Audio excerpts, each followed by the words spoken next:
Chapter 1. In the year 1881, within the majestic St. Stephen's Cathedral in Vienna, one could admire the intricate reliefs and the oil paintings that adorned the walls. Limu, now known as Ferdinand, found himself once again engulfed in a disorienting sensation as he repeatedly contrasted the present-day St. Stephen's Cathedral with its future incarnation a century hence. Merely 3 months prior, the original occupant, Ferdinand, had suddenly collapsed within the cathedral, only to have Limu seize the opportunity to take his place. Ferdinand, born on February 26, 1861, into the illustrious house of Saxe-Coburg and Gotha, bore the full name Ferdinand Maximilian Karl Leopold Maria. His father was Prince August of Saxe-Coburg and Gotha, and his mother was Princess Clementine of Orleans.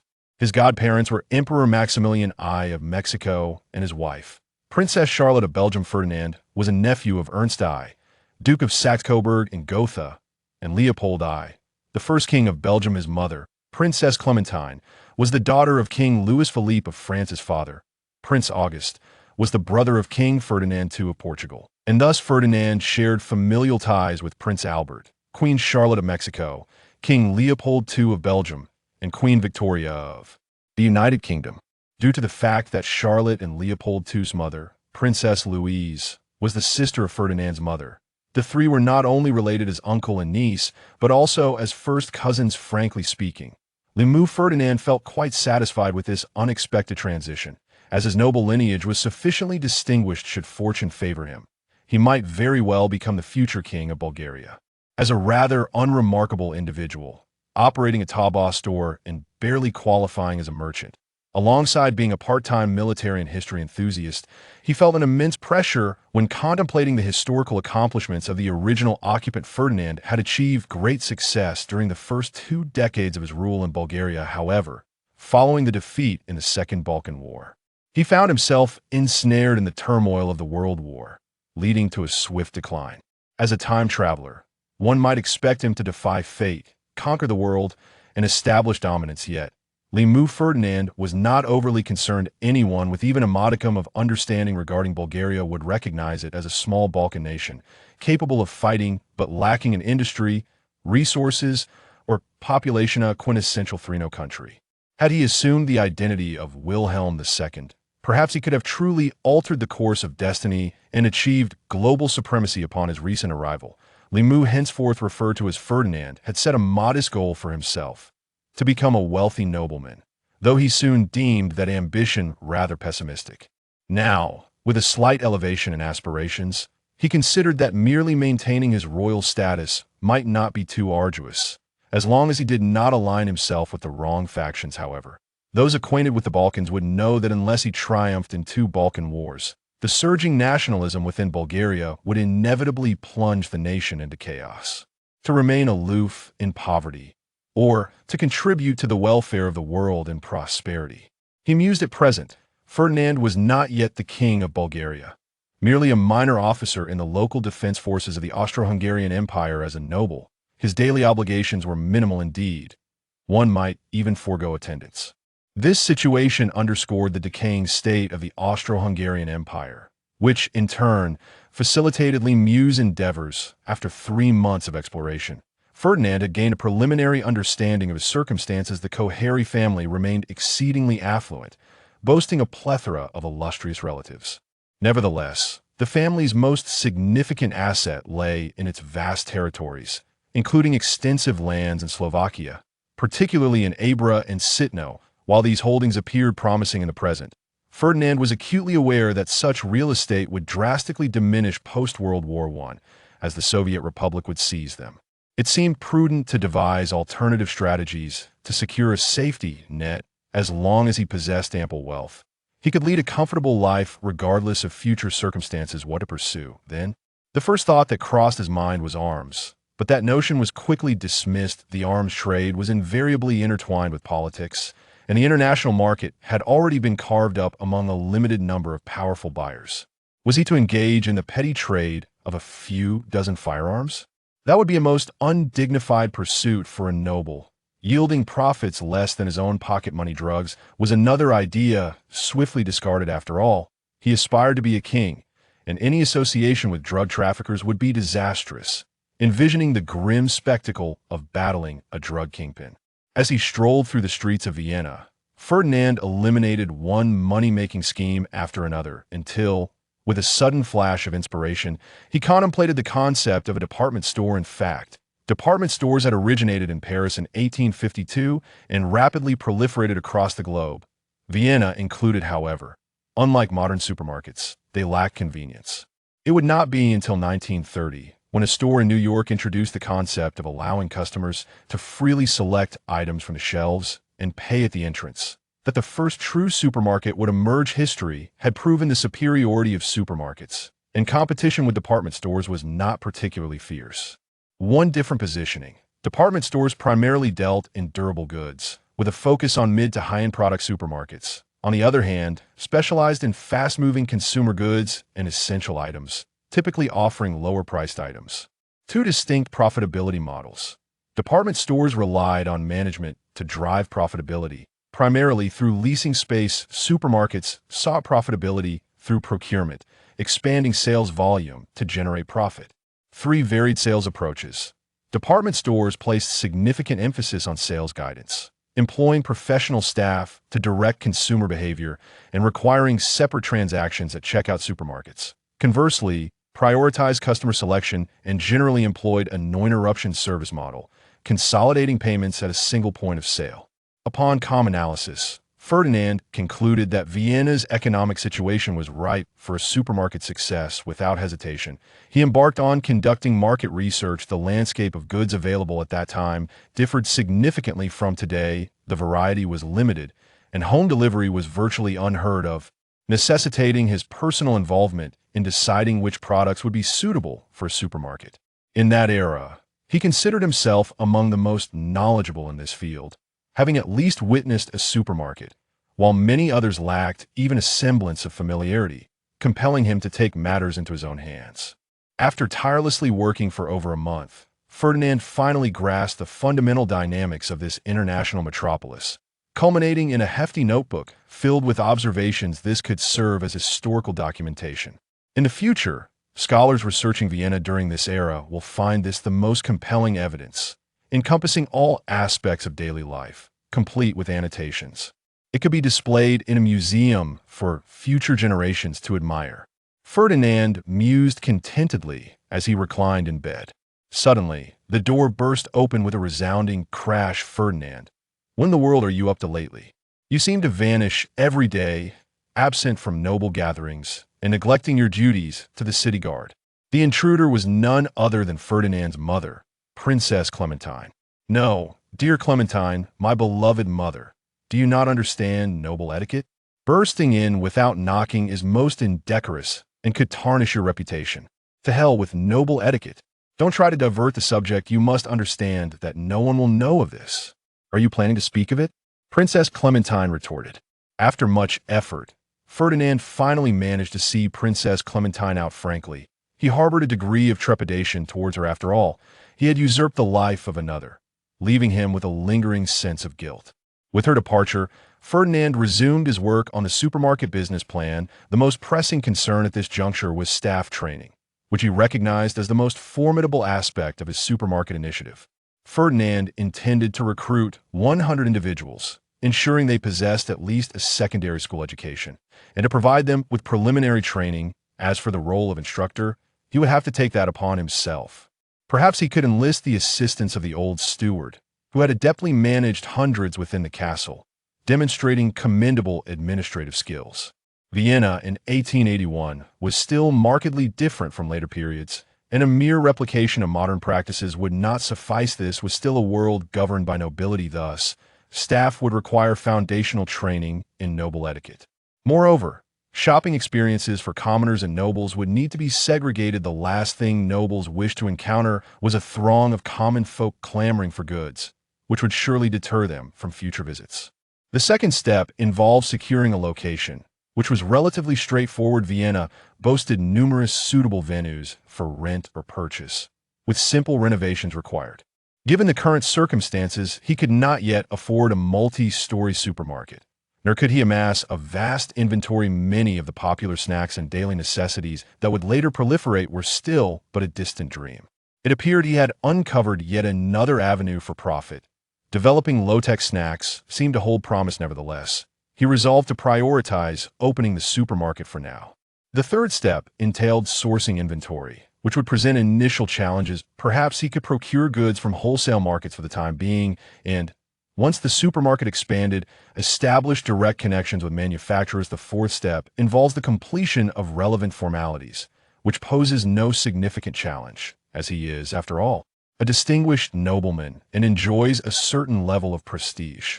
Finally, there is the matter of finances. Personnel training costs, venue expenses, and various other miscellaneous expenditures combined. Ferdinand made a rough estimate that a supermarket spanning 500 square meters would require approximately £1,000. Note, in 1881, the currency of the Austro-Hungarian Empire was the crown, which was changed to the krone after 1893 due to fluctuations in currency value. There are multiple outcomes for convenience. We shall use the pound directly. 1 pound, 732,238 grams of pure gold. Taking his circumstances into account, Ferdinand resolved to establish 5 department supermarkets in Vienna, 2 of which would cater exclusively to the nobility, with entry denied to those of non-noble status. Thus, the training of this particular service staff became of paramount importance. Otherwise, should any complications arise, it would fall upon Ferdinand to rectify the situation. Ferdinand's decision to open only 5 supermarkets at a time was not due to financial constraints. In fact, a mere few £1,000s was insignificant to him. The real issue lay in the inadequate training of personnel, especially for the 2 supermarkets aimed at the nobility, to ensure a flawless opening. Ferdinand even dispatched his own household servants to assist for a period. Aside from personnel training, all other tasks posed no difficulty for Ferdinand, from market research to staff development, site selection, decoration, and inventory procurement. It took a little over 3 months to prepare his department supermarkets. Having traversed more than half a year in this new realm, a swell of pride surged within him as he gazed upon the supermarket he had painstakingly brought to fruition, for it embodied his long-held dreams. Had this been in his past life, owning such a modest supermarket in Vienna would have been the culmination of a lifetime of toil. Yet now, it felt utterly inconsequential. June 18th, 1881, was a date Ferdinand had chosen as auspicious, the grand opening of his first department supermarket, which he had named in homage to Volvo. Of course, this establishment was clearly a supermarket for the common folk. After all, the one designed to welcome noble patrons would not be completed in such haste. As a time traveler, he did not neglect the importance of promotion. 2 days prior, he had dispatched all his employees to unfurl banners and take to the streets of Vienna, heralding the opening of Volvo. The year 1881 was indeed a momentous one, whether in the East or the West. On February 24th, Zheng Jiza and the representatives of Tsarist Russia signed the Ely Treaty and the land trade regulations. Tsarist Russia returned Ely, but ceded vast territories west of the Ely River and north of the Ely River to China, which in turn compensated Russia with 9 million rubles for military expenses. The Qing dynasty's elite remained ensconced in indulgence, while the nation spiraled toward ruin. Bismarck sought to prevent a Franco-Russian alliance that would leave him beset on 2 fronts. Conversely, Russia aimed to forge an alliance with Germany to counterbalance Britain in the Near East and the 2 Straits. On June 18th, 1881, Bismarck renewed the Triple Alliance with the ambassadors of Russia and Austria in Berlin, a pact lasting 3 years. On the same day, the world's first supermarket, Volvo, was born. Ferdinand firmly believed that June 18th was indeed an auspicious date, refusing to concede that it was merely chosen to ride the coattails of current events. However, it was an undeniable truth that the citizens of Vienna, upon mentioning the Triple Alliance, would invariably think of Volvo. Volvo did not disappoint Ferdinand's expectations. The opening day saw long lines of eager patrons, necessitating a limit on entry due to the overwhelming turnout. Much like the Chinese, many foreigners also revel in spectacle. Some came purely for shopping, seeking bargains. Others were simply drawn by curiosity. following the crowd, and ending up purchasing numerous items without a second thought. Those from the 1980s may recall the shopping frenzy that swept through county towns in the early 1990s when supermarkets first opened. The bustling atmosphere persisted into the evening. With stock replenished 3 times throughout the day, the fervor astonished Vienna, and tomorrow's newspapers would undoubtedly feature reports on the event. The profits from the department supermarket did not let Ferdinand down. In fact, they exceeded his expectations on just the first day of operation. The revenue soared to £1,500, with a gross profit margin of 30%. This was not surprising, considering it was the inaugural appearance of a department supermarket. Many curious patrons wandered in on the opening day, unwittingly purchasing a multitude of items. Such good fortune would not last indefinitely, as business would gradually normalize and revenues would likely see a substantial decline. The retail sector has always enjoyed high profit margins, even in the fiercely competitive 21st century. Numerous well-located small supermarkets continue to thrive. Seizing the momentum, in the following month, the remaining 4 department supermarkets opened their doors, maintaining the fervent business, with store managers selected from among the well-trained employees. In truth, such small supermarkets do not require exceptional managerial skills. Adherence to the pre-established protocols devised by Lee suffices. Competitors had yet to emerge, likely still observing and learning. But that would soon change. It was anticipated that within a few months, department supermarkets would proliferate throughout Vienna. The pressing priority at present is to recruit personnel and seize market opportunities. Regardless of how fierce future competition may become, securing a foothold now will translate into advantages later, following earlier successes. Ferdinand has become increasingly aggressive, planning to establish 30 new chain supermarkets within 6 months, including 5 upscale supermarkets, which necessitates extensive recruitment. Each supermarket requires a minimum of 10 to 20 employees, and with logistical support and administrative management. The total personnel count will not fall below 1,000. This represents a significant challenge for Ferdinand, who has even conscripted his butler, Karl, leaving him overwhelmed and devoid of time to manage the castle. This situation has greatly displeased Princess Clementina, who apprehended Ferdinand as soon as he returned home. "Ferdinand, why are you running away?" "I won't bite you." Princess Clementina expressed her discontent. "Oh, my dear mother, what brings you to seek me?" Ferdinand replied with a mischievous grin. "Are you truly that busy? It's merely a small department store. After all, can't you find someone to assist you? If I entrusted you with managing the Koali family, you would surely be overwhelmed." Princess Clementina remarked, clearly displeased. In response to his mother, Princess Clementina, Ferdinand chose to concede. He understood that it was best not to attempt to reason with her, for she could drone on for an entire day. Ultimately, Ferdinand received a stern reprimand and was forcibly taken to several tedious noble banquets before the matter was resolved. However, he did not leave empty-handed, as he managed to acquire a talented individual from his mother. Franz Kafka. Does that name sound familiar? It bears the same name as an Austrian Jewish novelist, of course. This is not the same person. This Franz Kafka is a Hungarian in his 40s, who has been managing Princess Clementina's personal enterprises with commendable skill. Ferdinand is acquainted with him and recognizes his capabilities. After some persuasion, Princess Clementina temporarily agreed to lend him to Ferdinand. Ferdinand intends for him to take charge of the department store, as the name suggests. Although Ferdinand is opening supermarkets, due to the limitations of the era, supermarkets of this time cannot completely separate from department stores. Therefore, the personal capabilities of senior management are of utmost importance in the 19th century. The market economy was not yet fully developed. Family businesses were the norm, and talent mobility was limited. High-level talent was scarce and hard to come by. In 1881, there were only about 13,000 university students in Austria.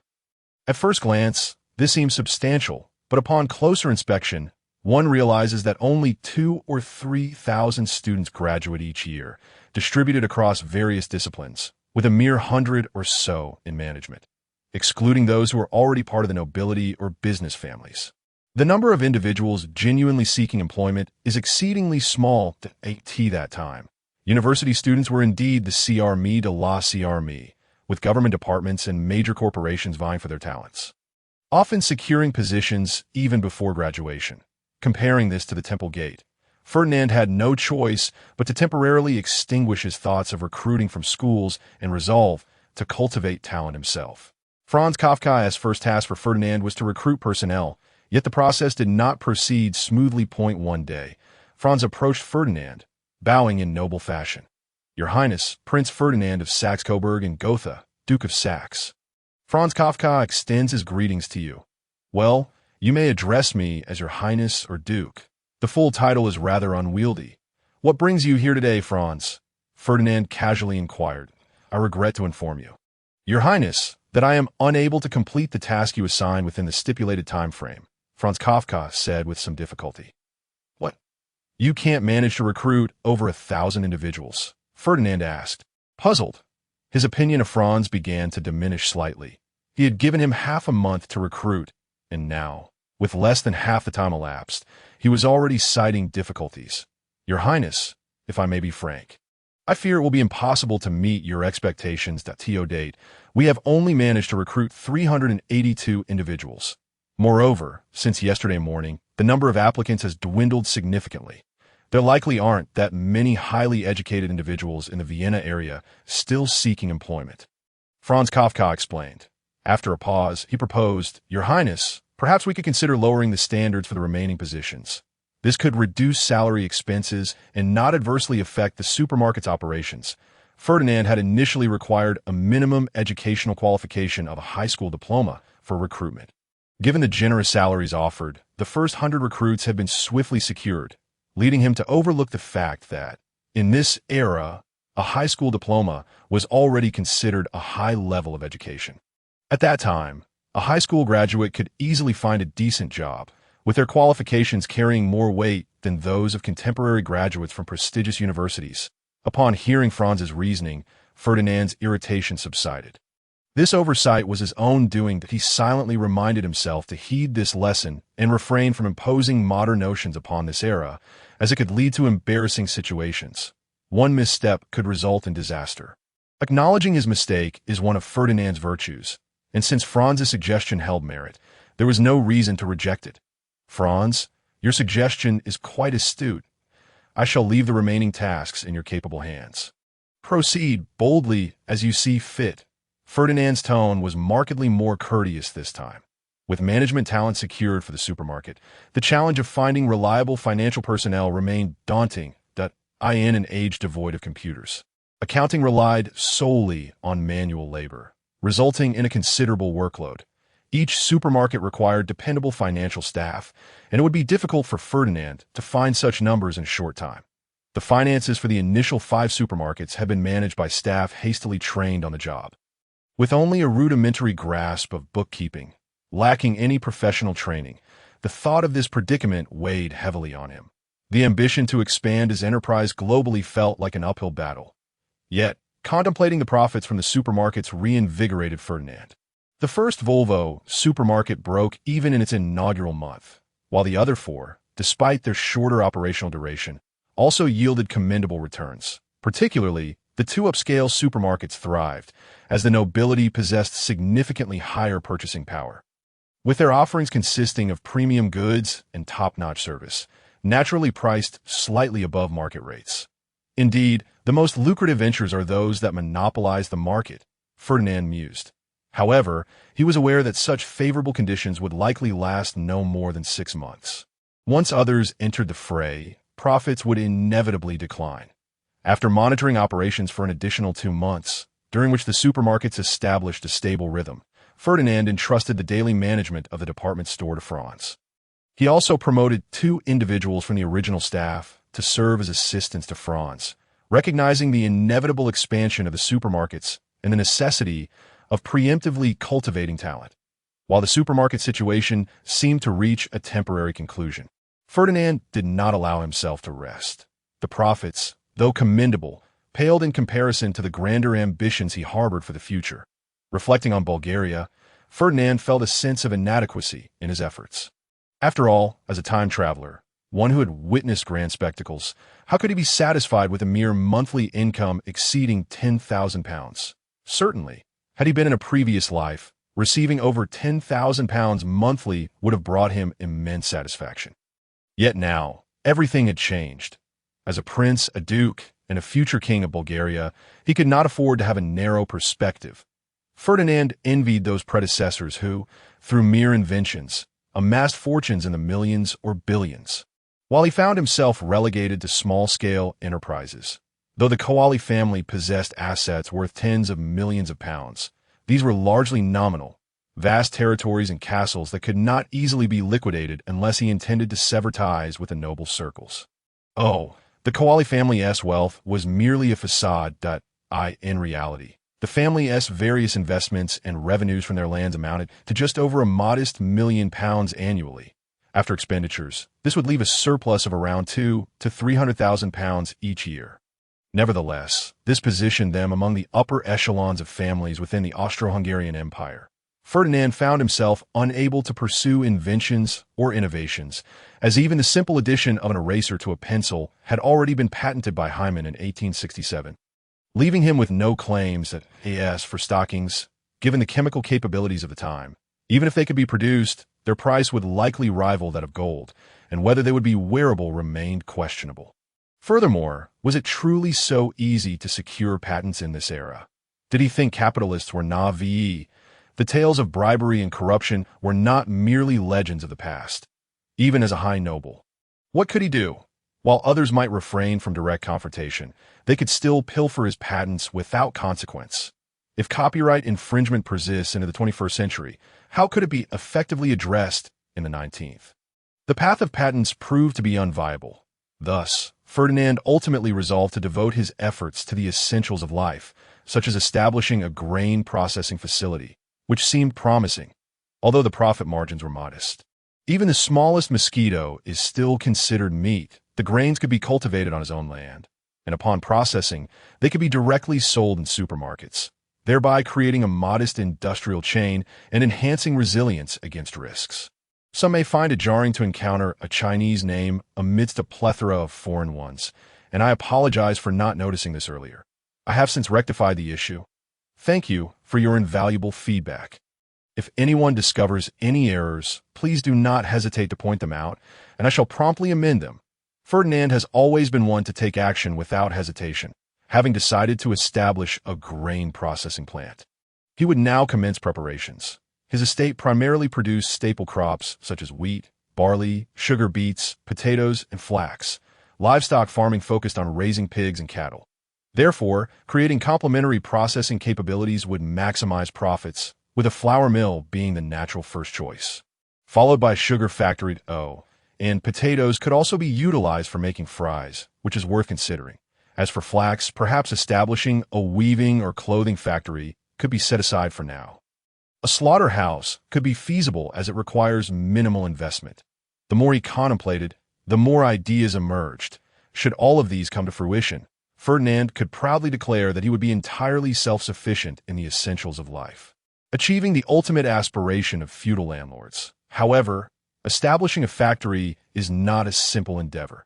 After all, his father passed away prematurely, leaving the family business primarily conservative in nature, firmly entrenched within the aristocratic class, without having transitioned to the capitalist realm. Thus, he would start from himself. The amalgamation of grand aristocrats and affluent capitalists is destined to become the mainstream of societal development in the coming decades. Presently, Ferdinand faced certain challenges. Although he held stakes in various factories, none were under his direct control, leading to a significant shortfall in talent reserves. Karl, have someone investigate the flour processing facilities near Vienna. Ferdinand ultimately decided to commence with a flour mill. Very well, Your Highness, I shall attend to it immediately. Karl Chikov replied politely. Ferdinand was increasingly acclimatizing to his noble identity, no longer the hands-on individual he was upon arrival. His current lifestyle revolved around a sense of ease and comfort. Ferdinand also intended to report to the city garrison, having been absent since his arrival. While no one inquired, he still deemed it inappropriate. After all, one ought to maintain appearances. Although he had little interest in military life now, he had no intention of discarding his uniform. It is well known that within the Germanic regions, there exists a tradition among the nobility to serve in the military. Failing to do so would invite scorn and be regarded as cowardice. This would complicate matters when it came to finding a suitable spouse. The Ferdinand family, being part of the Germanic aristocracy, naturally upheld this tradition. However, the Austro-Hungarian Empire had indeed become decrepit, with many officers like Ferdinand merely idling away their days. The aging emperor, powerless to effect change, sought to maintain military efficacy by relegating such officers to the city garrison to prevent their negative influence on others. Of course, those willing to endure hardship could apply for a transfer. The former Ferdinand had contemplated changing jobs. However, the current Ferdinand harbored no such intentions. Upon entering the city garrison building, a stench of decay assaulted his senses. Reminiscent of his memories, a dilapidated office building that appeared on the verge of collapse. This place is in utter disrepair, he mused. No wonder no one wished to come to work. With such an environment, who would be inclined to remain? He could not fathom how the previous occupant had endured. As he walked through, apart from a few languid guards on duty, Ferdinand encountered no one else. Upon locating his office, a mere 20-square-meter room containing a small wooden desk, a chair, a teacup, and a stack of expired newspapers, he realized this constituted the entirety of the previous occupant's possessions. A thick layer of dust coated the room, indicating that it had not been visited in quite some time. After a cursory glance, he ultimately suppressed the urge to clean it himself. He retraced his steps, finding no officer on duty to report to. His experience with the city garrison left him disheartened. With such a unit, how could one expect to engage in battle? It was no wonder they were so easily bested by the Russian bears.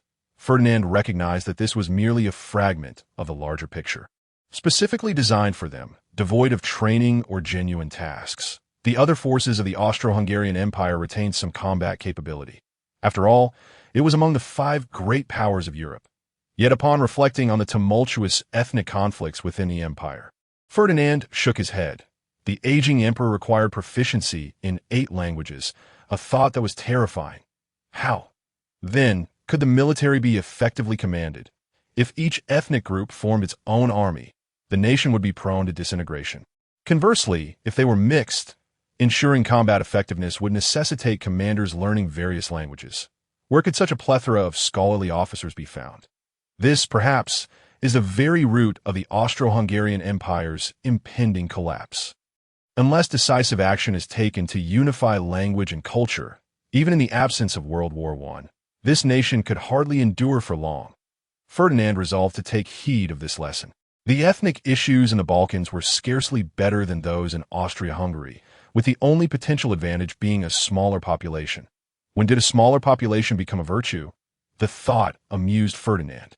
As he walked along the streets of Vienna, Ferdinand felt a degree of discomfort. Compared to later times, Vienna was indeed bustling, yet it bore no resemblance to cleanliness and order. Many areas were foul-smelling. If he could not change the world, he would adapt to it instead. Unbeknownst to him, he found himself outside a Volvo supermarket, pausing to observe for a moment, watching the throngs of people entering and exiting. Burdened with bags, chatting and laughing as they returned home, Ferdinand felt a sense of satisfaction. He strode confidently toward the Volvo, gesturing to the security personnel to remain still.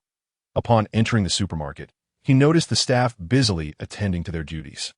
As they prepared to approach him, he promptly signaled for them to continue their work. Inside, there was a certain chaos. The merchandise was disorganized, and staff were diligently trying to restore order. The floor was littered with refuse.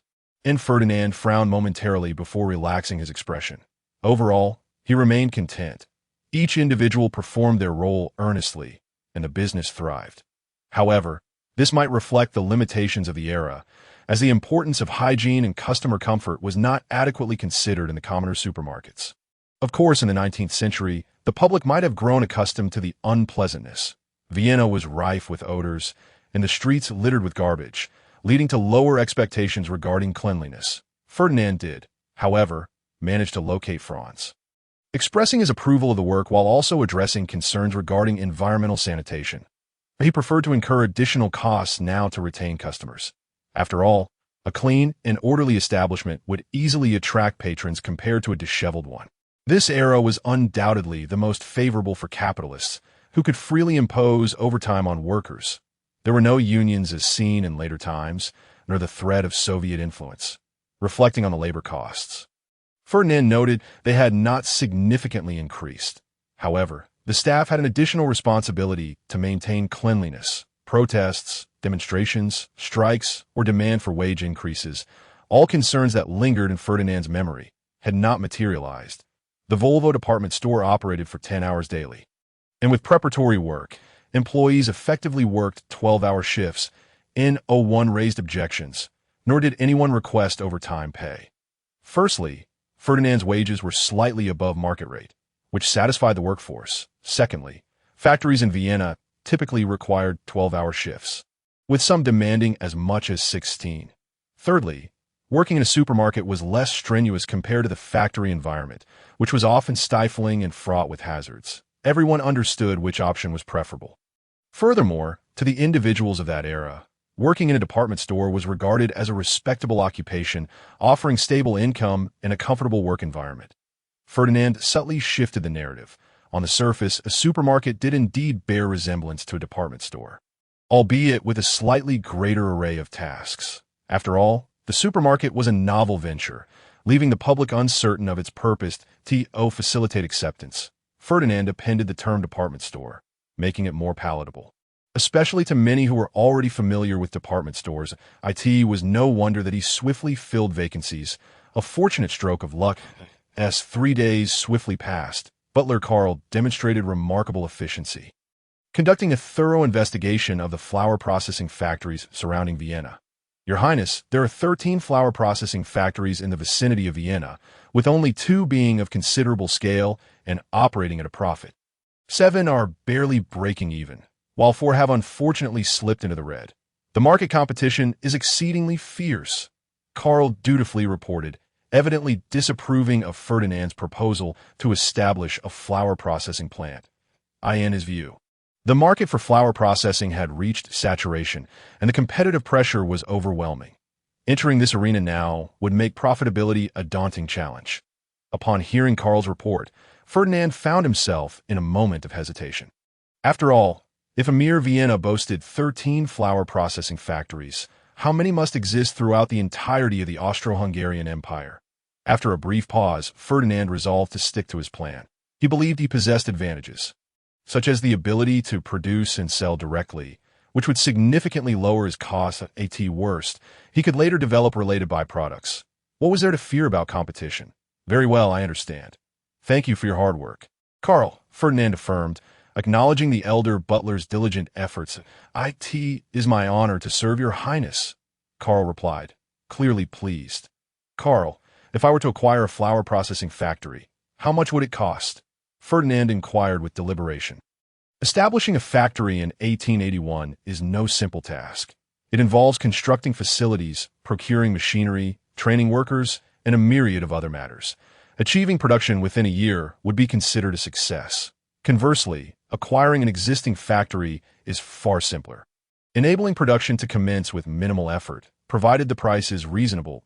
I would still lean towards acquisition. After a moment of contemplation, Karl, seemingly assessing the factory's value, responded, Your Highness, for a bankrupt small factory, it might only cost a few £1,000s. For the 2 profitable flour processing plants, estimates range from £70,000 to £80,000. Ferdinand was taken aback. The disparity was staggering. He quickly reasoned that a failing factory would undoubtedly harbor various issues, be it outdated equipment, mismanagement, or lack of competitive edge. In such circumstances, finding a buyer was already a blessing, so there was little room for criticism. Very well, let us first reach out to the owners of those factories and ascertain their intentions regarding sale. I shall evaluate the situation before making a decision, Ferdinand stated. Understood, Your Highness, as you wish, Karl replied, and upon noticing that Ferdinand showed no intention of retaining him, he turned and departed, having dismissed the elder butler. Ferdinand perused the newspaper at home. Today he had a significant gala to attend, the birthday celebration for his uncle, the tragic Emperor Franz Joseph I. August 18, 1830, November 21, 1916, renowned for his role in establishing the Austro-Hungarian Empire. Allied with the German Empire led by Prussia in 1879, forming the Triple Alliance. In 1914, he issued an ultimatum to Serbia, drawing Austria and Germany into World War I. He passed away in Vienna in 1916 at the age of 86 due to pneumonia. Reflecting on the late emperor's life, Ferdinand felt a surge of emotions. A living legend stood before him. A remarkable diplomat. This was the world's assessment of him. Perhaps God had misdirected his talents, relative to his diplomatic finesse. His capabilities in other realms could be deemed mediocre. He leveraged diplomatic means to forge the Austro-Hungarian Empire. Yet, this decaying empire was perpetually plagued by problems, with incessant ethnic issues that hindered its progress, ultimately leading to its downfall. Regrettably, Franz Joseph I was notably ineffective in this regard, his indecision glaringly apparent. Although he implemented measures to alleviate ethnic tensions, the results were disappointingly minimal. His later years were particularly tragic. His brother was executed in Mexico, his wife assassinated by an Italian anarchist in Geneva, and his son took his own life at a young age. The successor he had chosen was also assassinated by a Serbian. In retaliation, he instigated a world war, resulting in the deaths of millions. The empire he had devoted his life to preserving crumbled amidst turmoil. Ferdinand, it is time to depart. You aren't planning any mischief, are you? Princess Clementina expressed her concern. Recently, she had sensed a marked change in Ferdinand. He had become increasingly eccentric, dabbling in peculiar affairs, which greatly troubled her. How could you think so, my dear mother? You must have faith in me. Ferdinand quickly reassured her, revealing his exasperation with her worries. The original Ferdinand had always been somewhat peculiar, diverging from the typical aristocratic mold, with few friends and a penchant for whimsical pursuits. Princess Clementina harbored no doubts about his identity being compromised. Upon Ferdinand's arrival, she promptly summoned him to the carriage. That Vienna's Inbrunn Palace has a history that traces back to the Middle Ages. The late Emperor Franz Joseph I was born there, and it was his favored residence for the longest duration. Now, this opulent palace bustled with activity. The establishment of the Triple Alliance and the political diplomacy of the Austro-Hungarian Empire were at their zenith. Nobles, ministers, and diplomats from various countries, as well as aristocrats from other regions of Europe, flocked to the event, showcasing the Habsburg family's formidable influence. The gala was unlike what Ferdinand had envisioned. It lacked the excessive formalities he had anticipated. The old emperor graciously accepted the congratulations of the attendees and promptly commenced the festivities. Ferdinand was not the center of attention. Aside from mingling with prominent figures, the anticipated melodramatic events failed to materialize. To his surprise, Ferdinand met several attractive noblewomen, with potential for further acquaintance should he so desire. The year 1881 marked a period of development. The emergence of department supermarkets enriched the material lives of Vienna citizens. Ferdinand's inventive spirit led him further down the path of commerce, employing various tactics that overwhelmed the competition. The product range of Schwanghue Foods Group expanded remarkably, encompassing a diverse array of noodles, numerous brands of biscuits, and an assortment of flavored chips. Bakers officially joined the supermarket scene, presenting a dazzling array of pastries that captivated the Viennese populace, greatly enhancing their daily lives. This, of course, also enriched Ferdinand's coffers. Volvo had made its entrance into the Austro-Hungarian Empire, establishing a presence in every major city. Consequently, the Schwanghue Foods Group transformed from a mere shell company into a substantial entity within the food processing sector of the Austro-Hungarian Empire. As Christmas approached, Volvo grew busier than ever. Under Ferdinand's urging, France, in a state of confusion, began preparations for the holiday festivities. Ferdinand could not afford to relax. Vienna now boasted several supermarkets undergoing renovations, most of which emulated Volvo's design. While some attempted to innovate, they were promptly disregarded by Ferdinand. Lacking understanding, yet pursuing innovation, was a perilous endeavor that posed no threat. It was foreseeable that 1882 would witness a surge of supermarkets in Vienna. The era of Ferdinand's monopoly was nearing its conclusion, paving the way for a multitude of competitors. Ferdinand estimated that the next 3 to 5 years would constitute the golden age for supermarkets. As competitors were still in the learning phase, within 5 to 10 years, the industry would transition into a silver phase, with increasing competition leading to diminishing profits. Nevertheless, Volvo's dominance was assured, and emerging challengers would struggle to pose a threat in the short term. In 10 years, his supporting industries would be fully developed. By then, he would possess a complete industrial chain, achieving maximum profitability and no longer fearing competition.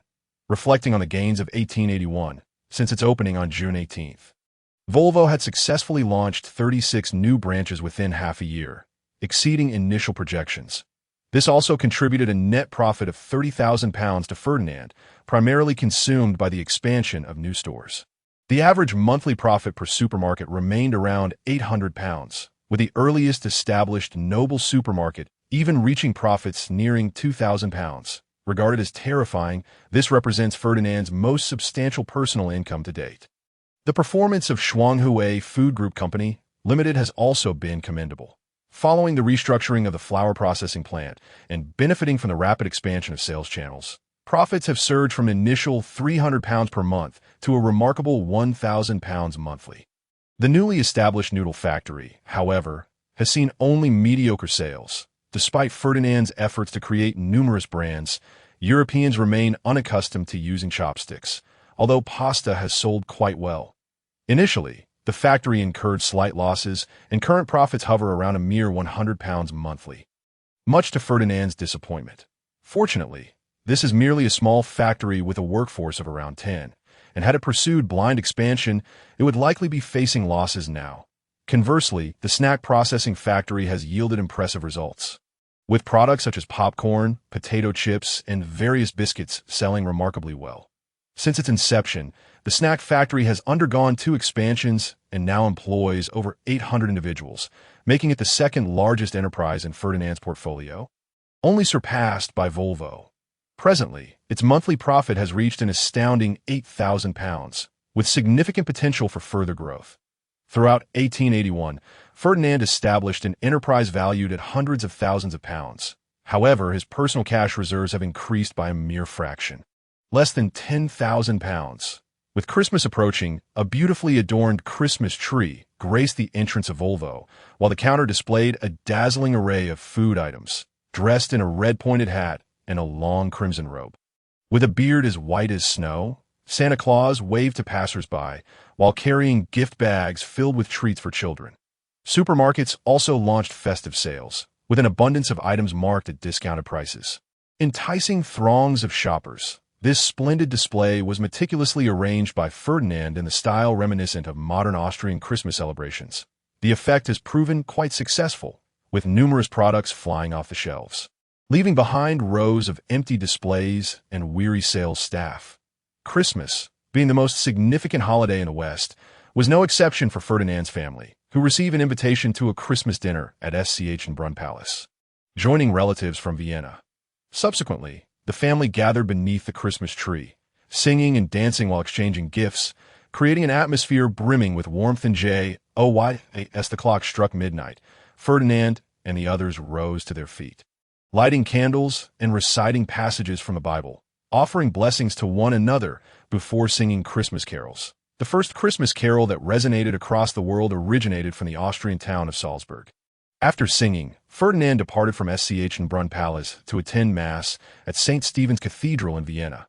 Inside the cathedral stood a towering Christmas tree, adorned with a shining star pointing towards the 3 wise men, Caspar, Balthasar, and Melchior, on their journey to Bethlehem. The streets of Vienna were filled with the joyous laughter of children singing Christmas carols as they went door to door spreading holiday cheer. Nobles and capitalists, too, displayed rare generosity, granting workers a day off, with many receiving Christmas gifts. At the very least, workers under Ferdinand's employ received a gift, comprising snacks produced at the factory and some unsold items, given that Ferdinand's factories primarily produced food. These gifts held considerable value for the impoverished workers.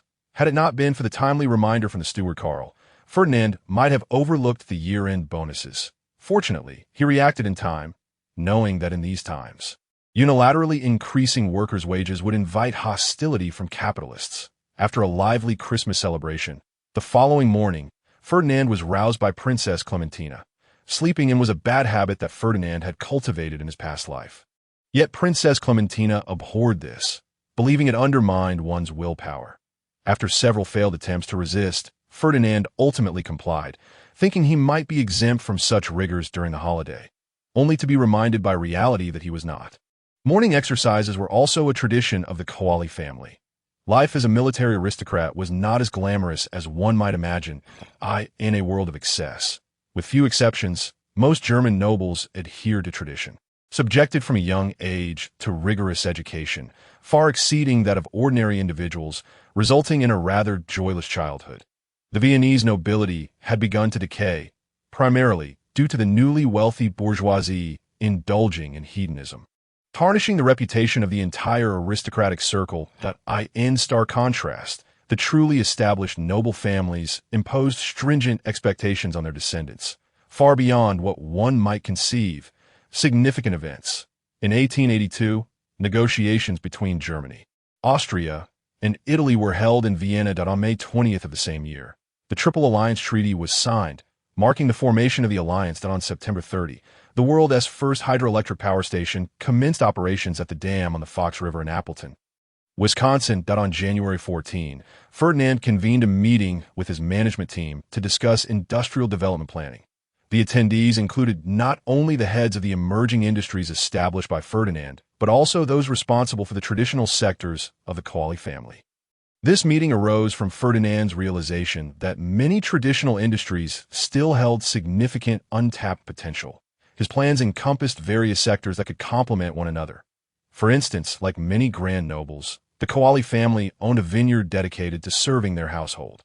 Ferdinand himself occasionally indulged in its offerings. Finding them quite delightful, he perceived it as wasteful to cater solely to a handful of individuals while employing a considerable workforce.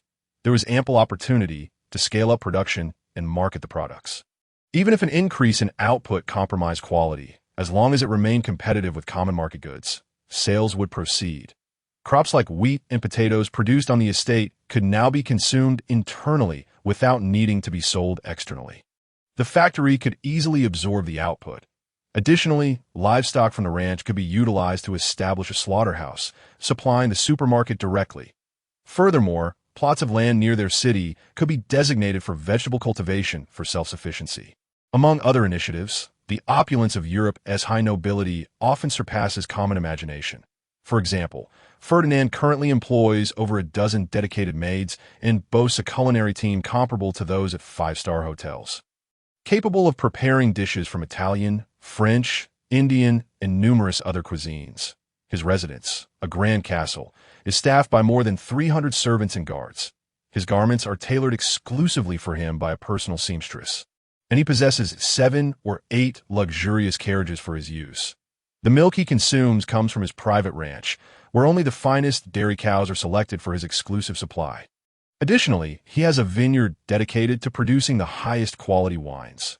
However, Ferdinand's extravagance pales in comparison to that of Princess Clementina, whose grandiosity aligns perfectly with her status as a French princess. Ultimately, the Koali family's revenue, aside from essential expenses, allocates no less than £100,000 annually to their lavish lifestyle, a figure that continues to rise. This extravagance serves as a driving force behind the transformation of grand nobility into prominent capitalists. Traditional industry revenues have proven insufficient to satisfy their ever-increasing consumer demands. Ferdinand harbors a deep disdain for such excesses and fervently wishes to enact change, as for the potential loss of noble prestige. He has expressed a willingness to don a disguise. Ferdinand has no intention of challenging the aristocratic system. After all, he is a beneficiary of it. Ostensibly, he remains a staunch supporter of the noble hierarchy, maintaining the requisite displays of grandeur, albeit with maids taking on secretarial roles and attendants serving as assistants. As Ferdinand restructured his industries, the retail landscape in Vienna underwent transformations as well. Under pressure from Volvo, many grocery stores saw their profits dwindle, prompting behind-the-scenes capitalists to pivot, with numerous individuals entering the supermarket sector. Beginning in February, a department store named Little Ding Dong opened its doors, disrupting Volvo's monopoly and igniting a competitive retail environment. By October, Vienna, the international metropolis, welcomed over 80 new department stores of various sizes. Initially, retailers chose their locations with a degree of caution, intentionally avoiding direct competition. Although competition existed, the atmosphere remained relatively harmonious, and profits were manageable for all.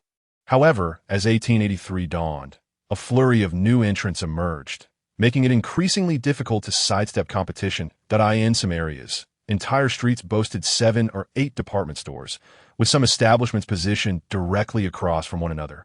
Vying for business, given the lack of technical barriers in the supermarket industry, capitalists flocked to seize the opportunities. By the end of 1883, the density of supermarkets in Vienna had reached a level comparable to that of future times. The fierce competition had commenced, with various tactics emerging, and price wars naturally became the preferred choice as discount advertisements flooded the streets, marking the end of prosperous days for many. Volvo stood as the industry titan. With stores scattered across cities of the Austro-Hungarian Empire, having also expanded into Germany and Italy. Although it faced challenges, the Vienna outlets managed to remain profitable. March 1884, the Coté department store announced a reorganization. Officially entering the supermarket realm, Ferdinand was taken aback by the brutal competition in Vienna's supermarket sector, a situation he had exacerbated with the intent of deterring certain affluent capitalists. His previous strategies had proven successful, even as Volvo's stores in Vienna felt the pinch. However, in other cities, relatively conservative capitalists retreated in response to these developments. The losses incurred by Volvo in Vienna were swiftly compensated in other locales. Ferdinand was well aware of Coté's background, recognizing that it was backed by a substantial conglomerate from the Kingdom of Hungary, with the Koály family among its key players, dominated by capitalists involved in the flour processing industry. Ferdinand, despite owning a flour mill, primarily engaged in self-sourcing and thus had not paid much attention to this sector, leaving him unprepared for the upheaval. Upon realizing the circumstances, Ferdinand promptly utilized his family connections to uncover the full story. With Volvo's rapid expansion, its market share in retail had grown significantly, naturally elevating the market position of the Shuanghue flour mill. Consequently, sales of Hungarian flour within the Austro-Hungarian Empire plummeted, causing unrest among the capitalists in the flour industry. Had Ferdinand been an ordinary individual, they might have found ways to compel him to yield, or perhaps even eliminate him entirely. However, as a prominent Hungarian noble, the internal competition limited their options, while those directly affected by the situation were deeply concerned. Many others merely observed from the sidelines to alter Volvo's monopolistic hold on the retail sector. They chose to support Coté's entrance, primarily to pressure Ferdinand into concessions. Understanding the intricacies of the situation brought Ferdinand a sense of relief. As long as it was not the consensus of the entire Hungarian consortium, the Coté department store could be dealt with, should he desire. Moreover, the rapidity of the information's arrival suggested an intention to negotiate, indicating that the opposing party did not aim for an all-out confrontation. This incident served as a lesson for Ferdinand, emphasizing the necessity to enhance intelligence operations. Time travelers are not omnipotent. Had he paid more attention to the long-standing familial connections, perhaps discussions could have commenced well before, preventing the current predicament. With clarity regarding the situation, Ferdinand swiftly devised a plan. Although he held little regard for the flour capitalists, he extended a gesture of goodwill by increasing the variety of flour brands offered by Volvo. Simultaneously, he resolved to teach Coté a lesson, while also establishing his standing within the industry and sending a warning to certain parties. In his thorough investigation, Ferdinand discovered that although Coté was a giant in the Austro-Hungarian department store industry, its financial status was far from robust. They continued to employ a traditional operational model, characterized by familial management, which increasingly lagged behind the times. The current leader, Robert Held, an Austrian yet barely 30 years of age, possessed grand ambitions and was discontented with Coté's archaic operational practices, striving for progress while maintaining a strained relationship with the management. However, given the family-oriented nature of the business, Coté's upper echelons consisted largely of relatives, including 2 uncles and a brother, who held significant shares. The decision to enter the supermarket sector was primarily Robert's attempt to break free from the constraints of the management, of course. Ferdinand had little interest in unraveling the roles played by the flour capitalists in this matter. Upon clarifying the opponent's status, Ferdinand assigned the task to Franz. To be honest, Ferdinand looked down upon Robert. Although he was capable, it was evident that he exhibited the youthful tendency of seeking immediate success. If he were aware of Volvo's background, he should have understood the importance of discretion and building alliances, rather than recklessly charging into the fray like an impetuous youth. Furthermore, given Coty's current predicament, it was unwise to blindly pursue new ventures that would only divert limited resources. Instead, they should focus on reforming their internal management system. Even if entering the market was necessary, this was hardly the right time. Nor should Vienna be the chosen battleground. The retail sector in Vienna was currently embroiled in fierce competition, which would deplete Coty's already limited resources. Robert not only chose to enter the market at this juncture, but also prioritized Vienna, launching 10 supermarkets simultaneously with great fanfare, clearly aimed at a specific target. Among these, 2 were restructured department stores, grand in scale and lavishly decorated, undoubtedly signaling their intention to compete with noble supermarkets. However, having reached this point, Volvo was now poised to reap the rewards. With support from other regional markets, Ferdinand could afford to endure, knowing that the first to falter would undoubtedly be the smaller capitalists. As Coty supermarkets made a bold entrance into the market, tensions escalated, with the first to buckle being the larger supermarkets. Their high operational costs and substantial customer volumes, which should have been advantageous, now resulted in increased losses as sales surged. The economically weaker independent retailers were the first to exit the arena. On May 18, 1884, the Qatar department store, unable to withstand prolonged losses, declared bankruptcy, sounding the death knell. Within the following week, another department store named Philip also announced its closure. The situation spiraled out of control, with supermarkets shuttering their doors at increasingly frequent intervals. Why this time, no supermarket in Vienna could remain unscathed, all having plunged into negative profitability, merely differing in the extent of their losses. Volvo was no exception. Despite leveraging its extensive network to reduce procurement costs, several of its Vienna outlets had also succumbed to losses. Of the 5 Vienna stores, 3 were experiencing monthly losses exceeding £500, while 2 exclusive noble supermarkets still managed to turn a profit. Meanwhile, the freshly entered Coty department store found itself in dire straits, as grand expenditures translated into significant deficits. Coupled with Coty's legacy of opulence from its department store days, the lavish decor and unreasonable layouts wasted a considerable amount of space and escalated operational costs, resulting in a dismal situation. Ferdinand conceded that Robert indeed possessed talent. The extravagant decor attracted a substantial influx of customers, including a significant portion of the middle class, regarded as prime clientele, leading to a thriving business. Regrettably, this was 1884, not the 21st century, and the middle class in Vienna was limited in number, incapable of sustaining a large department store, hence prices remained stagnant. As for the nobility, regrettably, they did not consider themselves part of the same tier, with the old aristocracy looking down upon the newly risen bourgeois. To seize market share, Coty was compelled to lower prices, or perhaps it had been discounting since the outset, incurring greater losses with each passing day.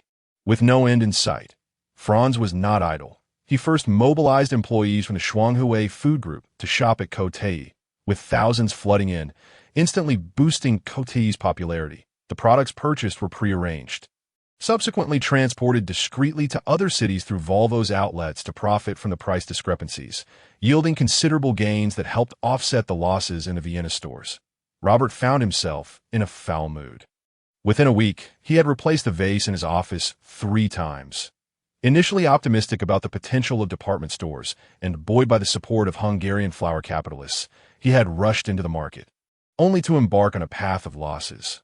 Losses were one thing, as Robert had prepared himself mentally for this, but he had not anticipated such high customer turnover leading to equally staggering losses. Among Coty's 10 stores in Vienna, the least profitable had incurred losses exceeding £800 last month, while the flagship store had set a record with a loss of £3,000. Were it not for Coty's substantial resources, any ordinary competitor would have long since exited the fray. Currently, the department store's goods are being sold at a 95% discount off the factory price, a strategy first adopted by Volvo, which was then followed by other capable merchants. When factoring in operational costs, losses approached 10% of sales, meaning the more they sold, the greater the losses. Cote department store could now proudly declare itself the giant of Vienna's department store scene, boasting the largest market share, far outpacing Volvo in second place. Yet this very success cast an unsettling atmosphere over Cote. Even though Robert held a majority of the shares, his situation was far from favorable. Last month, Cote department store incurred losses amounting to a staggering £15,000, and this month showed signs of further decline. Even with the department store still generating profit, it could not sufficiently fill this insatiable pit. At this juncture, withdrawing was no longer an option. Cote had already invested £80,000 into the supermarket venture. Robert resolved to lay the cards on the table with the shareholders. Having reached this point, he had nothing left to lose. They could either relinquish the initial investment of £80,000 and suffer a total loss, leaving Cote department store severely weakened, or they could continue investing, eliminate a host of competitors, and eventually recoup their losses when the market stabilized. In the conference room of Cote department store, the atmosphere was heavy with tension, as over a dozen attendees indulged in clouds of smoke, quickly enveloping the space. Well, since everyone is here, let us commence today's meeting. Robert, stripped of his former charisma, gestured to the manager, Cameron Oakes, who passionately proclaimed, "Gentlemen, since Cote ventured into the supermarket domain at the beginning of the year, we have achieved remarkable success in Vienna. In a mere 3 months of operation, we have risen to the forefront of the industry." Excuse me for interrupting, Mr. Cameron, but if by industry leader you mean leading in losses, then I see no reason to mention it. James Hurd, Robert's uncle and the company's second-largest shareholder, bluntly interjected, having co-founded Cote department store alongside the elder Robert. James wielded significant influence despite his retirement, that Robert's expression shifted dramatically at James's unexpected emergence, clearly indicating his dissatisfaction with Robert's management. "Mr. James, losses are merely temporary. Once we drive our competitors out of the market, we shall reap our rewards," Cameron defended. "Then tell me, Mr. Cameron, how much longer until we rid ourselves of these competitors?" Zammer Hurd, Robert's brother, scoffed, observing Cameron's silence, that we must acknowledge that our losses are escalating daily. Cote is a substantial enterprise. But let us not forget our foundation lies in the department store, not the supermarket. We cannot pour all our resources into this bottomless pit. Seeing Cameron retreat, Robert recognized it was his moment to speak.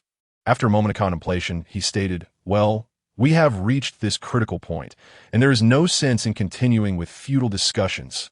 Cote has already invested far too much into the supermarket venture. £80,000. Gentlemen, do you believe we can still withdraw?" "What? £80,000? Are you sure you haven't?" Team has spoken. Zammer leaped up, questioning Robert that "My brother, the data was sent to all shareholders yesterday. Do not tell me you did not receive it." Robert retorted, his patience wearing thin with his frivolous brother, silently cursing, "Damn, at such a crucial time. You fool, you're only complicating matters. How could someone from the Hurd family be such an imbecile?" Zammer awkwardly chuckled and returned to his seat, evidently intimidated by his elder sibling. James contemplated for a moment before stepping in as a mediator, saying, "Well, we have reached this juncture, and it is best for everyone to work together. The company has already invested £80,000, which is a significant portion of Cote assets. We cannot afford to backtrack now." Pausing to gauge the room's silence, James continued, "Robert, I fear the company's cash flow may soon face issues. Do you have any strategies in mind? Over the years, the company has generated considerable profits, and the annual dividends have been substantial that I propose that the shareholders inject capital into the company to facilitate operations, contributing proportionally," Robert calmly suggested. The room erupted into chaos, with opinions clashing, some in agreement while others opposed. "What is the exact figure needed to navigate this crisis?" James inquired, his concern palpable. All eyes turned to Robert. Brimming with anticipation, it appeared that if the deficit were manageable, they were prepared to contribute. "That I have brought the company's accounts. The current cash shortfall stands at £200,000, equivalent to 5 years of dividends for all of you," Robert stated solemnly. The faces of the attendees blanched simultaneously. Such a figure was overwhelming. Even divided according to shares, it was no small sum. While they certainly possessed assets, who would willingly part with such a large sum in cash? They either had spent it or invested it elsewhere. How could it possibly be so much? The supermarket project only required an investment of £80,000, Zammer exclaimed, his complexion pale. It is quite simple. The department store has also felt the impact, as many of our products overlap with those in the supermarket, adversely affecting our profit margins. The supermarket project will require continued investment, and this figure is merely an ideal estimate. We may need even more funds moving forward. Robert elaborated, "We can provide the funds, but what is your ultimate objective?" James scrutinized Robert intently. Robert understood that if he could persuade James, the day's proceedings would be secured.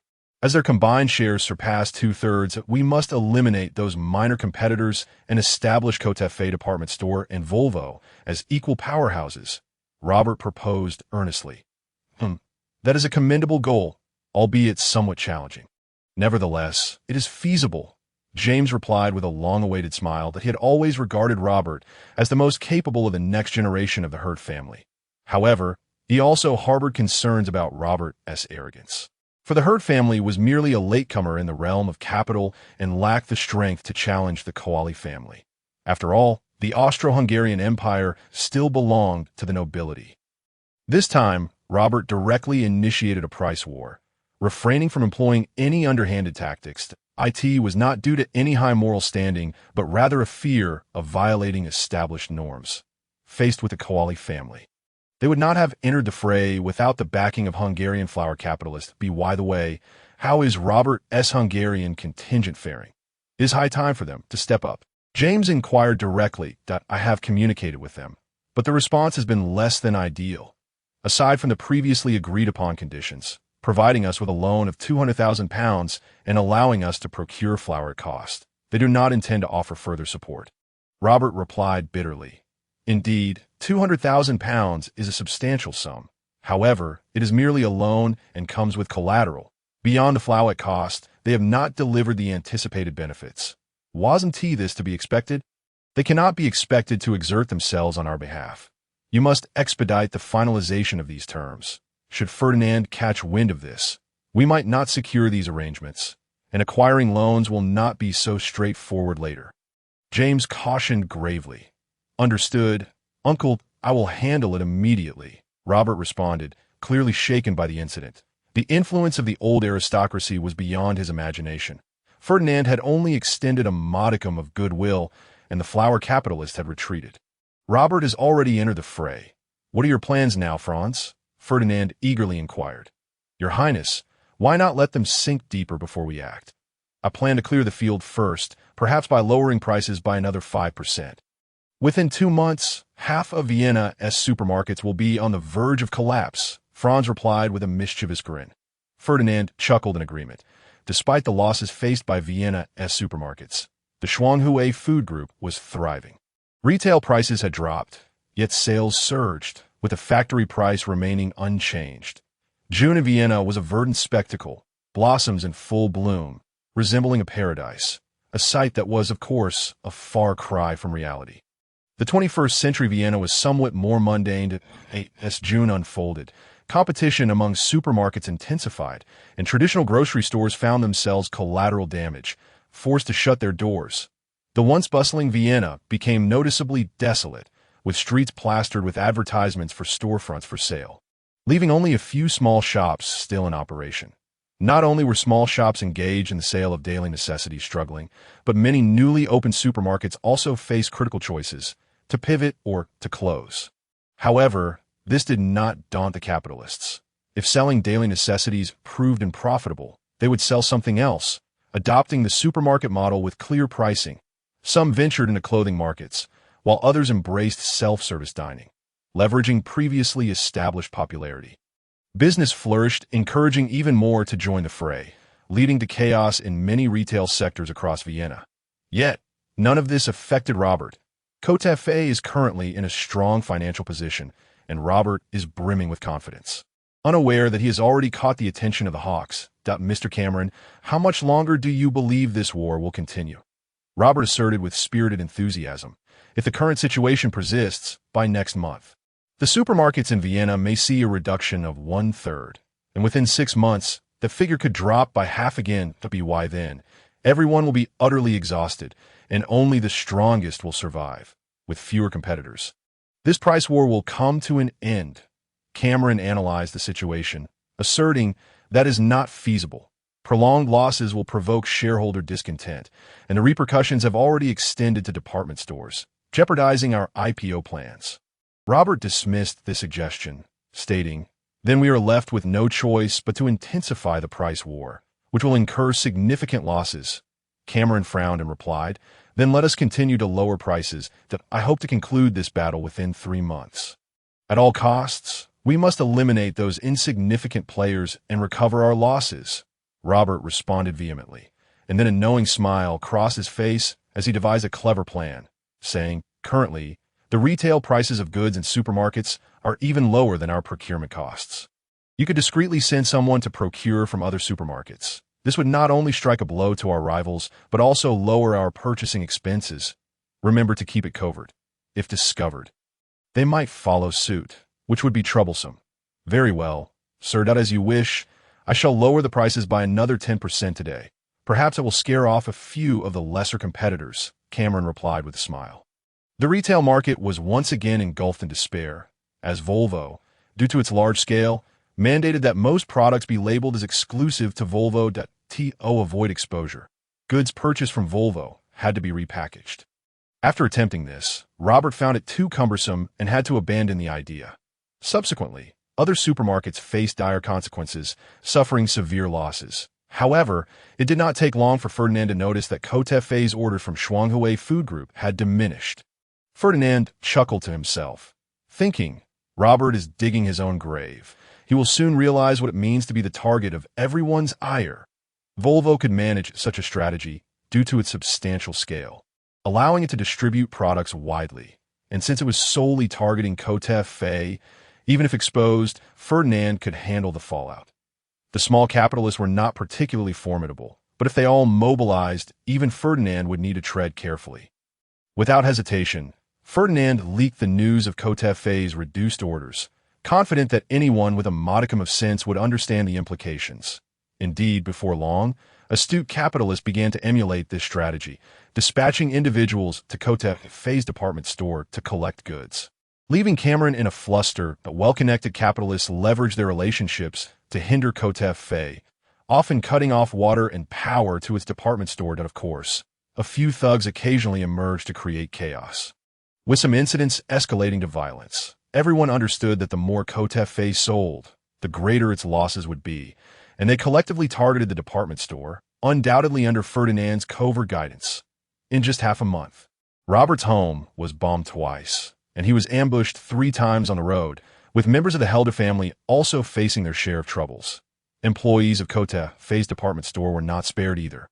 Many suffering assaults and countless requests for leave were made, with some resigning outright when their requests were denied. The Helder family, seasoned capitalists, seemed accustomed to such turmoil and quickly responded by reinforcing security measures while applying pressure on the police, swiftly restoring order. Nevertheless, their already tarnished reputation became even more sullied to quell this turmoil. Kotefe incurred a hefty cost of £200,000 within a mere month. The losses at the department store could be deemed moderate, totaling just over £40,000 in half a month. However, the losses at the department store were substantial as foot traffic dwindled, plunging it into a state of deficit. Naturally, the largest expenditure was on public relations. To establish connections, one must invest money, and with such a lucrative target at stake, who could resist taking a bite? Were they still considered officials of the Austro-Hungarian Empire? Yet this was not the end. Although officials intervened to suppress the chaos, competition continued unabated. Now, Kotefe was not only suffering losses at the supermarket, but the department store was also in the red, a situation unsustainable for anyone. James was reluctantly drawn back into the fray, quickly stabilizing the department store, fully aware that they had become targets. If no one had guided them, how could they simultaneously direct their focus on the department store rather than the supermarket?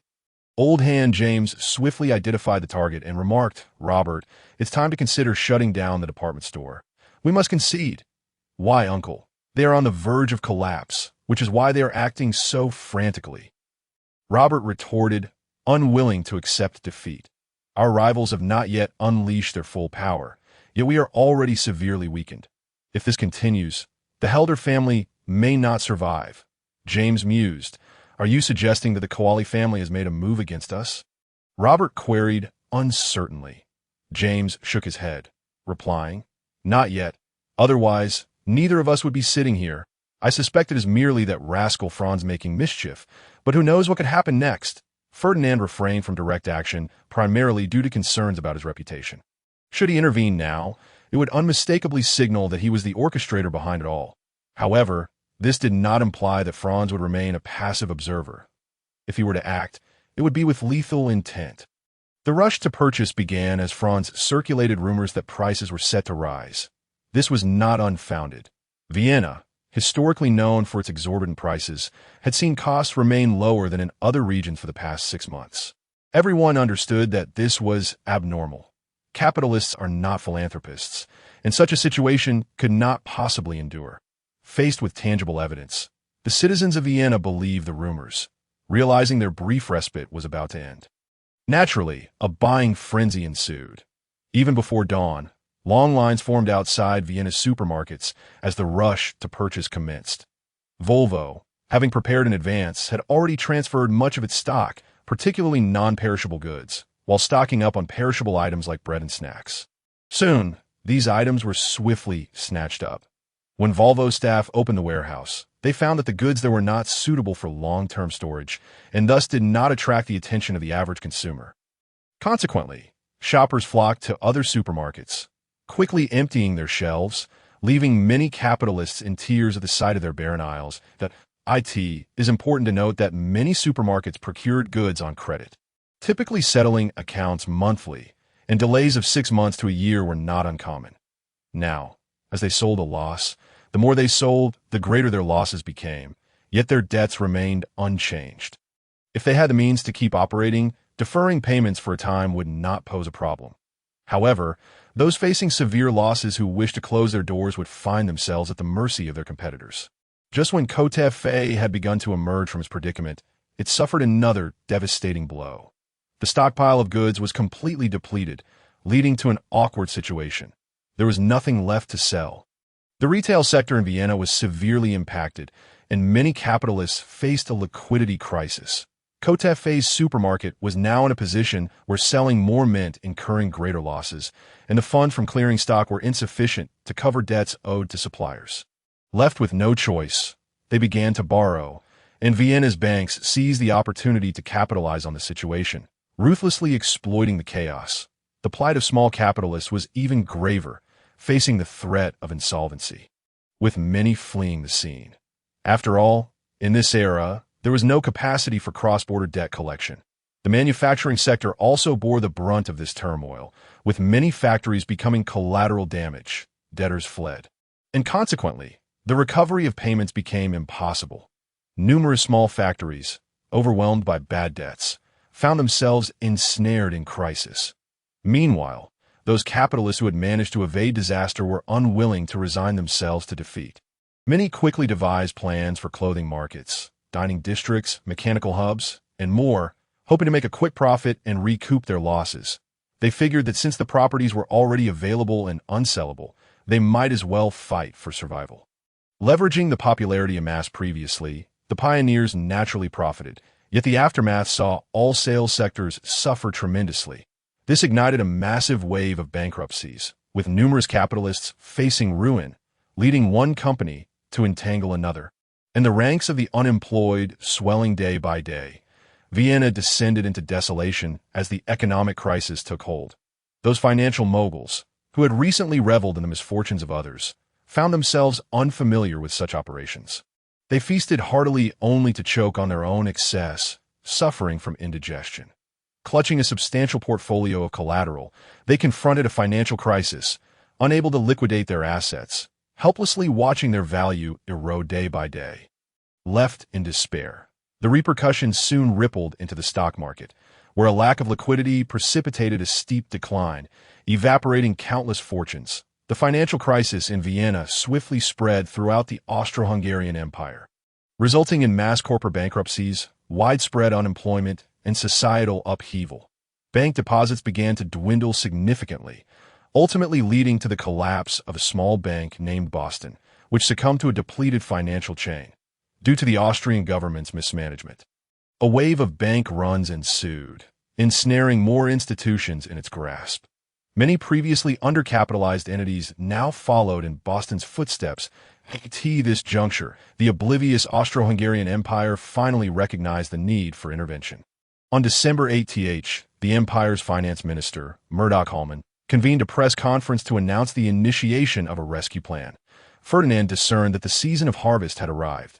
The empire's economic prospects remained robust, and with sufficient capital infusion, this financial turmoil would soon be surmounted. Seizing the opportunity presented by the depressed stock market, Ferdinand adeptly engaged in acquisitions, obtaining numerous valuable enterprises at bargain prices. That he also took the opportunity to invest in Skoda, swiftly becoming its second-largest shareholder. Of course, Skoda had yet to achieve its future magnificence. Its true potential would only be realized starting in 1899, peaking in 1937 when its artillery production surpassed that of the entire British Isles. Ferdinand was merely positioning himself strategically ahead of time. The coffee department store, already a prized possession of Ferdinand, was not spared from his grasp. Initially, coffee suffered significant losses in retail, and the onset of the financial crisis compounded its woes. As banks hastily called in their loans, delivering a fatal blow. The 200,000 loan previously extended by Hungarian capitalists now became a death knell for coffee. Following its tarnished reputation, all goods procured by coffee were now demanded to be paid in cash, straining finances considerably. With banks hastening their demands, the financial chain fractured, leaving coffee utterly powerless to recover. After a brief struggle, the Hurled family ultimately decided to surrender. After all, they had ignited the spark for this financial crisis, and it was likely that the government would place the blame squarely upon them. Being a scapegoat was no easy task. Selling the company immediately would allow the family to salvage some profit, especially since Ferdinand could offer cash, which they could then use to rescue other ventures. For a mere 50,000 in cash, alongside the assumption of all debts, Ferdinand effortlessly acquired the coffee department store, a giant valued at 800,000. Such opportunities only arise during financial crises, where numerous enterprises falter. With everyone busy merging and reorganizing, naturally, no one competed with Ferdinand. That a decade of effort could not compare to a single moment of opportunity. This occasion illustrated that very sentiment, as Ferdinand emerged with abundant gains. The fruits of this endeavor alone were sufficient to spare the Cathali family a decade of toil. The occurrence of the economic crisis was somewhat unforeseen by Ferdinand. The butterfly effect's power exceeded his expectations. As the butterfly effect continued to unfold, the influence of foresight diminished. Ferdinand felt a twinge of panic, sensing the need to prepare multiple contingency plans. The Austro-Hungarian Empire was no longer a consideration. Although it was the Cathali family's stronghold, the future appeared bleak. The Allies were also not a viable option, for Ferdinand lacked the confidence to believe he could alter the outcome of the World War on his own. It seemed prudent to cast his gaze beyond Europe, exploring colonial ventures as a promising alternative. After all, many regions remained largely untapped, devoid of competitors. He still recalled several renowned mineral deposits across the globe. In worst-case scenario, he could become a mining magnate. Time was of the essence, and it appeared that an expedited trip to London was in order. Ferdinand mused. The financial crisis in the Austro-Hungarian Empire arrived swiftly and departed just as quickly. Once the government injected sufficient funds in the market, normalcy returned with haste. After satiating himself in this capital feast, Ferdinand now embarked on his journey to London. It was time to retreat from the limelight. In recent years, Ferdinand's reputation in the Austro-Hungarian Empire had soared, and he had profited immensely during the recent capital banquet. Such attention was not characteristic of Ferdinand. This presented a perfect opportunity to venture out, while also addressing matters related to gold mines. Upon his rebirth, Ferdinand promptly dispatched agents to acquire land, securing many of the renowned mineral resources discovered in subsequent years. Many locations were inhospitable, lacking immediate mining value. But that could be disregarded. However, those open-pit gold mines could not be neglected. Who knew if someone might discover them first and claim the gold? The potential income of tens of millions of pounds was enough to drive one mad. Lacking sufficient strength, Ferdinand sought out formidable partners, ensuring his interests remained protected, thus prompting this journey to London. Queen Victoria, fully named Alexandrina Victoria, May 24, 1819, January 22, 1901, was the daughter of Prince Edward, Duke of Kent and Strafford. She ascended to the throne at the age of 18, revered as a national symbol. Queen Victoria reigned for an impressive 63 years and 7 months, longer than any other British monarch, and indeed longer than any female monarch in history. An era now referred to as the Victorian Age, this period marked significant advancements for Britain in industry, culture, politics, science, and military prowess. Queen Victoria was the last monarch of the House of Hanover. Her son, the heir apparent Edward VII, belonged to the House of Saxe-Coburg and Gotha. The Victorian era represented Britain's zenith, as it stood as the world's trade center. The British boasted, "The plains of North America and Russia are our cornfields. Chicago and Odessa are our granaries. Canada and the Baltic are our forests. Australia and the Middle East are our pastures. Argentina and the western plains of North America are our cattle ranges. Peru sends us its silver. The gold of South Africa and Australia flows to London. Indians and Chinese cultivate our tea, while our coffee, sugarcane, and spice plantations span the Indian archipelago. Spain and France are our vineyards. The Mediterranean is our orchard. America is our cotton field that in early December, Ferdinand departed from Vienna and arrived in London just before Christmas. Upon disembarking, he encountered his friend and cousin, Albert Edward von Saxe-Coburg and Gotha, Edward VII, who had come to welcome him. Their friendship stemmed from shared interests and a lifestyle unrestrained by convention, both being unique figures among the aristocracy. Edward warmly welcomed Ferdinand's arrival, also considering the potential to share some of the burdens. After all, facing reprimand together is a different experience than facing it alone. Otherwise, there would be no need for a royal heir to personally greet Ferdinand. "Ferdinand, my brother, why have you only just arrived?" Edward called out to him. "Damn it, you must know how far this journey is. The storms at sea were utterly insufferable," Ferdinand lamented. Engaging in lively conversation, they exchanged pleasantries, with Ferdinand keen to pay his respects to Queen Victoria first. Buckingham Palace, though renowned in later years, didn't seem particularly impressive to Ferdinand. Perhaps he had already assimilated into this world, for to him, it appeared similar to any other grand palace. However, the artwork along the way captivated him, as it showcased an array of antiques and artifacts from around the globe, with furniture resembling exquisite art pieces, leaving Ferdinand in awe. Edward seemed pleased with Ferdinand's reaction and remarked, "If you like, I could consider gifting you some, but first, we must pay a visit to my mother." This brought Ferdinand back to reality, and he awkwardly smiled, realizing his earlier enthusiasm had been somewhat embarrassing. "Ferdinand, welcome to our abode," Victoria said warmly. Yet to Ferdinand, it felt akin to an eternity that Victoria's commanding presence was formidable. He found himself sympathizing with Edward, for having such a dominant mother likely made his life challenging. Victoria, having advanced in years and possessing limited vitality, soon released Ferdinand from her company. After attending the customary welcome banquet that evening, she hurriedly departed. The following day, Ferdinand and Edward liberated themselves, embarking on an exploration of London. "Ferdinand, I hear you have amassed quite a fortune in these past 2 years." Edward remarked enviously.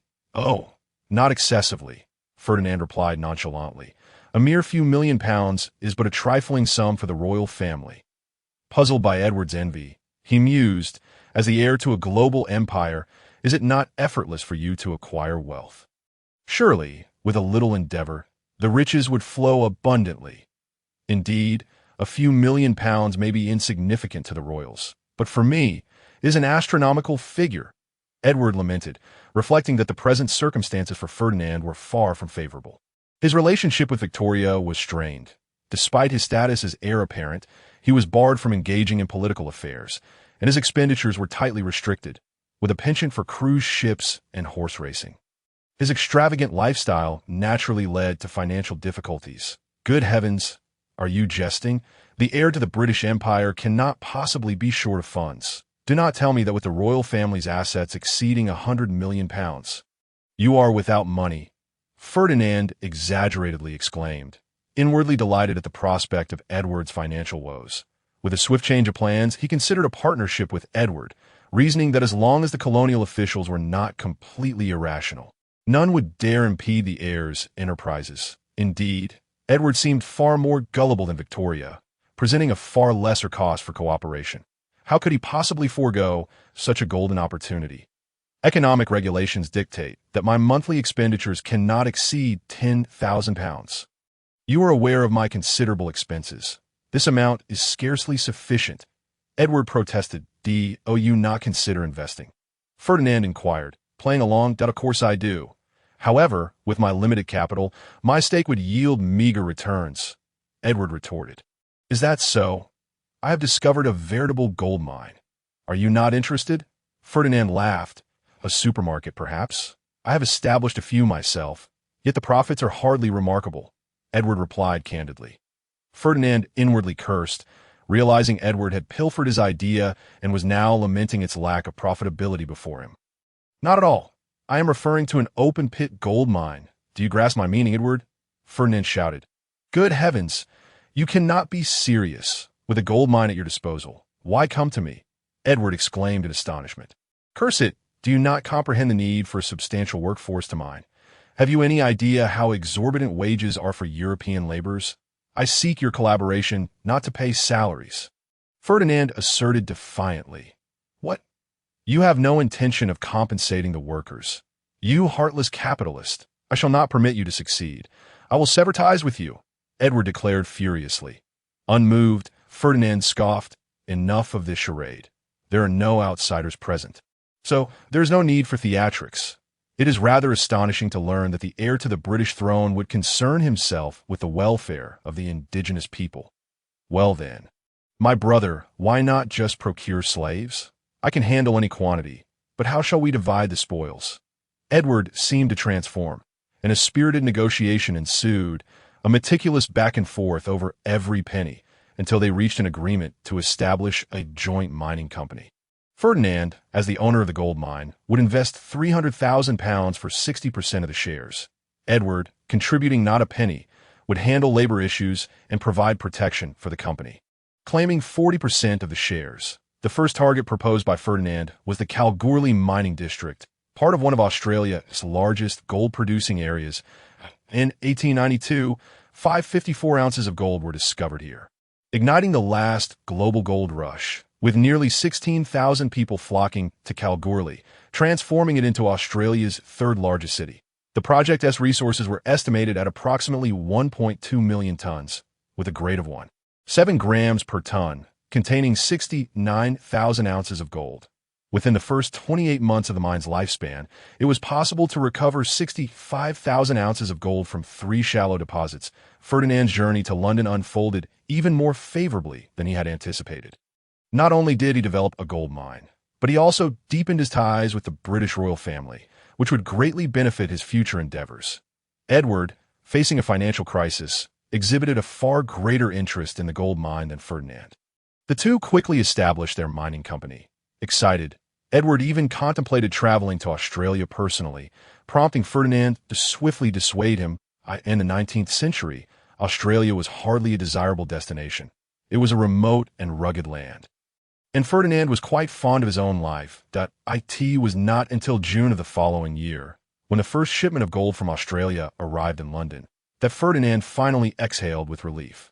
The initial shipment was modest, totaling a mere 800 kilograms, valued at just over £100,000, yet both Ferdinand and Edward were exhilarated. The impact of a pile of gold far surpassed that of a mere check. Even Victoria joined in their celebratory feast. In the gold standard era of the 19th century, gold held an importance that greatly overshadowed that of later times. With the mining company now on solid footing, Ferdinand embarked on his return to Vienna, where, barring any unforeseen circumstances, he could anticipate generating hundreds of thousands of pounds in annual profits. Unlike his initial arrival, upon his return journey, Ferdinand opted for the overland route after landing in France. Taking the opportunity to enjoy the scenery and visit famous landmarks that in France, he left his footprints at the Arc de Triomphe, the Louvre, Notre Dame Cathedral, and the Pantheon in Germany. He explored the Brandenburg Gate in Berlin.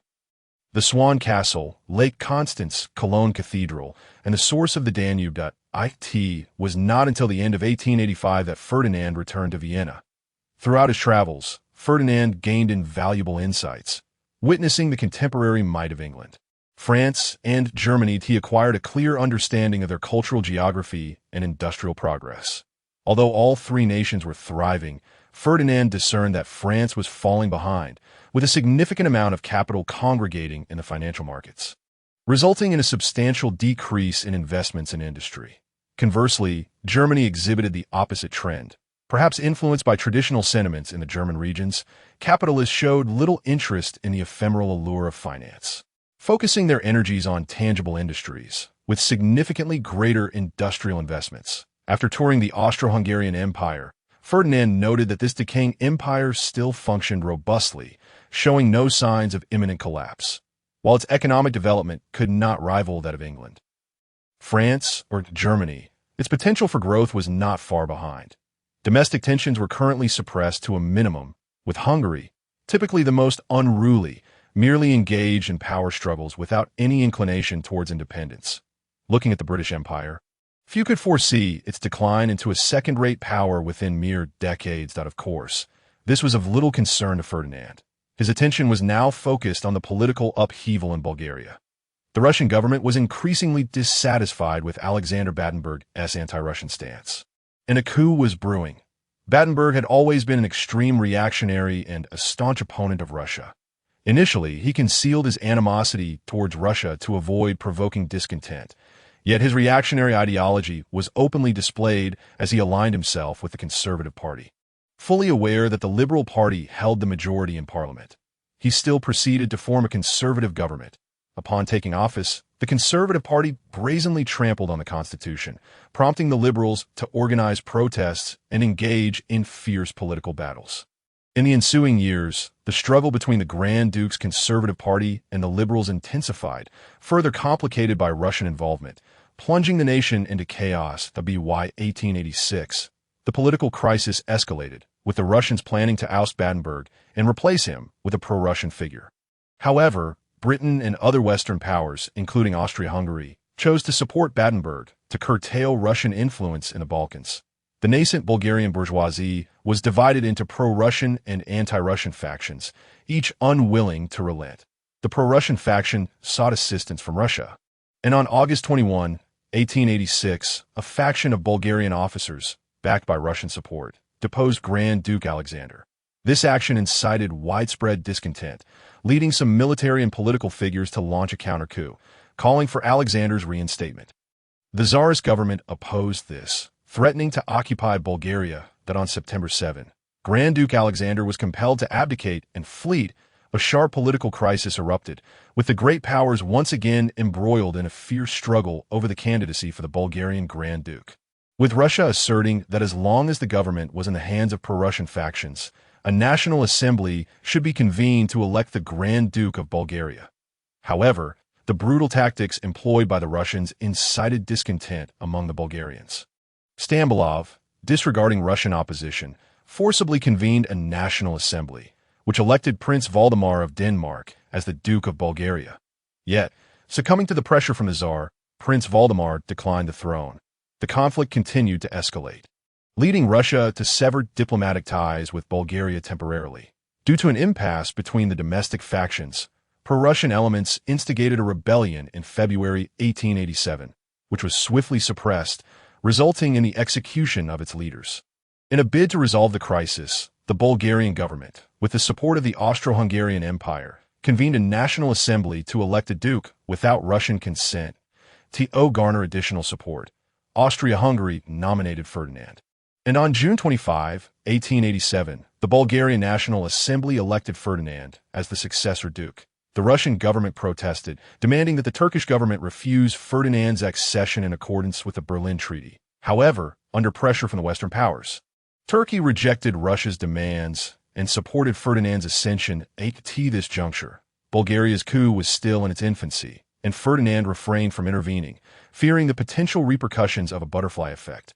Historically, Bulgaria had traversed Europe in search of a duke, with numerous candidates available.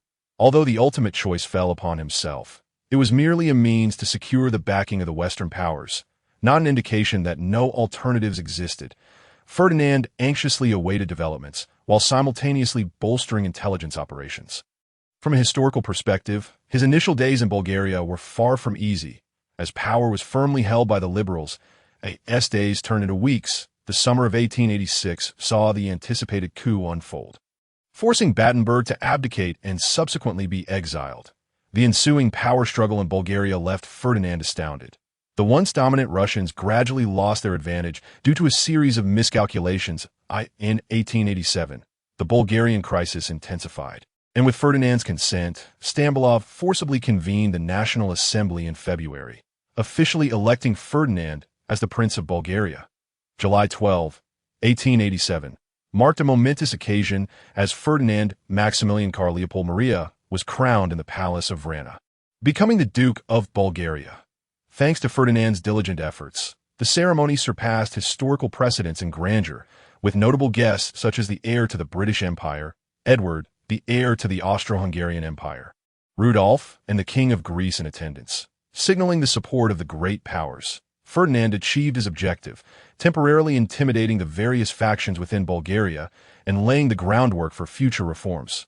Bulgaria, endowed with favorable natural conditions, boasted diverse terrains of mountains, hills, and plains, interspersed with lakes and rivers, the principal ones being the Danube and Maritsa. However, it also faced resource scarcity, primarily possessing coal, lead, zinc, copper, iron, uranium, manganese, chromium, rock salt, and a modest amount of oil.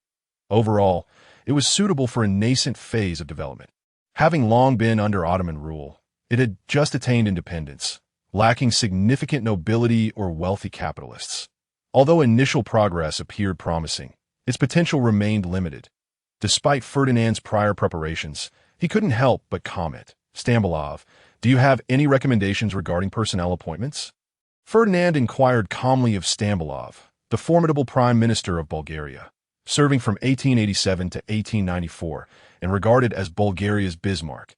Having studied at a seminary in Odessa from 1870 to 1872, he participated early on in Bulgaria's underground revolutionary movement against Turkish rule, leading small-scale uprisings in 1875 and 1876.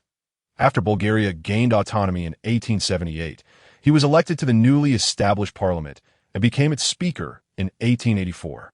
Following the abdication of Alexander I in 1886, he thwarted Russian interference and supported Prince Ferdinand of Saxe-Coburg and Gotha as the Duke of Bulgaria.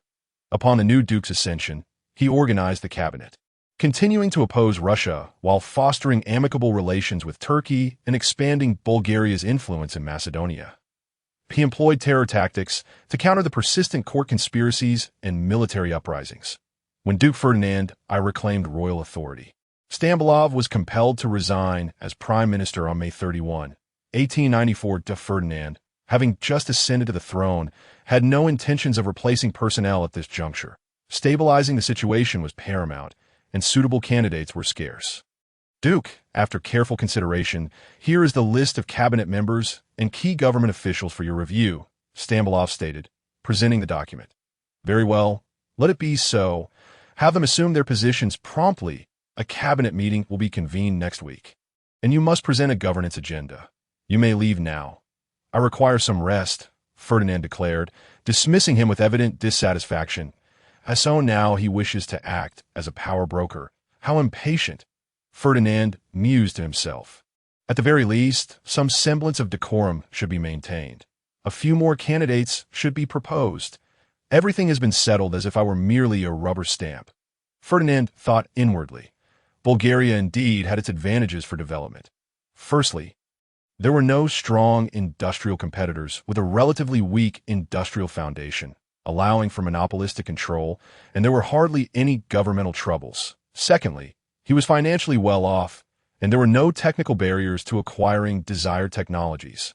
The government should focus on vigorously developing agriculture, What need is there for industry when they are still awaiting loans to pay salaries? Additionally, there is a need to promote education, but for now, a literacy program would suffice, encouraging patriotic youth to disseminate cultural knowledge and offering some rewards, thus saving expenses. Ferdinand busied himself with planning. Duke, the cabinet ministers have assembled and are awaiting in the great hall. Shall we commence the meeting?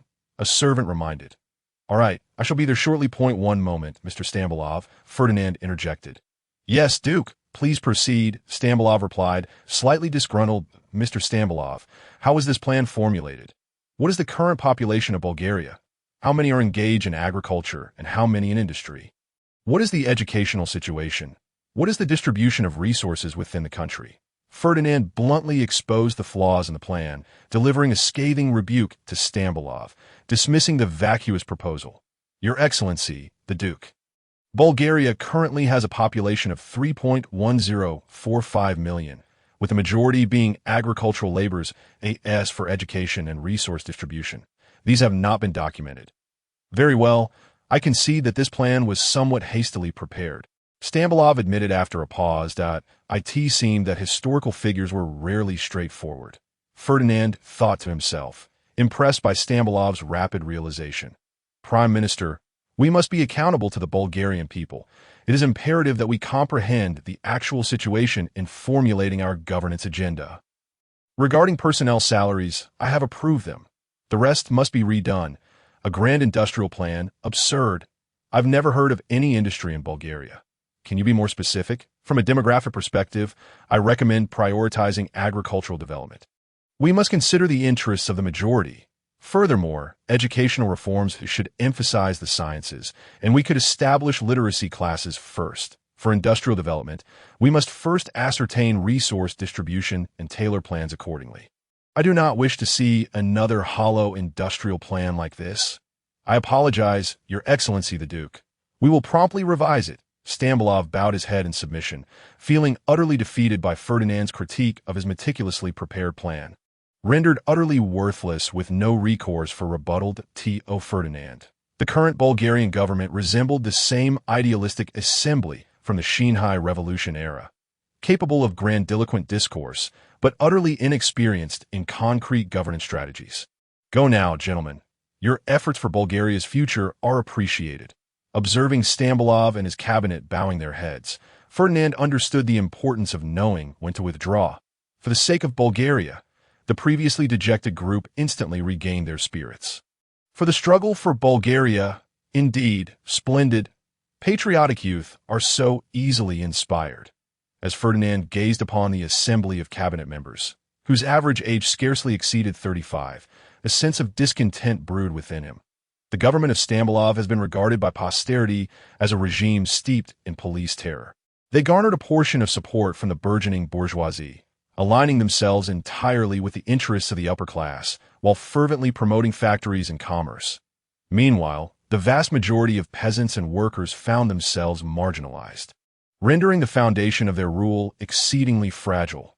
Most missionaries, along with various intellectuals, including a segment of the petite bourgeoisie, voiced their opposition to the government's radical anti-Russian policies after dismissing the cabinet. Ferdinand called out towards the door, "Karl, summon our associates for a meeting.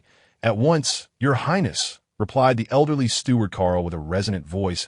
A half-hour later, Ferdinand gathered the attendees, addressing them.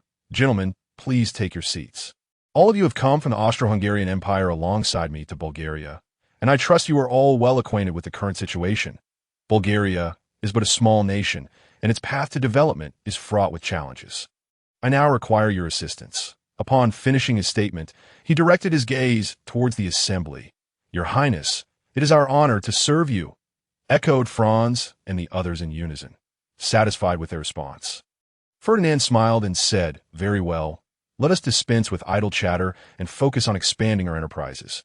Although Bulgaria's market is currently modest, so too is the competition. Yet, Your Highness, Bulgaria's abysmal transportation conditions render our products nearly uncompetitive on the international stage."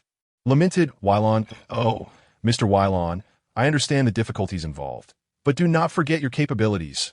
You might consider prioritizing the Balkan market, Within our own borders, Greece, Serbia, and Turkey present promising options. Ferdinand, cognizant of Wylon's concerns, proposed, "Very well, Your Highness. I comprehend now that if it is merely this, it should not pose a significant issue, though they are rather impoverished, and the profits may not be substantial." Wylon cautioned, "Indeed, I am aware of that, as for the international market. Do we not have the factories of Austro-Hungary at our disposal? Your focus remains there, while here the primary competitors for our flour mills are household workshops and transportation." Ferdinand replied, somewhat disheartened. He then surveyed the others and inquired, "Surely, none of you will encounter difficulties?"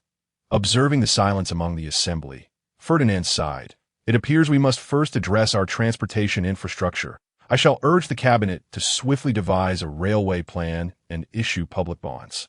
Despite being mentally prepared, Ferdinand felt a cloud of gloom settle over him. Pondering the future trajectory of Bulgaria, which proved to be a vexing dilemma, he contemplated, what of a high-end strategy? Yet, how to achieve such a path? Internal combustion engines, automobiles, airplanes, and tanks seemed distant aspirations, beyond Bulgaria's current capabilities. Even if we were to develop them, our domestic market would struggle to absorb them, and abroad we would be outmatched by competitors with far superior industrial foundations. For now, we must focus on agriculture. Our industrial base is undeniably lacking and requires gradual support from the state. Perhaps it is best to persuade the youthful cabinet members. Alternatively, I could resort to big data. Young people exhibit little patience that a 5-year plan employing a command economy would suit their tastes, especially now that Bulgaria lacks capitalists to oppose such measures. As the spring breeze swept through Sofia Palace in 1887. The slumbering grass, having endured a winter's chill, now bravely pushed its tender shoots above the soil. Though the green was but a hint, it pulsed with life. Following 5 months of investigation, the cabinet concluded that Bulgaria's natural resources were scant. Discarding the previously submitted industrial plan into the depths of the Mediterranean. "Cheer up, everyone. The scarcity of natural resources does not render us powerless," Ferdinand reassured them. "Your Highness, do you intend to incite a war?" Stambolov's eyes brightened with intrigue. Ferdinand mused, "Indeed, Bulgarians are truly the Prussians of the Balkans. Their martial spirit is evident, especially when observing this cabinet. It is no wonder that from a historical population of over 4 million, more than 120,000 soldiers were mobilized." He rolled his eyes and declared, "No, we currently lack the strength to wage war. While Bulgaria may be deficient in mineral resources, our geographical advantages are considerable. And the populace is supportive of the government that I plan to implement a command economy to minimize unnecessary resource waste." Command economy? The assembly murmured, turning their gazes towards him. "Yes, a command economy to simplify. Consider this example. For the railway, I propose constructing 1,000 kilometers within 5 years to enhance Bulgaria's transportation network.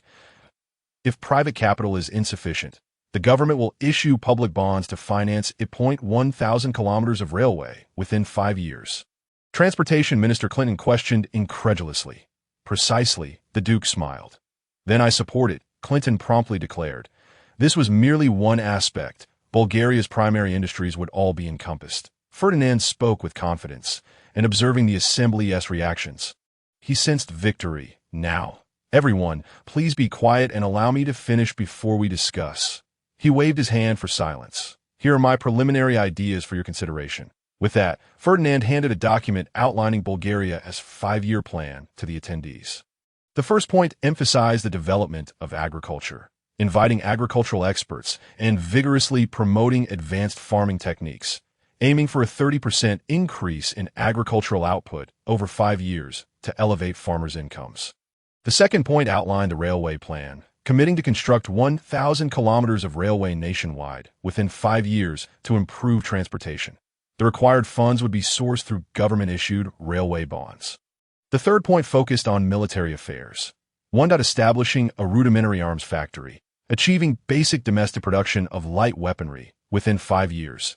2. Completing the reorganization of the national military and implementing a reserve and conscription system within the same time frame. 3. Establishing a national defense university. The fourth point concerned industry, encouraging the development of heavy industry.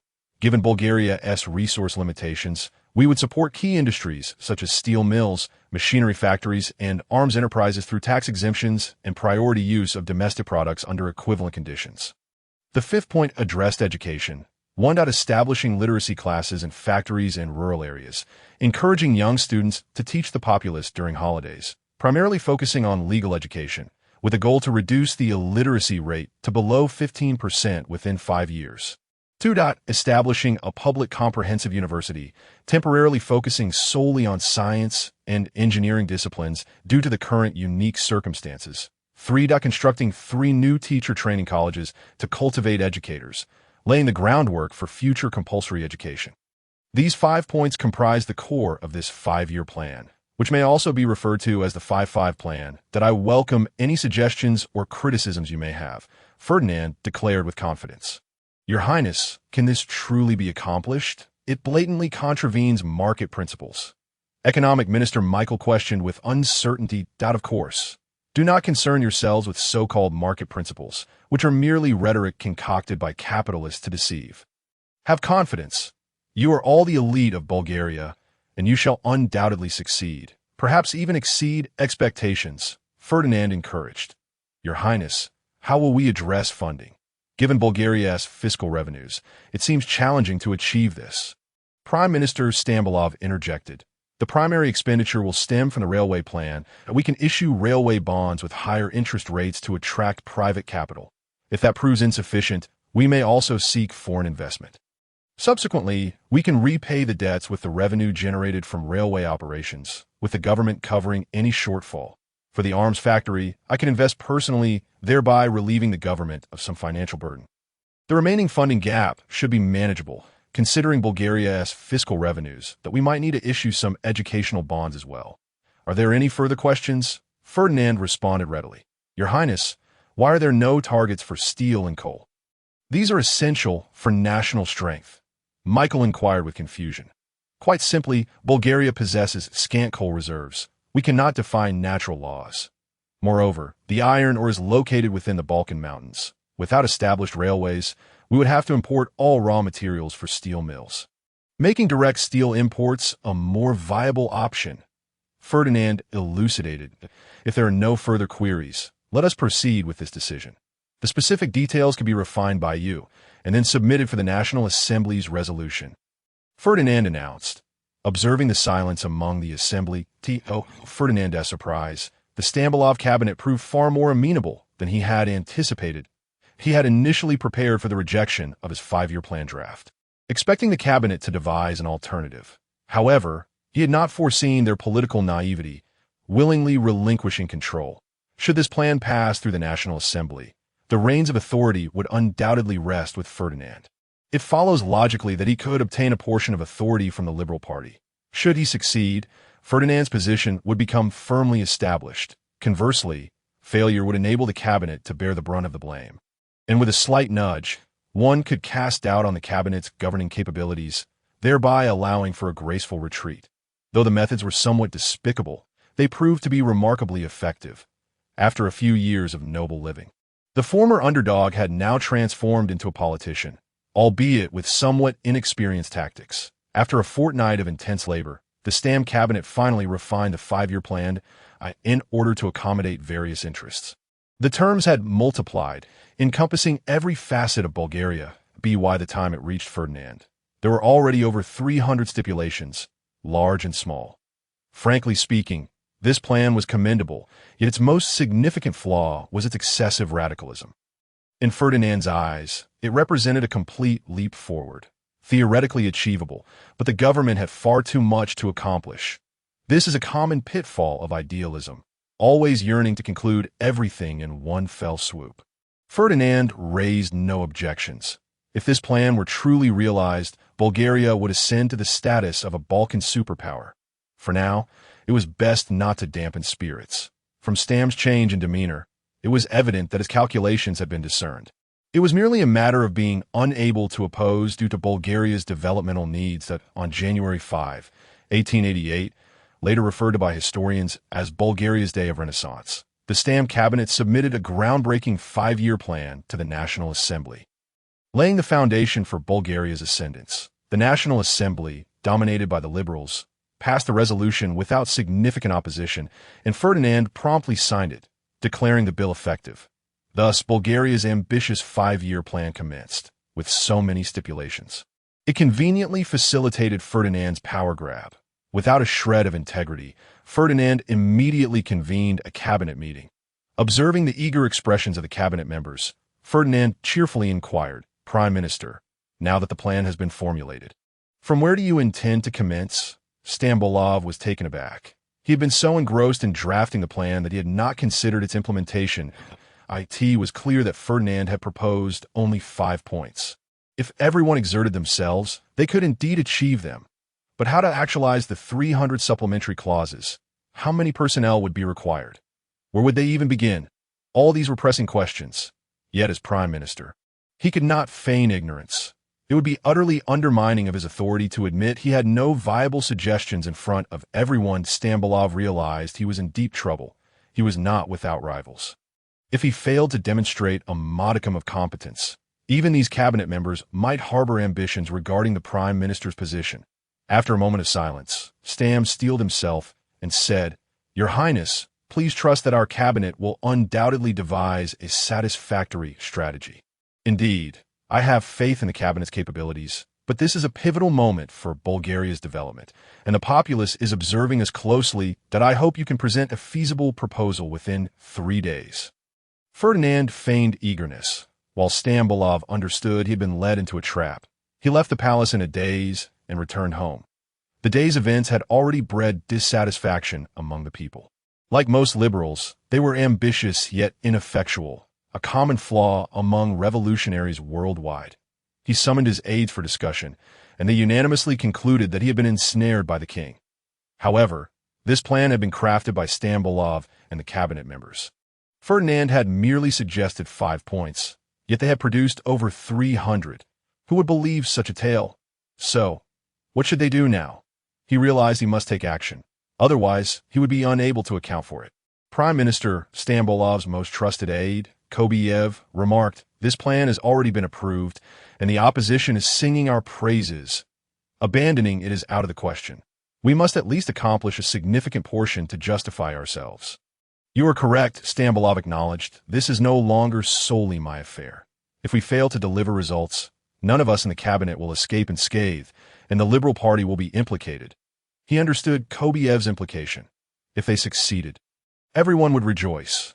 If they failed, no one could evade culpability. Ignoring the cabinet's thoughts, Ferdinand knew this matter was both difficult and simple. After all, it was merely a proposal. Regardless of its existence, it was impossible to fulfill all tasks. As long as he accomplished the 5 principal objectives, Ferdinand would be satisfied. Should the cabinet experience an outburst of efficiency and complete everything, he would only be more pleased, for a share of the credit would be guaranteed. 3 days passed, and as Ferdinand had anticipated, the Stam cabinet indeed produced a proposal, albeit one riddled with flaws in Ferdinand's eyes. Nevertheless, he nodded in approval, saying, "Not bad. However, with so many tasks, can you manage them all? Why not divide the responsibilities? Each department could handle certain aspects, while the cabinet coordinates. Wouldn't that be more efficient?" As the other's eyes lit up, Stambolov's expression darkened. This was a desperate situation that left no room for rebuttal. Indeed, Ferdinand's ultimate goal was to decentralize power. Once authority was delegated, reclaiming it would become a cumbersome endeavor. The strengthening of various departments served to undermine the cabinet, primarily targeting Prime Minister Stambolov, whose cabinet members were largely dual-hatted as department heads. Thus retaining their own power, Ferdinand could not tolerate the existence of a power-hungry minister. Had Stambolov been a man of extraordinary talent, he might have acquiesced. Unfortunately, history had shown him that Stam lacked the capabilities of a formidable chancellor. Presently, the Bulgarian cabinet comprised 5 members: Prime Minister Stambolov, Minister of Economy Michael, Minister of Industry Wilson, Minister of Defense Saville, and Minister of Internal Affairs Yunus. The cabinet was already burdened with numerous responsibilities. Managing hundreds of projects was simply untenable, and decentralizing authority was the most effective solution. Stam exchanged glances with the others and realized that the 4 had consented. He could no longer refuse. However, Stam still felt compelled to assert himself, stating, "Your Highness makes a valid point. Task division is essential, and we must each take responsibility for our respective portions." After saying this, Stam's expression darkened. He understood that from this day forth, the cabinet would no longer be a monologue, as the status of others would gradually converge toward his own. The cabinet meeting concluded smoothly, and Ferdinand was quite pleased with the division of responsibilities. Having secured oversight of the Ministry of Agriculture and the Ministry of Education, compared to other sectors, the cabinet had shown a conspicuous lack of emphasis on agriculture. The plans drafted included scant provisions for agricultural development, thus affording Ferdinand an opportunity. The Ministry of Education was even simpler. Bulgaria's treasury was depleted. Among those most vociferously denouncing the government, aside from the opposition, were educators, as teachers had gone months without salaries. Given that Ferdinand, as king, was willing to take on this challenge, they were more than willing to relinquish a troublesome burden, especially since educational funding was still in arrears. Ferdinand had taken on two exceedingly hot potatoes, yet he felt quite pleased. Bulgaria was an agrarian nation with scarce mineral resources. The most readily achievable results in the short term lay in agriculture. When compared to China's land utilization, Bulgaria lagged far behind its European counterparts. If one were to consider Bulgaria's arable land, it could potentially double in size, but of course, Ferdinand had no intention of pursuing such an avenue. It was entirely unnecessary, with an area comparable to that of Jiangsu province. Bulgaria currently had a population of merely over 300,000, less than one-tenth of Jiangsu's concurrent population. Ferdinand planned to vigorously enhance irrigation, promote advanced agricultural techniques, and increase grain yields, which would suffice. Agricultural development in the Balkans lagged behind. During this period, grain yields per acre were less than two-thirds of those in Western Europe. As long as he accomplished these objectives and garnered the support of the peasant class, which constituted 9/10 of the total population, he would secure an invincible position. Thus, even if it cost hundreds of thousands of pounds, Ferdinand would spare no expense for the educational sector. That was even easier to manage. History had taught him that controlling schools equated to controlling public opinion. Why mastering the nation's youth, one would inevitably seize the future of the country. The immediate priority was to establish a university. Historically, Bulgaria's first university, Sofia University, was founded in 1888. This very institution also gave rise to Bulgaria's earliest socialist scientific society. Laying the groundwork for the proletarian revolution, Ferdinand's remarkable efficiency would undoubtedly leave the cabinet feeling chagrined. Aware of the treasury's emptiness, he did not seek assistance from the Stam cabinet. On January 10, 1888, shortly after the cabinet had clarified the division of responsibilities, Ferdinand, in his capacity as the Duke of Bulgaria, issued a second decree to issue 5 million leva in educational bonds. Note: 1 leva 1 franc 0.290325 grams of gold. The nation was astounded. It should be noted that due to the Civil War, Bulgaria's fiscal revenue in 1887 had not even reached 40 million leva. This move quickly garnered robust support from educators and enlightened bourgeoisie, despite the interest being only slightly higher than that of bank deposits. With a term extending up to 10 years, the populace generously opened their wallets, resulting in half of the offerings being sold within just a month. The astute Ferdinand, of course, was well aware of the maximization of benefits. Not only did he publicly subscribe to 300,000 levs, but he also openly invited the media to oversee the utilization of these funds, which significantly enhanced his reputation. After all, he had no intention of embezzling educational funds. Regardless of how stringent the media scrutiny was, it was merely the lower ranks who would suffer. If he could catch a few corrupt individuals, he would not mind. With the funds acquired, he not only settled the long overdue salaries of teachers, but also allocated money to establish Bulgaria's first university, Sofia University. The remaining funds remained untouched, and the cabinet's repeated attempts to lay claim to them were thwarted by Ferdinand's insistence on their dedicated U.S. In desperation, Stam followed Ferdinand's example and issued bonds.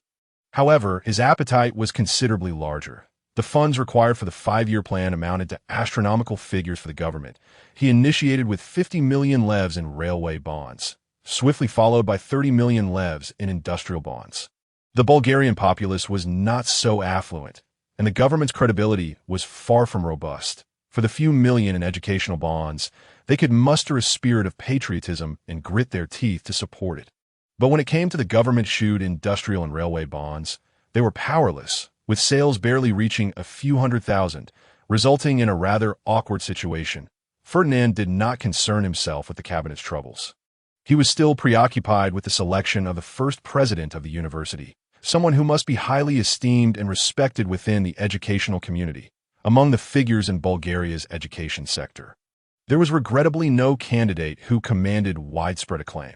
Much like the country itself, those capable of attracting international students were mostly quite young and lacked the requisite qualifications. The older generation held conservative views, lacked global perspectives, and could not keep pace with the times. In his search for a suitable candidate, Ferdinand turned his gaze towards the Ministry of Education. Minister Chikov, what are your thoughts regarding the presidency of Sofia University? Ferdinand inquired. Your Highness, the educational community is in an uproar. There are 3 individuals qualified for nomination, yet their capabilities are hard to trust, Minister Chikov lamented, fully aware that the lack of ability was a minor issue compared to the fact that all 3 were opponents of Stam's cabinet. They were established educators, aligned with the pro-Russian faction, and the cabinet would undoubtedly obstruct their ascension. What are the others? We must find a suitable candidate. We cannot allow this to drag on, as the university is currently but an empty shell. What shall we do then? You might as well return and ponder this matter at your leisure. Ferdinand shifted the pressure on Chikov, placing him in a difficult position. If he selected one of the 3, how could he justify it to the cabinet? If he chose someone else, how would he gain the trust of the educational community? Suddenly, an idea struck Chikov, and he thought of a suitable candidate. Why not appoint the king in a nominal role? Once this notion took hold, it was unstoppable. First, the cabinet would not oppose it, thus suppressing the dissenters. Second, it would be acceptable to the educational community, ensuring that future educational funding was secure, a rationale sufficient to prompt the 3 obstinate individuals to withdraw voluntarily. On his way back, Chikov grew increasingly optimistic about this idea. If Ferdinand were appointed as the university president, the presence of the Ministry of Education would undoubtedly be greatly enhanced, and funding could be attributed to the king, relieving him of the pressure from the cabinet. However, he realized that such a significant matter could not rest solely on his shoulders. He should consult the educational community and let them take the lead. Anyone who opposed it would bear the responsibility for resolving educational funding issues. As Chikov anticipated, the announcement of the news quelled the educational community's disputes for the sake of their collective interests, or perhaps to secure their own livelihoods and timely salaries. Nearly all teachers publicly expressed their support for Ferdinand's presidency. Ferdinand was left astonished, realizing he was the very person whom the community deemed worthy of trust. Initially, he found it implausible. As a newcomer who had only been in power for half a year and had accomplished little, how could he garner such widespread support? Even Chikov's reassurances did little to quell his doubts. He was reluctant to accept a position that might lead to scorn from the educational elite. Karl, send someone to investigate this matter. Ferdinand decided he needed clarity. Your Highness, it's quite simple. Karl replied calmly. Oh, pray tell, Ferdinand urged. Your Highness, educators need to eat too. Have you not noticed that since Bulgaria's independence, educational funding has never been sufficient? Virtually every government has consistently defaulted on funding, and recently, you just happened to settle overdue salaries. Ferdinand exclaimed in realization. Indeed, a single phrase can awaken a slumbering mind. So, they have turned their attention towards me. Yet, he found this fortuitous. After all, it was challenging to intervene in school affairs, but as a legitimate president, would it not be rather simple to exert influence? Having understood the reasoning, Ferdinand naturally could not continue to refuse. However, he also recognized that he would merely be a nominal president and could not dedicate all his energy to the university.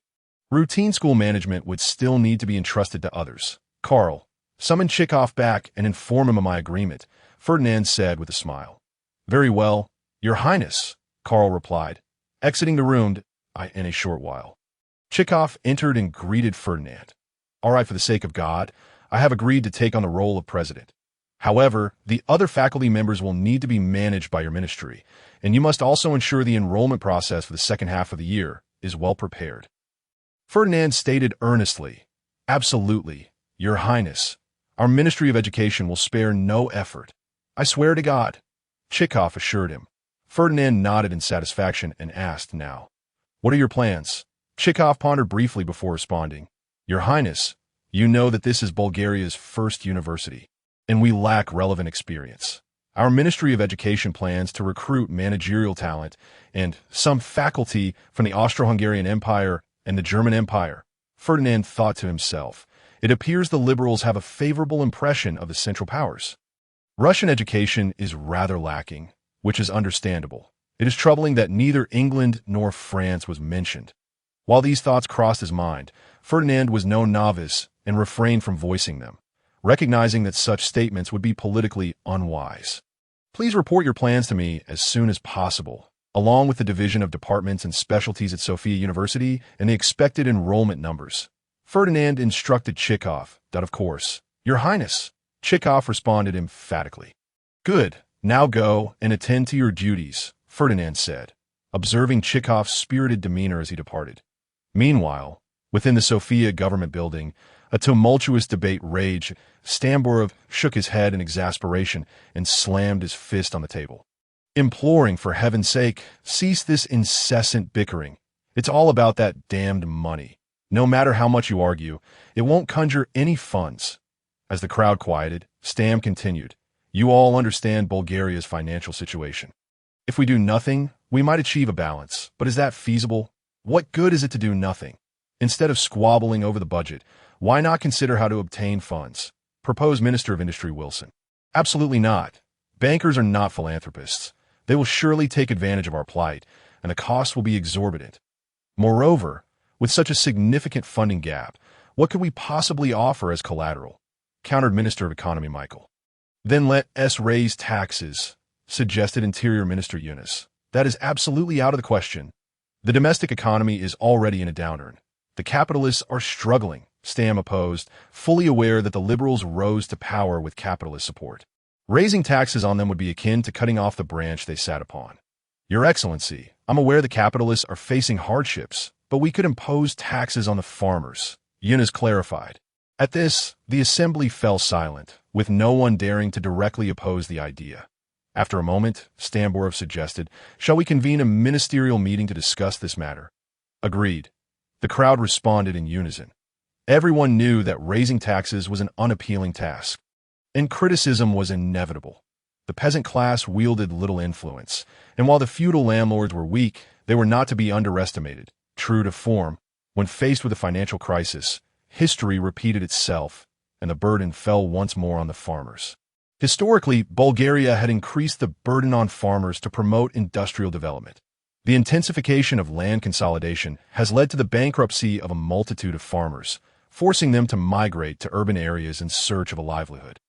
The inevitable disintegration of families has resulted in a deluge of blood and tears across Bulgaria. Although the influx of laborers into cities has spurred industrial growth, the nascent working class has not reaped any benefits.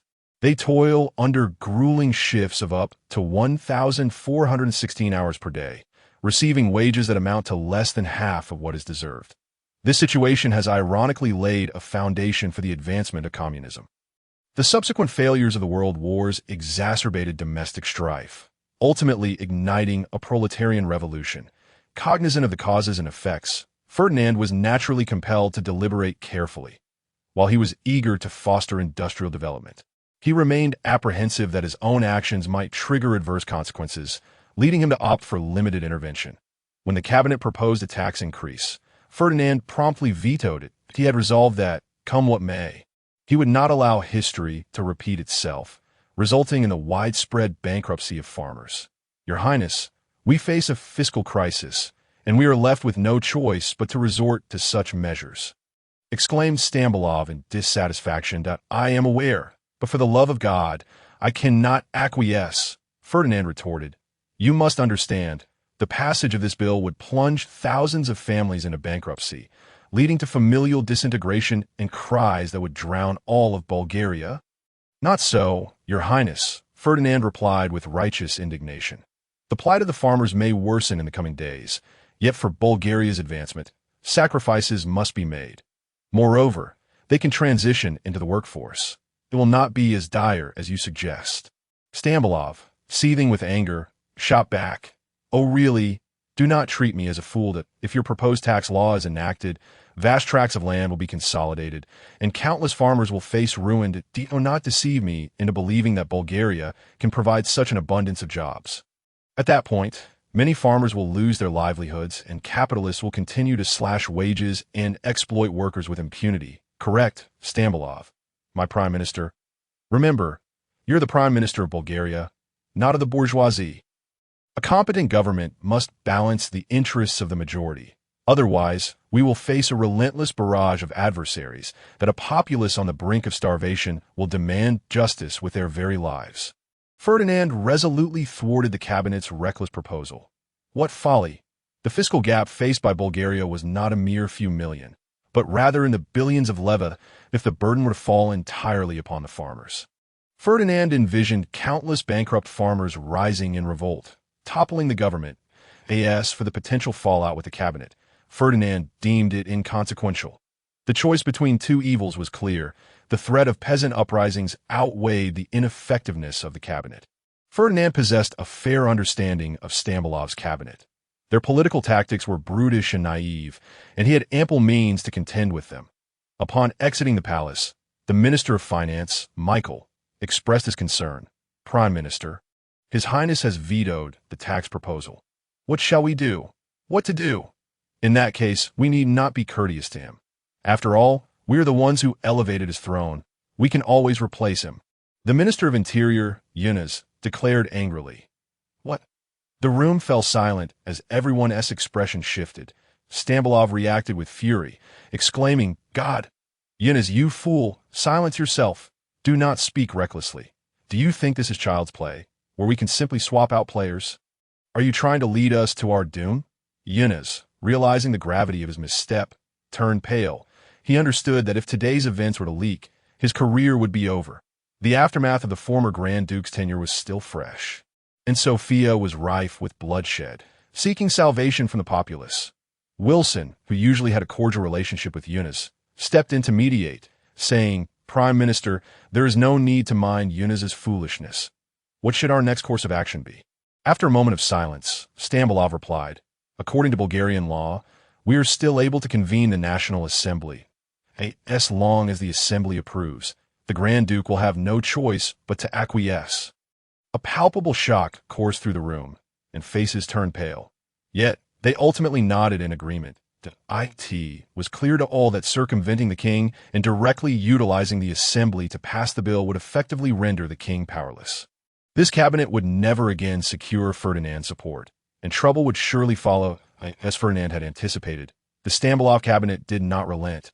After Ferdinand's veto, they convened the National Assembly.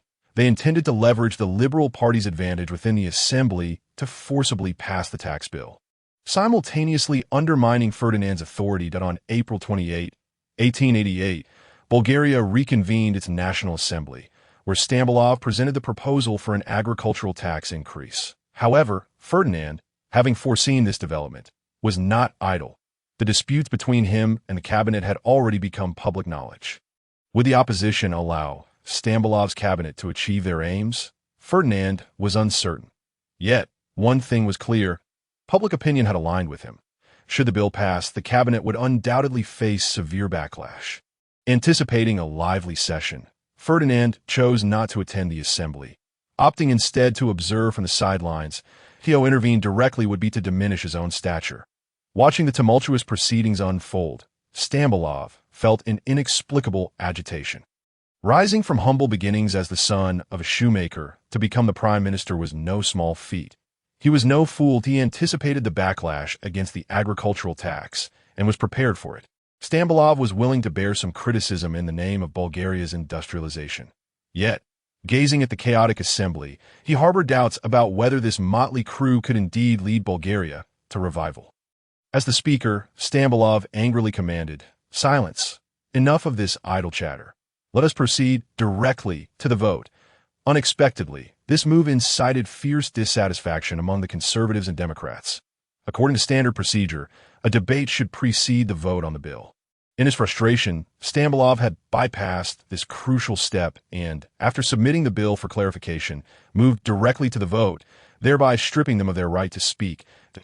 In an anticipated reaction, the angry conservative members withdrew from the vote in protest. Unsurprisingly, the Liberals, occupying 7/10 of the Assembly seats, had no trouble passing the resolution. Now, with the Conservatives absent from the vote, it should have passed with a significant majority. To the contrary, the results were shocking, leaving the Conservative members regretting their decision. 26 votes in favor, 55 abstentions, and 18 votes against the resolution. The scene left Stambolov's cabinet in an awkward predicament. It became apparent that they were widely unpopular, with support falling below 30%. Had the Conservatives not withdrawn, the Liberal-controlled Assembly would have outright rejected their proposal. One could easily foresee that a political struggle surrounding the cabinet was on the horizon. Had Ferdinand been present, he could have clearly informed Stambolov that he was overestimating his position. The majority of Bulgarian parliamentarians were educated abroad, youthful and impassioned, easily swayed by public sentiment. Additionally, many hailed from feudal landlord backgrounds, and their families likely never divulged the true origins of their land. Upon hearing of the tax increase, their instinctive reaction was to defend their own interests. Their opposition to the bill stemmed from instinct rather than genuine discontent with the cabinet. Upon receiving the results, Ferdinand understood that Stambolov's cabinet was bound to make a grave error.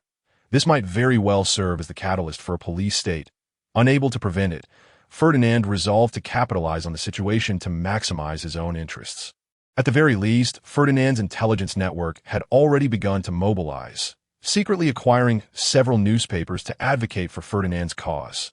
Seizing the moment, they bolstered his reputation, portraying him as a benevolent king opposed to arbitrary taxation in the eyes of the majority. Ferdinand's gaze had now shifted beyond Sofia, penetrating the vast rural expanse. As early as the previous year, he had dispatched envoys to the Austro-Hungarian Empire to recruit agricultural experts, subsequently commissioning the Ministry of Agriculture to conduct a preliminary survey. His agricultural development plan was crafted by these experts, and to ensure its successful implementation, Ferdinand had lowered the standards. Long ago, during the Warring States period, farmers recognized the benefits of utilizing fertilizers to enhance soil quality.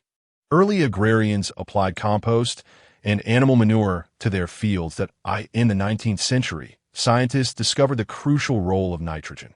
Farmers began purchasing sodium nitrate sourced from Chilean natural deposits to enrich their lands. However, Bulgarian agriculture remained largely antiquated, with the use of fertilizers being highly inefficient. Yields fell short of 2/3 of those in Western Europe. Hydrological projects, too, were in disarray, relying predominantly on the whims of nature. If Bulgaria were not blessed with favorable climatic conditions and a sparse population, it would likely face considerable struggles to secure sustenance. Ferdinand is no longer a youthful idealist, intent on resolving issues in a single stroke.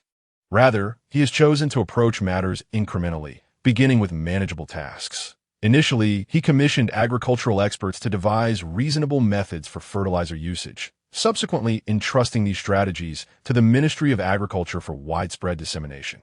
By showcasing tangible results, he aimed to deepen the initiative further. That Ferdinand's agricultural reform plan did not encroach upon the interests of the landowning class, thus garnering support from progressive landlords, while others largely observed from a distance. Facilitating a smooth promotion of rural initiatives. Satisfied with the progress, Ferdinand recognized that if results could be achieved within the year, further advancements could be made the following year.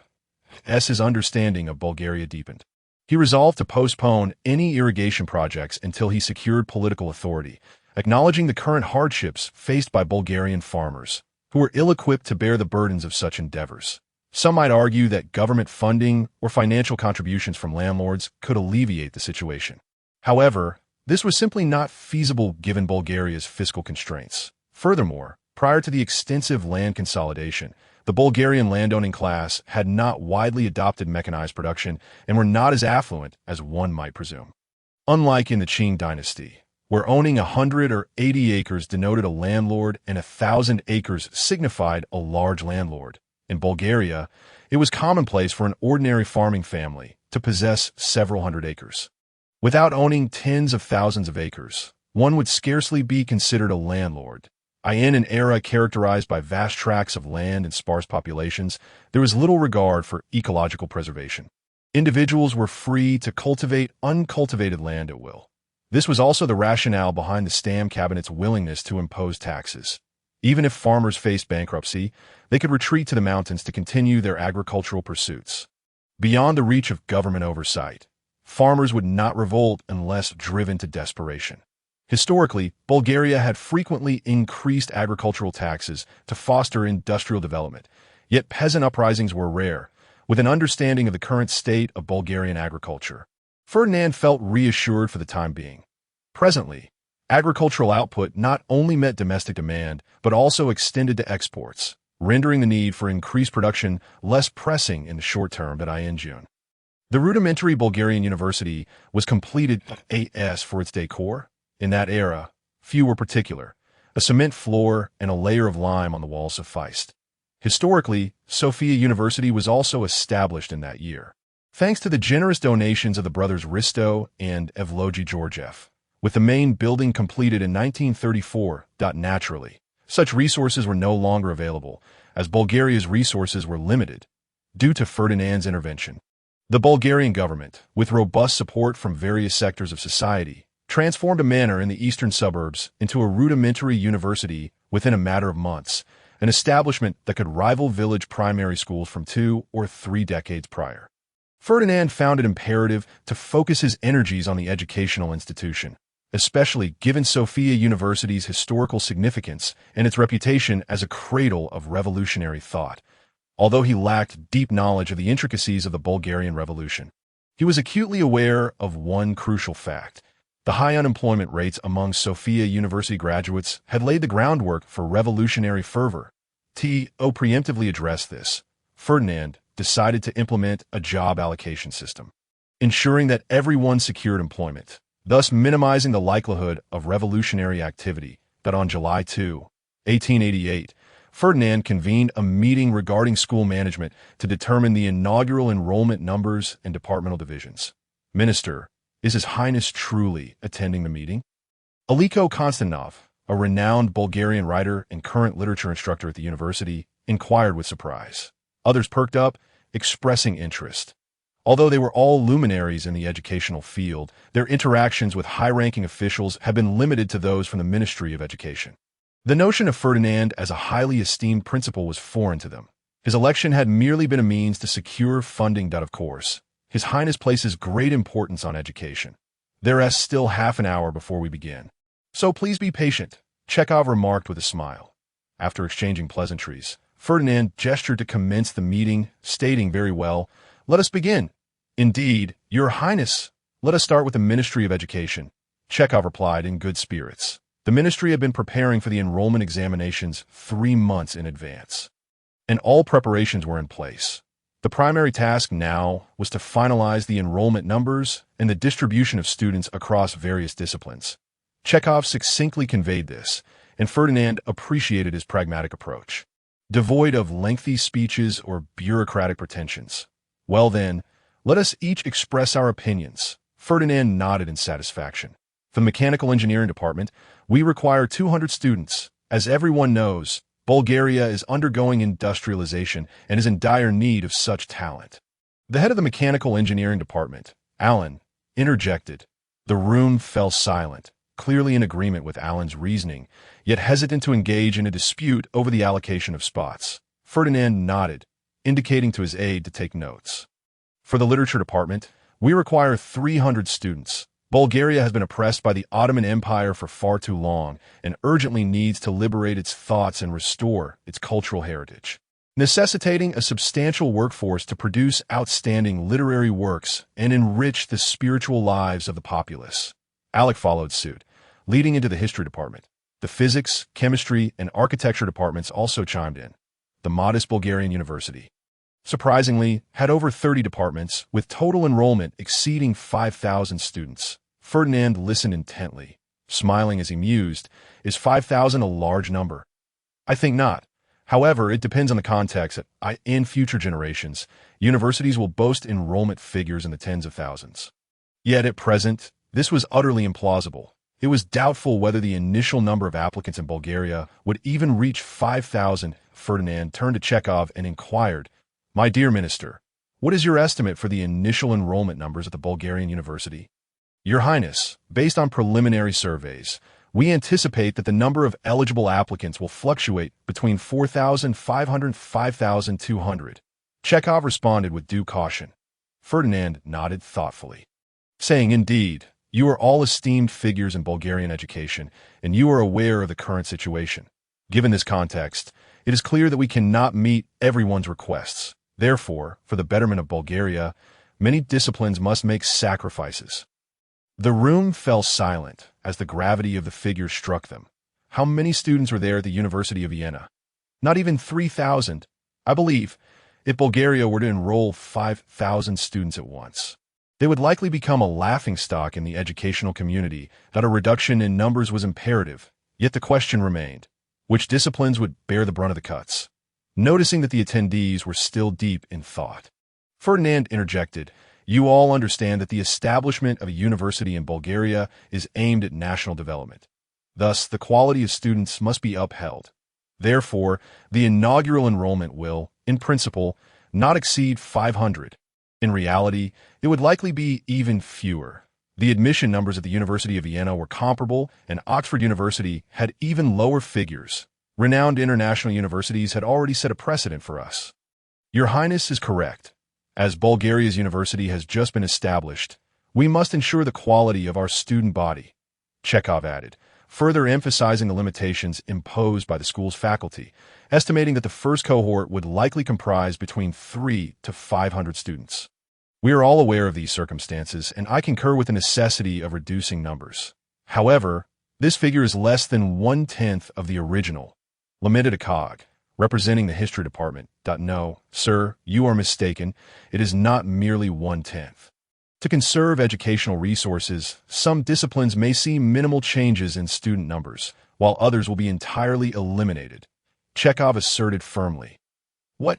This is unacceptable!" Gasps of shock echoed throughout the room.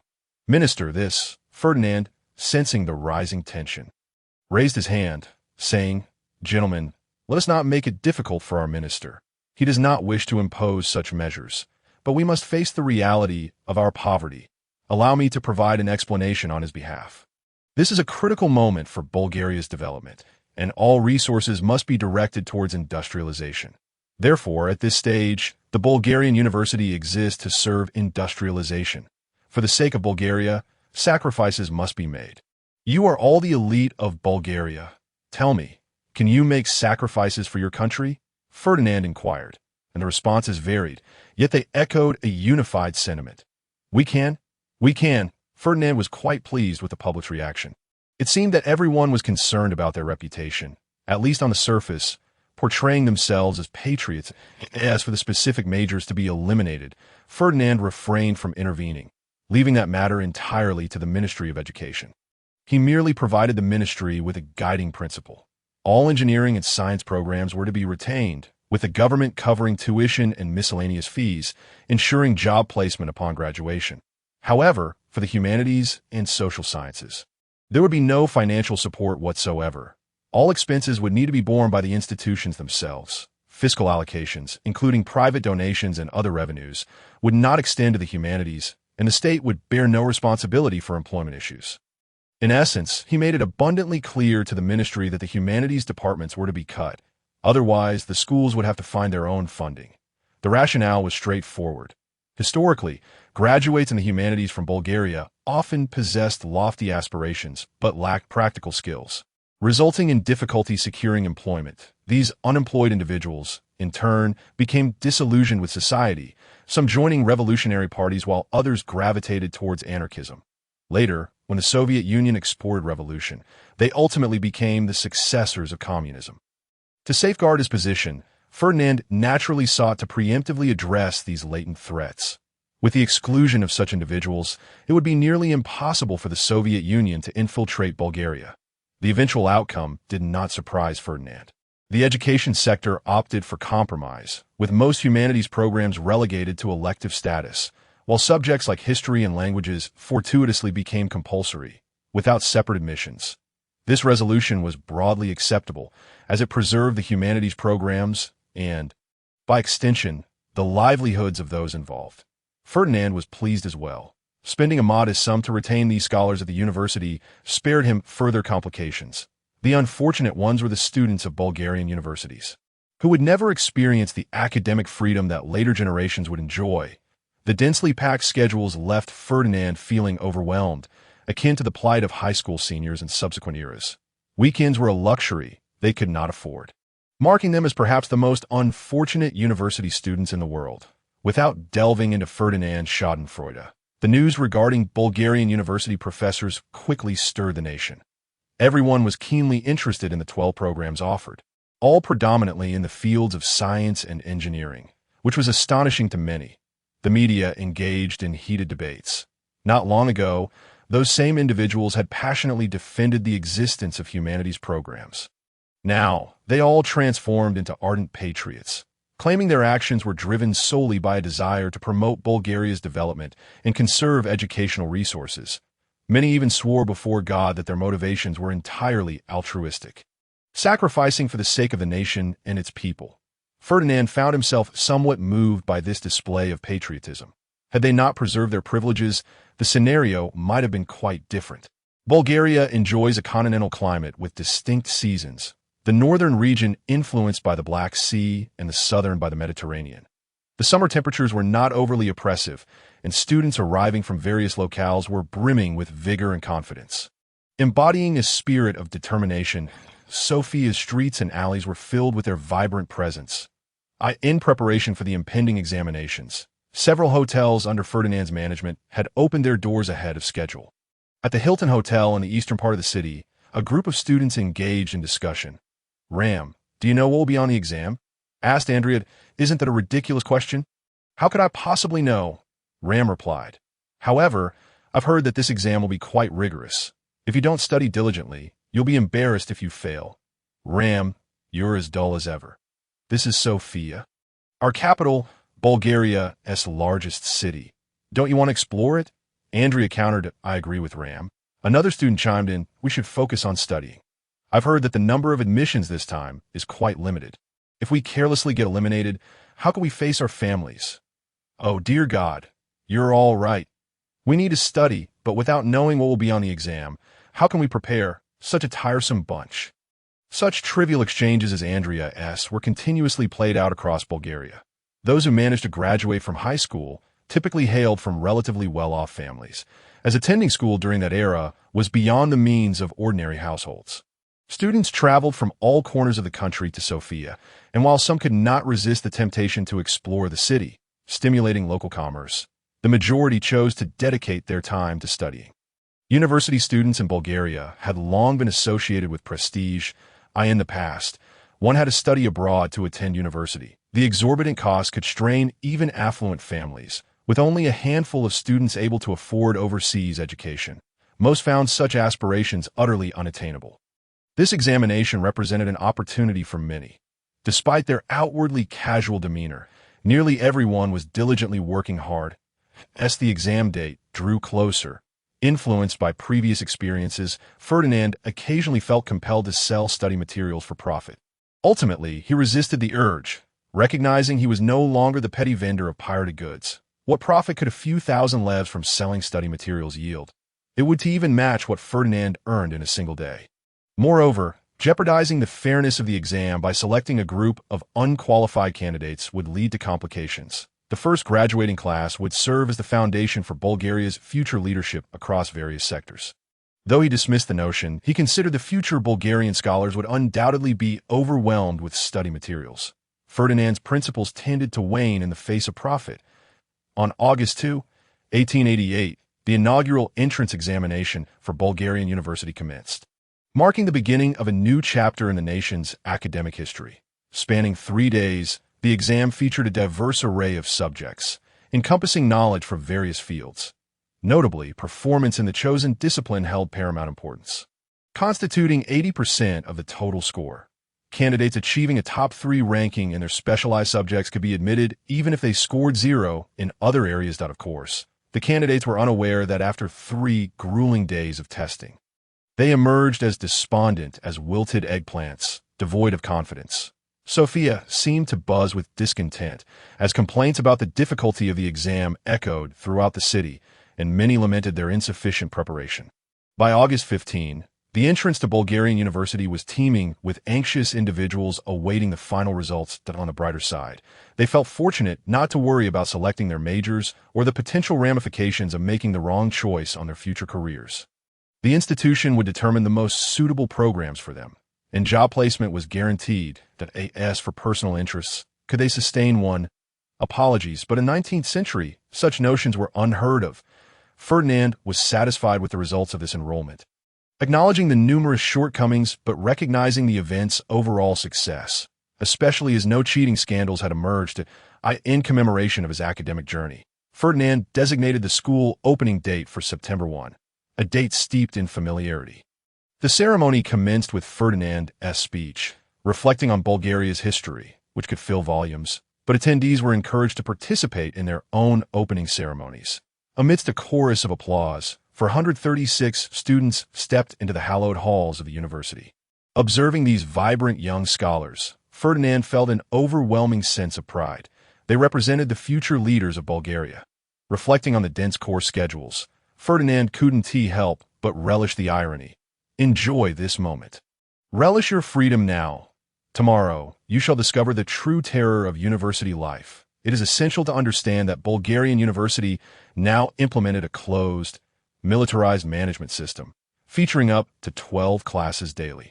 Coupled with study periods, from the early rise at 5:30 in the morning to the late dismissal at 10:30 in the evening, students spent nearly every moment engaged in academic pursuits, apart from meal times and brief interludes.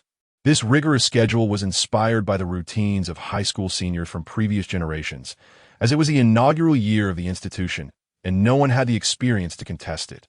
The management staff had been recruited at high salaries from Berlin's military academies, directly replicating their management methods.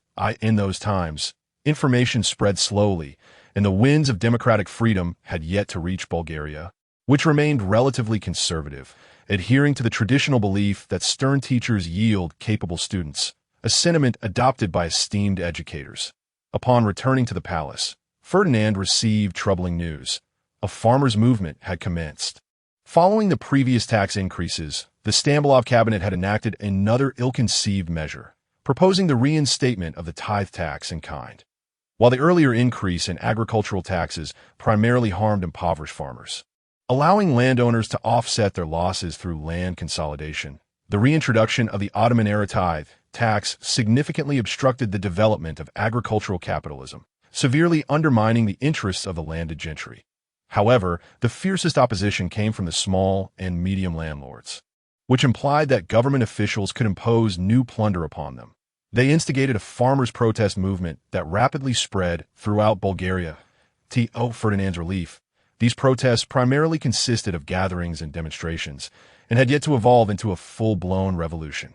This further solidified his resolve to dissolve the cabinet. Yet the Stambolov cabinet had significantly contributed to his rise to power and had supporters among the populace. For Ferdinand to dismiss the cabinet, he needed a compelling justification. Historically, it was not until 1894, when public outrage reached a boiling point, that the monarch personally intervened to dismiss the cabinet. Prior to that, Stambolov had wielded considerable power. Although Ferdinand employed political maneuvers to some extent to undermine Stambolov's authority and bolster the various ministries, he was still unable to alter the reality of Stambolov's control over the cabinet. Ferdinand initially believed he would have to wait for the next parliamentary election to successfully usurp power. Unexpectedly, due to his butterfly effect, Bulgaria's fiscal crisis intensified. The cabinet, in a desperate bid to fulfill the 5-year plan, resorted to increasingly draconian measures to raise funds. Ferdinand was acutely aware that a police state was taking shape. Within just a year, the Bulgarian police force had expanded by 50%. Stambolov even unilaterally established a secret police force, which Ferdinand's intelligence network uncovered over 300 personnel, with infiltrators certainly among them. When action was taken, It would undoubtedly reveal a shocking truth. Seizing the opportunity, Ferdinand clandestinely introduced anarchists, future leaders of the revolution, and radicals into their ranks, preparing to eliminate future adversaries once and for all, thus making one last use of the Stambolov cabinet. "Your Highness, we are ready. The fish are already in the net," exclaimed Fu, the head of the intelligence organization.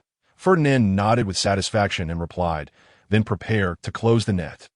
Michael impatiently knocked on the Prime Minister's office door and said, "Prime Minister, there is grave news. Do not panic. Speak slowly. God is still watching, and the sky will not fall." Stambolov said leisurely, sipping his tea. "Oh, for heaven's sake, my Prime Minister, the sky is about to fall. After hearing this news, I suspect you will lose your appetite for tea." Michael exclaimed anxiously, "Oh, what could possibly have caused my minister to be so alarmed? Let me guess. Has the Ottoman Empire attacked us, or have the Serbians stirred up trouble again?" Stambolov joked lightly, "Oh my God. Mr. Prime Minister, have you not read the newspapers? Our secret agreements with Britain and Austria-Hungary have been exposed, and public outcry against the government is deafening." Michael responded furiously. With a sudden jolt, Stambolov's hand trembled, causing his teacup to crash to the floor. "What? How is this possible? Wasn't this known only to a select few of us at the top? Indeed, no more than 5 of us were privy to the details of the agreement. Yet now it has been made public in the newspapers. Word for word, not a single punctuation mark altered." Michael said worriedly, "Could it be that there was a leak from the British or Austro-Hungarian sides? That seems implausible. It is unlikely both would leak information simultaneously. Only a handful of us know the specifics. And even the Duke is unaware of the exact terms. Who could have leaked this?" Stambolov pondered, perplexed. "Your Highness, how the leak occurred is no longer important. What matters now is how we manage the aftermath." Michael urged. "Let me think for a moment," Stambolov said as he paced a few steps, then calmly added, After a brief moment, there was another knock at the office door. This time, it was Eunice, Sovel, and Wilson, who had come together.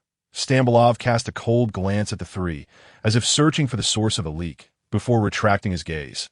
"Are you all aware of this?" he inquired. The three nodded in tacit acknowledgement. "Prime Minister, this matter is quite delicate. Our mortgage dealings have now been exposed, and public sentiment is turning against us," Eunice said in a somber tone, for it was his duty as the Interior Minister to oversee domestic opinion. And now he faced significant trouble. Moreover, there are many within the government who are expressing dissatisfaction with the situation. Just earlier, I encountered Chikov, who urged our cabinet to issue a clarification. Wilson added, "I am aware. The mortgage on customs tariffs and rail rights was a decision made by our cabinet without parliamentary approval. Had it not been exposed, once the railway was completed and operational, it would have been a fait accompli. We could have leveraged our achievements to justify it. But now, I fear many within the party will oppose us," Stambolov lamented. "Indeed, Prime Minister, that was our initial plan. However, it is now impossible. The British and Austro-Hungarians will not allow us to backtrack. Should we initiate emergency protocols?" Sovel suggested with a fierce demeanor "Oh my God. Have you lost your mind, Sovel? Emergency protocols are meant for times of crisis. We are not yet at that stage." Wilson vociferously opposed. "Mr. Wilson, we are indeed at a crisis point. If this continues, the government's credibility will be severely undermined. The opposition has seized upon our vulnerabilities and could launch a motion of no confidence at any moment. Perhaps we should wait. This is far too significant a matter. Once initiated, it could lead to catastrophic consequences, exacerbating tensions to the point of no return." Michael hesitated, weighing the options. 2 votes for opposition, 2 for support, thus placing the decision-making power in Stambolov's hands. "Very well. Let us initiate the protocols. The situation has spiraled beyond our control and can no longer persist. Mr. Yunus, the subsequent actions are now entrusted to your ministry." Stambolov declared emphatically, "Rest assured, Your Excellency, everything is well within our grasp." Yunus replied confidently, "The military will remain neutral during this operation and can intervene if necessary," Sovel assured with conviction. Stambolov nodded in satisfaction, although he instinctively disregarded the latter part of Sovel's statement. Should the military indeed be deployed, it would signify the onset of civil war. Regardless of the victor, the cabinet would emerge as the ultimate loser. The Liberal Party had already assumed power, and a coup was no longer a suitable toy for them. The opposition, having awaited a government clarification that never came, found the police knocking at their doors. Key figures were swiftly incarcerated, resulting in a severe blow to their ranks. Numerous newspapers were shut down, and countless scholars were caught in the crossfire. The once vibrant Sofia fell into a sudden silence. A literary inquisition commenced, and a reign of terror began in Sofia, spreading throughout Bulgaria. Prisons overflowed, and within a mere fortnight, over 10,000 individuals were arrested. Among them were intellectuals, feudal landlords, workers, peasants, government officials, and even some members of parliament. The Stambolov cabinet's guillotine was raised high. The constitution was brazenly trampled upon, and the law had lost all authority that on September 15, the Stambolov cabinet declared the Conservative Party an illegal entity and ordered its dissolution. In truth, the Conservative Party had already fragmented, with its core members imprisoned. Despite the pervasive anger, the populace found themselves powerless against tyranny. From this moment forth, the era of freedom in Bulgaria was at an end. Conversations were conducted with utmost caution, for a slip of the tongue could draw the attention of the secret police, and the prison gates would swing open for them. Ferdinand, standing by, fanned the flames. For such an opportunity for a purge was rare. Furthermore, the Stambolov cabinet had willingly stepped forward to take the blame, drawing the ire of the populace. If this opportunity were squandered, it would be a disservice to the cabinet's selfless contributions. Ferdinand acknowledged that Stambolov was a true patriot, willing to sacrifice everything for Bulgaria's resurgence. However, politics is unforgiving, indifferent to justice, and solely focused on achieving its aims. While the cabinet's actions were somewhat extreme, they were not without justification in the name of national progress. The crux of the issue lay in the cabinet's firm grip on power, seeking to render Ferdinand a mere rubber stamp. Since they obstructed his path, they would naturally be cast aside. The struggle for power brooked no compromise. Previously, Ferdinand had extended numerous olive branches to Stambolov, but to what avail? Had Stambolov truly possessed exceptional abilities? Masterful political acumen and unparalleled governance skills, he could have rivaled the iron-fisted chancellor. Ferdinand was not entirely devoid of tolerance, yet regrettably, he displayed none. Thus, under the covert assistance of Ferdinand, the police operated with unprecedented efficiency. Apprehending a significant number of anarchists, revolutionaries, and anti-government dissidents, Ferdinand was acutely aware that the primary issue facing modern Bulgaria was not an insufficiency of democracy or a lack of vibrant freedom. Quite the contrary, the current state of democracy in Bulgaria had far exceeded practical necessity, and freedom had surpassed essential bounds. Situated in the Balkans, surrounded by formidable adversaries, the paramount concern was to concentrate efforts on development. Only with a strong nation could discussions of freedom and democracy ensue. Furthermore, due to the overwhelming nationalism permeating the Balkans, every Bulgarian harbored their own political ideologies and felt compelled to contribute to the nation's progress, leading to unwarranted interference in national politics and development strategies, often exhibiting blind xenophobia. The two Balkan wars in history serve as testament to how potent nationalism can forge a formidable military. Simultaneously, it also resulted in diplomatic isolation, leaving Bulgaria devoid of allies. A glance at history reveals that Bulgaria has never established a clear, long-term, and constructive strategic goal. One faction of politicians adopts one approach, while another faction employs a different tactic. Who to choose as an enemy, who to select as an ally. Regrettably, the Bulgarians have never clarified these matters, ultimately resulting in their encirclement. Subsequently, swept up by nationalism, they found themselves entangled in the catastrophic turmoil of the world wars. This evening descended. A man clad in dark clothing hurriedly entered a narrow alley and knocked on a gate. Oh, thank God. Tom, you have not been captured. Quickly, come inside. This is not a place for conversation. After ushering the man in, he peered around cautiously before shutting the door. Rest assured, Kurin, I arrived discreetly. No one is aware. Tom exhaled with relief. Oh, that is a relief. The police in Sofia have gone mad, arresting traitors left and right. I heard your newspaper was shut down and many were arrested. I feared you had been caught. It is a great relief to see you unharmed. May God bless you. Kurin replied with palpable excitement. Not even mention it. I believe only God knows what is happening. The police suddenly sealed the newspaper, taking the editor away. I happened to be out interviewing and narrowly escaped.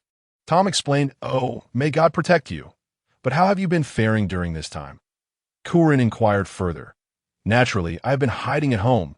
You know, even if troubles arise, a small fry like me would not warrant a wanted notice.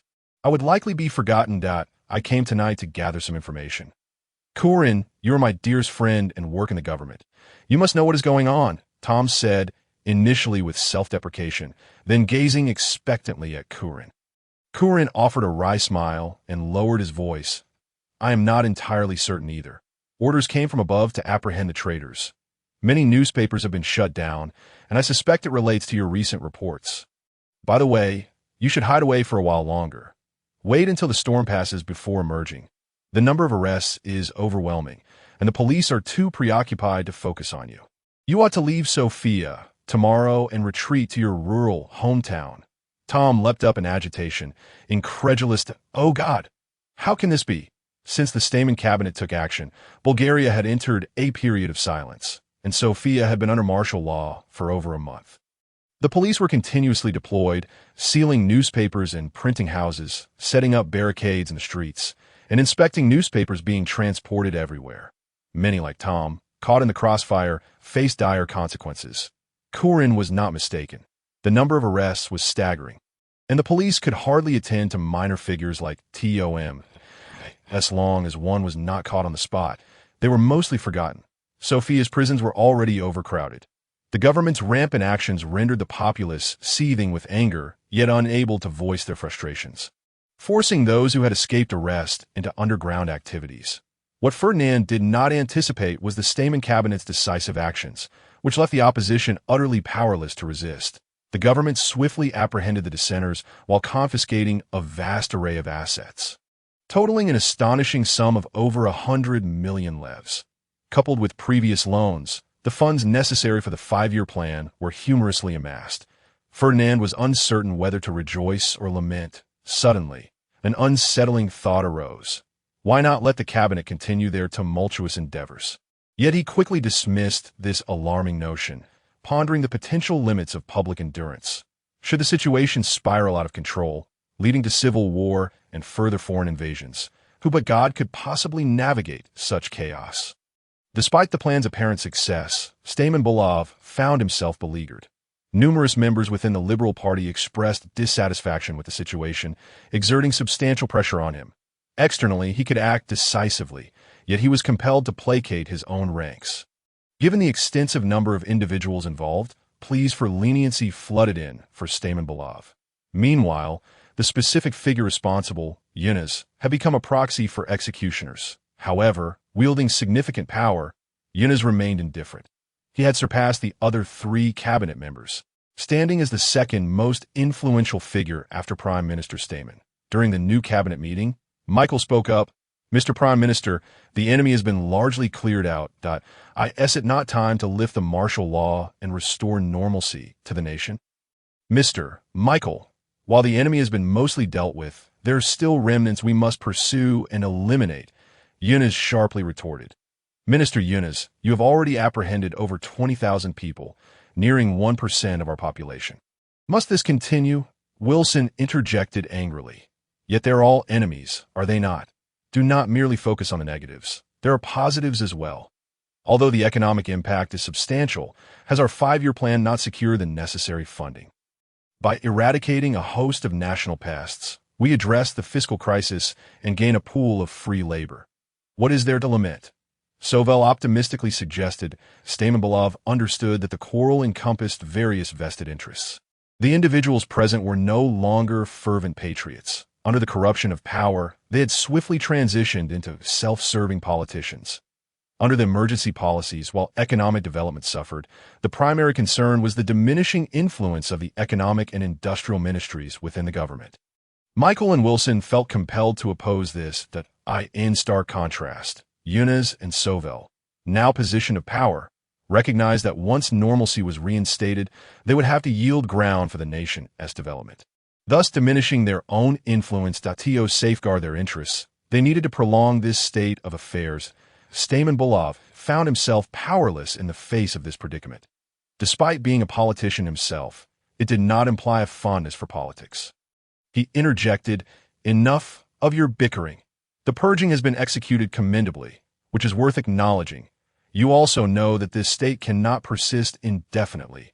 I shall grant you 1 month to capture all those rats, after which martial law will be lifted, and the nation shall return to normalcy." By the end of 1888, Bulgaria's martial law was finally lifted, yet none could have anticipated that immediately following its revocation, the opposition would orchestrate a significant scandal that on Christmas Day in 1889, Stamenbolov was ambushed at the entrance of his residence, narrowly escaping with his life, though 3 of his attendants were killed on the spot, with several others injured. More critically, following the shooting, 5 assailants managed to flee, leaving behind only 1 corpse. Prime Minister Stamenbolov erupted in fury. Someone was bound to face dire consequences. Simultaneously, other high-ranking government officials found themselves similarly afflicted. The Minister of Defense, Sovel, was among the unfortunate, sustaining 3 gunshot wounds and requiring urgent medical attention. Even more bizarrely, the Minister of Finance, Risto Belchev, an inconspicuous figure within the government, encountered a confrontation between police and assassins on his way home, ultimately crushed beneath a startled carriage, meeting a heroic demise that in the original timeline. Risto Belchev also met a tragic fate, mistakenly assassinated by an assassin targeting Stamenbolov in March 1891. Now, due to Ferdinand's butterfly effect, he met his end prematurely. This night would later be referred to as Bloody Christmas Eve. Numerous high-ranking officials were simultaneously attacked, resulting in hundreds of casualties and direct economic losses amounting to hundreds of thousands of levs. The tranquility of Christmas Eve was shattered as military and police forces mobilized en masse, conducting citywide searches, creating chaos and unrest that a situation of utter disarray ensued.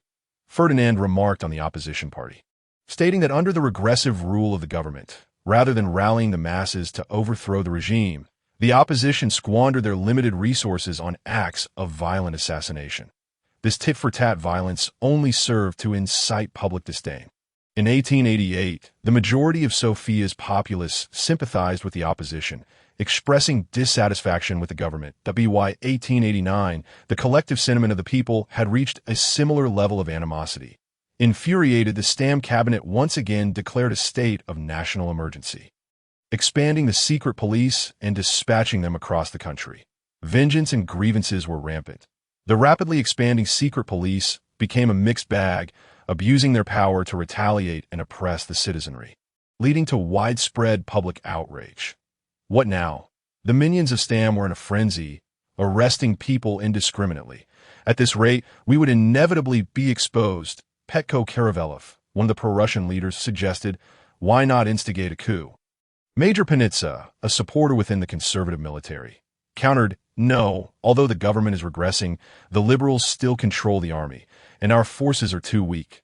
Weber, a Democrat, opposed, saying, well, we have no other choice now. Stamenbolov seeks our demise, and we must fight to the death. May God bless us. Petko Karavelov made the decisive statement. Perhaps the situation is not as dire as it seems. Major Panitsa, observing the anxious expressions around him, coldly remarked, let us not forget, Sofia still has a royal guard. Our Archduke Ferdinand has been continually expanding it since his ascension, and it now boasts over 3,000 men. Weber retorted coolly, indeed. But what of it? Our Archduke appears disinterested in politics. Otherwise, how could he permit the cabinet's rampant misconduct? The crucial question is, why would he support us? Let us not forget, many among us are his adversaries. Major Panitsa confidently asserted. Not necessarily. The cabinet has already fallen out with the Archduke over the imposition of agricultural taxes. Does our Archduke truly bear no grudges? Furthermore, we once opposed Ferdinand's ascension, making us natural enemies. However, this is now a fait accompli. We cannot unseat him, nor is there any need to oppose his reign. The fundamental discord has dissipated. Does not Ferdinand desire real power? Why else would he expand the royal guard? Regardless, it is unlikely anyone in Bulgaria would dare attack the palace. You make a valid point, Major Panitsa. However, if we allow Ferdinand to seize power, will our efforts have been in vain? I do not believe that eliminating the liberals will grant us authority, Weber questioned. Milner Vilov from the People's Party laughed and said, "No, that is not for our Archduke to decide. Let's not forget, in Bulgaria now, besides the liberals, we're the only significant political force. Other factions are yet to gain traction. Your People's Party is inconsequential, while we conservatives remain the primary opposition to Ferdinand. It would be strange if we were not oppressed." Weber spoke with a sardonic tone. For Ferdinand, the conspiracies of the opposition were hardly a secret. Their internal disputes quickly reached Ferdinand through informants. "Fools," Ferdinand scoffed. "At such a critical juncture, they still squabble over power and profit. They are nothing but a rabble that if they seek to divide the spoils, they must first overthrow the government. If they fail, they will all perish. Were it not for their need to divert the government attention, I would have already eradicated the opposition that a rabble still dares to plot against me. The enemy of my enemy is not necessarily my friend. They may very well remain my foes." This phrase aptly encapsulates the current state of affairs in Bulgaria. The government formed by the liberals and the opposition composed of conservatives and Democrats are now targets for Ferdinand's purge. Innocent men suffer for possessing wealth. Ferdinand's inaction is a calculated move to employ others as instruments of destruction, inciting the conservatives to provoke the Stam cabinet into a massacre. The impetus lies in the substantial assets seized by the government. The Stam cabinet intends to utilize this wealth to fulfill their 5-year plan, aligning with Ferdinand's interests. Should he intervene to restore order now, the confiscated fortune must be returned. What then of the funds needed for the 5-year plan? Ferdinand is no saint. He has no intention of covering this cost himself. Thus he must absorb this unexpected windfall. Only by eliminating the asset holders can he legally appropriate this vast sum. Furthermore, he can nearly eliminate the obstacles to his reforms. It is crucial to note that among those arrested are not only conservatives, Democrats, pro-Russian factions, and radical nationalists, but also a considerable number of feudal landlords and agricultural capitalists. Historically, every reform has been accompanied by bloodshed. Those with vested interests will not part with their gains willingly. A storm of violence is inevitable. Now, it is a perfect opportunity for the Stam cabinet to take the blame. In 1888, the Great Purge conducted by the Stam cabinet greatly benefited Ferdinand, leading to a dramatic expansion of his assets. Ferdinand himself is principled, refraining from reckless behavior and strictly adhering to noble ethics, avoiding the oppression of the weak. However, his minions, including Franz, colluded with the intelligence head Fu to undermine competitors, fabricating accusations and exacerbating tensions. Many capitalists found their assets confiscated and ended up in prison without understanding why. Subsequently, they acquired large quantities of high-quality assets at bargain prices from the government. Of course, many others engaged in similar practices, yet none were as decisive or left as few loose ends. The mass incarceration of capitalists did not incite significant unrest in the market. Ferdinand's enterprises thrived as a result. Your Highness, we have now essentially monopolized food processing in Bulgaria. Only a few small family-run workshops remain, which pose no threat, Wei Lian reported to Ferdinand, who nodded in satisfaction and replied. Indeed.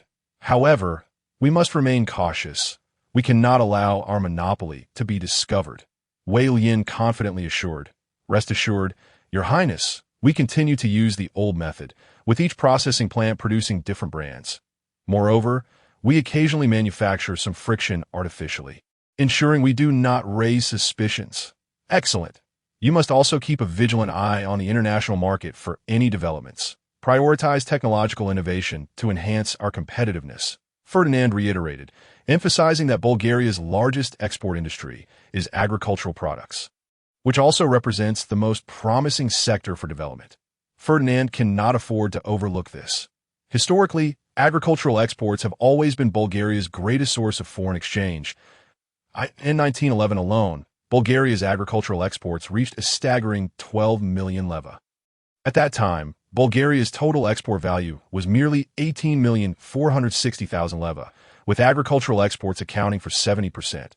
Currently, as Bulgarian industry has yet to develop, the proportion of agricultural exports is even higher.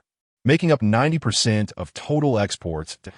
In 1888, Bulgaria's annual agricultural export value was only 40 million leva, signifying vast potential for growth. This figure represents only primary products.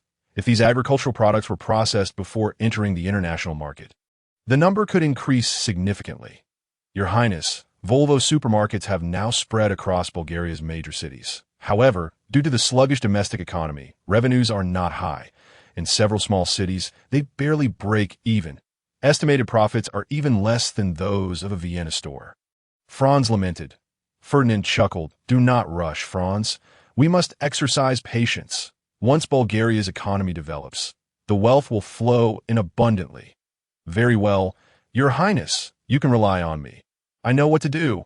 Franz promptly set aside his negative emotions and assured Ferdinand. Ferdinand nodded in satisfaction before shifting his gaze to Habib. Habib expressed his concerns. Your Highness, the machinery factory has just commenced production, but the issue is that we cannot find a market for our machinery. Aside from our own procurement, there are hardly any orders. The Bulgarian populace is anxious, and capitalists lack the desire to invest in factories. The future does not look promising. Many have placed orders but have not come to collect. However, sales of spare parts are quite good and well received. In that case, let us focus on the spare parts market. Seizing the present opportunity, while the international capital remains oblivious, let us swiftly occupy the markets of the Balkan region before expanding into Eastern Europe. Ferdinand contemplated and remarked that greed is indeed the inherent nature of humanity.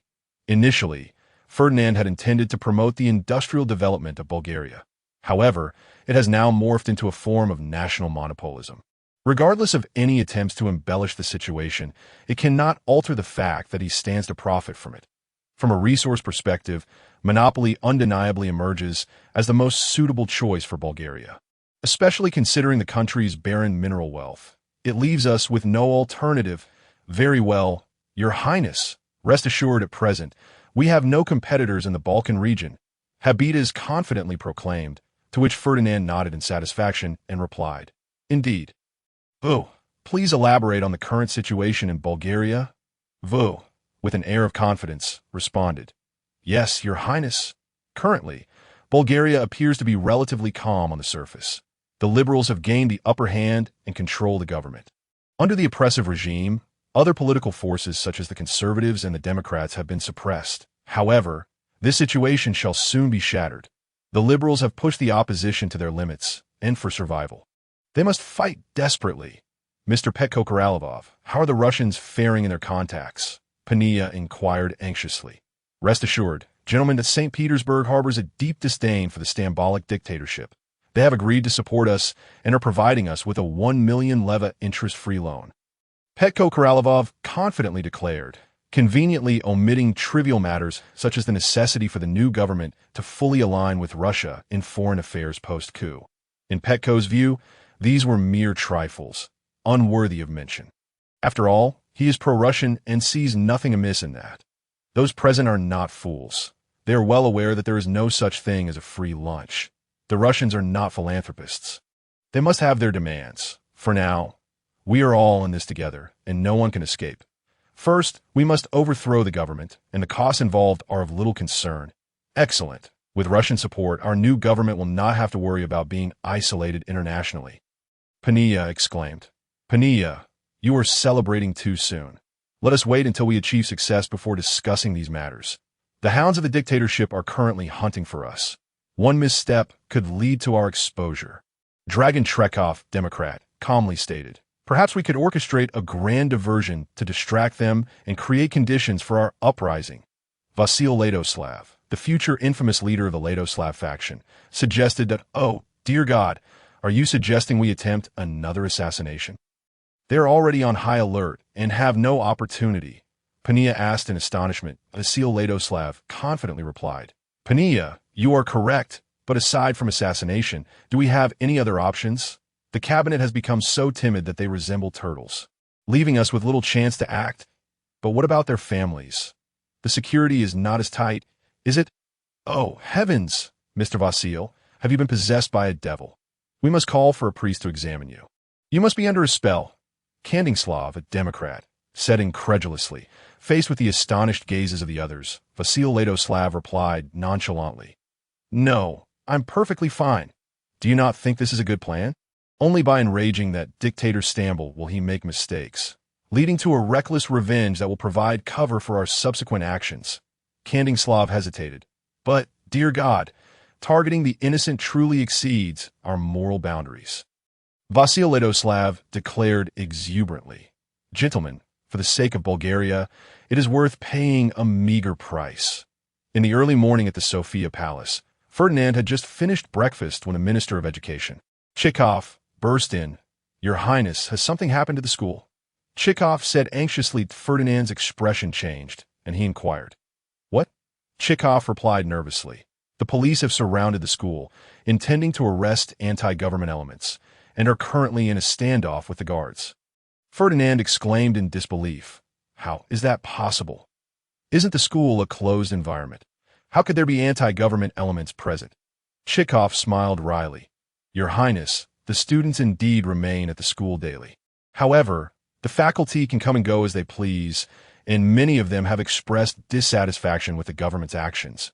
Numerous individuals have published articles criticizing the government, and given that many of the arrested have friends and family among the faculty, it is entirely plausible that they would harbor suspects." Ferdinand nodded in understanding.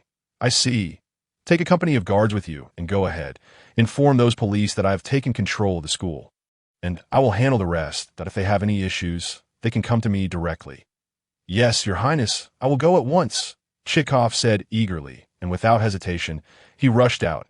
Ferdinand suspected that the Minister of Education was likely involved in this situation. Otherwise, the urgency for assistance would not be so pronounced. He had no intention of probing further.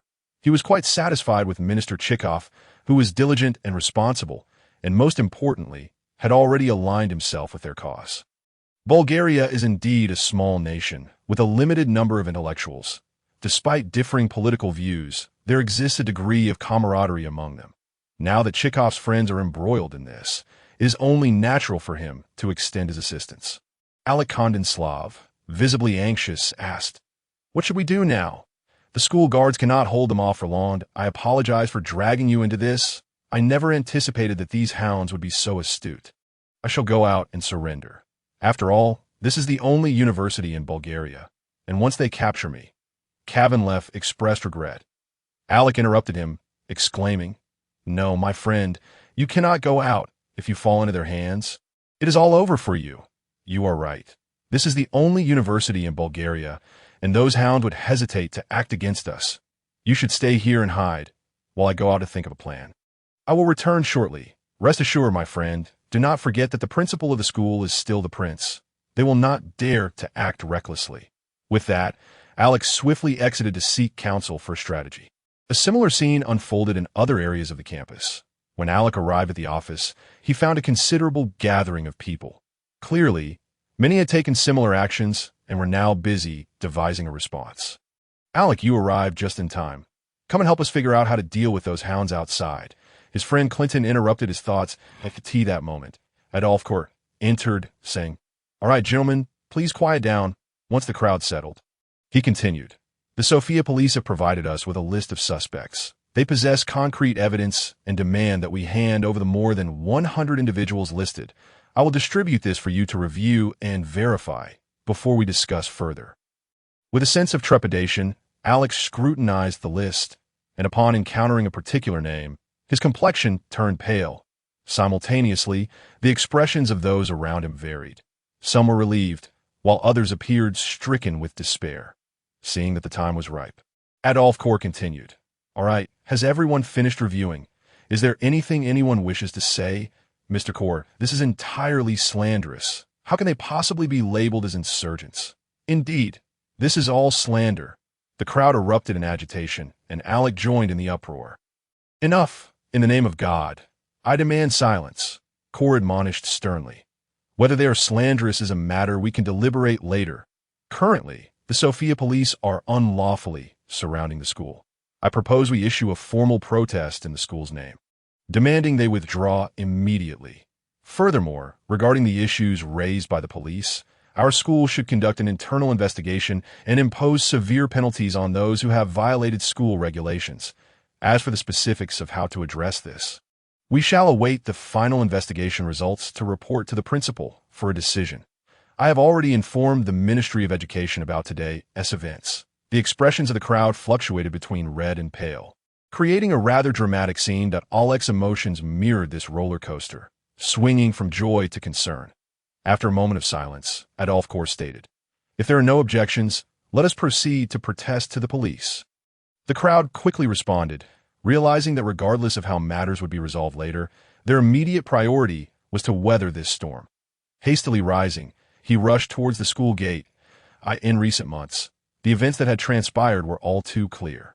Any suspect taken away by the police had never returned.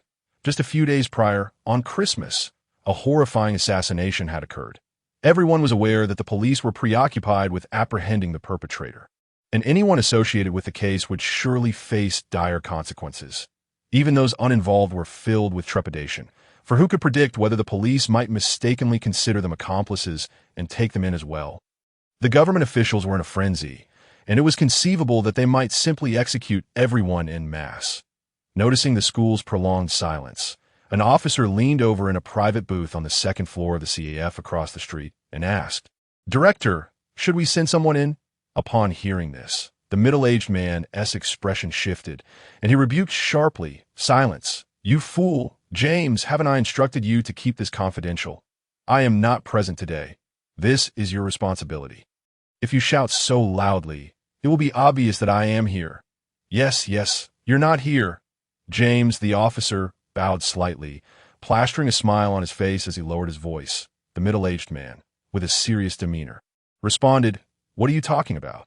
Do you not see where we are? This is the only university in Bulgaria, with the Duke himself serving as its president. If there's a confrontation with the suspects, and we end up harming any precious individuals inside, how will you compensate for that? Then shall we just remain here? That is not a solution either. With the upper echelons breathing down our necks, we cannot afford to fail," James said, his brow furrowed with worry. "Wait a little longer. If by noon there is still no outcome, you may lead a team inside. Remember to instruct your subordinates to be sharp and avoid causing any trouble," the middle-aged man advised. "Rest assured, Director, you can count on me. I have never let you down. That I will be cautious. As long as the suspects do not resist, there will be no issues," James vowed. The middle-aged man, satisfied with his response, promised, "Good, do well. If you manage this matter successfully, you shall be promoted to sheriff." "James." "Ah, someone is coming out. They are all there. You handle it. Remember to be polite, as my teacher is among them. I shall take my leave," the middle-aged man said, departing without waiting for James's reply. As he saw the middle-aged man exit through the back door of the CAF, James took a deep breath, slowly descended the stairs, and ambled towards the school. His lips curled slightly as he muttered under his breath, "Damn all! I've risked my life for you, and now you treat me as expendable. You heartless wretch, and you even acknowledge that your teacher is involved. Who knows how many bigwigs are entangled in this? Those old scholars are not to be trifled with. If they decide to wield their influence, what can I do? Damn it, I should have leaked some information to them. I shouldn't have coveted this hot potato. It doesn't matter if we can't catch anyone, but we must absolutely avoid a shootout if any of the Duke's precious ones are harmed. I will be finished, God help me. It would be best if the school had a secret passage that allowed the rebels to escape, so I can smoothly stroll through without incident. That way, everyone would be satisfied." In the span of 100 meters, James took a full 10 minutes to walk, feeling as though he was moving too quickly. As he approached, a stern-looking teacher in his 60s shouted angrily, "James, you little scoundrel, come here at once. How dare you surround the school? Who gave you the audacity?" James felt his legs weaken. He had encountered an acquaintance. Memories of his school days came flooding back. Vivid and clear, he had once been a student of this elderly gentleman, who had supported him financially when his family was struggling, enabling him to barely finish high school before becoming a police officer. Little did he expect that years later they would meet under such circumstances. His eyes welled with tears as he approached the elder with deep reverence and greeted, "Hello, Teacher Alka," seeing his former student turned enforcer of the dictatorial regime. Alka felt a wave of discontent wash over him. He did not acknowledge James's greeting, coldly retorting, "I'm well. You've come here to apprehend me. How could I be anything but well?" James found himself in a difficult position. The current situation was awkward. The furious elder before him left him feeling trapped. On one side was his duty, and on the other was his benefactor. Completing his task would mean severing ties with the man who had helped him, weighing heavily on his conscience. Honoring that debt would jeopardize his career, rendering his years of struggle meaningless. James's indecision sparked the teacher's morale. It appeared that these officers were not as brutal as the rumors suggested. They began to look towards the officers, searching for familiar faces, and soon someone struck gold. Aliko found his target and confronted a young officer, angrily shouting, "Raul, you little rascal, get back home right now." "But, Uncle Aliko, I am on duty. If I leave now, I'll lose my job," Raul protested. Without hesitation, Aliko, trembling slightly, pointed a finger at Raul's nose and yelled, "You little wretch, is your only concern your job? Are you even human? Do you know what conscience is? Do you have any sense of shame?" Raul, taken aback by his uncle's fury, retreated in confusion to in moments. A few more unfortunate officers were caught by the enraged teachers and were subjected to a barrage of scolding. James began to panic. He knew he was in trouble that on the surface. He was indeed the highest-ranking officer present, and those with connections had already discreetly slipped away. However, James had no authority to order a retreat, and he could not simply watch his subordinates have their morale crushed. Gritting his teeth, he stammered, "Teacher Alka, I sincerely apologize for the disturbance. I am here on orders. The police have gathered concrete evidence proving that the school is harboring suspects. If you surrender the suspects or allow us to enter and apprehend them ourselves, I assure you that no other individuals will be implicated. Please do not be agitated. I must be candid with you. This matter is beyond my control. I do not wish to act in this manner. It is entirely the directive from above, and I am utterly powerless." Adolf Cole, sensing the moment was ripe, stepped forward leisurely, stating, "So, Mr. James, you are also being coerced?" James nodded involuntarily, indicating that he was indeed under duress. Upon hearing James's admission, Cole fabricated a tale before the crowd. "Very well. Since that is the case, we shall not make things difficult for you. This is a petition drafted collectively by all the faculty and staff of our school. A total of 3 copies that I kindly request that you pass one along to your superiors." James, bewildered, took the petition, noticing the cover boldly proclaimed the protest against the illegal encirclement of the school by the police. Realization struck him. This was serious. The president of Bulgaria University was none other than Duke Ferdinand. This situation was now exceedingly troublesome. He had no idea how the higher-ups would react, but he was certain that he and his fellow subordinates would be in grave peril. With no other choice, he had to push through and capture the suspects to solidify the charges at that point. Even if a commotion ensued, the repercussions would be considerably lighter. Still, James decided to make one last effort to minimize the fallout. Trembling as he spoke, "Gentlemen, we have not yet reached that point, but we have already arrived at that point." Chekhov, who had hurried over, interjected loudly. Upon seeing Chekhov's arrival, accompanied by the palace guards, the crowd visibly relaxed. Regardless of the situation, the police could not storm the campus in front of the Minister of Education. Moreover, with a contingent of soldiers present, the police would think twice about turning hostile. The elderly scholars began to regard Chekhov with newfound respect, recognizing his astuteness and willingness to take charge, arriving just in time to assist. Many thought to themselves, having a prominent principal made all the difference. The police could act brazenly outside, but within the school, they would be bound by protocol. Even if they had evidence, they would need to adhere to the proper procedures. If they violated the rules, they could always report to their superiors. Upon seeing Chekhov, James's headache intensified. How dare you, a minister, personally intervene for a bunch of insignificant officers? Was it really necessary to bring a troop of soldiers? What could I possibly do? This was no longer about fulfilling the mission. It was crucial to consider how to manage the aftermath. One misstep, and this high-ranking minister could detain him, calling for the police to come and retrieve him. That would be disastrous. Chekhov paid no mind to James's thoughts. A mere policeman, even if he was the chief of Sofia's police, was no match for his rank. Although his authority was the lowest among all the ministers, his position was still significant. After surveying the scene, Chekhov got straight to the point, addressing James. "Listen carefully, take your men, and leave immediately. From this moment on, the school is under our control, that if you have any issues, you may appeal to the Duke." Startled, Zam quickly nodded and said, "Yes, we shall depart at once." Upon finishing his words, the whistle blew, and he swiftly led the group away.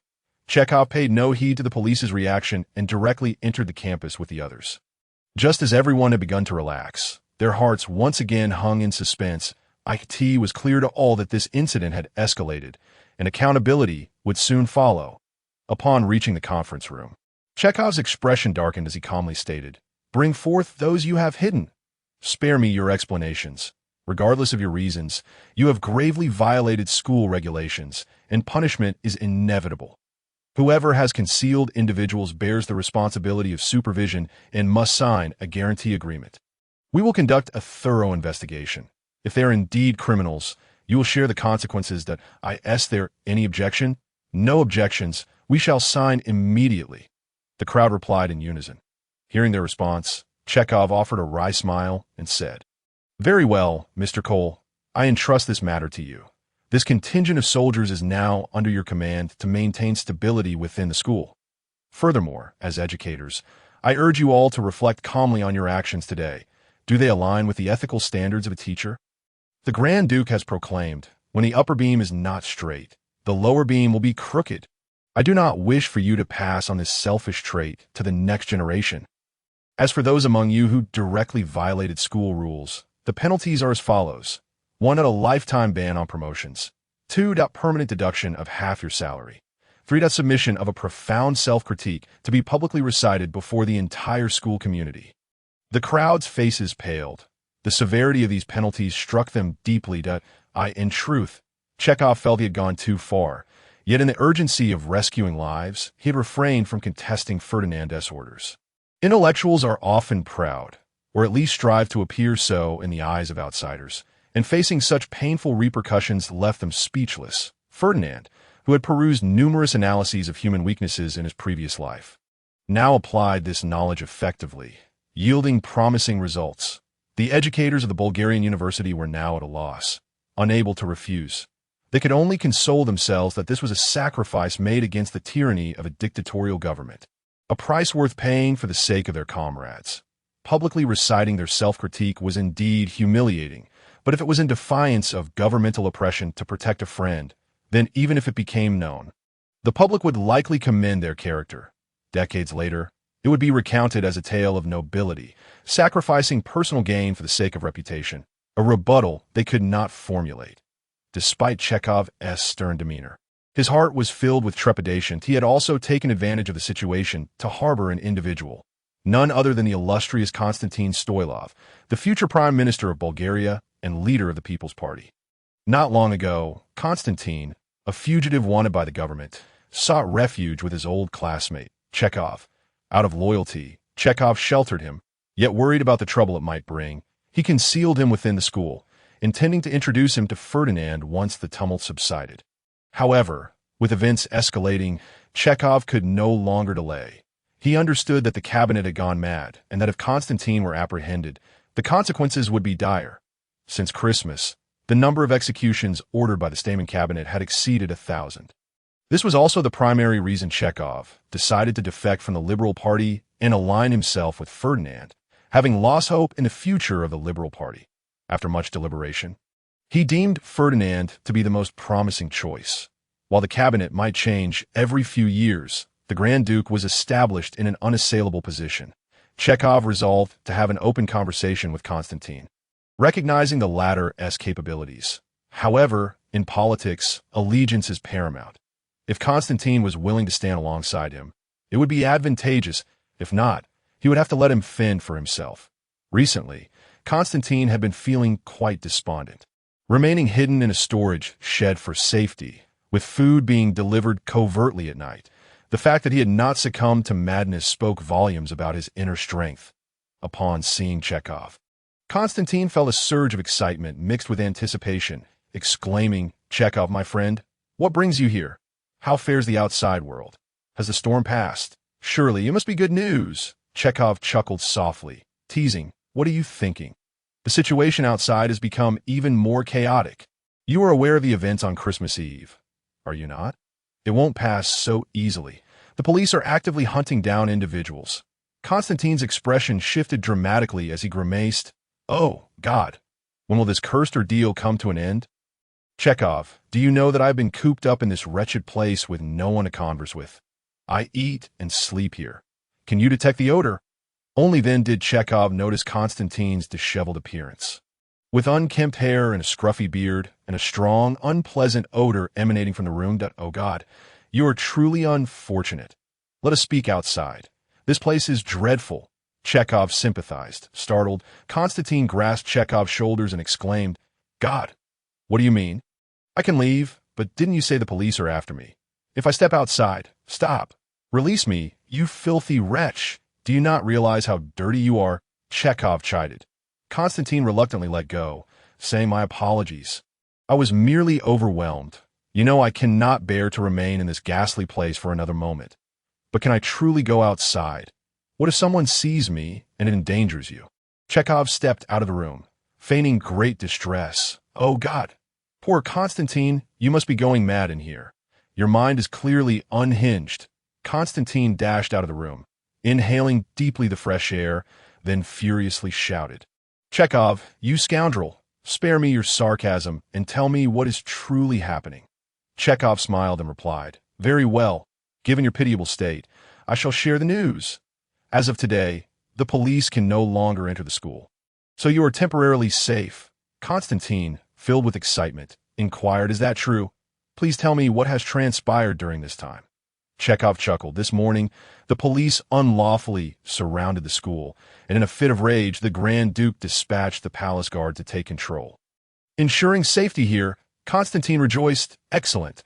I can finally leave this accursed place. He then began to unleash his pent-up frustration, running and shouting wildly in the courtyard. A moment later, as he calmed down, he approached Chekhov, gratitude radiating from him.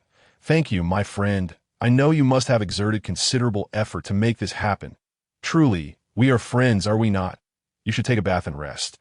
I have matters to attend to, but I shall return in a few days. Chekhov interrupted Konstantin's expressions of gratitude. Having concluded his conversation with Konstantin, Chekhov felt a sense of resolution. It was clear that Konstantin would not wish to return to a life shrouded in secrecy. Meanwhile, Ferdinand, still within the palace, remained unaware that the next prime minister of Bulgaria was about to seek his allegiance. Had he known, his mood would have surely improved. Both the conservative and democratic parties were inept, unable to contend with the liberal party, let alone provoke them. Days had passed without a response, and Ferdinand's frustration grew.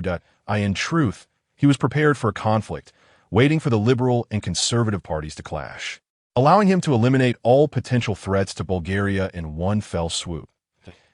As a fervent history enthusiast, Ferdinand understood that each successful reform is accompanied by turmoil. In his 2 lifetimes, he wished to keep his hands clean.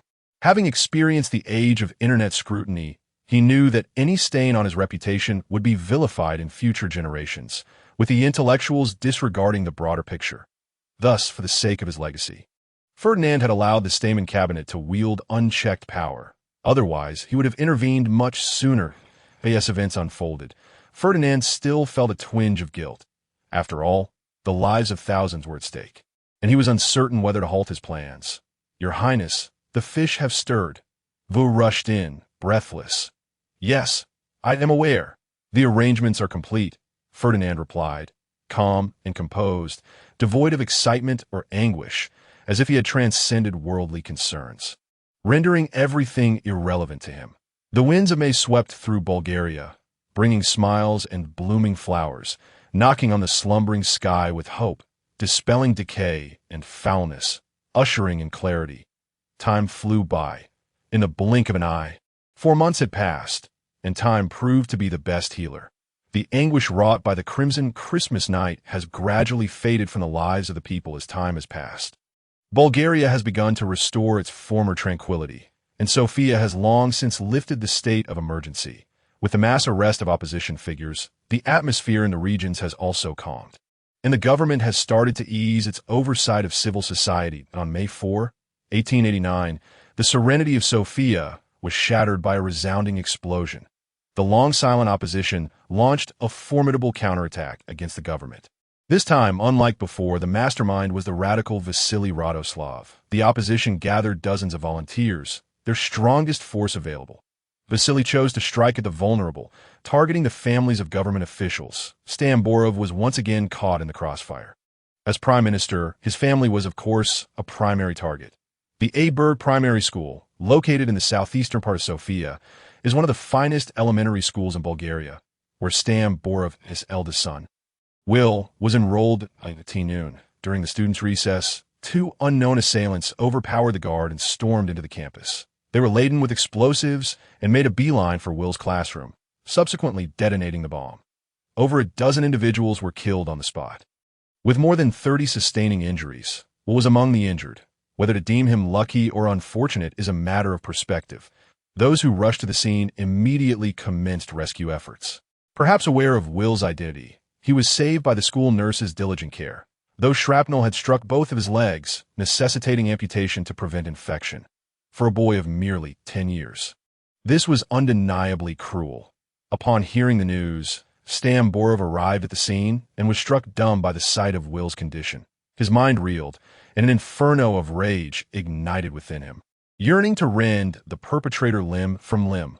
Almost simultaneously, other high-ranking government officials received dreadful tidings. For instance, Interior Minister Yunus found that his wife, while out shopping, had fallen victim to a bomb attack, losing her life instantly.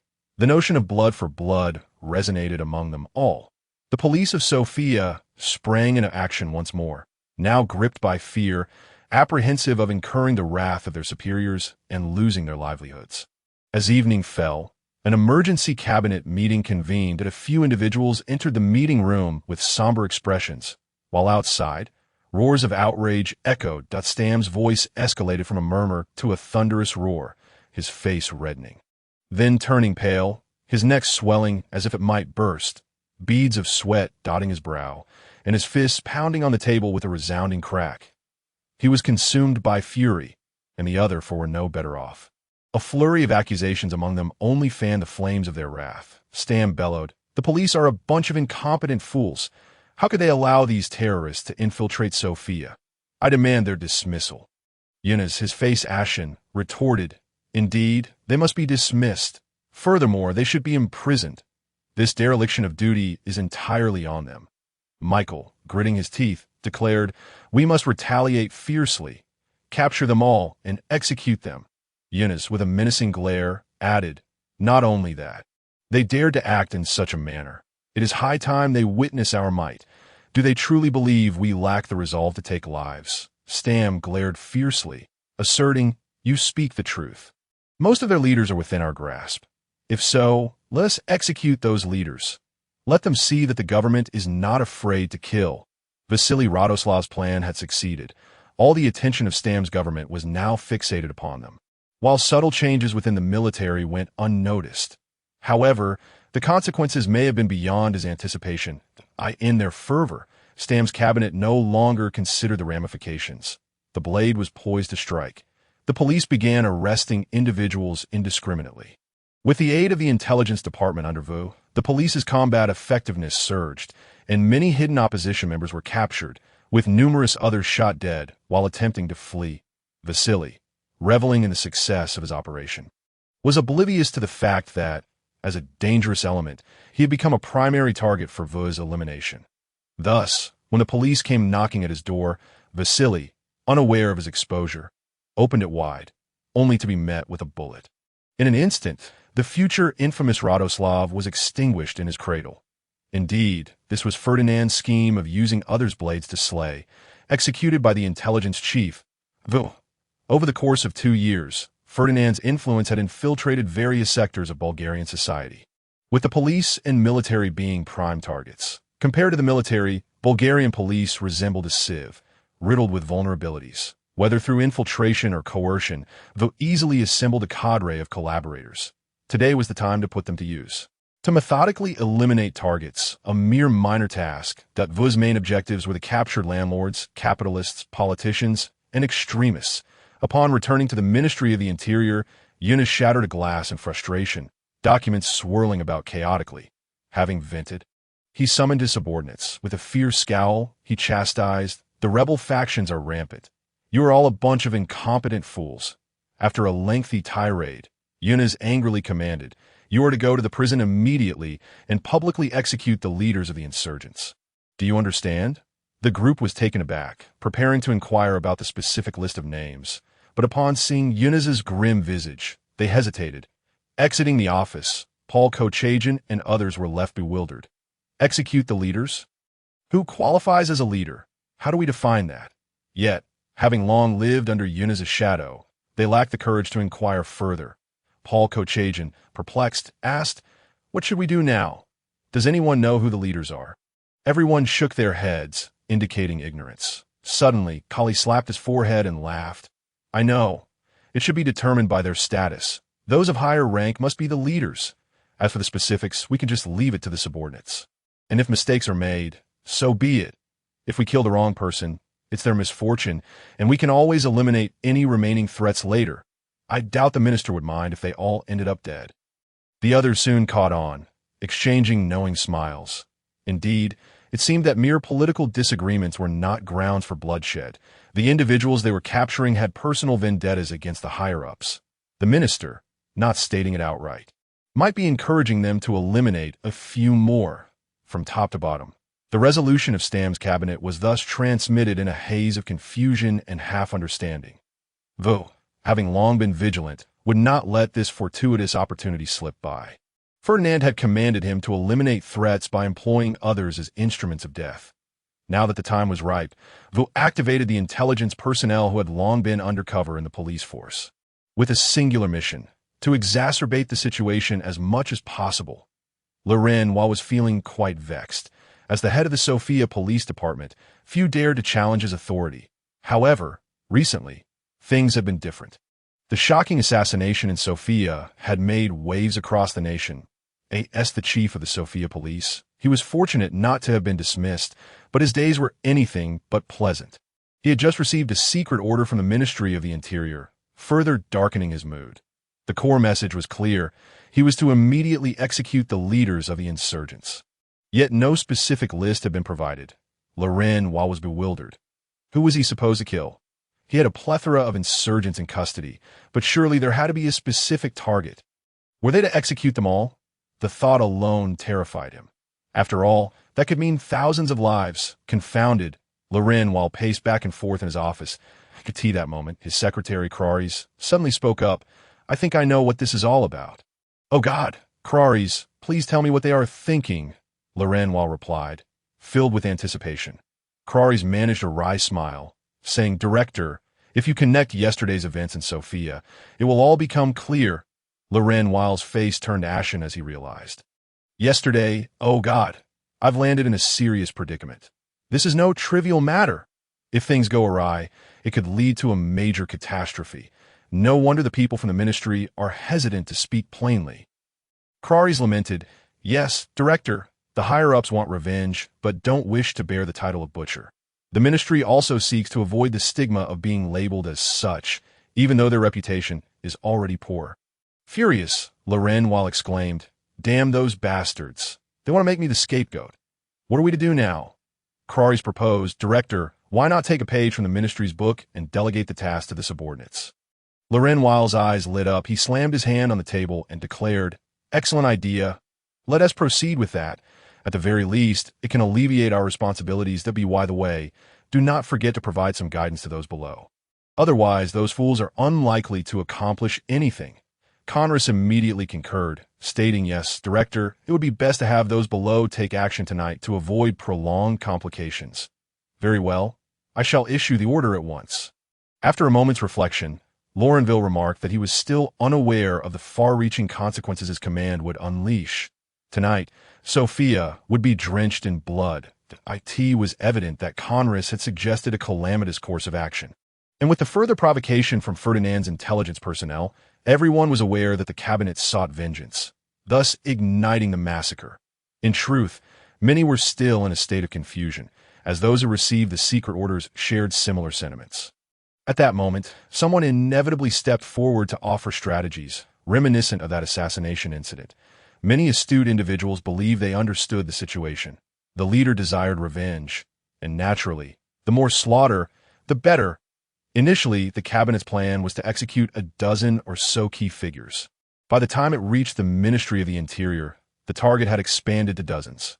Now, through the influence of intelligence agents, it had been misinterpreted to mean that the more lives taken, the better. Some even resorted to eliminating insurgents in their possession to curry favor with the cabinet. A vague secret order, misinterpreted by subordinates, led to an unforeseen and catastrophic massacre. This became known as the Secret Order Massacre. A profoundly impactful event in Bulgaria's history. Those tasked with execution were uncertain about whom to kill and whom to spare, and in their bewilderment, they raised their blades, earning the subsequent moniker of the Bulgarian Confusion Massacre. Ferdinand successfully concealed himself behind the scenes, revealing not a hint of his involvement. Ostensibly, he appeared unknowing. The blame was squarely placed upon the Stambul cabinet, as debts piled up without consequence, from dictatorial government to police government. Now an additional label of butcher government was affixed, and the media of later generations would deem it Bulgaria's most dreadful cabinet. Meanwhile, the opposition remained blissfully unaware that the butcher's knife was soon to befall them. On May 5th, led by Major Panitsa, officers initiated a rebellion at a military camp on the outskirts of Sofia. Regrettably, due to insufficient organization, the uprising was exposed immediately and suppressed by the garrison commander, Sava Mutkarov, resulting in Panitsa's death on the spot. Simultaneously, opposition strongholds across various locations were also revealed. Enraged policemen stormed in, and the opposition was nearly annihilated. The Stambul cabinet, basking in the apparent success of their efforts, remained oblivious to the tolling of the bell heralding their doom. Immersed in the euphoria of quelling the insurgents or reveling in the satisfaction of vengeance, the gunfire resonating from the outskirts rendered Bulgaria's prisons increasingly desolate. Following that night, the Stambul government effectively eradicated the opposition, and even if some remnants survived, they would no longer pose a significant threat, as their supporters had vanished. According to subsequent reports, over 12,000 souls were slaughtered that night across Bulgaria. Rivers of blood flowed, and mountains of corpses amassed. The heavens wept, and the earth grew pale that in those dark times. The horrendous tragedy was poignantly captured in verse by the renowned Bulgarian writer, Nikolai Haytov. By the late 19th century, the Bulgarian bourgeoisie was still quite limited in power. Dominating the landscape were agrarian capitalists evolved from the landowning class, while the nascent industrial bourgeoisie remained exceedingly weak. The primary supporters of the Stambul government were precisely this emerging group of industrial capitalists, closely intertwined with capital from Austria-Hungary and Britain. Although the Stambul government successfully eliminated its rivals, it simultaneously undermined its fragile governing foundation. The vast majority of Bulgarian peasants, the petty bourgeoisie in towns, numerous missionaries, and intellectuals were pro-Russian, opposing the government's stance towards Russia, resulting in minimal support for the Stambul administration, coupled with the terror imposed by the Stambul cabinet. Public discontent was further exacerbated by the shocking massacre, inevitably inciting widespread opposition that Ferdinand's long-awaited opportunity had finally arrived. In the Sofia Palace, Ferdinand leisurely sipped tea, which had become an integral part of his life, echoing the sentiment of a kingdom that cannot survive a day without its ruler, nor a ruler without tea that moment. A young maid, perhaps 16 or 17, approached, her round, egg-shaped face and dark eyes radiating youthful exuberance. "Your Highness, Mr. Vaz arrived?" "Oh, Alice, please bring him in," Ferdinand replied lazily. Alice playfully responded, "Yes, Your Highness." Those familiar with Ferdinand knew he was quite affable in his daily life. Devoid of pretensions, he could even share a jest or a chat with the maids. And the youthful Alice felt no fear in his presence. In an instant, Vaz stood before Ferdinand, that he feigned calmness, stating, "Your Highness, the fruit is ripe." It was evident that he was quite exhilarated, despite his efforts to maintain a composed demeanor. The furrow of his brow betrayed his agitation. Ferdinand joyfully exclaimed, "Excellent. Mr. Vu, you have done well this time. We can proceed to the next step. Indeed, Your Highness, we are currently negotiating prices with the hired individuals. Vu replied earnestly. Ferdinand's brow slightly furrowed, but then relaxed into a smile as he said, "Then you may continue with your work. I await your good news." The situation in Bulgaria had become perilous. And at this juncture, Ferdinand had to tread carefully, fearful that a moment's negligence might leak information and alert the Stamble cabinet, jeopardizing his plans. From Vu's recent report, Ferdinand understood that the preliminary arrangements had been successfully completed, and the Stamble government was on the brink of collapse. However, the effort to win over the military was only partially fulfilled, which was to be expected, as news of the massacre had not yet spread. And the military was not in a hurry to take sides. Surely, once the news circulated, unless one was a die-hard loyalist, most would make the prudent choice. After all, few would willingly perish alongside the Stamble cabinet, standing against the Bulgarian populace in reality, the Stamble government did not maintain a firm grip over the military. Mid-ranking officers and ordinary soldiers were largely indifferent to them. This created an opportunity for Ferdinand to engage with lower-ranking officers about ideals and discuss benefits with ordinary soldiers, both well-trodden paths that often yielded favorable results. The military operated as a self-contained system, making it challenging for outsiders to penetrate. However, this posed no problem for Ferdinand, as he had the elite guard, which he could rightfully command.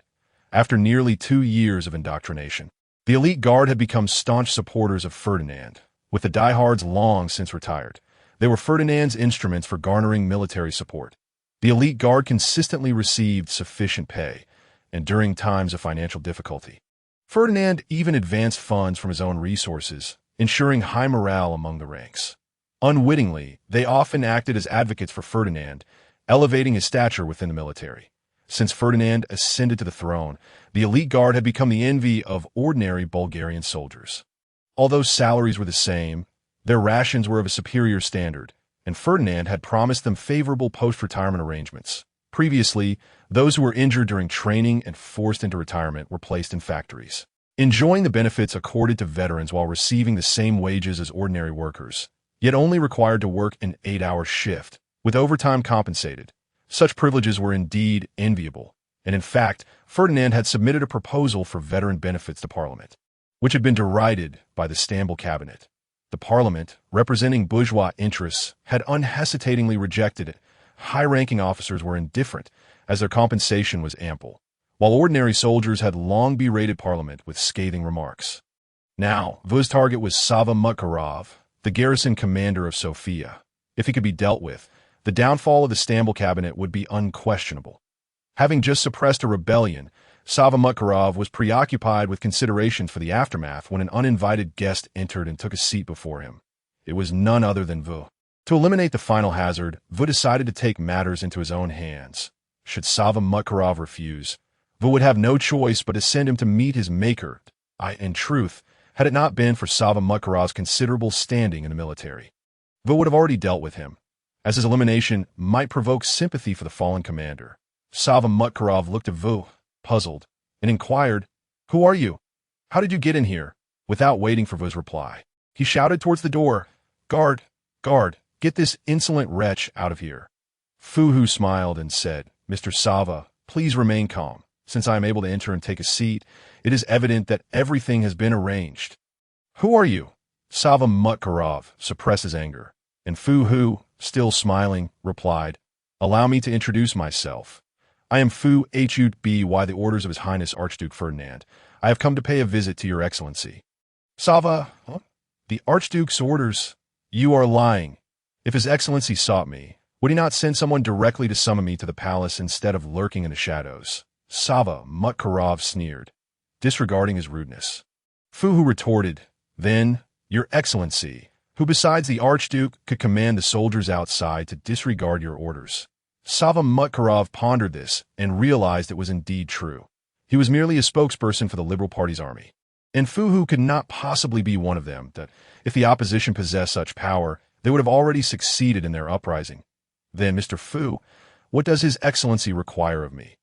Having confirmed Fuhu's identity, Sava Mutkarov's tone became considerably more courteous. Fuhu maintained a smile, saying, I trust you are aware of the recent actions of the cabinet, which have been rather regressive and have lost the support of the people. Sava Mutkarov countered, Mr. Fu, that is quite an exaggeration. While the cabinet's recent actions have indeed been somewhat inappropriate, it has not reached such dire consequences. Fu regarded him with seriousness and said, Perhaps, Your Excellency, you are unaware that last night Bulgaria experienced a horrific event. Sava Mutkarov chuckled casually. Oh, is it not merely the opposition's uprising? I have already quelled it. Fu responded solemnly, No, Mr. Sava, it is far more serious than that. Upon hearing this, Sava Mutkarov straightened his posture and asked, puzzled, What is it? Fu's expression darkened as he said, Last night, the cabinet ordered the execution of the captured opposition members, that we are still uncertain as to who exactly was involved. But there are already thousands of corpses outside Sofia. Sava Mutkarov exclaimed, What? Mr. Fu, are you certain? Has the cabinet gone mad? Fu affirmed, Yes, Mr. Sava, the cabinet may indeed have lost their sanity. To execute so many without a court trial is nothing short of blatant slaughter. Sava Mutkarov, somewhat lost, inquired, What does His Excellency plan to do about the cabinet? Fu sighed deeply and looked at Sava Mutkarov, stating, Bulgaria has reached a critical juncture of life and death, surrounded by formidable enemies and with internal tensions resembling a powder keg.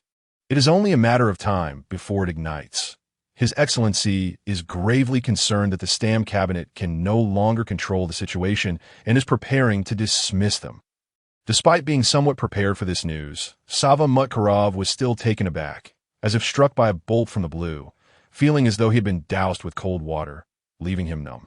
After a moment of silence, Sava slowly regained his composure, mustering a flicker of spirit, and fixed his gaze on Fu, incredulously asking, What? Fu solemnly nodded, indicating the truth of his words that he then produced a pack of cigarettes. Lit one, took a puff, and said, Mr. Sava, would you care for a cigarette? Without waiting for Sava Mutkarov's response, he lit another and handed it over. Sava Mutkarov numbly accepted it and took a deep drag.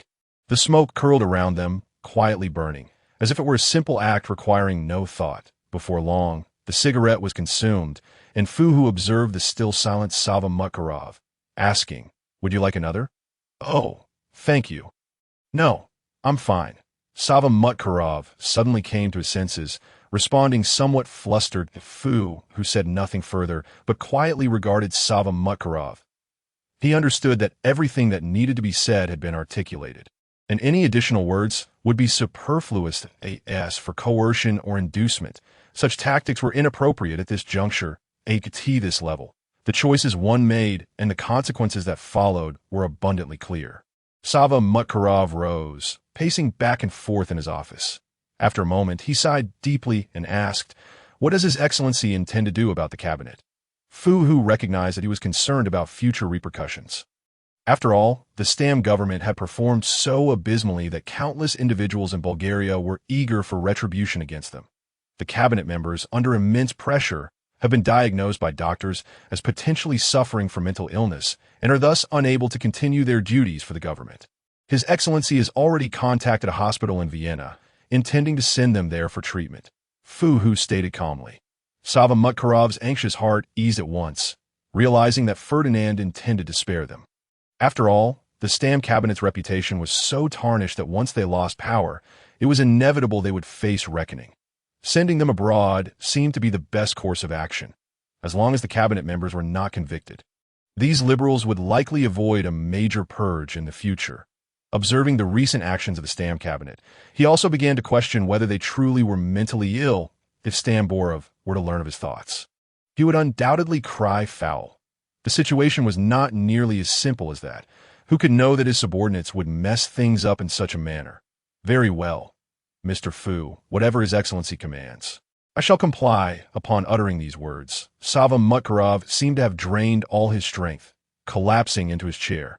Having dealt with Sava Mutkarov, Fu had accomplished the majority of the task assigned by Ferdinand. The other factions of the Liberal Party had distanced themselves from Sofia, rendering them out of reach. Once the Stam cabinet was dismissed, they would find it challenging to take any action. Ferdinand was not an impulsive youth. As long as he did not resort to an all-out massacre, Even if the senior officers wished to act, they would still require cooperation from the lower ranks. Upon receiving news from Fuhu, Ferdinand prepared to act swiftly, intending to catch the Stam cabinet off guard before the information spread. Ferdinand altered his original plan, directly notifying the members of Parliament overnight to convene an early session. Although he was aware that the Parliament was now entirely under liberal control, he still intended to follow through with the formality. Due to Ferdinand's intentional delay in communication, the Stam cabinet did not receive notice until the following day, leaving the already powerful Stam quite dissatisfied. However, he had no time to vent his frustrations, as he was abruptly interrupted by the hurried arrival of Yunus, losing all interest in the matter. Yunus brought shocking news, a list of those who had been executed. Indeed, it was the list of individuals executed the previous night. Upon seeing the lengthy list, Stam realized the gravity of the situation. His thick lips drained of color, trembling like two willow leaves, as if he were desperate to express something. Soon after, Michael, Wilson, and others arrived, and upon reviewing the list, their faces also turned pale, realizing they were doomed. The day's cabinet members stumbled into the Parliament, each taking their seats, wide-eyed and speechless, ignoring the greetings from others. Even when Ferdinand entered, they displayed no change. Ferdinand understood that the situation was settled. After all, the news was too horrifying to process. The Stam cabinet would struggle to react in the short term, and there was no time to devise a countermeasure. The Parliament session was still held, and without following the usual protocol, Ferdinand stated directly, "Gentlemen, I regret to inform you of some bad news. It appears that Mr. Stamborov and several other cabinet ministers may be suffering from mental illness and are thus unable to continue their duties in government." The room erupted in chaos, voices raised in disbelief. "What? How can this be?" Yet, looking at the cabinet members, who appeared dazed, it seemed as though they truly were unwell. Just moments ago, when everyone greeted them, they had offered no response. In truth, Stam, Borov, and the others had already regained their senses, but were at a loss for how to handle the ensuing questions. Since Ferdinand had declared them ill, they decided to play along. After all, a massacre had already occurred, leaving them without any means to provide an explanation to the outside world. To execute thousands without a court trial was indeed shocking. Once the news spread, they would be like rats in the street, hunted by all that Ferdinand's assertion seemed to be the only viable means for them to extricate themselves from this predicament. As long as it is established that they are mentally ill, the law will not hold them accountable. Karl, who has been appointed as my chancellor, exclaimed loudly, "Silence." After a moment, seeing that everyone had calmed down, Ferdinand continued, "Well, as you can all see, they are indeed incapable of continuing to serve Bulgaria in their current state. I have already arranged for their transfer to a hospital in Vienna this afternoon. The guards will escort them home, now, to pack their belongings." Watching the guards lead the cabinet away, Ferdinand sighed deeply. After all, he had been elevated to power by Stambolov. If it were not necessary, Ferdinand would have preferred to avoid such drastic measures. Yet, politics is merciless, allowing for no retreat. Even so, Ferdinand chose to show mercy.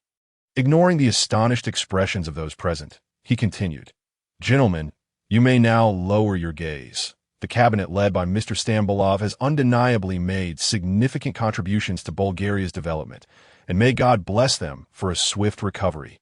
As for their subsequent actions, it is likely that the affliction of their minds led them to commit many foolish deeds against their better judgment. However, I trust that the people of Bulgaria, being a forgiving populace, will not hold it against them. According to the Bulgarian constitution, the cabinet no longer exists. In order to manage the forthcoming affairs, I have decided to organize a provisional cabinet until this term concludes and new elections are held." The members of the Liberal Party turned pale as Ferdinand denied them the opportunity to reconstitute the cabinet, which greatly displeased them. Many began to stir restlessly. Those who had long been suppressed by Stambolov could no longer contain themselves. "Your Highness, should it not be our Liberal Party that forms the cabinet?" Holmes rose to challenge Ferdinand, and other Liberal Party members expressed their discontent, as if they would not relent without an explanation. Before Ferdinand could respond, another member stood up. Archbishop Sclyman of the Church immediately interjected. "According to the Bulgarian constitution, your Highness's actions are entirely lawful. given the former cabinet's repeated violations of the constitution. Had it not been confirmed that Stambolov and others were indeed mentally ill, they should be in prison by now. The Liberal Party's failure to prevent the cabinet's illegal actions has forfeited their right to reconstitute. This assertion garnered support from several members. The terror regime of the Stam government had long made them dissatisfied. If the Liberal Party were to continue in power, who knew whether they would further eliminate dissenters? Perhaps one day, they themselves will be taken away by the police. That it was better to support Ferdinand, who at least was not an enemy, and with whom they could potentially collaborate to secure positions in the cabinet. The two factions erupted into chaos. The Liberal Party members, numerous and formidable, clashed with the opposition, who raised the banner of the law and argued their case. Ferdinand immediately slammed his hand on the table, shouting, "Silence! This is Parliament, not a marketplace. Anyone who disrupts again shall be thrown out. I hereby announce that due to the Liberal Party's numerous constitutional violations during their tenure, their status as the ruling party is hereby revoked. Moreover, as several members have been arrested, the number of parliamentary representatives has fallen below 3/4, and I have decided to dissolve Parliament and call for new elections." Upon hearing this news, faces in the assembly displayed a spectrum of emotions, from joy to concern. The Liberal Party members turned ashen, fully aware that their time was up. Due to the reckless actions of the Stam government, their reputation had become irreparably tarnished, leaving them with no chance of victory. Just moments ago, they had been embroiled in a struggle for power, never anticipating that Ferdinand would strike such a decisive blow. The Liberal Party had long been a key supporter of Ferdinand's ascension, while most other political factions in Bulgaria were pro-Russian and had previously opposed him. Yet, politics is a comical affair. Prior to Ferdinand's ascension, the pro-Russian faction had opposed him.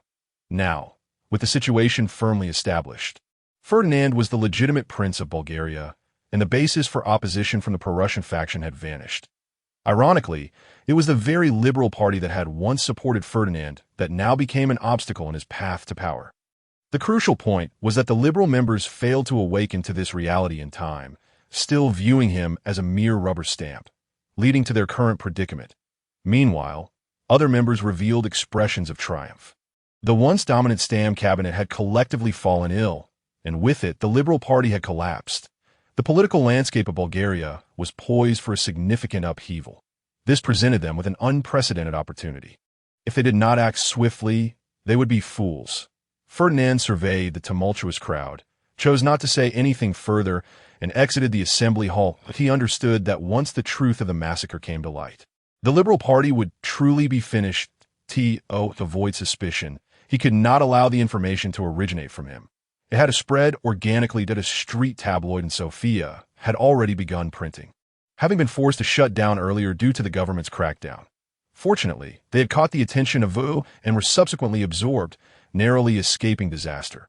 Now was the time to demonstrate their value to their new boss. Exposing the news of the massacre would serve as the opening salvo.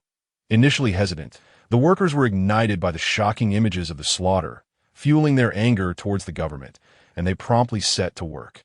As their new boss had instructed, revealing this information would compel the prince to dissolve the cabinet, and the once arrogant police would find themselves in dire straits, allowing everyone to enjoy a better life. As the former members of parliament exited the building, they were met with the horrifying news, leaving many dumbfounded. Those who had previously harbored doubts now unanimously declare that the cabinet members were indeed insane.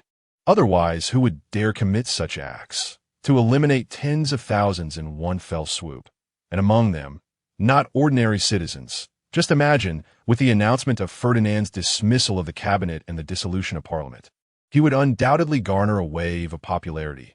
Upon returning to the palace, Ferdinand finally felt his tense heart relax.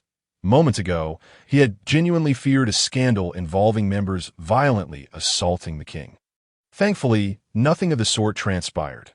Now he could confidently assess the fruits of his labor. The Liberal Party had reached a point where they were widely denounced. The opposition would surely have no qualms about pinning the label of a butcher party upon them. In times of crisis, self-preservation took precedence, and they were now too preoccupied to concern themselves with Ferdinand's misfortune. The phrase, "each year of suffering only serves to adorn another's garment," aptly encapsulated Stam's current feelings.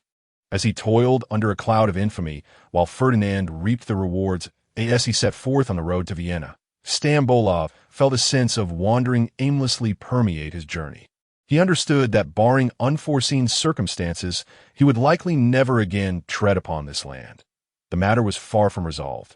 With so many lives lost, the government would need to provide an account.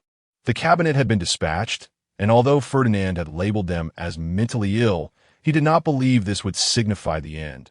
With so many officials in the government, a few would inevitably be sacrificed to bear the blame.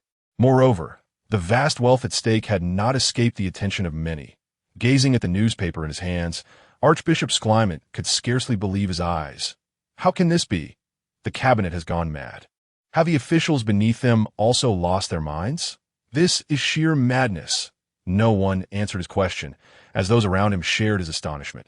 What had once appeared to be the opposition's resurgence was now overshadowed by this dreadful news. With key figures eliminated and their foundation crumbled, the remaining small fry were destined to remain mere spectators to the outside world. This seemed like a grand confrontation between the Liberal Party and the opposition. The Liberals, sensing their inevitable downfall, chose to drag the opposition down with them. Now, with both factions in a state of disarray, the Liberal Party's reputation in tatters and the opposition significantly weakened, neither possessed the capacity to eradicate the other. This was precisely the outcome Ferdinand had sought. Following this clash, it would be at least 20 years before any political party in Bulgaria could regain traction. Moreover, the public had grown disillusioned with political factions. The Liberal Party's massacre and the opposition's assassination scheme were enough to instill terror in the hearts of all. After contemplating the situation, Ferdinand resolved to strike hard while the iron was hot. Instructing Vaux, your focus moving forward should remain on guiding public opinion, emphasizing the distinction between parties as a key aspect of our propaganda. Though puzzled, inquired, does your highness intend to abolish political parties? Ferdinand shot him a disapproving glare, remaining silent for a moment before responding. What, do you see an issue with that? Realizing he had overstepped, Vaux quickly retorted, No issue at all. I shall attend to it immediately. Ferdinand waved his hand, signaling for Vaux to leave in contemplation. He mused, the power wielded by Fu, who is so formidable that he seems to have lost all sense of restraint. It appears that a redistribution of authority is imperative. At that moment, Alice approached Ferdinand and announced, Your Highness, Minister Chekhov has arrived. Let him in, Ferdinand responded, taking a moment to compose himself. After the customary greetings were exchanged, Chekhov commenced his report to Ferdinand. Your Highness, I would like to recommend an individual to you. He possesses remarkable capabilities and can assist you in managing state affairs. Ferdinand, intrigued, inquired, Oh, who might that be? The downfall of the Stam cabinet left not only a substantial fortune, but also an array of pressing issues. The provisional cabinet had yet to be established, and these matters required Ferdinand's attention.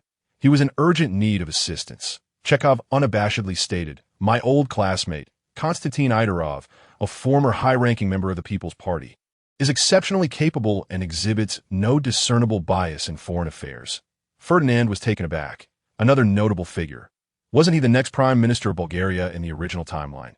Konstantin Idorov assumed the premiership in 1894, characterized by an unparalleled vigor among his predecessors, as he continued the economic policies of the Stam government, thereby fostering industrial development in Bulgaria. He successfully reconciled relations with Russia, normalizing Bulgaria's diplomatic standing.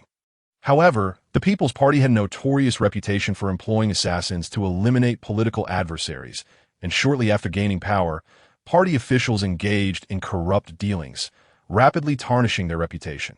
Ferdinand pondered this for a moment before relaxing. The current circumstances diverged significantly from history. It seemed that even Konstantin Idorov could not stir a tempest, and entrusting him with internal affairs appeared to be a prudent choice. Well, since you hold him in such high regard, I shall meet with him, Ferdinand remarked with a smile. Chekhov confidently assured, Rest assured, Your Highness, he shall not disappoint you. Ferdinand nodded affirmatively. Indeed. By the way, the provisional cabinet is on the verge of formation. I have reserved a position for you. So be prepared. Chekhov felt a surge of joy. His efforts had not been in vain, and now he would be promptly rewarded. With excitement tinged with eagerness, he replied, "Your Highness, please rest assured, I shall strive to fulfill my duties diligently." Ferdinand nodded in satisfaction. His tenure in Bulgaria had been brief, and he had few suitable candidates at his disposal. Chekhov, having been one of the earliest officials to pledge allegiance to his government, though of average ability, was obedient and demonstrated commendable execution. Moreover, having already served as Minister of Education, promoting him to the cabinet was not overly abrupt. Time passed swiftly, and within 2 days, the news had spread throughout Bulgaria, igniting fervent discussions. Having recently relaxed media restrictions, the press, now fervently unleashed, relentlessly targeted the Liberal Party and the opposition. The once silent intellectuals and educators rallied in response, benefiting from the terror imposed by the Stam government. Many ordinary citizens adopted a stance of detachment, thereby alleviating some of Ferdinand's burdens. Although the Stam cabinet had been dismissed under the guise of insanity, the clamor for their execution remained fervent. Fortunately, Ferdinand acted decisively, establishing a redress committee to divert public attention, thus averting chaos. On May 15, 1889, Ferdinand discreetly formed the Provisional Cabinet, with the premiership temporarily vacant and only 3 members: Minister of Education Chekhov, Minister of Agriculture James Petanov, and the pro-Russian Archbishop Cyclamet.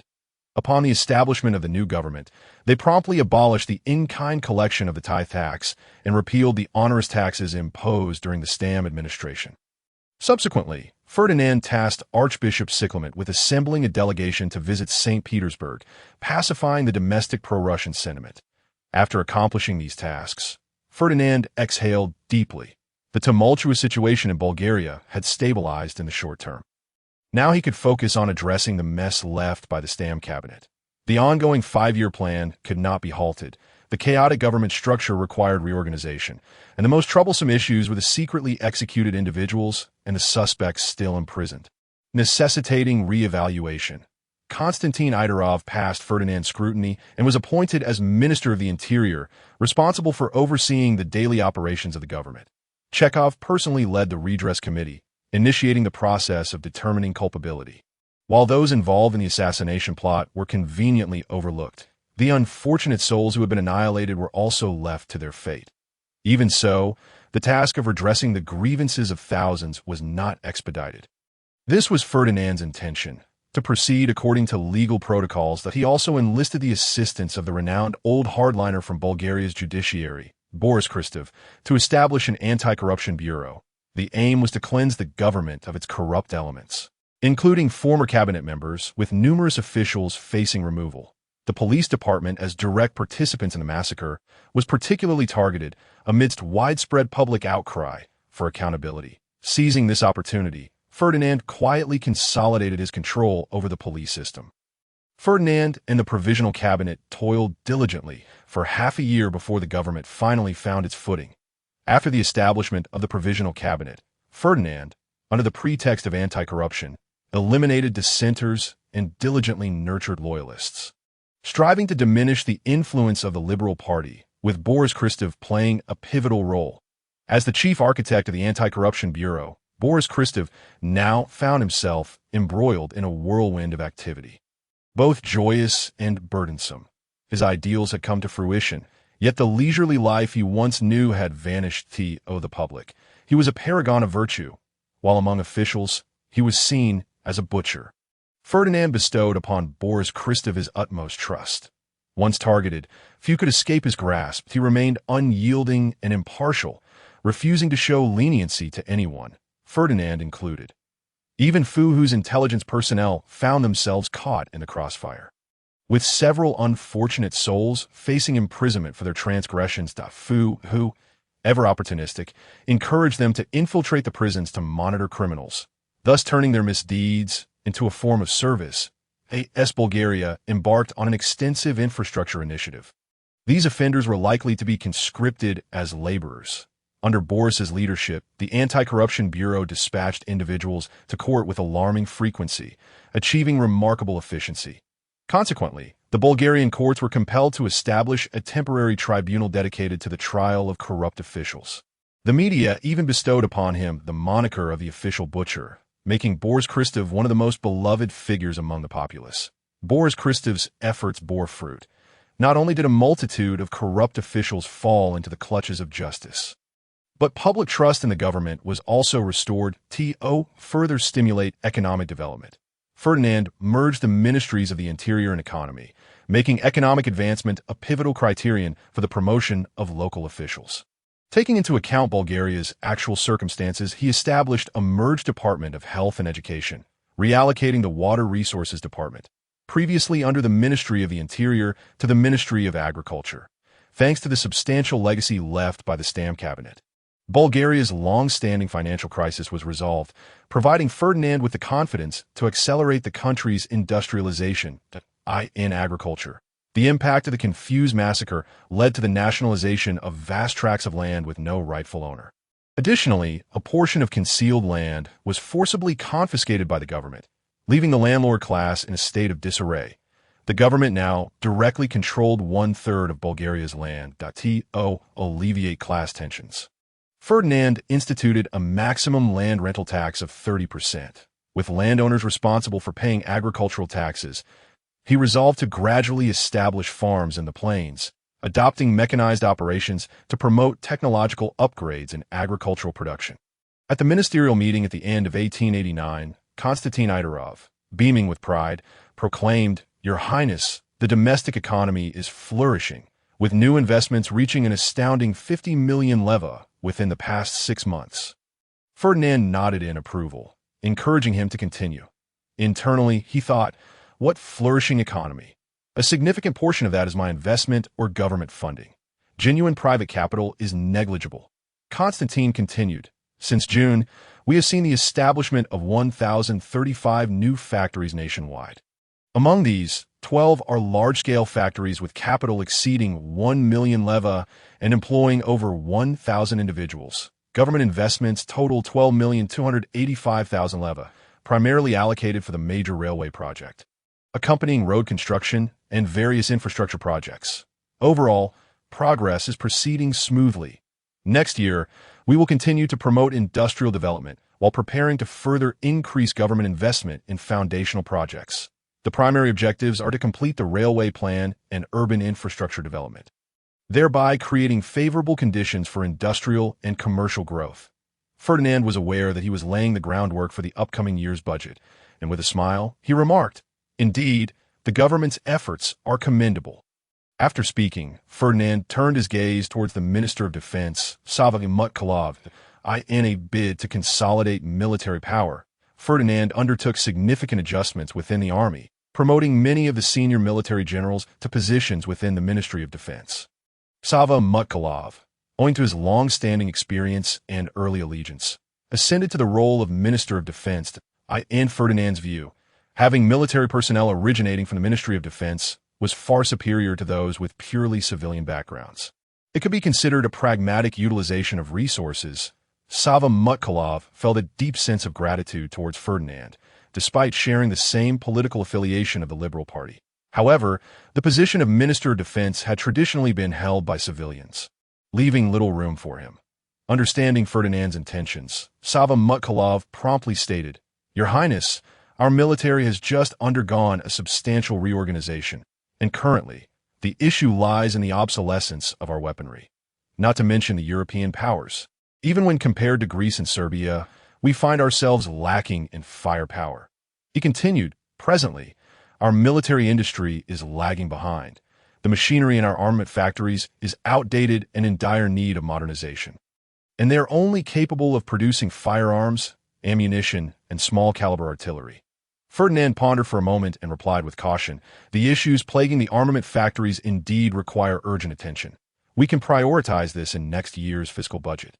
However, you must expedite the training of the troops to cultivate an elite force. Rest assured, Your Highness, we will ensure the training is executed proficiently," Sava Mutkalov assured him. James Petanov recognized that it was his turn to speak and began. "Your Highness, due to fluctuations in the first half of the year, agricultural production has experienced some impact, with cultivated areas declining by 3 percentage points compared to previous years. However, the promotion of new agricultural technologies has led to an increase in yield per acre. with some regions witnessing an increase of over 8%. Overall, we are on par with last year. Ferdinand smiled and replied, "Excellent. Let us continue to strive for further advancements this year." The last to rise and address the assembly was Chekhov. Although the Minister of Education held the least power, his ranking in the cabinet was ironically the highest. This was a testament to Ferdinand's political acumen, employing a strategy of small overcoming great, where the least influential Chekhov held the highest cabinet position, while Constantine, with the most power, was excluded from the cabinet. Chekhov cleared his throat and proclaimed, "Your Highness, this year has witnessed remarkable progress in the educational sector, with the successful enrollment of the second cohort of university students.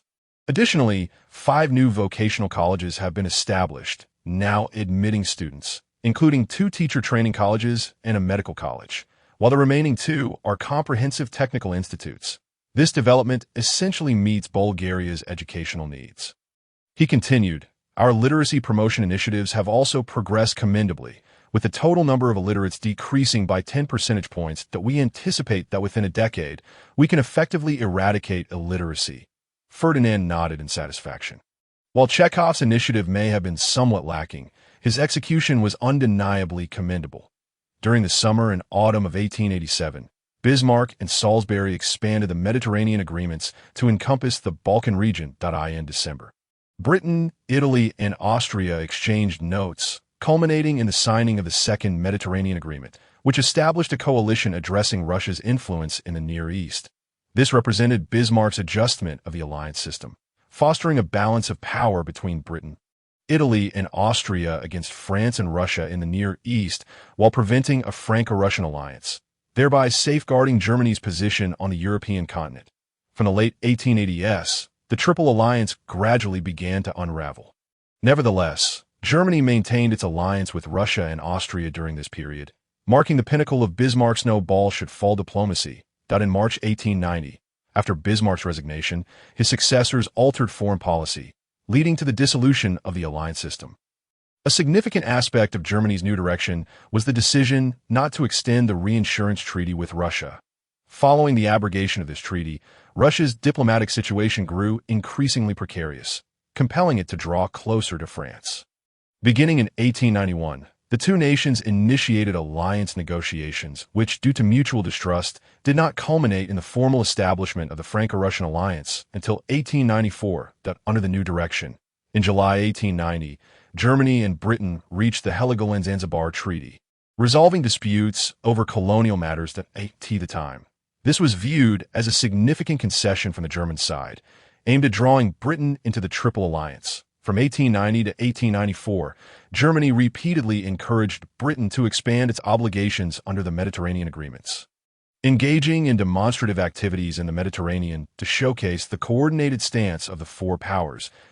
In this context, Ferdinand dispatched Archbishop Stiklamet to visit Russia, primarily to appease the mainstream pro-Russian faction and to improve Russo-Bulgarian relations without incurring substantial costs, effectively seeking a powerful ally.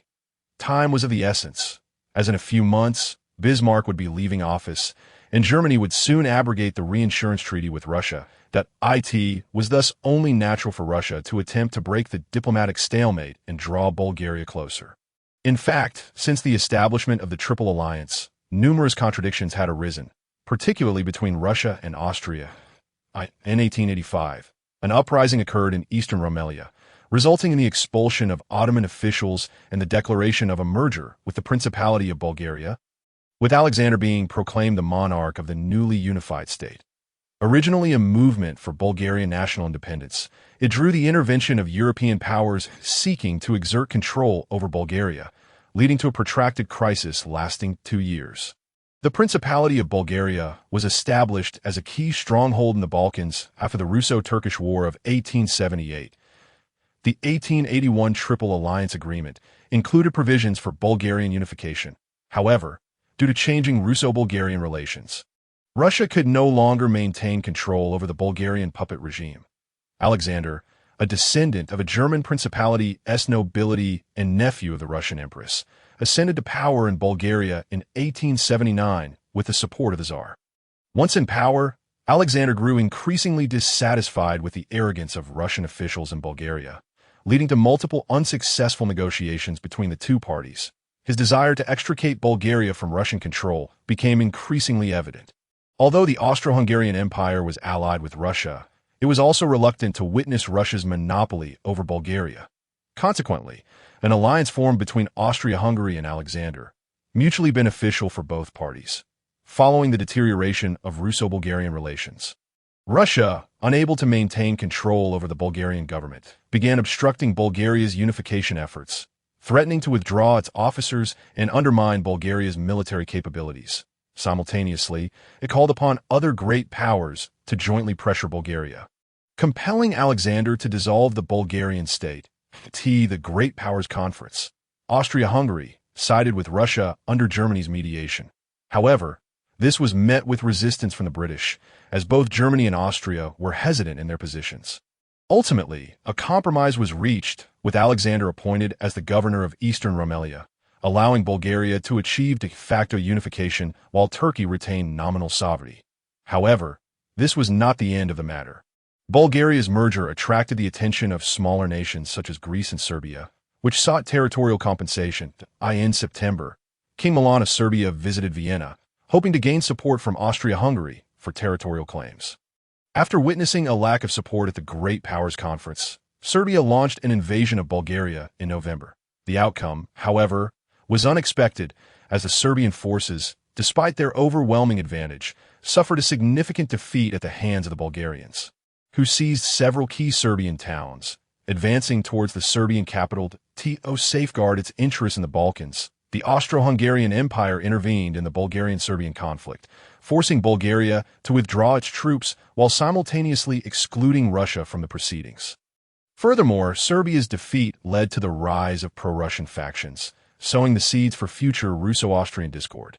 Unwilling to accept defeat, Russia orchestrated a coup to overthrow Alexander's rule.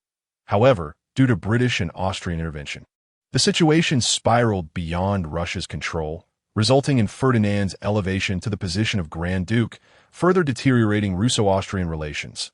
The German-Russian relationship was not as amicable as anticipated, as conflicts over trade matters erupted. The influx of inexpensive Russian agricultural products into the German market threatened the interests of the Junker nobility, prompting them to impose heavy tariffs on Russian agricultural goods. In retaliation, Russia levied high tariffs on German industrial products, igniting trade tensions between the two nations. In November 1887, Germany prohibited domestic banks from dealing in Russian securities, effectively closing the German capital market to Russia and redirecting Russian ambitions toward France, signaling the impending end of the German-Russian alliance. By the end of November 1889, the Bulgarian diplomatic delegation arrived in St. Petersburg. In the following month, Archbishop Skirlement was granted an audience with Alexander III, marking the dawn of a resolution to the 4-year diplomatic stalemate concerning Bulgaria's pro-Russian stance. Concurrently, Ferdinand, well acquainted with the machinations of the great powers, was compelled to acknowledge the secret agreements forged with England and Austria-Hungary during the Stam government. These agreements conferred preferential trade rights to both nations over Bulgaria, allowing them to pay minimal tariffs. Given the industrial disparity between the parties, this arrangement was grossly inequitable for Bulgaria. Moreover, with tariffs being mortgaged, the influence of England and Austria-Hungary began to infiltrate Bulgaria anew at a considerable cost. Ferdinand's government secured the support of both nations, thereby advancing their relationship. In the long run, England and Austria-Hungary, leveraging their industrial superiority, gained a dominant position in Bulgarian trade, undermining the development of Bulgaria's national bourgeoisie. Fortunately, Ferdinand had initially intended to cultivate state capitalism, relying on policy inclinations and resource coordination amidst the competition of major powers. He had no designs on relying upon a bourgeois stronghold. Otherwise, Bulgaria's aspirations for development would be akin to scaling a precipice. Upon returning from St. Petersburg in March 1891, Archbishop Skirlement appeared invigorated, suggesting that his visit to Russia had been remarkably fruitful. He took every opportunity to advocate for the advantages of aligning with Russia, to the point that cabinet members began to avoid him. Without Ferdinand's endorsement, they lacked the audacity to make decisions. Observing the government's faltering trajectory, Skirlement then turned his focus to Ferdinand, seeking to deepen the relationship with Russia beyond mere cordiality, aspiring instead to forge a robust alliance. Your Highness, Russia is Bulgaria's natural ally. Since our War of Independence, we have consistently received Russian support. Although misunderstandings have arisen, those are relics of the Stam cabinet. For Bulgaria's prosperous future, an alliance with Russia is imperative. Trust me, I can swear in the name of God. Skirlement spoke with fervor, attempting to persuade Ferdinand through impassioned rhetoric. It was evident, however, that Skirlement lacked political acumen. Otherwise, he would not have so bluntly broached such a topic during a ministerial meeting. The conflicts between Bulgaria and Russia during the Stam era had facilitated Ferdinand's rise, and anyone with a modicum of political savvy would have chosen to tread carefully to avoid embarrassing Ferdinand. Despite Skirlement's impassioned pleas, the assembly remained largely unresponsive. His arguments were too vague, devoid of concrete benefits for Bulgaria. While the relationship with Russia was undoubtedly significant, what tangible advantages could be presented for Bulgaria? Without clarity on this point, garnering widespread support would prove elusive. Ferdinand interjected, "Monsignor, you are correct. Our relations with Russia are indeed vital. However, the dynamics of Bulgarian-Russian relations involve both parties and cannot be dictated unilaterally by us. Furthermore, we must consider the broader international context and the stances of other great powers. At the very least, we must take into account the perspectives of England and Austria-Hungary." It became evident that Skirlement was politically naive, merely a fervent pro-Russian advocate, struggling to grasp the complexities of international relations. His position in the cabinet was little more than a gesture by Ferdinand to placate Russia, aimed at showcasing Bulgaria's sincerity during diplomatic missions, leaving him with scant real authority. Just then, a series of urgent knocks echoed at the door.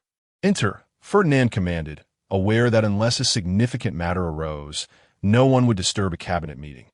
Chancellor Karl hastily entered and approached Ferdinand, stating, "Your Highness, the international landscape has shifted dramatically.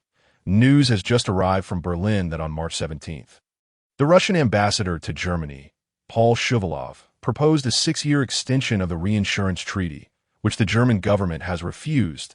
The assembly gasped in astonishment. The German-Russian alliance had abruptly concluded, and the international order was on the brink of upheaval. Even the politically obtuse Skirlement realized that Bulgaria's diplomatic policy must be recalibrated. Ferdinand pondered for a moment and remarked, "This was to be expected, though I did not anticipate its arrival would be so swift." Since the onset of trade conflicts between Germany and Russia, some foresaw this outcome. After the dissolution of the Triple Alliance, it was surprising that Bismarck managed to negotiate the reinsurance treaty, now that the old chancellor has stepped down. Wilhelm II, eager to establish his authority, naturally cannot afford to delay. This was a moment to enlighten the cabinet on international affairs. For too long, Bulgaria's diplomatic relations had been a chaotic mess, primarily constrained by a Balkan-centric worldview that failed to grasp the broader international context. "Your Highness, how should we adjust our foreign policy moving forward?" inquired Mechev, responsible for diplomatic affairs, nervously redirecting the question to Ferdinand.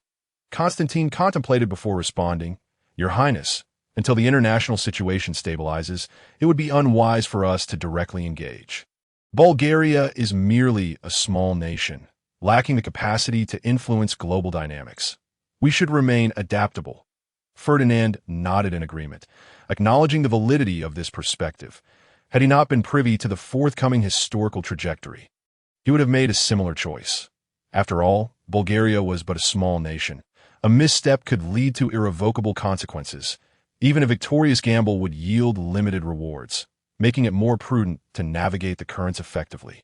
Historically, since the Constantine government, Bulgaria had adeptly exploited international tensions to its advantage, initially enjoying favorable outcomes and attracting the attention of various nations. However, as the two major international blocs solidified, Bulgaria's attempts to play both sides ultimately exacted a heavy toll.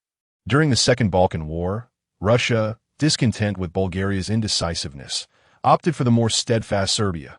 Likewise, Austria-Hungary began to harbor doubts regarding Bulgaria's reliability, ultimately abandoning the nation. Skirlement, growing anxious, recognized that the impending international diplomatic landscape would be detrimental to Russia. The value of a Bulgarian-Russian alliance would significantly diminish, a reality he found difficult to accept. After a moment of silence, Ferdinand understood that expecting the cabinet to devise a strategy was an unreasonable burden. After all, they were hastily appointed and lacked experience in this arena. With the international situation undergoing a substantial transformation, the direction ahead was beyond their control. Thus, the overarching principle would be to maintain stability, continuing to foster relations with England and Austria-Hungary while also valuing ties with Russia and advancing bilateral relations. Furthermore, efforts to ease tensions among Balkan nations should be prioritized to lay the groundwork for future economic development. Ferdinand's decision surprised many. Skirlement, whose political instincts were underdeveloped, appeared momentarily stunned. The previously oppositional Ferdinand had now shifted to a position of support for an alliance with Russia. Constantine was the first to register this change, offering a slight smile, which prompted the others to recognize the shift, nodding in satisfaction. Bulgaria, with its scant mineral resources, required foreign investments to achieve industrialization, and from a cost perspective, Russia emerged as the optimal partner. The resource-rich Ukrainian region, despite its lagging industrial development and proximity to the Black Sea, not only promised to supply Bulgaria with essential resources, but also presented a vast market. Thus, the Bulgarian-Russian relationship would become the nation's paramount diplomatic priority moving forward. Even now, Ferdinand found himself troubled by the bewildering diplomatic behavior of the Balkan nations, which resembled utter chaos. Initially, Serbia aligned with Austria-Hungary, while Greece and Romania leaned towards Germany, and Bulgaria maintained a pro-Russian stance. However, upon the outbreak of World War I, Bulgaria, favoring the Allies, joined the Central Powers, while the nations previously aligned with the Central Powers shifted their loyalties to the Allies. Skirlement, I will need you to make another trip to St. Petersburg under the guise of enhancing cultural exchanges between our peoples. Is there any issue with that?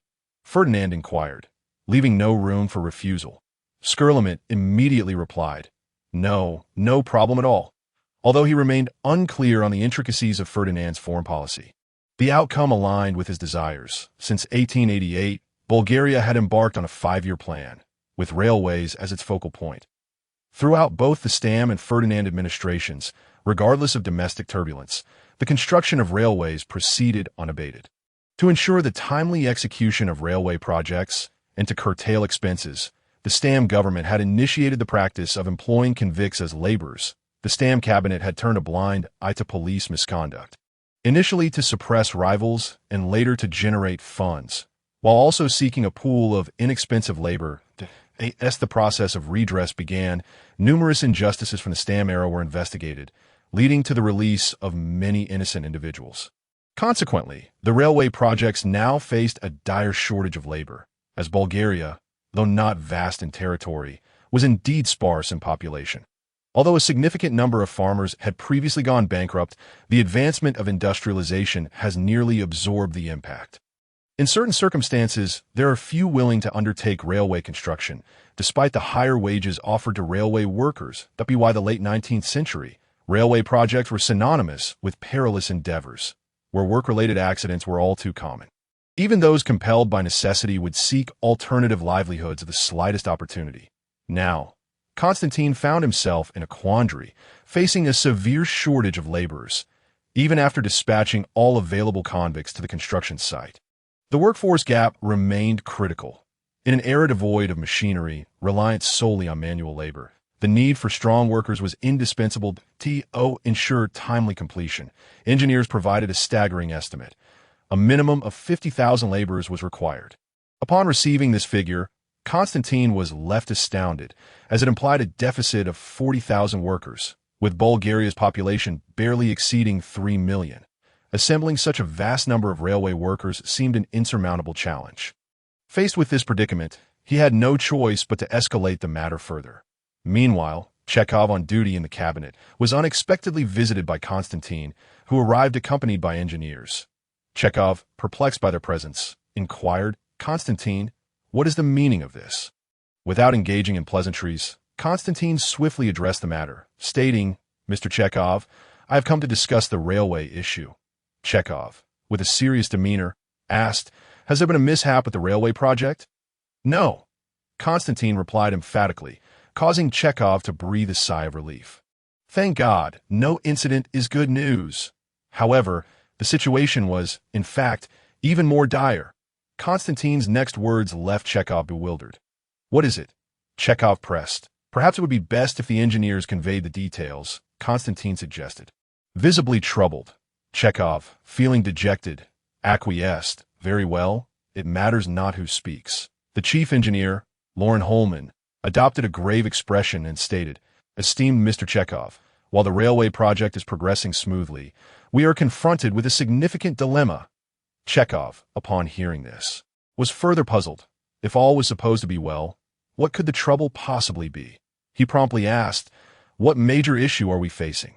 Loren Holman answered matter-of-factly, "We are lacking sufficient laborers." Chekhov's heart momentarily lightened as he inquired, "How many do we require?" Loren Holman calmly responded, "To ensure successful completion, we need at least 43,000 additional laborers, and the project budget must be increased by 50%. "What? How can this be? This deviates drastically from the original plan," Chekhov exclaimed in disbelief. "Mr. Chekhov, please trust our expertise. These figures are the result of meticulous measurements conducted by our technical team," Loren Holman insisted, though Chekhov remained skeptical. Questioning, "Pardon me, Mr. Loren, I do not doubt your professionalism. Yet this discrepancy is too substantial." To this, Loren Holman could only apologize to the time. "We underestimated Bulgaria's transportation infrastructure. Simultaneously, we had to allocate substantial manpower to road construction. And the challenges posed by the Rila Mountains exceeded our expectations," he explained. Upon hearing Loren's words, Chekhov's expression shifted dramatically. He recognized the gravity of the situation, one that surpassed the cabinet's capacity to resolve. With a wry smile, he remarked, "God help us. Constantine, you have indeed brought forth a monumental challenge." "Chekhov, I had no intention of doing so," Constantine replied, equally distressed. This predicament was colossal, one that could jeopardize the 5-year plan and determine whether the provisional cabinet could secure legitimacy. After some contemplation, Chekhov resolved to report the matter to Ferdinand, as he no longer held any optimism regarding the railway project's timely completion.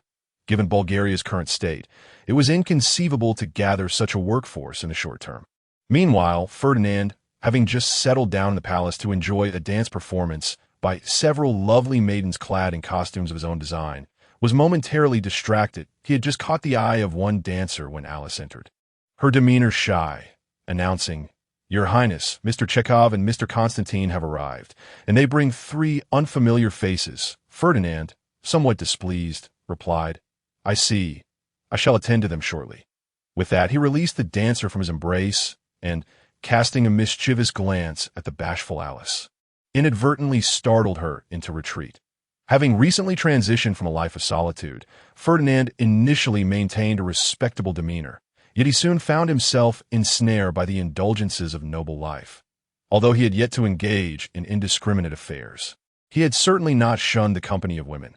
Acknowledging the pressing matters at hand, Ferdinand resolved to allow Alice a reprieve, striding purposefully toward the main hall, upon encountering Chekhov and the others. Ferdinand, in a foul mood, did not afford them the opportunity to speak. Given that Loren Holman had been summoned by Ferdinand himself, he recognized the situation at once and directly inquired, "You are all here. Has there been a problem with the railway project?" Chekhov, sensing Ferdinand's displeasure, quickly divulged, "Thank God, the railway project is progressing well. However, we are in dire need of laborers." "Oh," Ferdinand responded, awaiting further details. The shortage of labor was hardly an unusual issue. Yet it was peculiar for them to seek his intervention over such a minor concern. Chekhov, gathering his resolve, continued, "According to engineer Loren's calculations, we currently require at least 43,000 additional laborers to ensure timely completion." Upon hearing this figure, Ferdinand was incredulous, exclaiming, "What? Are you jesting? We need that many workers?" As Ferdinand's temper flared, Loren Holman interjected, "Your Highness, I can clarify this matter." "Very well, Mr. Loren, enlighten me," Ferdinand said, his tone sharp, unperturbed by Ferdinand's demeanor. Loren Holman calmly explained, "Your Highness, throughout the course of the railway project, We have undertaken numerous tasks beyond the railway itself. Oh, Ferdinand responded, taken aback. Lauren Holman continued. In fact, while constructing the railway, we were compelled to first build roads. Additionally, our previous underestimation of the geographical conditions has led to unforeseen construction challenges. These factors combined have resulted in the current labor shortage. Ferdinand grasped the situation, his expression normalizing as he replied. I understand, does so, Mr. Lauren. You are indicating that we have effectively expanded our infrastructure to include a complementary road network alongside the railway. Furthermore, is it not the case that the projected budget of £1 million will also see a substantial increase? Indeed, Your Highness, Lauren Holman affirmed, we anticipate an increase of approximately 50%. However, if we were to construct only temporary roads, the cost could be lower, albeit not advisable, with a clearer understanding of the circumstances. Ferdinand's mood brightened as he stated, Very well, I acknowledge this matter. Thank you, Mr. Lauren. The people of Bulgaria will not forget your diligence. The government will expedite a solution, so you may proceed with your work without concern. Of course, Your Highness. It is my duty, Lauren Holman replied. Sensing that his presence was no longer necessary, he chose to take his leave from the discussion as Ferdinand watched Lauren Holman and his companions depart. He turned his attention to Chekhov and Constantine, asking, What are your thoughts? Chekhov shook his head, indicating he had none. Constantine pondered for a moment before suggesting, Perhaps we could consider procuring black laborers. While there may be ethical concerns, ensuring the railway project's success could justify the means. Ferdinand rolled his eyes, thinking, What a preposterous idea. In this day and age, to even contemplate the purchase of black slaves is to trivialize Bulgaria's national issues. One glance at their skin color reveals that assimilation is impossible even a century hence. Realizing the inappropriateness of a suggestion, Constantine awkwardly replied, Oh, that may not be feasible. The cost of black laborers is exorbitant. Ferdinand nearly burst into laughter, realizing that for Constantine, financial considerations were paramount. After a moment of contemplation, Ferdinand articulated, Given our shortage of Bulgarian laborers, we should redirect our focus to foreign sources. We can recruit from neighboring countries, or even seek workers from populous nations worldwide. However, we must adhere to two principles. First, no nationalists. Second, no fervent religious zealots. As soon as Chekhov and Constantine realized the situation, factories in Bulgaria began to spring up like mushrooms after a rain.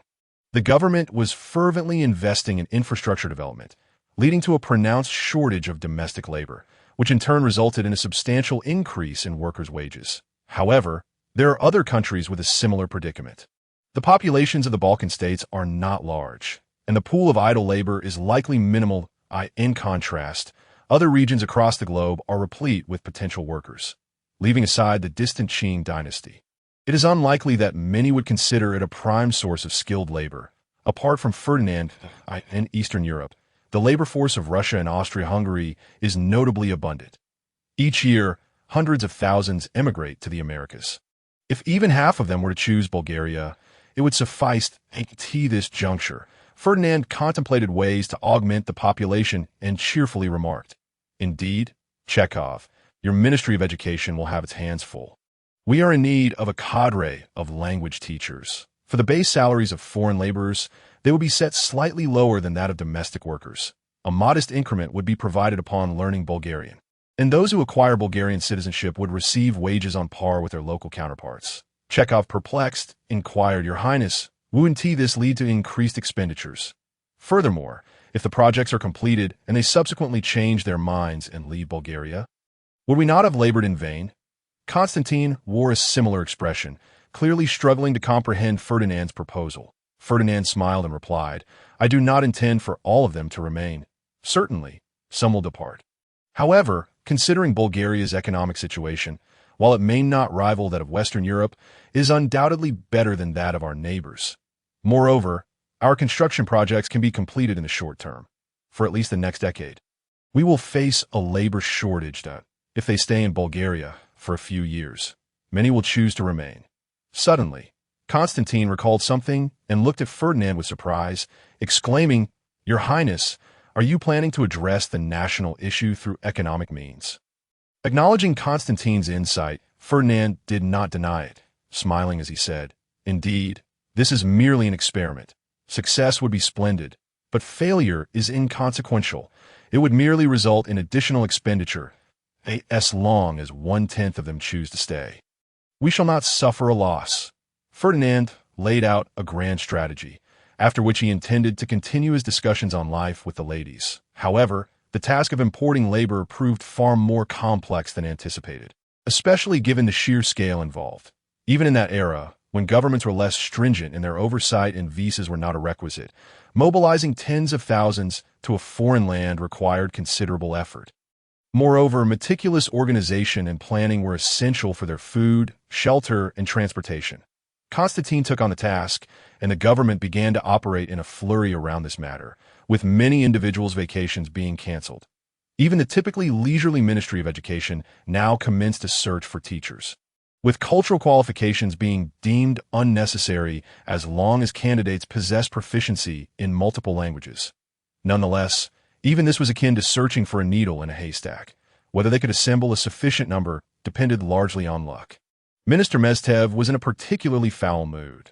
Since Ferdinand's decision to import labor, the government initially took charge of recruitment. But soon unscrupulous capitalists joined the fray, employing every conceivable scheme to deceive and exploit. Austria-Hungary and Russia had yet to feel the repercussions, but neighboring countries were already suffering. Serbia, Montenegro, Romania, and the Ottoman Empire all sent representatives to protest at the Bulgarian embassy. Fortunately, in this era, the welfare of the impoverished was of little concern to anyone.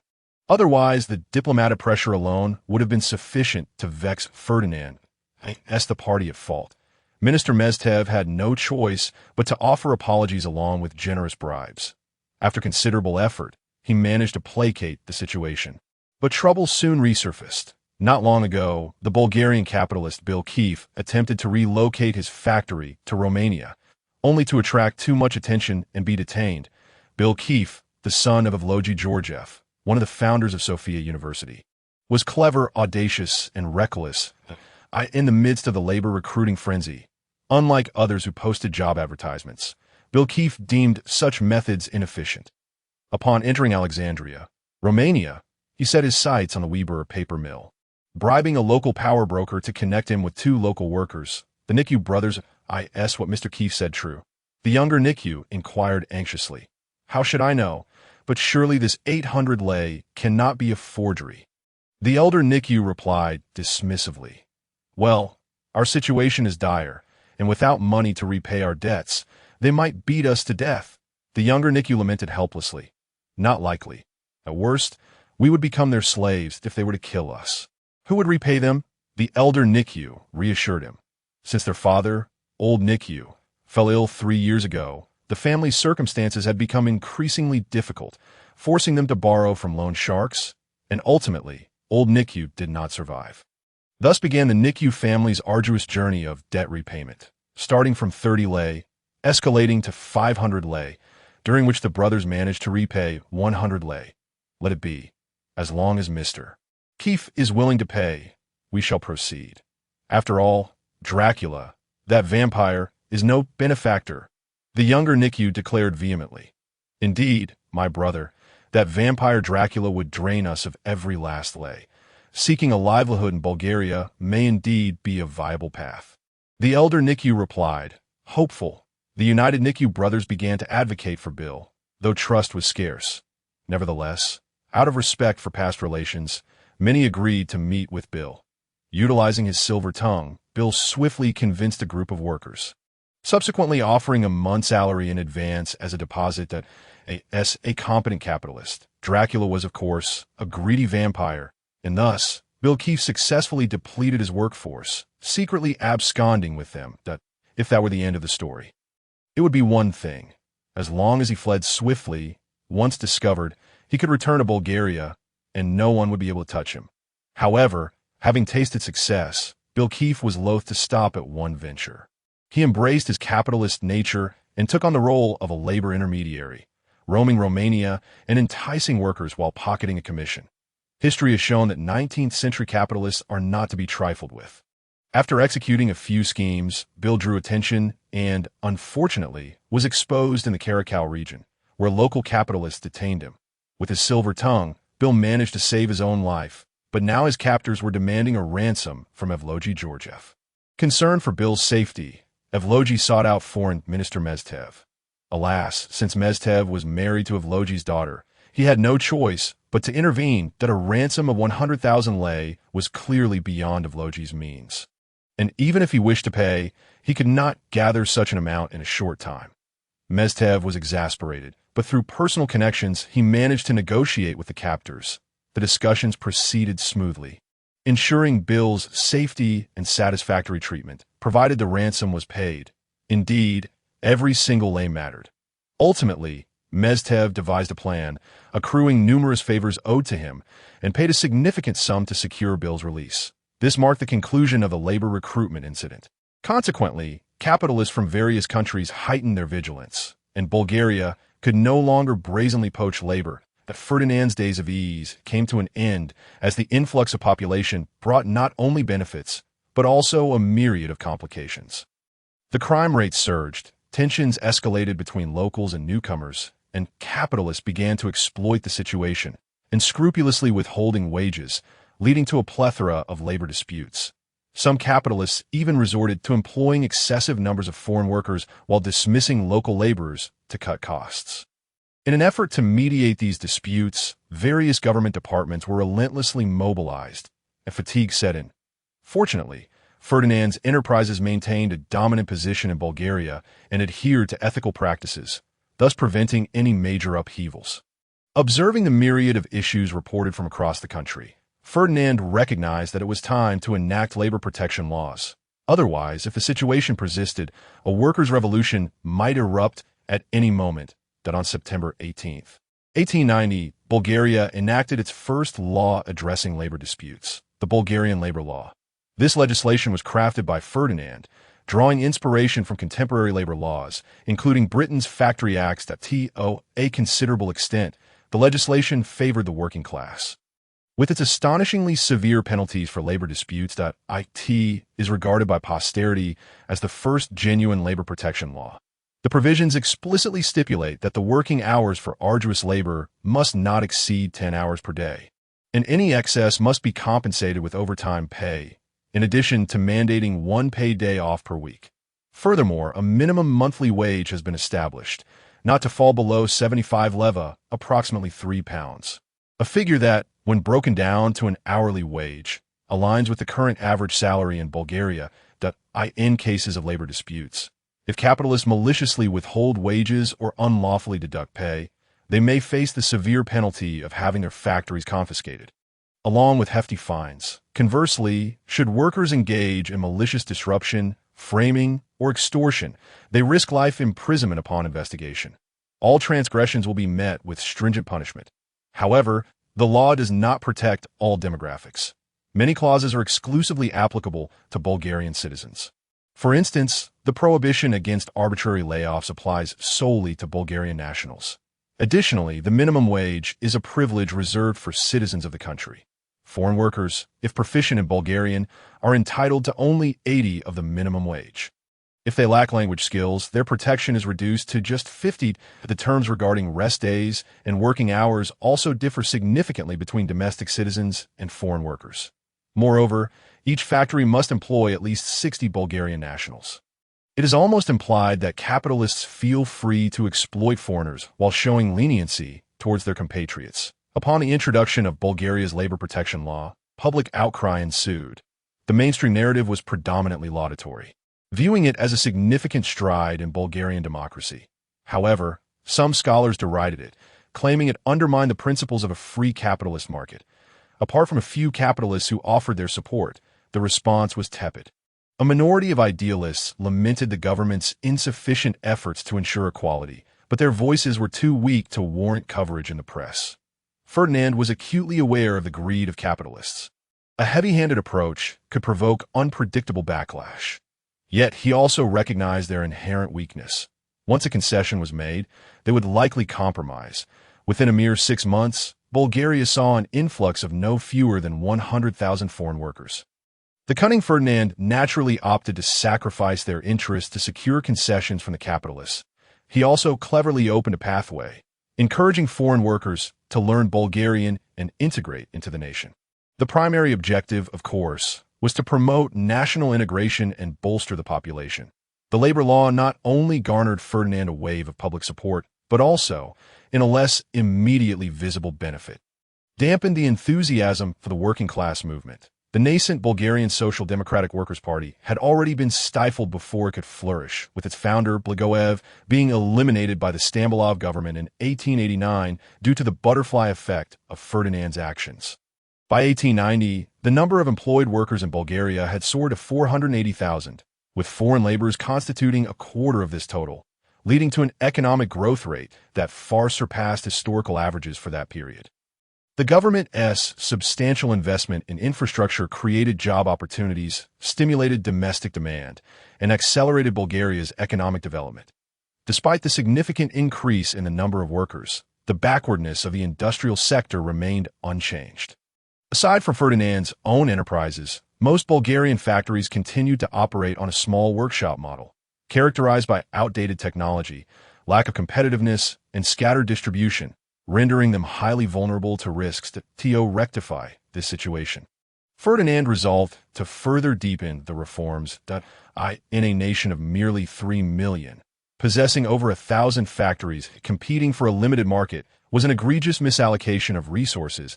On September 20th, a pivotal debate regarding Bulgaria's economic future was held at the Sofia Palace, attended by government officials and a select few economists.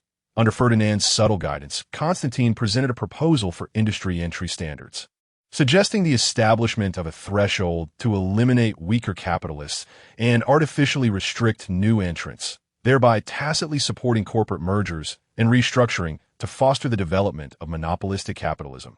Should this plan pass, it would imply that within the next 5 years, over 70% of the existing 1,000-plus factories in Bulgaria would either merge, restructure, or shut down. Evidently, this proposal lacks substantial support at present, by the late 19th century. Free capitalism was the prevailing trend, with major powers in Europe and America striving to combat monopolistic capitalism. In 1890, the United States had just enacted the Sherman Act, promoting monopolistic capitalism. Thus, the initiative appeared to be swimming against the tide. Constantine initiated a rhetorical onslaught. Gentlemen, we are all aware of Bulgaria's current predicament. We are merely a small nation of around 3 million, with scarce mineral resources. Having reached this stage of industrialization, we find ourselves reliant on imports for many industrial materials. Numerous factories are bogged down by outdated management and technology, with products severely lacking international competitiveness, relying solely on the domestic market. Last year, our trade deficit reached an astonishing 60 million leva. How can our economy sustain healthy development under such circumstances? But Mr. Constantine, interjected an economist, the industry entry plan undermines the free capitalist market. Excessive state intervention disrupts the fairness of the economic order, and the consequences could be dire.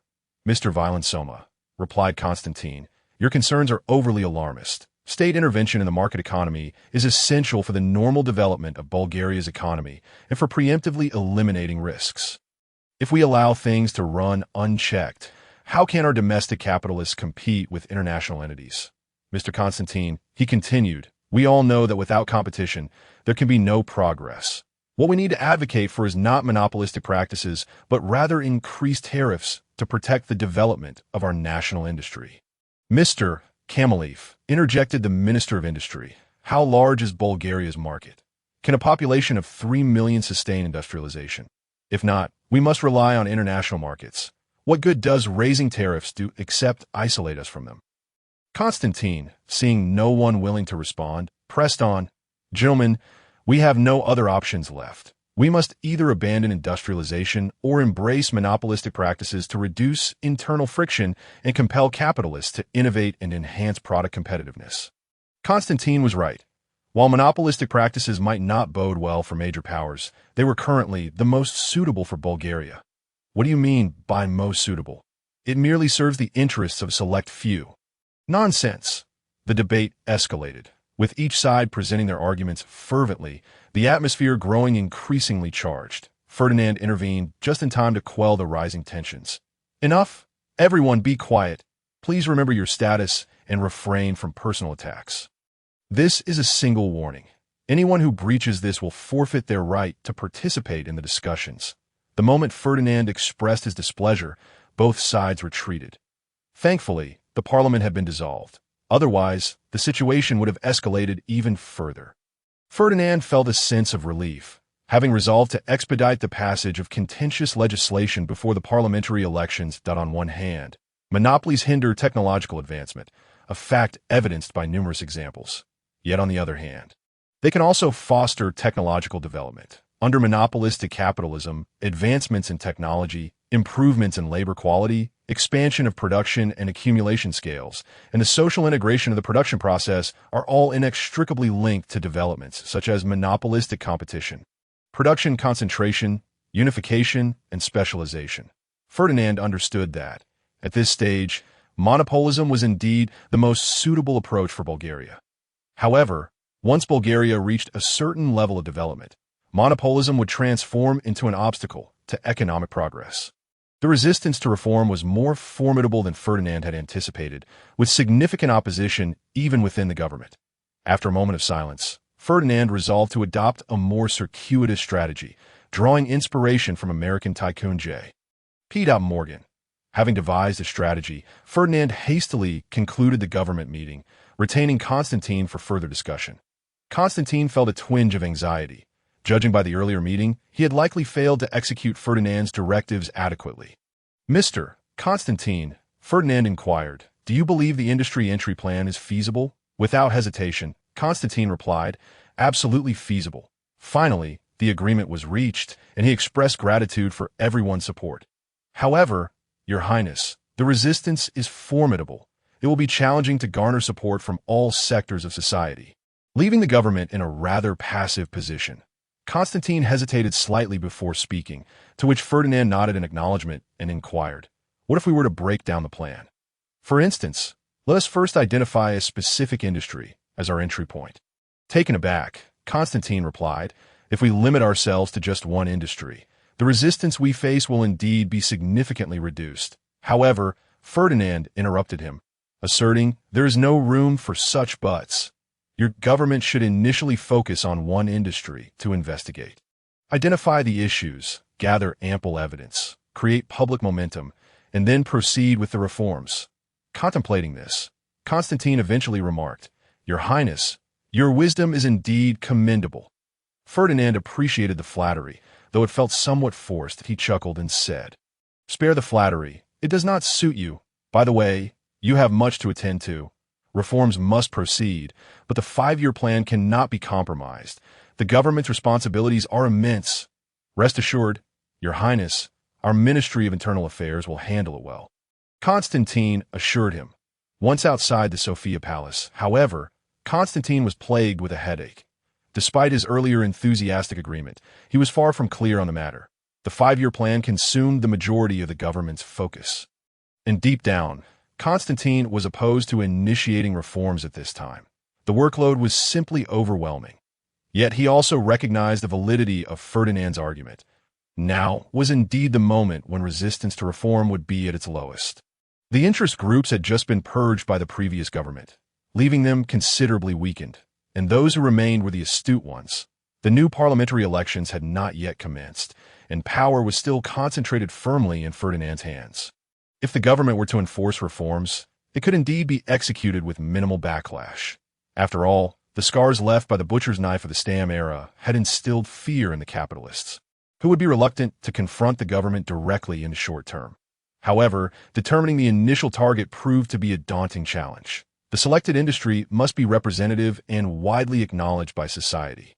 The autumn breeze was refreshing, and the weather was pleasantly cool, painting the earth in a picturesque scene of bountiful harvest, which lifted one's spirits.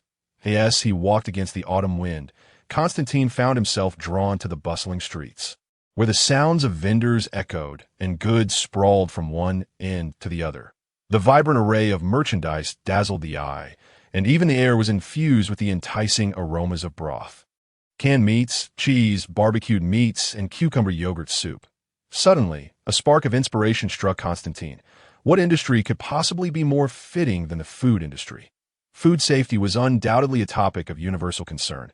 Combating unscrupulous merchants and addressing food safety hazards was an issue that could hardly be contested. Observing the lively Sophia, who would have anticipated that a rigorous government crackdown would soon unfold here, save for Constantine himself, the issue of food safety had long been a concern. During the 19th century, the golden age of capitalism, profit maximization led capitalists to act with impunity, recklessly using various additives. As long as the food did not cause immediate harm, it was deemed fit for sale. The inclusion of rotten beef or rat meat was trivial. Vast quantities of mercurial substances were employed as preservatives, constituting nothing short of murder. That on October 15, the Bulgarian government introduced regulations for food safety management, mandating food processing enterprises to rectify their practices within a specified time. After observing the government's lack of further action for a few days, the capitalists deemed it a classic case of much ado about nothing. Consequently, they resumed their activities, for none were foolish enough to jeopardize their profits. However, one company stood out. Shuanghue Food Group was indeed in the midst of a major overhaul. Wei Lian, privy to insider information, understood that the government was serious this time. Previously, Shuanghue Food Group had multiple brands for the same product, with price discrepancies that were staggering. Ordinary goods and high-end exclusive products differed by over tenfold. Despite this, the exclusive items still sold remarkably well, with capitalists being the primary consumers, aside from the status-conscious nobility. Why did European nobles prefer food from their estates? And why were the newly affluent capitalists eager to purchase estate products? They were not ignorant. It was common knowledge that commercially available food was problematic. Clearly, Ferdinand was also a competent capitalist. His products aimed at the masses were designed for maximum profit, offering the cheapest options. Conversely, he could confidently assert that the noble exclusive products were utterly safe, free from any chemical additives, as he himself consumed them. The cheaper the product, the less assurance there was regarding its quality. It was entirely in line with international standard, as for whether it might poison someone.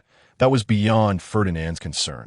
Now that he had ascended to kingship, from the monarch's perspective, Bulgaria needed to increase its population, thus making food safety an urgent issue. Constantine's intentions aligned perfectly with this AIMAS for whether the overhaul of the food industry would impact Ferdinand's enterprises. Such worries were merely unfounded anxieties.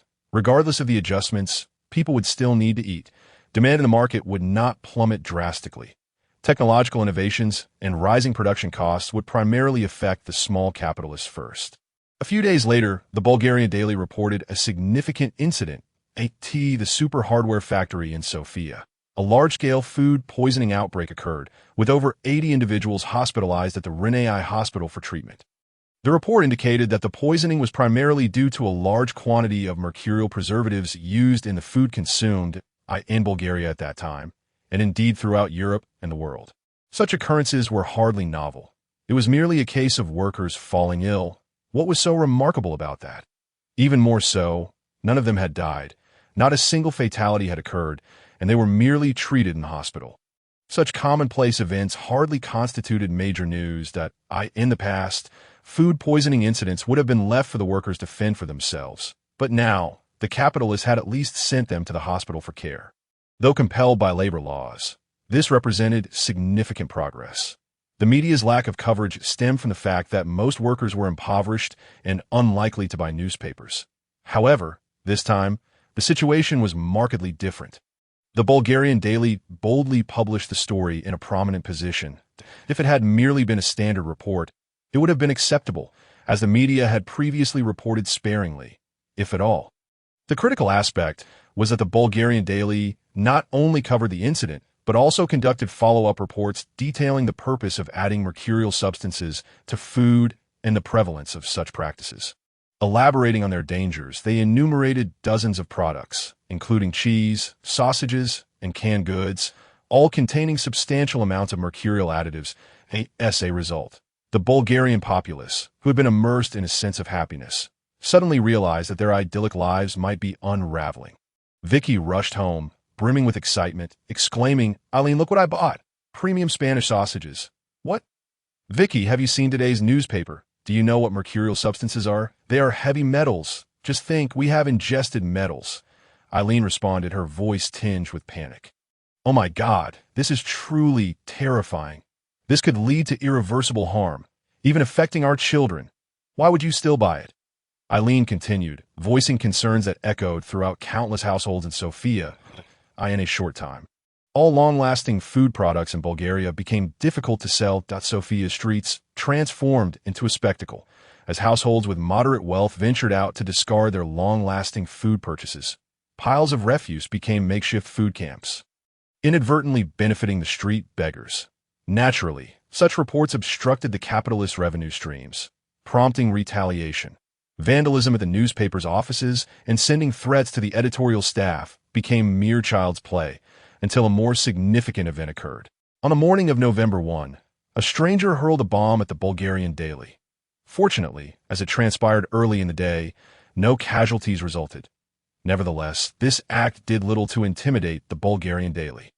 Instead, it incited their anger, as well as the ire of various sectors of society. Upon receiving the news, the Sofia police promptly provided security protection for the Bulgarian daily and apprehended the criminal suspects. They also initiated close surveillance of the capitalists whose interests were compromised. The next day, the front page of the Bulgarian daily featured an article titled "Terrorists, We Are Awaiting You." In this piece, the editors of the Bulgarian daily reflected on the events leading up to the incident, from the initial act of defecation at the entrance to the eventual bombing attack, placing particular emphasis on the latter and equating unscrupulous capitalists with terrorists. They expressed that while they and their colleagues feared for their lives, they also held a profound love for life. Concerning the safety of the Bulgarian populace, freedom of speech, and the moral integrity of journalists, the Bulgarian daily would never compromise. Following the publication of this article, the entire media sphere erupted in outrage, with many expressing their support for the Bulgarian daily and joining the chorus denouncing such events to demonstrate their social responsibility. Consequently, an increasing number of issues were brought to light, expanding from the initial focus on mercury compounds to include dozens of additives derived from coal tar, such as aniline dyes, among others. The issue of food safety was magnified. From the few dozen cases initially cited by the Bulgarian daily, it now encompassed nearly all products available in the market. Experts and scholars from Bulgarian universities suddenly found themselves with a renewed purpose, stepping forward to lend theoretical support to these reports. Some scholars even claimed that resolving the food safety crisis could increase Bulgaria's life expectancy by a decade, further fueling public discourse in a short span. Bulgaria's food processing industry became a target of public outrage, with demands from all sectors of society for the government to take action against the unscrupulous capitalists, now referred to as terror capitalists. Since the Bulgarian daily equated terrorists with food capitalists, the term terror capitalists emerged as a synonym for unscrupulous merchants. Amidst the clamor for accountability, the food processing industry entered a bleak winter. With countless products produced, yet lacking buyers, left to languish in warehouses awaiting spoilage. Simultaneously, thanks to labor protection laws, capitalists were unable to arbitrarily lay off workers. Under the pressure of public opinion, no one dared to report to the government. Should the government investigate and find workers dissatisfied, exposing the factory situation could lead to severe repercussions. The capitalists harbored a seething hatred for the Bulgarian daily, wishing nothing less than to obliterate the mastermind behind the bombing. The more affluent capitalists could weather the storm. However, the smaller ones struggled to endure. Those with clear heads began seeking alternative paths, aware that with the situation escalating, the government would have to find scapegoats to appease public opinion. Klo Ivan, a capitalist operating a slaughterhouse in Sofia, found himself increasingly restless since the outbreak of the food safety crisis. "God, this is truly dreadful. Damn the Bulgarian daily. What have I done to you? Why meddle in my affairs?" He fumed, cursing the bomb-throwing fool whose incompetence seemed to know no bounds. "That I hope I never find out who you are. Otherwise, you'll surely regret it." Day after day, he could be heard venting his frustration at the Bulgarian daily for its meddling. Though most of his ire was reserved for the bomb-throwing fool. Nevertheless, Klo Ivan was astute. He first calmed the workers before seeking a way out, that he understood that with such a significant incident, the government would undoubtedly crack down hard, and it would not be easy to navigate through it unscathed. As a fellow capitalist, Klo Ivan was no stranger to the practice of injecting water into meat. After all, how could a slaughterhouse's meat possibly sell out every day? Chemical additives were used liberally, as was the custom in the industry. Klo Ivan mobilized his entire network of connections, willing to pay any price. Yet no one in the government dared to take on the risk. Realizing the gravity of the situation, he knew he had to act quickly. Otherwise, escaping the ensuing chaos would become increasingly difficult. He immediately began searching for potential buyers, no longer concerned about price. He simply needed someone willing to take over and resolve the ensuing troubles. Unfortunately, given the current state of affairs in Bulgaria, everyone was too preoccupied with their own problems to jump into the fray. After all, food capitalists equated to terror capitalists. Industry insiders were too busy to spare a thought for anyone else. And even if outsiders considered seizing the opportunity, they had to reckon with the stigma of being associated with terror capitalists. It wasn't that no one dared to step in. For instance, the Shuanghui food group showed considerable interest. Klo Ivan, adept at navigating social interactions, may not have run a large business, but he had extensive connections. Through introductions from friends, he managed to establish contact with an executive from Shuanghui food group. After some bargaining, Klo Ivan sold the slaughterhouse at an exceptionally low price of 10,000 levs. Of course, the companies being absorbed by Shuanghui food group were far more than just Klo Ivan slaughterhouse. During the same period, Shuanghui had merged with over a dozen factories, laying the groundwork for a monopolistic conglomerate. In the midst of Bulgaria's food industry lamenting its fate, Shuanghui food group thrived, even finding the capacity to expand. Having prepared in advance, they halted several inferior products and cleared their inventory. Even with some stock remaining, they could sell it overseas through Volvo's channels. Now, their products were all compliant with safety standards. And Wei Lian publicly invited society to supervise, welcoming experts and scholars to conduct tests. After discontinuing low-end products, sales of mid to high-end food items surged. Under Ferdinand's guidance, Shuanghui Food Group adopted cheap goods are never good as their promotional core, disseminating advertisements that instilled this philosophy in the Bulgarian populace. The frightened middle class quickly became loyal fans of Shuanghui, particularly for the noble exclusive products, which swiftly became hot commodities. After all, the 19th century was still an era of nobility. No one dared to trifle with goods meant for the aristocracy. The repercussions of poisoning 1,000 commoners paled in comparison to that of a noble. Shuanghui Food Group also fervently advocated for the government to enact food safety laws, standardizing hygiene regulations within the industry. The food processing companies eagerly urged the government to legislate, igniting public discourse. In no time, Shuanghui Food Group became synonymous with a conscientious enterprise. Seizing this opportunity, Wei Lian detached all inferior products from the group's operations, establishing a few shell companies for their production. From this point forward, all food produced by Shuanghui's factories worldwide would meet safety standards, laying the foundation for a future food empire. As the food safety crisis escalated, it became evident that a storm was on the horizon. Merely 2 weeks after Klo Ivan sold his factory, police sealed off over 50 food processing enterprises, arresting dozens of unscrupulous merchants as Bulgaria lacked relevant food safety laws. Determining how to deal with these offenders became problematic. Under normal circumstances, they would only need to pay a fine to resolve the issues. Factory closures and arrests were unnecessary. However, in the current environment of public scrutiny, no one dared to take the easy route. In response to widespread public demand, the government quickly drafted a food safety management law. However, controversy arose over the specific enforcement standards. If the standards were set too high, food processing companies would struggle to comply, and even if they barely met the criteria, the cost would be beyond the reach of ordinary people. Conversely, if the standards were set too low, there were fears that the public would not accept them. The capitalists in the food processing industry were not novices. They were already employing various strategies to navigate the situation, including bribing experts and scholars, manipulating the media to steer public opinion, and pouring money into government relations in a bid to lower the standards. Those deeply entrenched in the crisis employed every tactic imaginable to attempt to lessen the penalties, hoping to evade disaster. However, it was clear that they had miscalculated this time. Constantine, who was seeking a breakthrough, would not let this opportunity slip away to quell public opinion.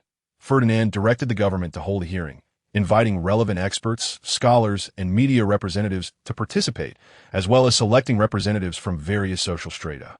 At the hearing, Mr. Constantine represented the government, reading the newly drafted Food Safety Management Law. Mr. Constantine, are these standards not too high? Can they truly be met? What will we do if the majority of companies cannot comply? A perplexed journalist inquired, to which Constantine confidently responded, "Fear not. These standards were established following our comprehensive market research. Presently, there are indeed several enterprises capable of meeting them. It is technically feasible, and the associated costs will not escalate significantly." Kobyov, the capitalist, countered, "However, the majority of enterprises are unable to comply." Constantine retorted emphatically, "What does it matter? Our objective is to ensure that the populace has access to safe and reliable food. If most enterprises cannot meet these standards, we shall leave the market to those who possess the capability. Survival of the fittest is a natural law." Kobyov protested, "But what about production capacity? Our enterprises cannot achieve this overnight.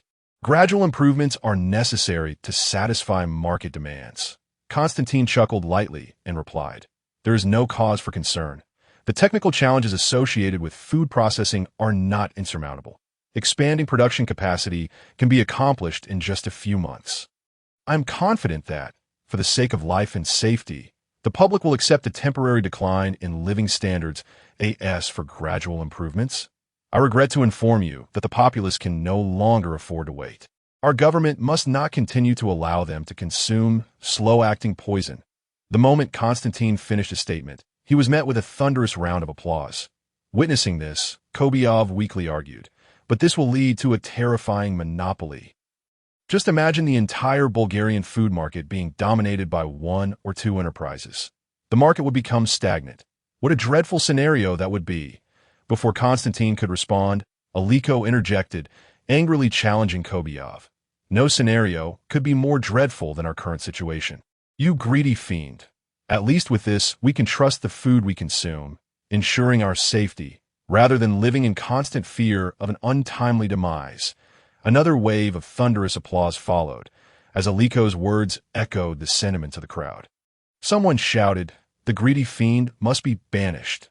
This call was met with a chorus of agreement, as the crowd chanted, "The greedy fiend must be banished." Stricken by rage and fear, Kobyov fled, abandoning his purpose for the day. The ensuing proceedings unfolded smoothly.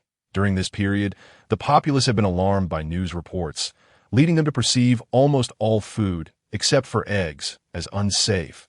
The affluent managed to circumvent this by purchasing raw materials from the countryside to process themselves, or by procuring exclusive food supplies from Volvo. Some even resorted to a diet consisting solely of eggs, causing egg prices to soar.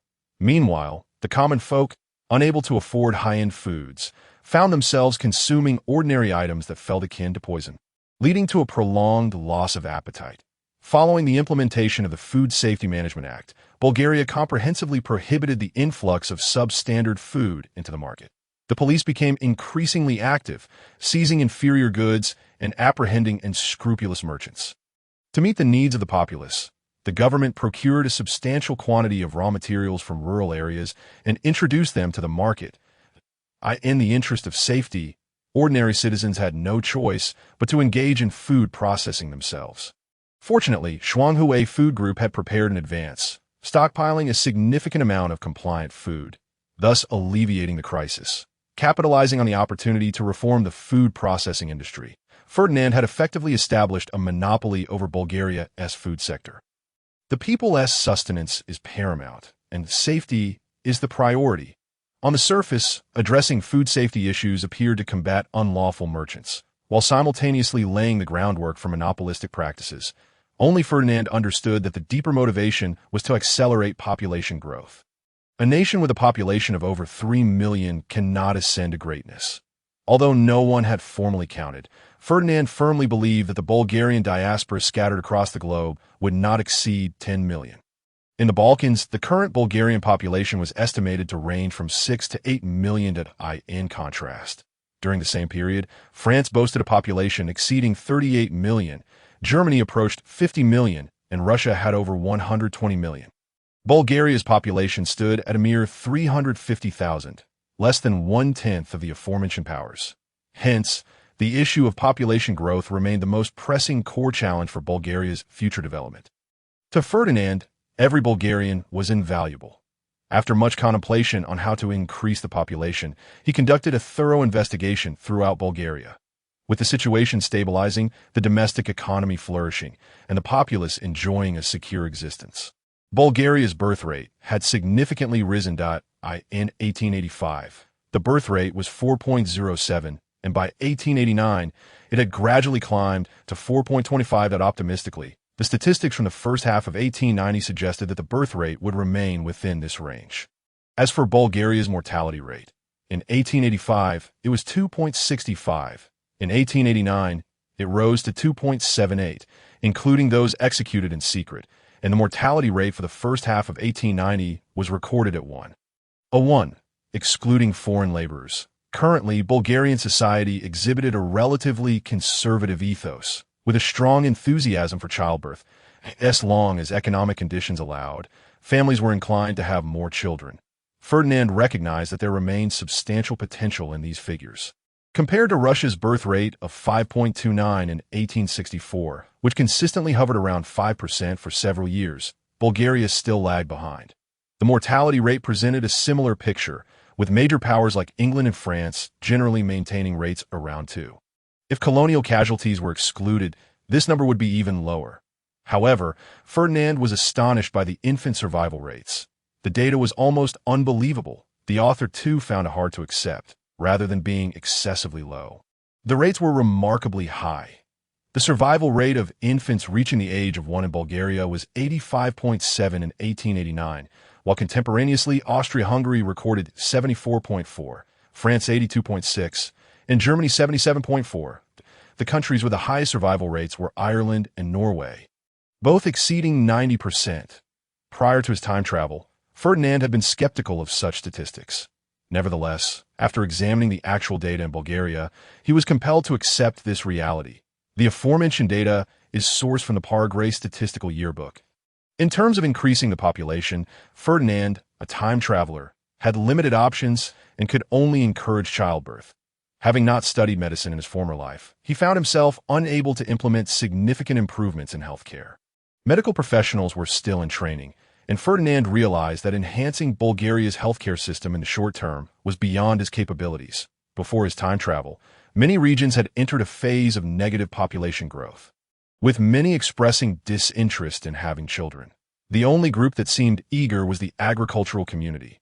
Within the Sofia Palace, Agriculture Minister James Petanov found himself in Ferdinand's crosshairs as he was reprimanded. "Is this the sum of your department's achievements over the past 2 years? You imbecile! You inept fool!" James Petanov looked bewildered, pondering, "Isn't this how we have always operated? Why is the Duke so furious today?" Fortunately for James, Ferdinand was oblivious to his thoughts. Otherwise, the consequences would have been dire. As Ferdinand surveyed the documents strewn across the floor and gazed upon James's perplexed expression, his suppressed rage flared anew. He thundered, "Humph! James, you fool!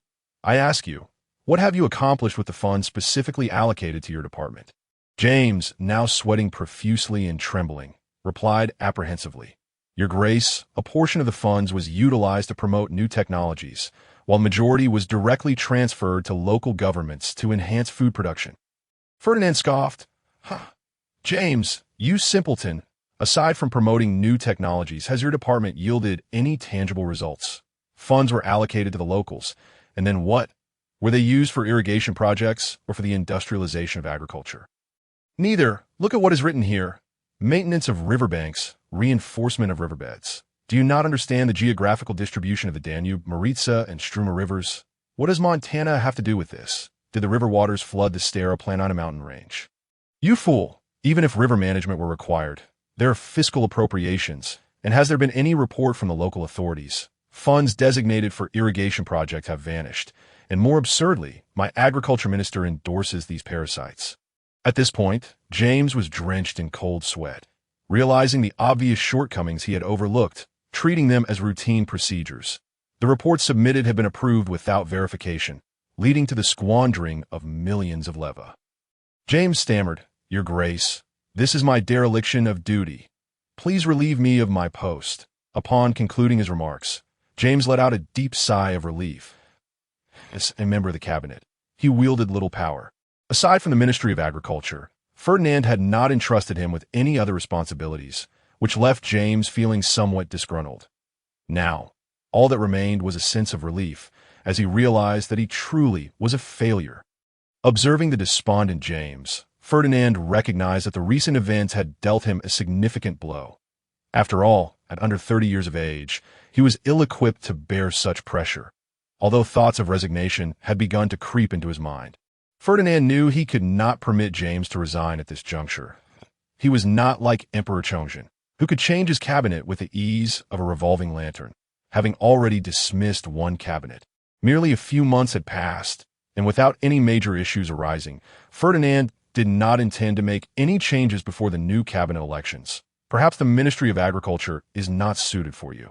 Coincidentally, the government is establishing a Ministry of News, and I have heard that you have a background in propaganda.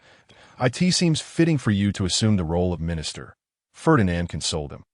James looked at Ferdinand with gratitude, aware that this consideration was meant to preserve his dignity. The primary task of the Ministry of News was to oversee newspapers, making his position somewhat superfluous.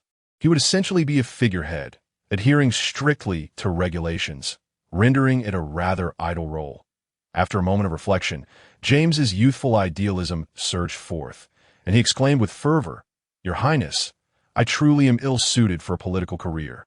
My place lies at Sofia University, where I can impart my knowledge in agriculture to the next generation or engage in research, which will be far more meaningful." Ferdinand, observing the passionate fervor of James, who was brimming with youthful rebellion, sighed in resignation. "Very well. If you wish to leave, then go. Bulgaria is indeed in need of agricultural experts. Your position in the cabinet will remain reserved for the time being.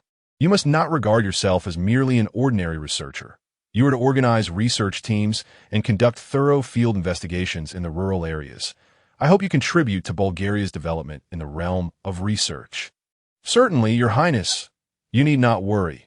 I swear by the name of God that I shall endeavor to do my utmost," James declared excitedly.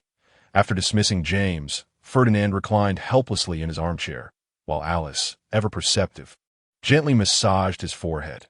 The phrase "a small temple harbors a great many demons," a shallow pool teems with turtles, aptly encapsulated the current state of Bulgaria, a situation that had already seen a significant purge of corrupt elements. The issues plaguing Bulgarian agriculture were far more complex than mere corruption or embezzlement of public funds. The crux of the problem lay in the utter lack of attention paid to agriculture by the bureaucrats. The 5-year plan was being implemented with great fervor, particularly the railway plan, which was deemed the most challenging and received the most attention. To date, no major issues had arisen, not even during the most chaotic phases of the Stam era. Local governments were wholeheartedly supporting railway construction, organizing manpower for land acquisition and material transport. Ferdinand had yet to discover anyone daring enough to hinder progress. Ferdinand found himself at a loss for methods to alter the deeply entrenched mindset of the bureaucrats. Noticing Ferdinand's discontent, Alice, who also served as his secretary, proposed, "Your Highness, why not take a stroll?" "Yes, a walk is just what I need," Ferdinand exclaimed joyfully, the sudden inspiration awakening him from his stupor. Historically, in the original timeline, the Soviet Union had faced a similar challenge during its first 5-year plan. It wasn't until the first half of 1929, when Stalin personally inspected rural areas and urged progress, that the collectivization of Soviet agriculture fully commenced. Within just 2 months, 10 million farm households joined the collective, comprising half of the nation's farms. Although numerous problems emerged along the way, the overall agricultural reform in the Soviet Union proved successful. Surely, the challenges facing Bulgaria could not be as dire as those of the Soviet Union. Ferdinand merely intended to implement agricultural reforms without encroaching upon land ownership, posing no threat to class interests. As the sky began to blanket the world in a flurry of snowflakes, the landscape transformed into a pristine white expanse. Only the evergreen pines stood out, adorned with delicate snowflakes that resembled clusters of white blossoms. In February 1891, Ferdinand set forth from Sofia, braving the harsh cold on a 3-month nationwide inspection tour. Departing in a northwestern direction, Ferdinand, accompanied by 1,000 guards, commenced his journey, with the first stop being the region of Vratsa. Vratsa, a city in northwestern Bulgaria, serves as the capital of the Vratsa province.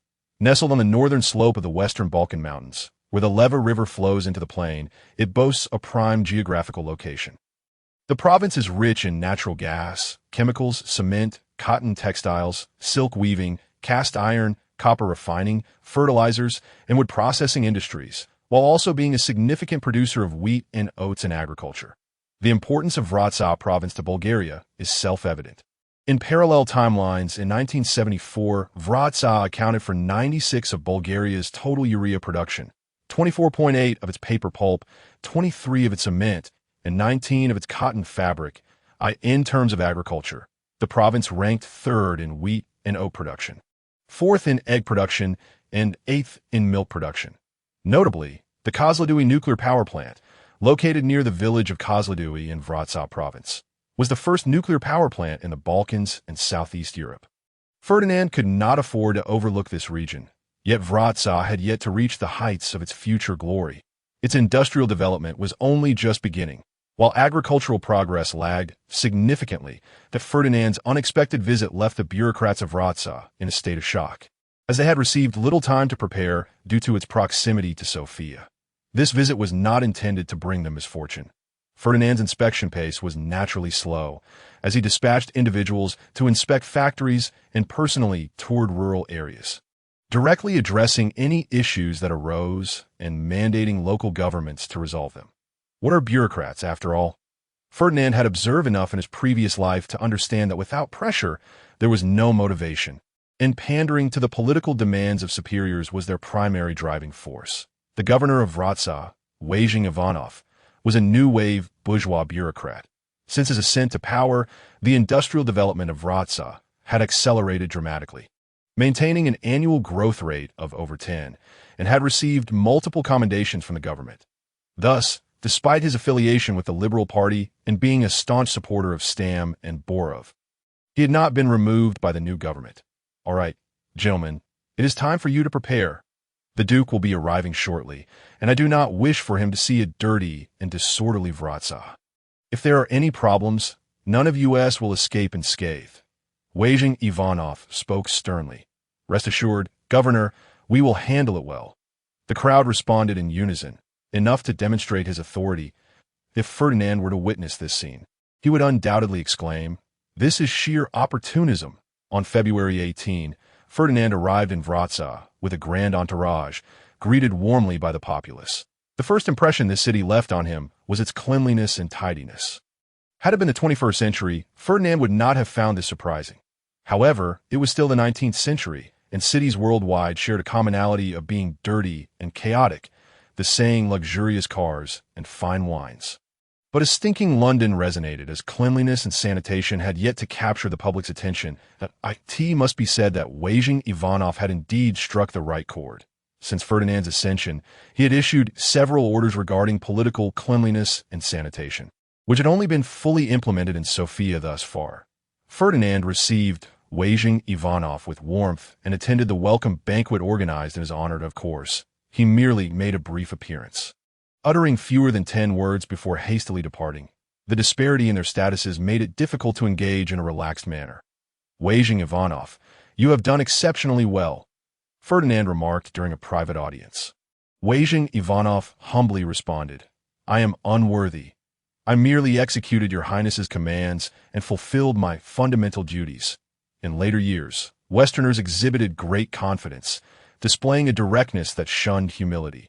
However, in the 19th century, their self-assurance had yet to reach such heights. And at least in the presence of those of higher status, they maintained a sense of reverence.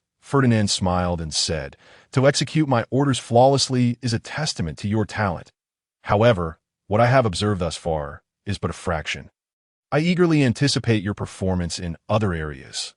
Waging Ivanov initially felt elated, only to be struck with apprehension thereafter. He believed he had executed the central government's orders quite well, but whether he could meet Ferdinand's expectations remained uncertain. A flicker of regret crossed his mind. Had he known earlier that the Duke would be conducting an inspection, he would have certainly prepared more thoroughly. Why, in later years, were there so many leaders who felt compelled to inspect various locations? Was it not preferable to remain in the office? Ferdinand had shared similar sentiments before his time travel, believing it to be nothing more than a facade, after more than 2 years of being a king. Ferdinand realized that putting on a show was quite necessary, at least to exert sufficient pressure on those below him. He did not linger long in the town of Vratsa, and set off once again on his journey the following day. In the village of Koiner, located in Vratsa province, it was still merely an ordinary small mountain village, impoverished and backward, lacking any hint of what would later be known as Bulgaria's premier village.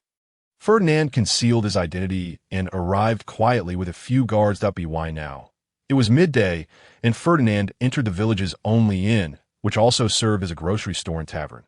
Through conversation, he learned that the proprietor's name was Kater Dilov, a middle-aged man in his 40s.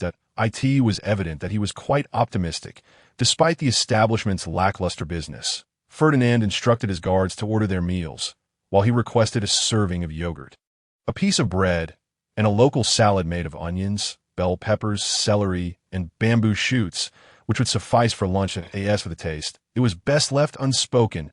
Ferdinand could only manage a few bites, with the only seasonings available being salt and jam. Aside from being assured of its organic origins, he found no trace of culinary delight, after forcing down a few mouthfuls to quell his hunger. Ferdinand could not help but inquire, "Mr. Kater, is there nothing else available?" Upon hearing Ferdinand's question, Kater Dilov promptly replied, "Oh my God, honored guest, of course there is. Look, these snacks were all brought back by my son from Vratsa. What would you like? We have ham, sausages, canned goods, and even French fries." Ferdinand, puzzled, asked, "Wait a moment, Kater, if you have so many products, why not display them for sale? It's as simple as writing a few more names on the board." The innkeeper immediately responded, "Oh, I apologize. Esteemed guest, you are well informed, and you surely know that recently, Bulgaria has cracked down hard on food safety, causing prices to rise. In our little village of Koiner, we are all quite impoverished, and hardly anyone could afford these items before, and now it is even less so. I received this stock over 3 months ago. When I explained to them about the price increases, they did not believe me, claiming I was deceiving them. In a fit of anger, I took them off the shelf. Kater, you are deceiving them again. How could prices possibly double overnight? I have been of Vratsa when I was younger. The townsfolk are also struggling. Their lives are hardly any better than ours. With tier prices, they would surely starve." An elderly gentleman among the patrons, around 60 years of age, interjected. He appeared quite spirited, dressed in slightly worn but clean attire without patches. Ferdinand could tell that his life must be relatively comfortable. The innkeeper, sporting a face of indignation, replied, "Mr. Frank, you know well that I, Kater, have never lied. This is indeed the price. If you do not believe me, just ask this gentleman." The man named Frank rolled his eyes and said, "I certainly know your character, but things have changed since you ventured into business. You've become corrupt. How many merchants do not lie?" Seeing that Frank remained unconvinced, Kater grew increasingly agitated. Ferdinand understood the situation and picked up a can of beef, glancing at the production date, and suddenly realized. Ferdinand smiled and said, "Mr. Frank, you have indeed wronged Kater this time." Frank looked at Ferdinand with a puzzled expression, thinking he was helping Kater, yet now he was being told he was mistaken. Ferdinand continued, "Based on the production date on this can, it was produced 6 months ago. If Kater purchased it 3 months ago, it would indeed be worth that price. At that time, many inferior products were confiscated, leading to a shortage in the market, thus causing prices to be somewhat elevated." Frank still seemed uncertain and asked, "Sir, are you suggesting that prices outside have truly risen so much?" Ferdinand replied calmly, "No, what I mentioned was regarding 3 months ago. The market has since stabilized. Overall, prices should not have risen by more than 10%. Kater, now excited, said, "Mr. Frank, Now you must believe me. I truly did not deceive you." Frank scoffed, turning his head dismissively, and said, "Oh my God!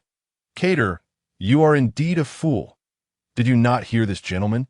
That was the price from 3 months ago.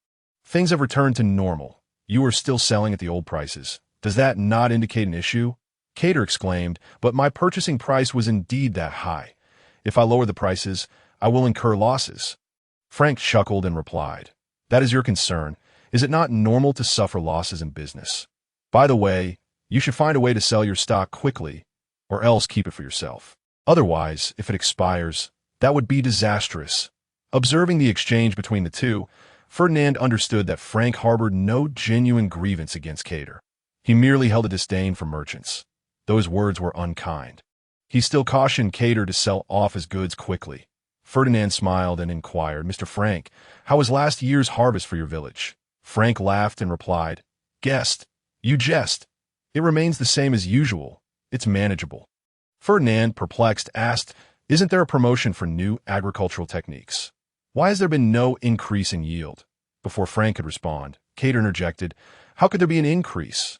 It is merely a matter of some people being too lazy to learn." Frank seemed to have struck a nerve and retorted, "Cater, this does not concern you. Guest, please understand that agricultural innovation is not accomplished overnight. I am rather timid. The technician sent from above did not explain things clearly. So I plan to wait and see." Ferdinand chuckled, "I understand. You are exercising caution. By the way, I noticed that your area seems to lack irrigation channels.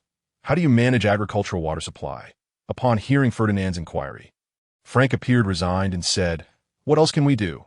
God bless. We have been fortunate with favorable weather in recent years. The construction of irrigation channels you speak of is no simple task. Do not be deceived by our current good conditions. Addressing the water supply issue alone entails a workload that we cannot possibly bear." Ferdinand nodded thoughtfully and continued, "If the government were to organize this, would you be willing to participate?" Frank chuckled, "Guest, you jest. If the government were to take the initiative, how could we refuse? I am not aware of other areas, but in our village, if the agricultural water supply issue could be resolved, we could at least cultivate a third more land." Ferdinand nodded in satisfaction. Since the populace was willing to support it, the subsequent water conservancy project could indeed be initiated. Suddenly, Frank's expression shifted, and he asked in astonishment, "Guest, could it be that you are from the government?" "Why? Does it not seem so?" Ferdinand retorted. Frank hurriedly replied, "Indeed, so there are rumors that the government intends to organize the construction of irrigation projects. Is this true?" Ferdinand affirmed with a nod, "There is indeed such a plan." Frank rejoiced, "God bless. Can we begin from our village?" "What is it, old man? Are you no longer timid? No more waiting and watching this time?" Ferdinand teased. Frank exclaimed, "Oh God, no. What risk is there in constructing irrigation works? We certainly would not suffer losses. Moreover, in the past year or two, our lives have improved significantly. His Highness has done remarkably well. Taxes are much lighter than before. Previously, when railroads were being constructed, we had to provide labor, but that requirement was eliminated and replaced by voluntary labor, thus greatly alleviating everyone's burden." Ferdinand smiled, expressing his understanding, while internally feeling gratified, thinking, "This is all my doing. Of course I am aware. Did you think I did not wish to utilize free labor? It was merely due to the forthcoming water conservancy project. Since labor will be needed regardless, it is better to have you all volunteer than to conscript them." Ferdinand jested. "However, Mr. Frank, this time you cannot escape. The principle behind the irrigation project is that the government will provide explosives and some machinery, while the remaining labor must come from your own efforts." Frank's expression stiffened momentarily, but he soon laughed again, saying, "That is no problem. The labor required for the entire Bulgarian irrigation project is astronomical. Aside from everyone pitching in, I can think of no other solution. Indeed, the Ministry of Agriculture estimates that completing the national irrigation project will require labor numbering in the hundreds of millions. Even if the entire young and able-bodied population were mobilized, it would still take years to complete. In this regard, aside from your own efforts, the government can do little," Ferdinand stated solemnly. "So many?" Cater exclaimed in surprise. Frank shot Cater a glare and said, "Do not make a fuss. We are quite fortunate here. If all goes well, it would still take 1 or 2 years to complete.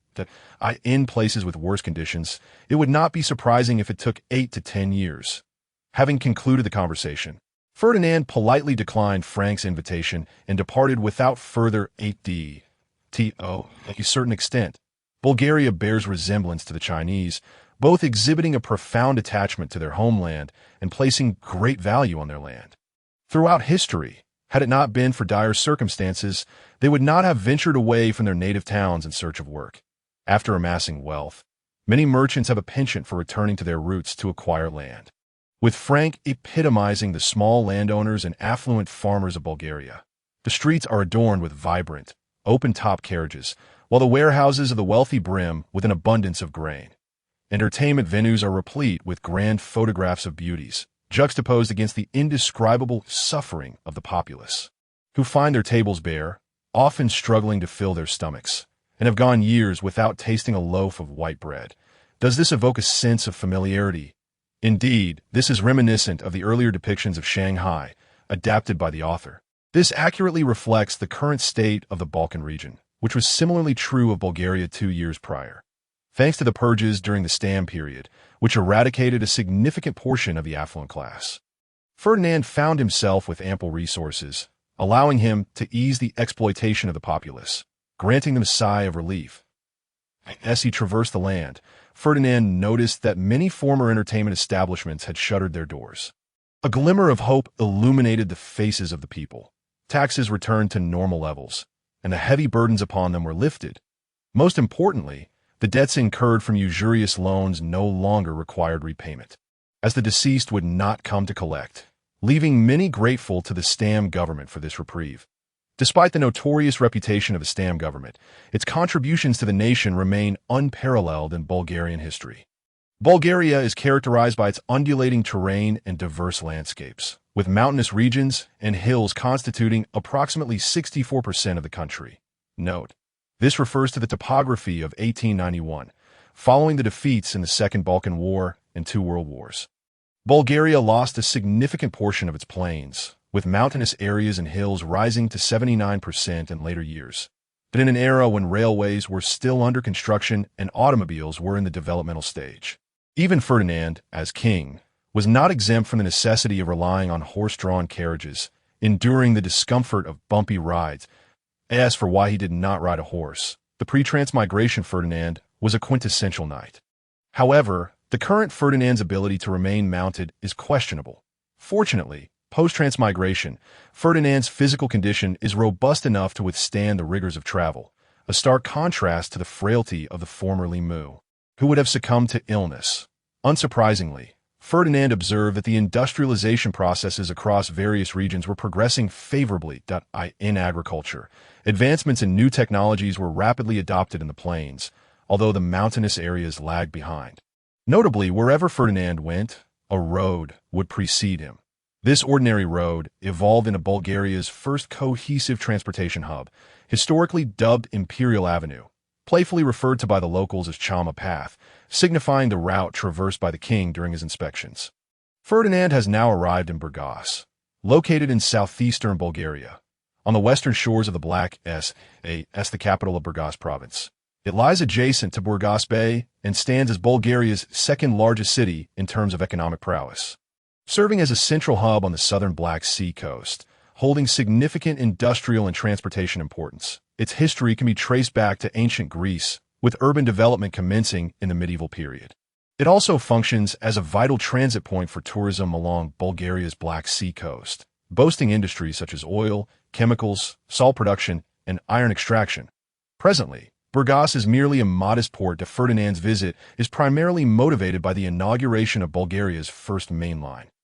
Stretching 580 kilometers from Sofia to Burgas, some segments having previously existed, now merely interconnected. Ferdinand is aware that with the completion of the railway, Burgas is poised to embark on a rapid developmental trajectory. In parallel realities, Burgas port accounts for 60% of Bulgaria's maritime transport, with a thriving petrochemical industry, housing the largest refinery in the Balkans.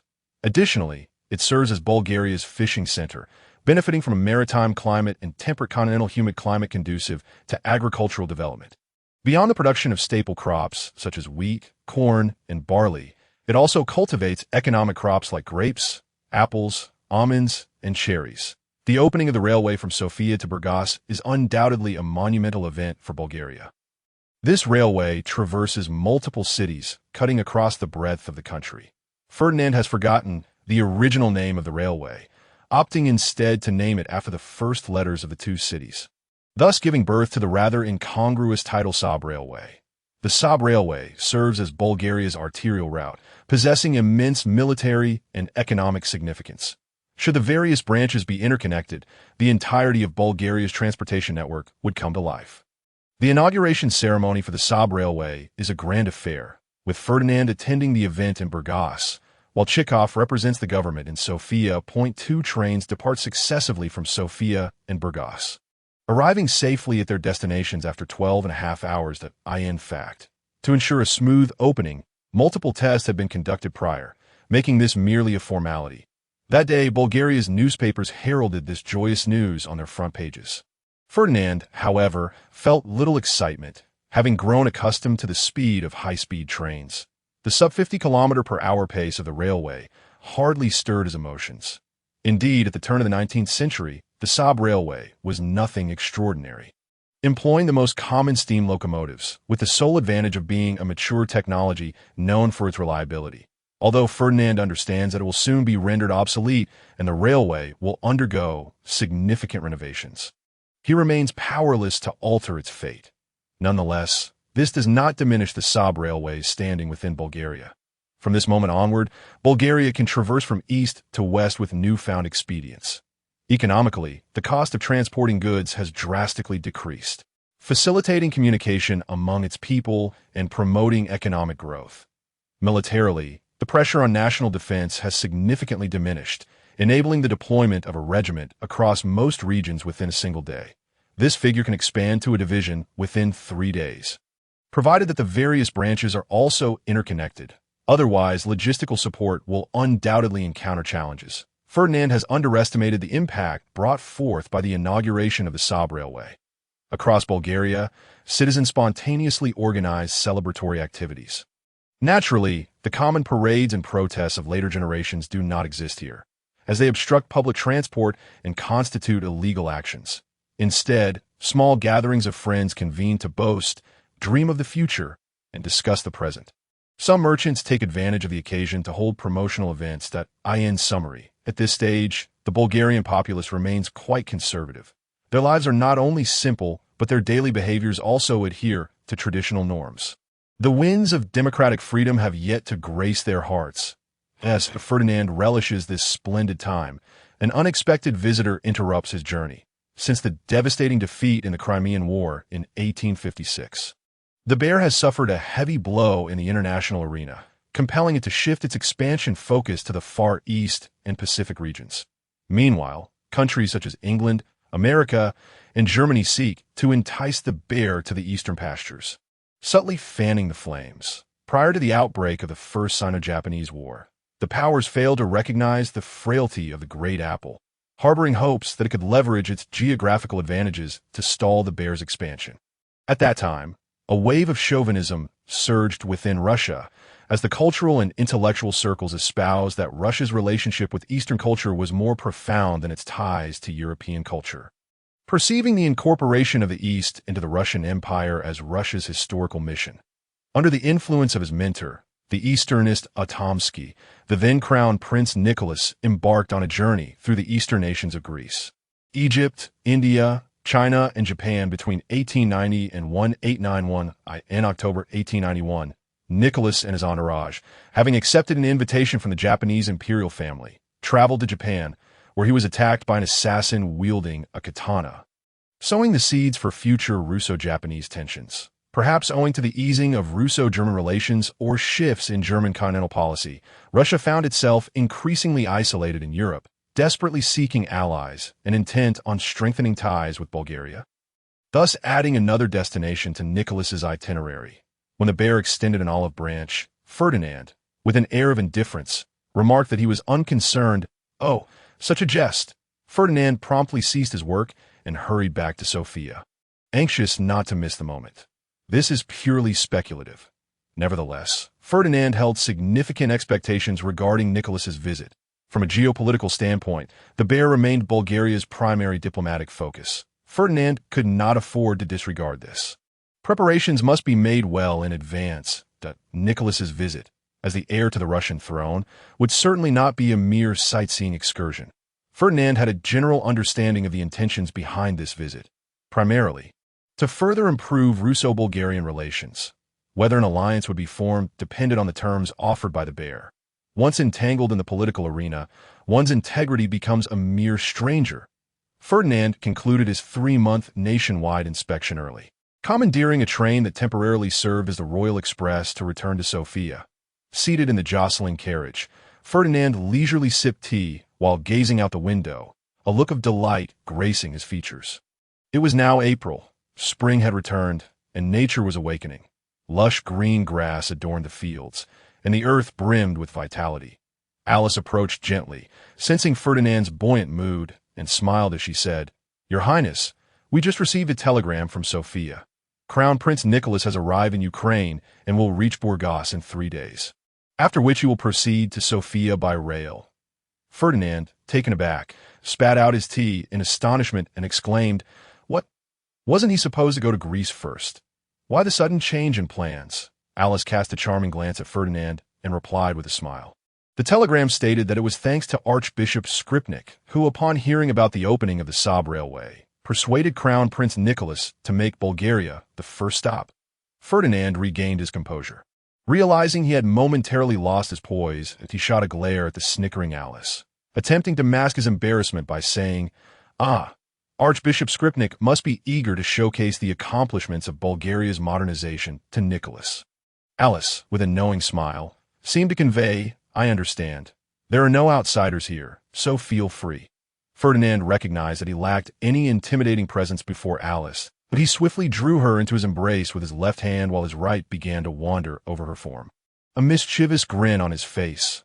Alice, taken aback, turned pale. She remained quite conservative.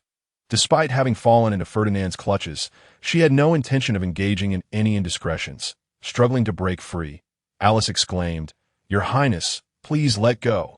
I have work to do, and Sofia is awaiting my response." Alice held no faith in Ferdinand's integrity, particularly regarding matters of allure, evidenced by the numerous courtesans in the palace. Ferdinand chuckled with pride and replied, "Am I truly that fearsome? I won't harm you." Alice, hastily, inquired, "Your Highness, what shall we do next? Should we continue back to Sofia or head directly to Burgas?" She thought to herself, "If I were a bit more accommodating, would I have already been released from Ferdinand's grasp?" After a moment's contemplation, Ferdinand declared, "No change in plans. We shall proceed to Sofia." As soon as he spoke, Alice hastily retreated, leaving Ferdinand alone to ponder. Am I truly so terrifying? No, it must be that Alice has misinterpreted my intentions.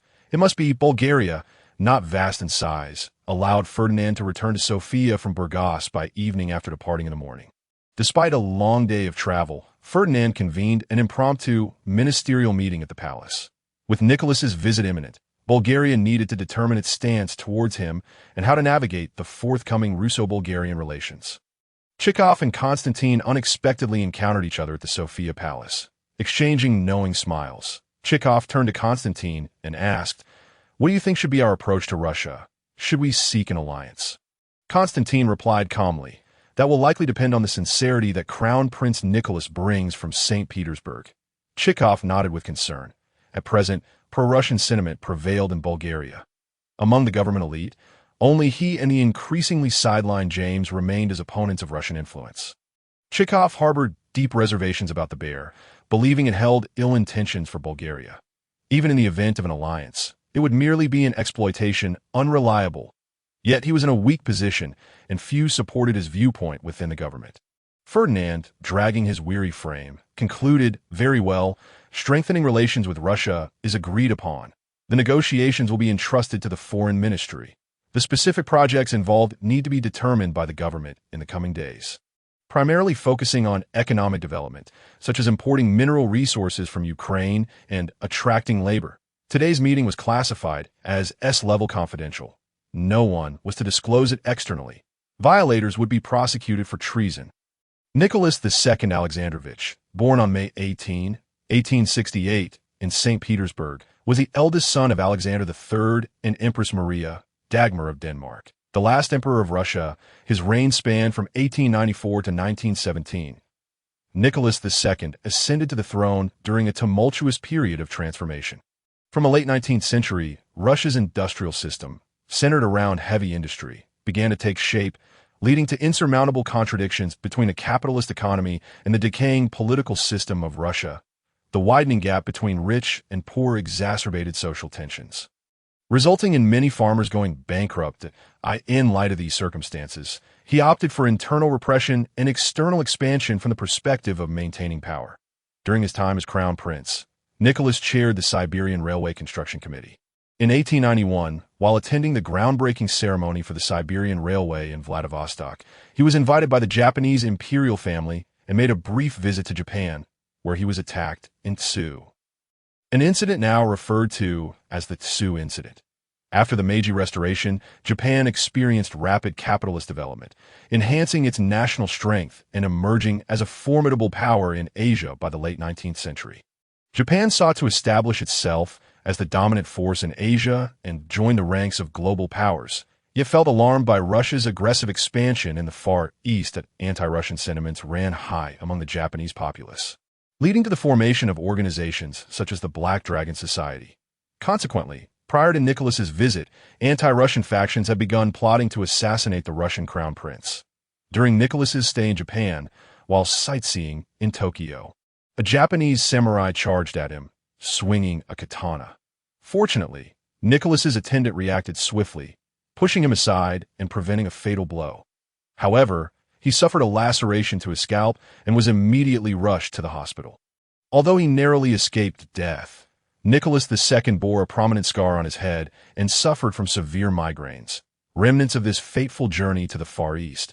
Upon returning, Nicholas remarked, "This journey has profoundly influenced me, igniting my interest in the Far East."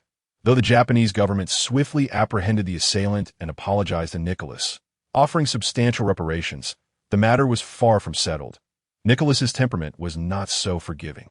After the First Sino-Japanese War in 1894, tensions between Japan and Russia in the Far East became increasingly overt. In 1895, he allied with Germany and France to intervene in Japan's return of the Liaodong Peninsula. The seeds of peril for the Russo-Japanese War were sown in the year 1900, following the outbreak of the Boxer Rebellion.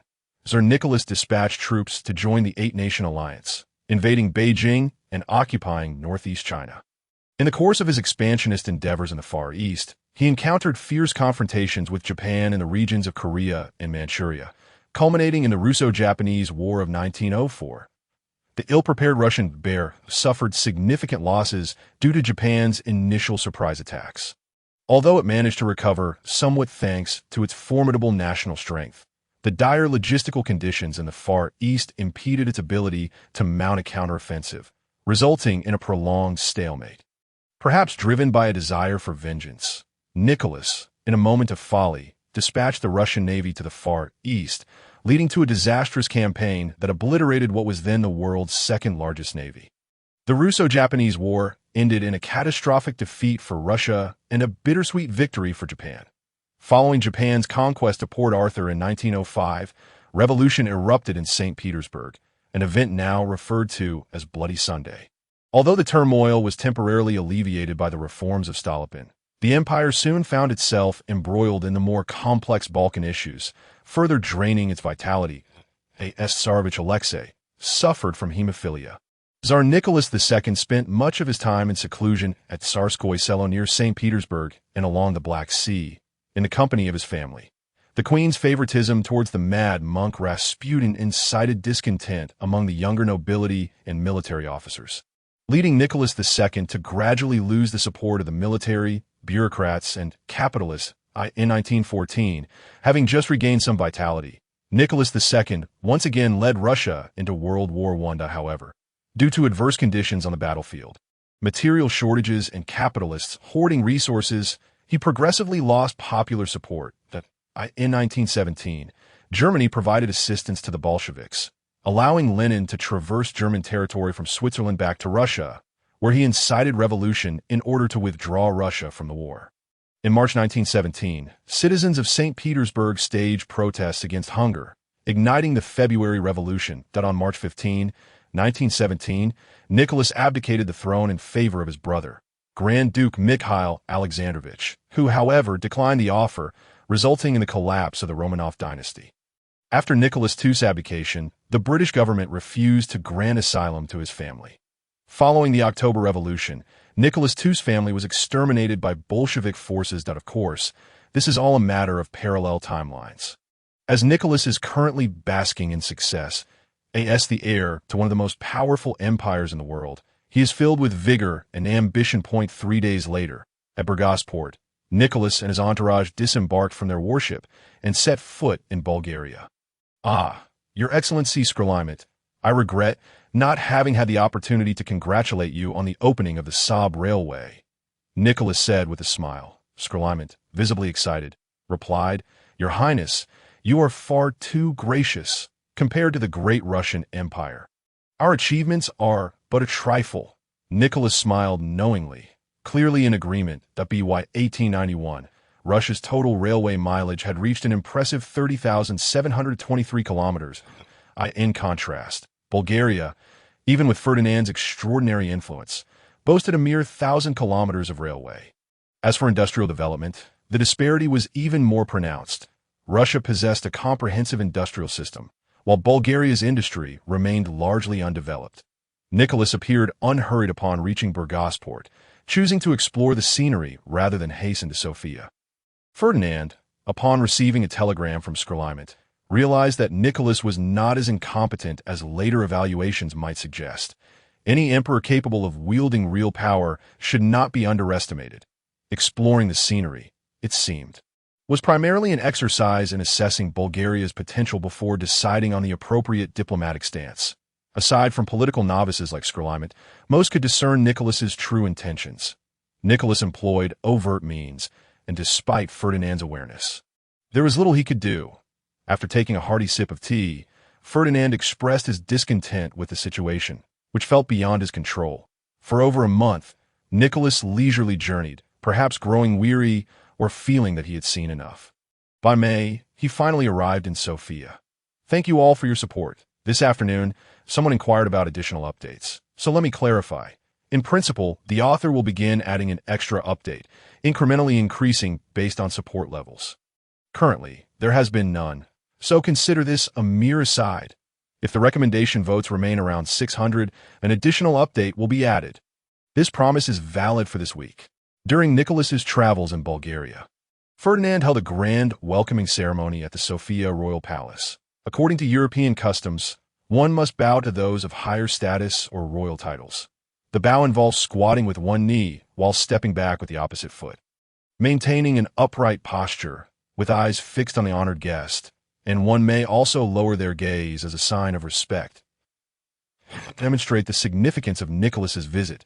High-ranking Bulgarian officials, led by Ferdinand, respectfully gathered to greet him.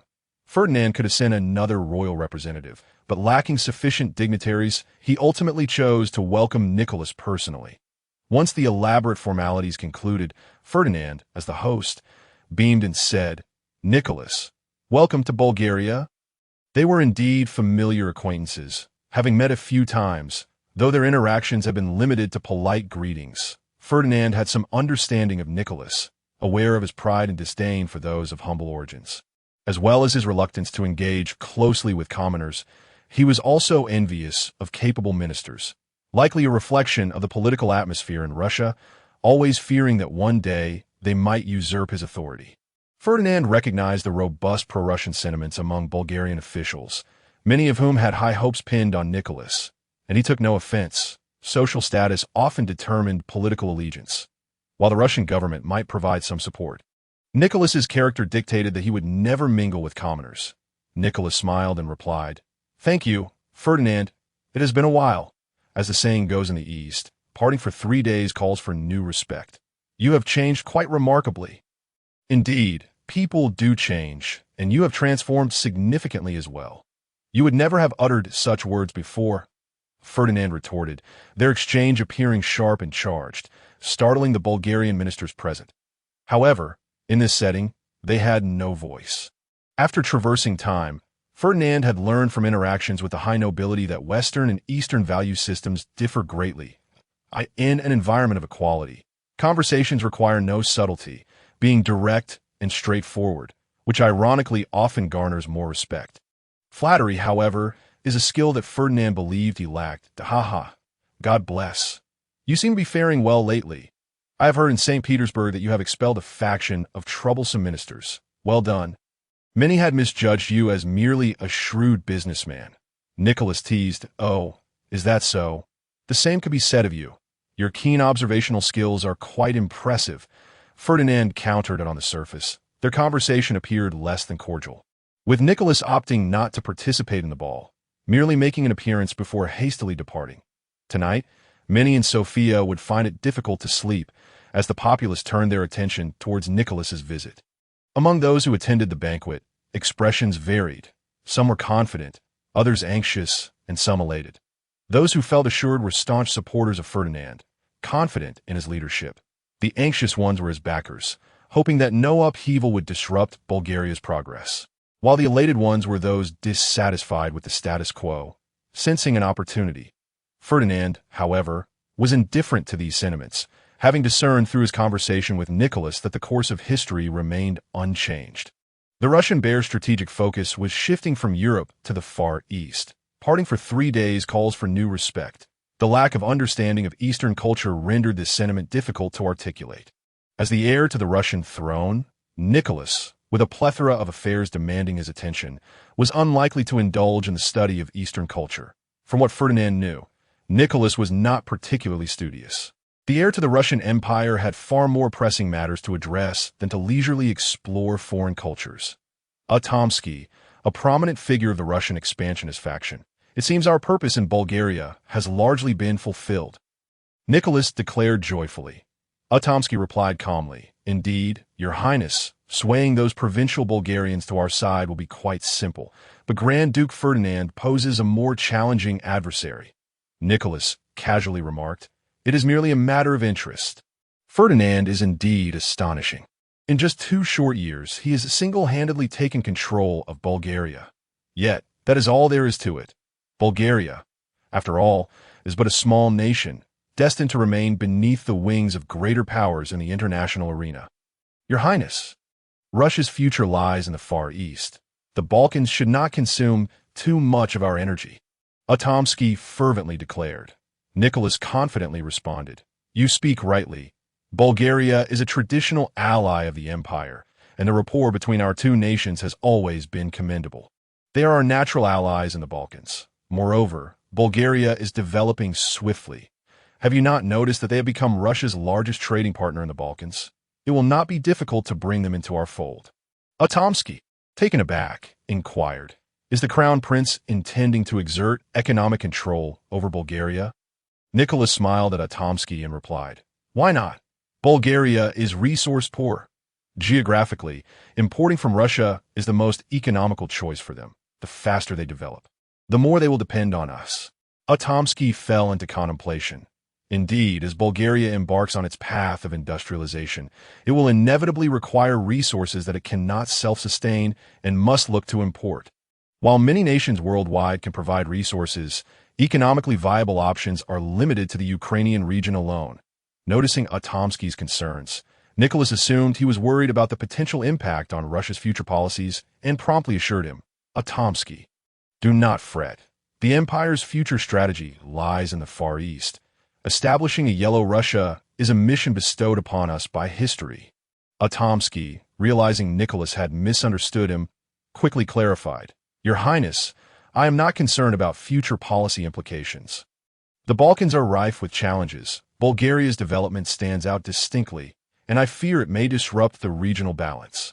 Nicholas nodded thoughtfully and replied, You are overly anxious. Bulgaria's scale is far too small. Even if it rises, at most it would be akin to Belgium. Even so, by then we would have resolved the Far Eastern issue and possess sufficient power to keep them in check. Little did Nicholas know, The very place of their conversation had been equipped with primitive listening devices, and their discussion had already reached Ferdinand's ears. The following day, the two parties engaged in amicable discussions and signed a treaty. The surface of diplomacy often belies the complexity beneath. Diplomatic negotiations are never achieved in a single leap, particularly when they concern future strategic policies, which are fraught with complications that in fact, the next day.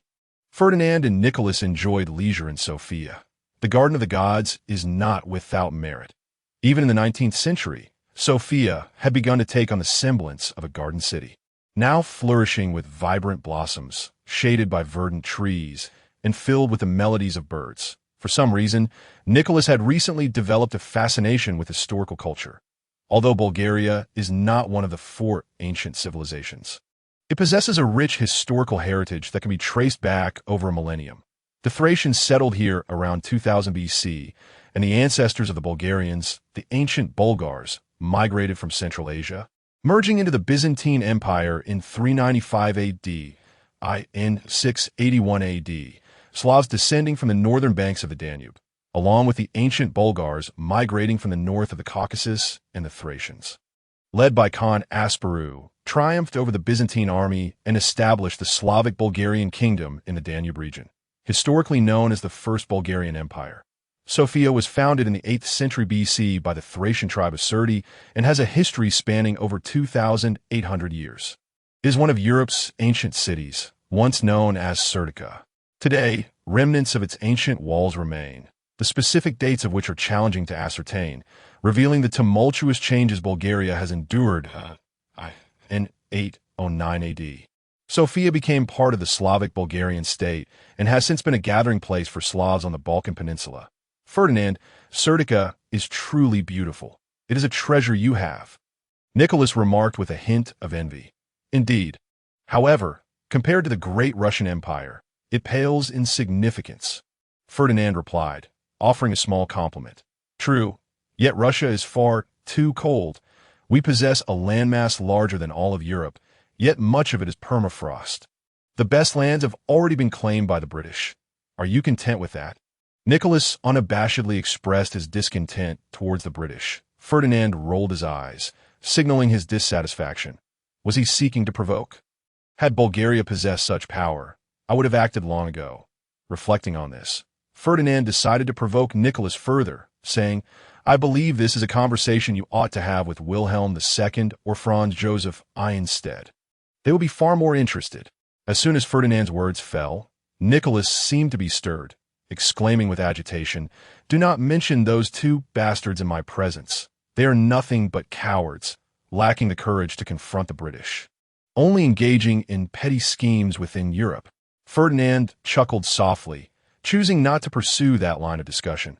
The current relations between Russia and Austria-Hungary are not particularly favorable. 30 years prior, during the Crimean War, Austria-Hungary betrayed Russia, siding with the British and French, leading to Russia's devastating defeat, and thus a deep-seated animosity has festered. The newly ascended Wilhelm II recently tore up the German-Russian reinsurance treaty. If he remains calm, he is not Nicholas. Realizing his outburst, Nicholas composed himself and gracefully said, I apologize. You know my temperament can be rather impetuous. Ferdinand, still smiling, replied, No offense taken, but your position does not permit such remarks. Nicholas nodded in silence. Ferdinand, having pondered his character, knew Nicholas to be courteous and polite. Yet once angered, he became uncontrollable, losing his usual astuteness. Thus, he ventured, Nicholas, what is the purpose of your journey this time? It is, of course, to explore the world and broaden my horizons. Oh, what has prompted your sudden curiosity in such matters? Nicholas questioned, perplexed. Very well, continue to be coy. However, I can surmise that the strategy from St. Petersburg is set to change, is it not? Ferdinand asserted confidently. Nicholas felt a jolt of surprise. Maintaining his composure. How do you know? Currently, fewer than 10 individuals are privy to this information. Ferdinand, gazing at Nicholas confidently, replied, It is quite simple. The current international landscape, coupled with your travel itinerary, has revealed this secret. With the dissolution of the German-Russian alliance, if St. Petersburg's focus remains in Europe, it will face the alliance of Germany, Austria, and Britain.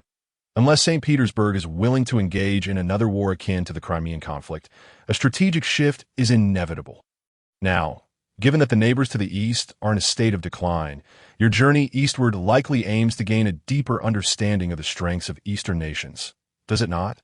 The upcoming expansion targets for your country are either the Ottoman Empire or the Qing dynasty. Nicholas frowned. He despised such uncontrollable scenarios. Looking at Ferdinand coldly, he remarked, "Indeed. Are you so certain? Why not consider the Balkans?" Ferdinand chose not to respond immediately.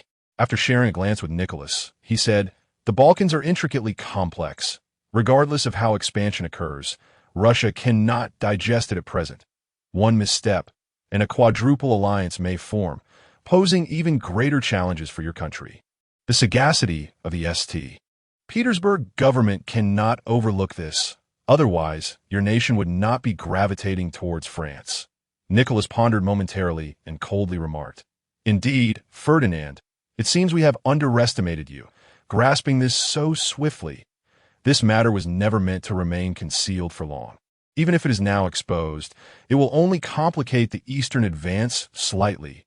Our journey to the Far East will likely align with their interests." Ferdinand said cautiously, "Of course, with your nation's strength. The Qing cannot be a rival. But what of the future? Once your country establishes a foothold in the East, it will inevitably undermine British interests. Europe's troublemakers are not without reason."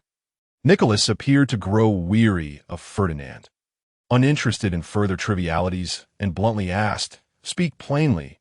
What do you wish to obtain? What can you offer Russia in return?" "It is quite simple.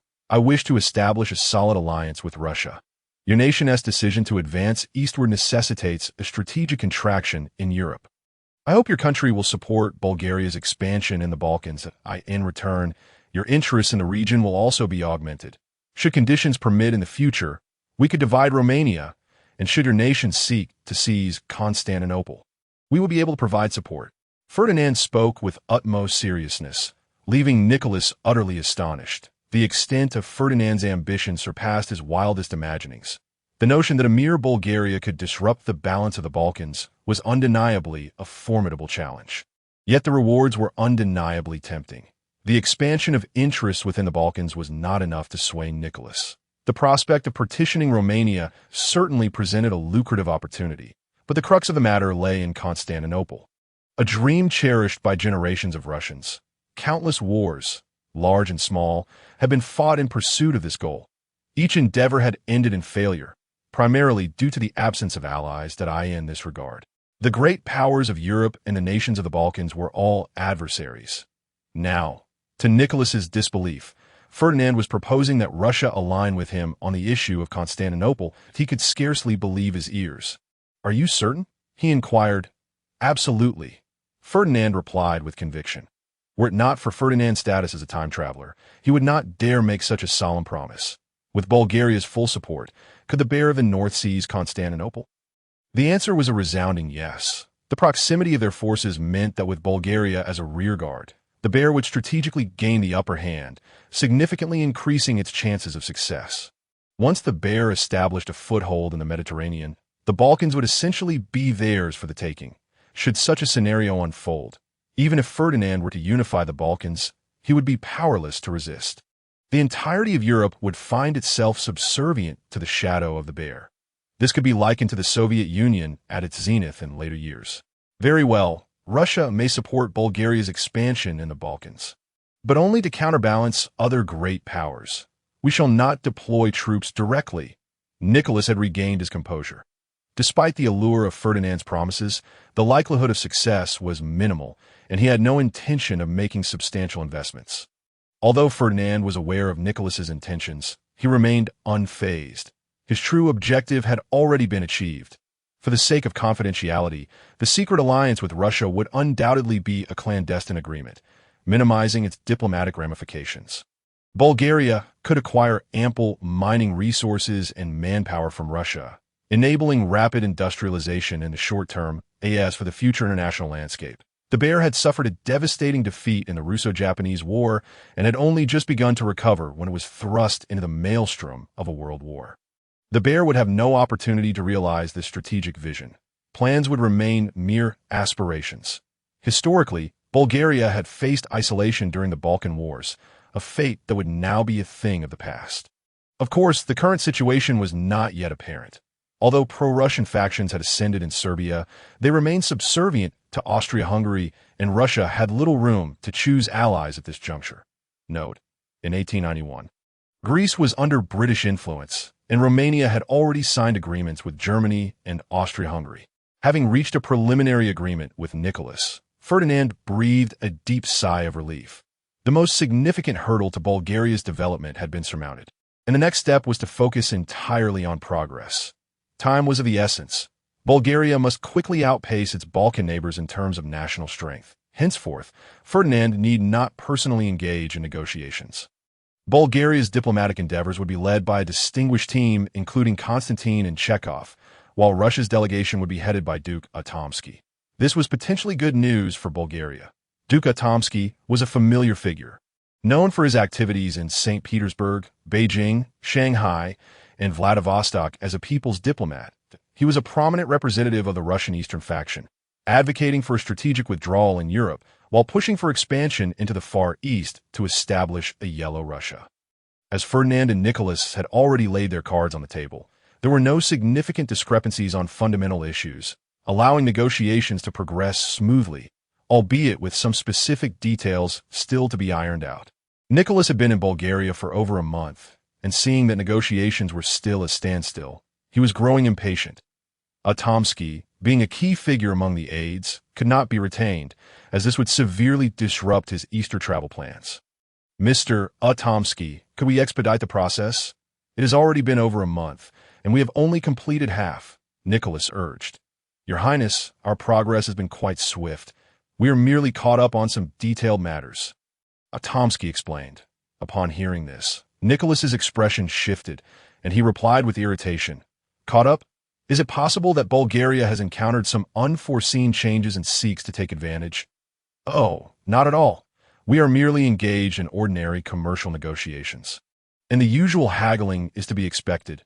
Atomsky quickly clarified, as he did not wish to jeopardize the Eastern advance strategy by causing any disruptions. That Nicholas's expression softened slightly, but he remained vexed. How much longer do you estimate before we can conclude? Atomsky hesitated. That is difficult to ascertain. Normal trade negotiations can be quite cumbersome, involving numerous sectors that we must address each item individually and gather various materials, making it challenging to predict a timeline. Nicholas was taken aback, suddenly struck by a bold idea. Since this was merely a standard commercial agreement, why not sign a preliminary draft now and leave the specifics for the Russian Foreign Ministry to handle later? Mr. Atomsky, let us proceed by signing the agreements we have reached thus far and allow the Foreign Ministry to take over the subsequent negotiations. Your Highness, that may not be advisable. Such a handover could complicate matters for the Foreign Ministry, making it difficult for them to navigate the nuances. Atomsky responded, fully engaged in his duties. Nicholas, with a carefree demeanor, remarked, no matter, we can brief the Foreign Ministry to release some goodwill as appropriate. Once we have signed the zero-tariff agreement, Bulgaria's market will be fully open to us, rendering the details less significant. Very well then. Atomsky pondered and ultimately agreed, recognizing that the Eastern advance strategy took precedence over minor Balkan interests, which paled in comparison. Little did Nicholas know that this hasty decision would lead to immense losses for Russia in the future. Had he known, he might not have cared. Before his departure, Ferdinand presented a generous gift, including a substantial check for £100,000. This gesture served to soothe Nicholas's wounded pride, as he ensured that all matters were meticulously arranged. After all, one is at a disadvantage when accepting favors. Thus, Nicholas's directive to release some goodwill was greatly magnified. Amidst laughter, Nicholas departed Bulgaria, embarking on his next journey to Greece. The diplomatic official from St. Petersburg, Paul Shvalov, who had come to take over, found himself bewildered. St. Petersburg's instructions emphasized maximizing imperial interests, while the Crown Prince's orders were in stark contrast. Paul Shvalov faced a quandary. He had originally been the German ambassador, but had fallen out of favor after Wilhelm II abrogated the German-Russian reinsurance treaty. leading to his demotion to Bulgaria. He could not ignore St. Petersburg's mandate, nor could he afford to offend the crown prince. As his current position had been a matter of chance, he needed a sufficiently prominent individual to serve as ambassador to woo Bulgaria. At that moment, an unexpected visitor arrived to resolve his dilemma. Nicholas's close aide, Smith Vicky, having previously accepted favors from Ferdinand's envoy, he feigned illness to remain behind. Mr. Smith, is it true that the crown prince said so? Paul Shvalov asked incredulously. Of course. You can send a telegram to verify. Would I dare to lie? Smith Vicky assured him that, Mr. Shvalov, the initial negotiations were conducted personally by His Highness with the Bulgarian prince. Some of the agreements were confidential, and these concessions were included. The foreign ministry is not aware of them, Smith Vicky stated with certainty. Shvalov was taken aback, cold sweat breaking out. Why had he stumbled into such misfortune?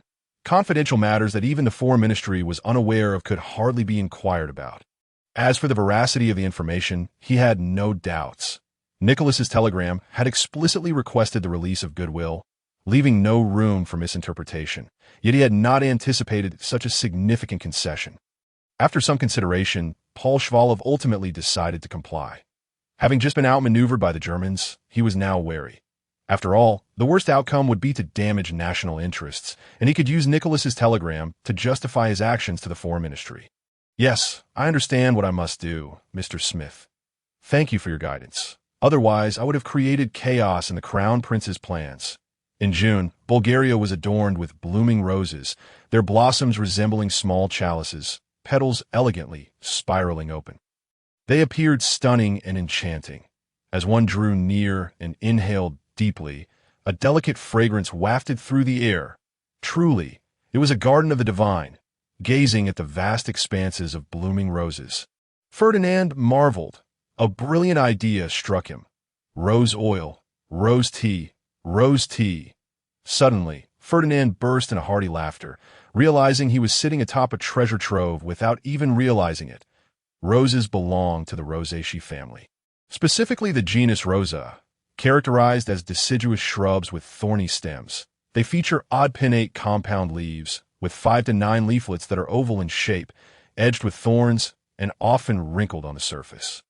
With the stipules largely fused with the petiole, the rose blooms in solitary clusters of several blossoms, adorned in shades of purplish red, pink, yellow, and white, exuding a delightful fragrance. The rose is not only a vision of beauty, but also a source of enchanting aroma. Valued not only for its ornamental appeal, but also as a prime ingredient for tea infusion and the extraction of aromatic oils. Rose tea is crafted by blending fresh rose petals with the tender tips of tea leaves in a harmonious ratio, resulting in a fragrant brew that balances intensity and subtlety, neither overwhelming nor too faint. Furthermore, the rose is regarded as a precious medicinal herb, renowned for its ability to enhance beauty, invigorate circulation, soften blood vessels, and demonstrate significant efficacy against cardiovascular ailments, hypertension, heart disease, and gynecological issues. Tea harmonizes the liver and spleen, regulates qi and stomach, promotes blood circulation, revitalizes the skin, warms the stomach, nurtures the liver, prevents constipation, alleviates excessive heat, consolidates, and regulates menstruation, making it particularly beneficial for women suffering from endocrine disorders or lower back pain. Historically, Bulgaria has been the world's largest exporter of rose oil, a vital ingredient in the creation of high-end perfumes, often referred to as liquid gold. The production of Bulgarian rose oil has a history spanning over 2 centuries, devoid of any technical challenges.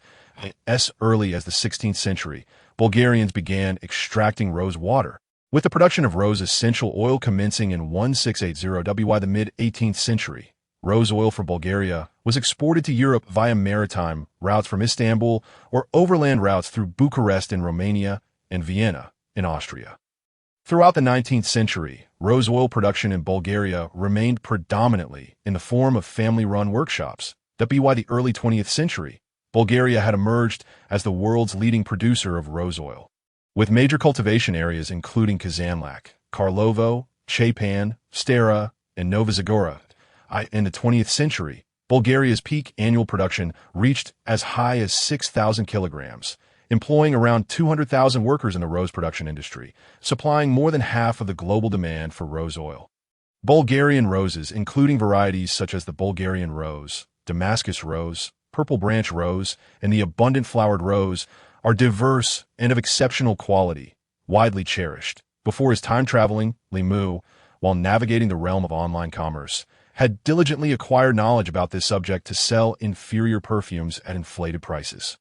In a world dominated by the internet, the raw materials for perfume production are no longer a secret, with rose essential oil recognized as the finest ingredient for crafting perfumes in the 21st century.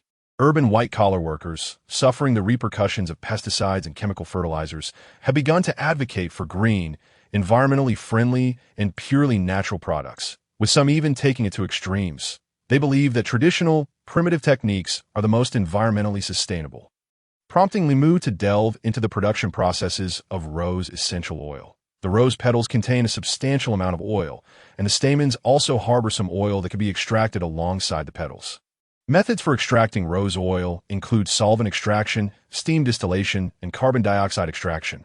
Bulgaria initially employed steam distillation for extracting rose oil, but the yield from rose petals was quite low, averaging around a mere fraction. Roses must be harvested before the sun reaches its zenith. Otherwise, exposure to sunlight can diminish their color and fragrance. In 1904, Bulgaria began utilizing solvent extraction methods, significantly increasing production tenfold and subsequently becoming commonplace. To sell inferior perfumes at the price of high-end fragrances, Limu memorized these various processes, intending to deceive unknowledgeable female customers. Customer: Sir, there is an issue with the perfume you are selling. Limu: What issue? If it pertains to the quality of the product itself, I offer a full refund. Customer: The scent of the perfume is too faint, nothing like what I used before. Limu: Oh, that is to be expected. Your perfume is handcrafted using pure, natural ingredients, primarily rose essential oil, which is distilled manually. Thus, its concentration cannot compare to that of chemically extracted variants. You have encountered roses before. Do they possess such an overwhelming fragrance? A high concentration in perfume likely indicates the addition of chemical additives. Customer: Is that so? Limu: Certainly. If you are uncertain, feel free to visit a florist and inhale the scent of fresh roses. You can also research online. A quick search will yield ample information. If what I say differs from what you find, regardless of any issues, I will accept a return unconditionally, even covering the shipping costs. Customer: Oh, well then. Thus unfolded Ferdinand's daily work in a previous life, wherein his understanding of the profound concept of environmental protection allowed him to seize a lucrative opportunity, keeping his struggling tabac shop afloat. Rose essential oil has always been a scarce commodity, with prices on the international market remaining high. Historically, the production value of Bulgarian rose oil was recorded as follows: 900 kilograms in 1849, 1,500 kilograms in 1852, and a peak production of 3,000 to 6,000 kilograms between 1905 and 1914 AT that time. Over 70% of the world's rose oil used in perfume and fragrance manufacturing originated from Bulgaria. The data indicates that the late 19th century to the early 20th century was a golden era for the development of Bulgaria's rose industry. Ferdinand calculated that establishing a robust rose industry chain would undoubtedly become a new economic growth point for Bulgaria's future. In 1891, although Bulgaria nearly monopolized the global supply of rose essential oil, it lacked pricing power. The small, family-run production methods could not unite to dominate product pricing, resulting in foreign capitalists systematically dismantling their efforts, appropriating substantial profits, and relegating them to mere raw material suppliers. Aside from the aforementioned information, what left the deepest impression on Ferdinand was the notion of food, upon entering the realm of culinary delights. His first thought was whether something was edible and how it tasted. The consumption of rose petals flourished in the culinary empire, eventually making its way back to the Western world. For instance, rose milk tea with sago is said to have been developed by a female food enthusiast who sought an alternative to the lack of raw materials for bubble tea. Tea is crafted using a small amount of sago. Rose tea, a dash of glutinous rice flour, matcha powder, cocoa powder, black tea, bayberries, mint leaves, and so forth. For specific recipes, one may search online. The author is not a food enthusiast and does not concern himself with culinary methods. Additionally, there are rose porridge and rose dew, and even stir-fried or deep-fried rose petals or rose-infused soups. Oh, the author has also tasted rose pancakes, a flavor that lingers in the memory, rivaling the experience of gazing at the stars. The myriad ways of preparation are boundless. If one can imagine it, it can be done. As Ferdinand indulged in these musings, he was interrupted by Alice's melodious voice. "Your Highness, Count Paul Shuvalov, the Russian Empire's diplomatic envoy, has arrived." Ferdinand snapped back to reality and replied, "Ah, understood. Please show him to the reception room for a moment. I shall join him shortly." Taking a deep breath, Ferdinand felt invigorated. The moment that would determine Bulgaria's future had arrived. Everything that needed to be done had been accomplished. Ferdinand called out, "Bring forth my attendants." "Your Highness, how may I serve you?" An attendant promptly approached. "Inform the ministers and senior officials in Sofia to convene at the palace this evening." Ferdinand instructed. The attendant replied, "Certainly, Your Highness. I shall attend to it immediately." After adjusting his appearance, Ferdinand decided to first meet Count Paul Shuvalov. Regardless of the circumstances, Bulgaria still sought assistance from Russia, and etiquette could not be overlooked. In the reception room, upon seeing Ferdinand, Paul Shuvalov immediately placed his left hand on his heart, raised his right hand in a gesture of respect, slightly bowed, and nodded in greeting. "Your Highness, Count Paul Shuvalov of the Russian Empire extends his greetings to you." Ferdinand reciprocated with a nod, acknowledging Count Shuvalov's salutations. "Count Shuvalov, welcome to Bulgaria." After engaging in a lengthy exchange of pleasantries, Ferdinand spent a significant portion of the day discussing trivial matters before finally addressing the main topic at hand. Drawing upon diplomatic language learned from future knowledge, he began to extol the virtues of the two nations' relationship. "Count Paul, the Russian Empire and Bulgaria share a close affinity, with our relationship rooted in deep historical ties. Although some misunderstandings have arisen, they do not diminish the amicable bond between our nations. The connections between Sofia and St. Petersburg can be traced back centuries, with our peoples sharing numerous commonalities in religion, culture, language, and customs, having united in the past against the Ottoman Empire, our mutual adversary. I maintain an optimistic outlook for the development of our bilateral relations." Paul Shuvalov found himself in a state of bewilderment. Gazing at Ferdinand as he extolled the virtues of amicable relations between the two nations, tracing history from the past to the present, delving into religious culture, language, and customs, and extending from politics to economics. In essence, he proclaimed that the two countries must foster a harmonious relationship. Any individual who undermined their diplomatic ties would be deemed a historical transgressor, scorned by the peoples of both nations. Count Paul Shuvalov, having never experienced the transformative influence of the internet age, still possessed a sense of pride. Ferdinand, adept at the art of persuasion, embarked on an eloquent monologue, leaving Paul at a loss for how to counter his arguments. Initially, Ferdinand's assertion seemed quite reasonable, particularly as Paul had approached this meeting with sincere intentions. However, upon reflection, he recognized the predicament. Should he fail to achieve a favorable outcome, he would be branded as the historical villain. The architect of the rift in relations between the two nations, Ferdinand, well-prepared and seasoned by the teachings of the internet era, had long discarded any vestiges of moral scruples. He had meticulously crafted a speech and combined it with ad-libbed rhetoric, launching a barrage of words at Count Paul Shuvalov that lasted over 2 hours.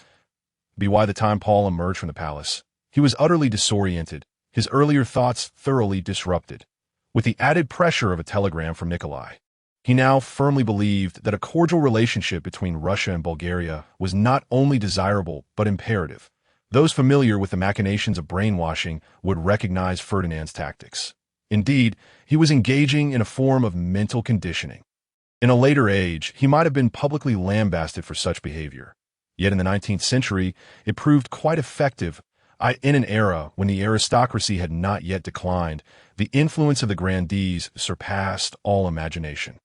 Given Ferdinand's stature, his words were readily accepted by Paul, who naturally assumed Ferdinand was a pro-Russian advocate. After all, it was no small feat to present such a multitude of justifications for improving bilateral relations, even to the point of potential alliance. For Russia, Such an improvement would constitute a diplomatic triumph. Ever since Germany abrogated the reinsurance treaty, the Russian Empire had found itself diplomatically isolated, lacking any substantial allies on the European continent. In the Balkans, Russia and the Austro-Hungarian Empire stood as rivals, while tensions persisted in Poland. Economically, the long-standing conflict between Germany and Russia, fueled by the Junker aristocracy, showed no signs of resolution. However, this issue could be relegated to a secondary concern. As it merely pertained to tariffs to AS for the Ottoman Empire, it was a bitter, unyielding adversary. The lengthy border only served to highlight the sources of conflict. Next in line was the British Empire. 30 years prior, they had clashed in Crimea, proving to be a formidable disruptor in Europe. When direct confrontation proved unfeasible, they resorted to a coalition approach. Nikolai declared, "If you dare, come challenge us, and I shall grant you a hand. Should you fail to appear, you are nothing." Queen Victoria, however, was not one to engage in such brutish exchanges that we are civilized beings. If you wish to duel, let us meet on the high seas. Whoever falters is the coward. Yet this was merely the beginning. Belittling the Russian Navy was trivial, as Russia was fundamentally a land power. Nikolai I proclaimed, "Look, I've already mobilized. My aim is to expand into Ottoman territories. Should you cower, I shall advance in the Mediterranean." Victoria, incensed, retorted, "You may be proud, but do not forget who the true giant is." She immediately sought an alliance with her long-standing rival, France, stating, "You seek revenge, do you not? Here lies your opportunity. Together we shall vanquish that barbarian Russia and avenge Waterloo. Rest assured, the Mediterranean will hold a share for you. I shall feast while you savor the broth." Thus, Britain and France, alongside their Ottoman ally, launched a collective assault on Russia, to which Nikolai I responded, "I have no shortage of gray beasts. Come, let us engage in mutual destruction. Let us see who can endure the longest." Victoria soon realized the futility of such a strategy. The Great Bear was not easily subdued, and she could not afford to exhaust her resources in a head-on confrontation. So, she resumed her role as the European instigator, employing her talents to rally allies. First, Austria and Prussia declared neutrality, inciting Russian wrath, while Victoria coolly remarked, "Young one, you have much to learn. This is merely the beginning. Prepare for what lies ahead." Before long, the Kingdom of Sardinia joined the fray. And one must not underestimate the European meddlers' ability to recruit allies.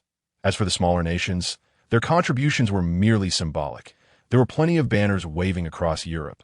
Moreover, I shall send you a few revolutionaries as a token of goodwill. No need to thank me, for John Bull is selfless in his contributions to the cause of human liberation. What? Austria has switched sides. How dare you? Once an ally, neutrality is one thing, but betrayal is another. We have forged an enmity that shall not be forgotten. Nikolai I panicked, realizing the situation was dire. A lone tiger cannot withstand a pack of wolves, and the war could no longer be sustained amidst domestic turmoil. Resigned, Nikolai I, ever the lone wolf, took upon himself all blame, consuming a packet of tainted milk powder before departing for the afterlife. With the emperor deceased, the Russian populace ceased their unrest, returning to their daily lives. Alexander II ascended the throne, embarking on a path of revitalization. The rejuvenated bear declared, "I shall not yield." The Anglo-Russian conflict persisted, with smaller skirmishes overlooked, including the recent Afghan conflict, where Russia, aligned with the Three Emperors Alliance, held a slight advantage.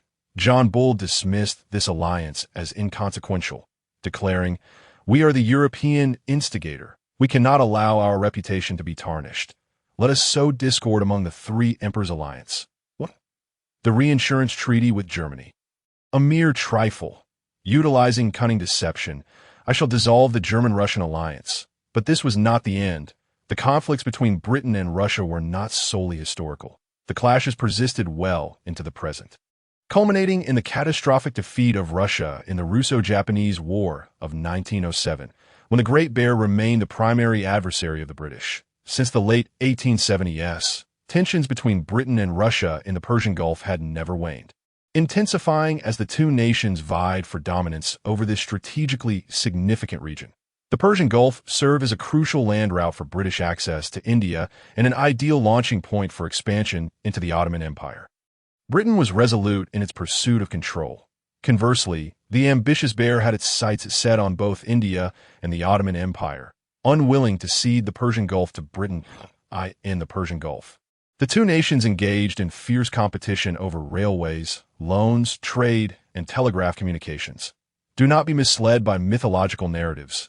Any notion of participating in World War I as mere spectators, with deities claiming control over the Persian Gulf and extracting oil, is a farce. John Bull and the Great Bear would fight tooth and nail. Turning our gaze towards the imperial graveyard, courtesy of the American Empire, we encounter the infamous Afghanistan.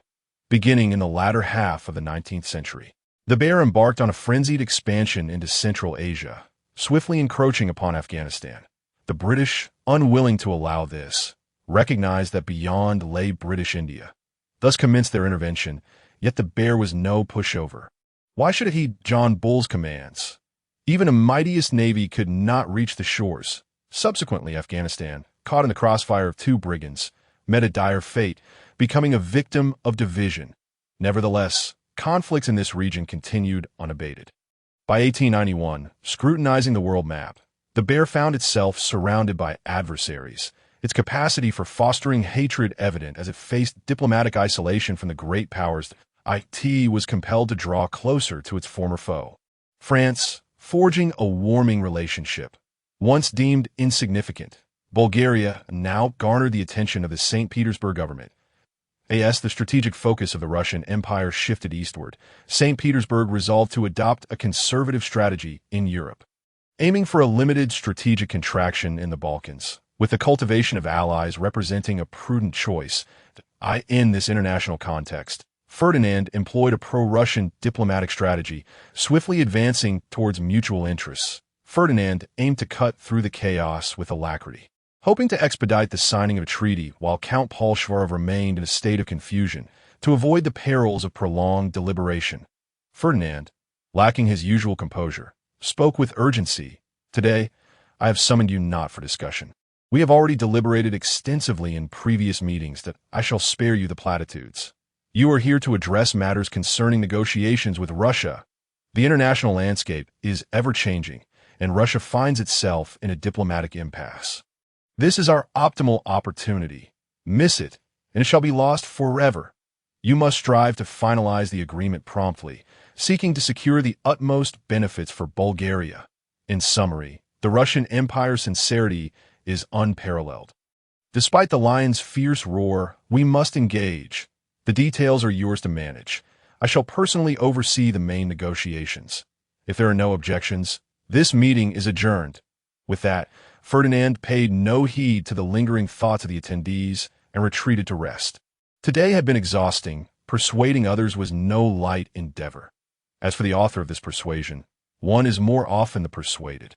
Lying on his 20-square-meter bed, Ferdinand tossed and turned, unable to find sleep throughout the night. Please forgive me for my impoverished imagination. In the midst of searching and yearning, an air of desolation permeates, evoking a profound sense of melancholy. During this transitional season of warmth and chill, repose proves to be the most elusive. The following morning, Ferdinand appeared, bearing the telltale signs of fatigue. Proud of the advanced cosmetics of the 19th century, he nevertheless opted for a natural appearance, this time. Bulgaria effectively embodied the notion of cutting through the chaos with a swift stroke. Upon his recent arrival in Sofia, Count Paul had scarcely settled into his surroundings before hastily approaching the negotiating table. Today's roles were straightforward. Ferdinand was to assume the position of the ostentatious figure, determining the overarching direction, while the specifics would fall to the Ministry of Foreign Affairs, though underscored Bulgaria's seriousness regarding the negotiations. The venue was chosen to be Ferdinand's royal palace. He would never admit that it was due to laziness, preferring to avoid the carriage ride. In an effort to expedite the proceedings, Ferdinand offered a constructive suggestion. Count Paul, if we continue in this manner, I fear you may still be seated here a year from today. I believe St. Petersburg shares our desire to avoid an indefinite stalemate. Let us simply divide into smaller negotiating groups. Paul Shivalov pondered for a moment, weighing his options. Following the dissolution of the German-Russian reinsurance treaty, he had found himself sidelined.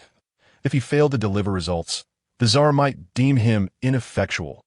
Dividing the discussions would not hinder the outcome. He could always review the details later. Your Highness speaks wisely. For the sake of our nation's friendship, we must indeed finalize the treaty expeditiously on behalf of the Russian Empire. I consent to the division of negotiations. The room erupted in thunderous applause, heralding a positive turn of events. Russia considered the military alliance paramount, a matter Ferdinand had already addressed with Nicholas. The current focus was on commercial trade. Ferdinand personally approached Count Paul Shuvalov for a discussion, not merely small talk, but to deliberate on Bulgaria's pressing concern regarding population influx. Employing his renowned persuasive skills, he remarked, "Count Paul, as I understand it, the Russian Empire has experienced remarkable growth in recent years.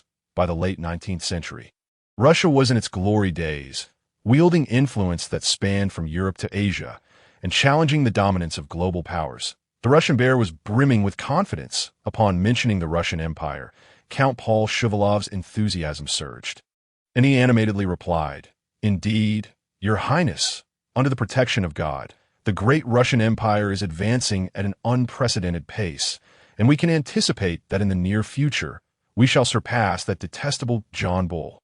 Ferdinand responded with an affable smile, complimenting, "The Russian Empire is the rightful heir to the legacy of ancient Rome. Surpassing Britain is merely a matter of time. The future of Europe, and indeed the world, will undoubtedly be led by your nation." Count Shuvalov, though slightly buoyed by the praise, remained grounded, carefully moderating his exuberance. After regaining his composure, he proudly stated, "Your Highness, while we have a long journey ahead to eclipse Britain, with Bulgaria's assistance, I believe this timeline can be significantly shortened." "Oh, Count Paul, you have misjudged. We are already allies. I suspect you've caught wind of some whispers."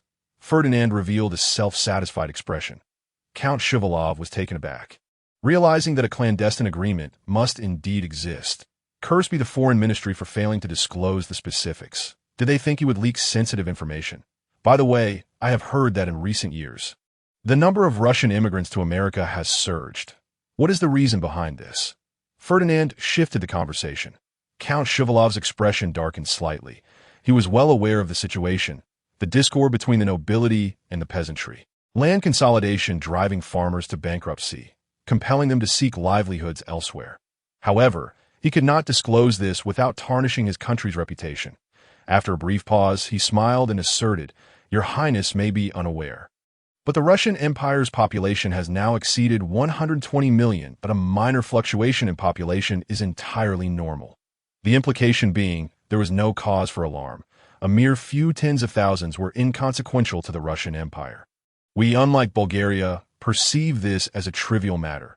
Ferdinand chuckled in understanding, silently contemplating that this was not a trivial issue at all. From 1891 to 1901 alone, over the span of just a decade, the number of Russians emigrating from Europe reached over 900,000. That Ferdinand could hardly contain his excitement, knowing that this figure represented only those accounted for. Many unrecorded, not to mention those who perished en route, remained unknown. Most critically, Russians and Bulgarians shared linguistic and cultural affinities, facilitating daily communication, with numerous commonalities in religious beliefs and customs, which would ease integration. Count Paul, you are aware that Bulgaria is in need of population, while your nation boasts abundant human resources. In this regard, we could collaborate.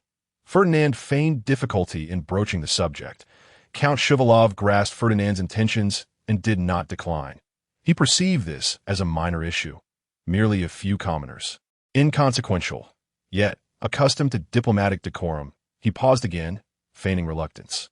"Your Highness implies that you wish to address the matter of immigration. However, they have all left of their own volition. The Russian Empire values freedom, and the government cannot compel them." Ferdinand understood the arrangement was solidified. Merely seeking benefits, he smiled, saying, "Of course, I recognize that your nation is a paragon of freedom and democracy. It is certainly improper to employ coercion, that a gentle nudge from your government would suffice. After all, they intend to leave. Wherever they go is inconsequential. Bulgaria can also provide them with transportation costs. Plus, it is conveniently close for visiting family." Count Shuvalov considered this and deemed it a fair proposition. It was prudent to know when to withdraw. The transportation fees offered by Bulgaria would undoubtedly not reach the immigrants directly as for the utilization of those funds. It was clear benefits for the nobility and bureaucrats. One could expect quite a few individuals to collect their due favors. Very well, esteemed Your Highness, as you wish for the friendship between Russia and Bulgaria, the Russian Empire is willing to facilitate matters regarding immigration. Ferdinand stifled his excitement, feigning nonchalance as he replied, Count Paul, on behalf of Bulgaria, I extend my gratitude for your efforts towards our mutual friendship. The people of both nations shall remember all that you have done.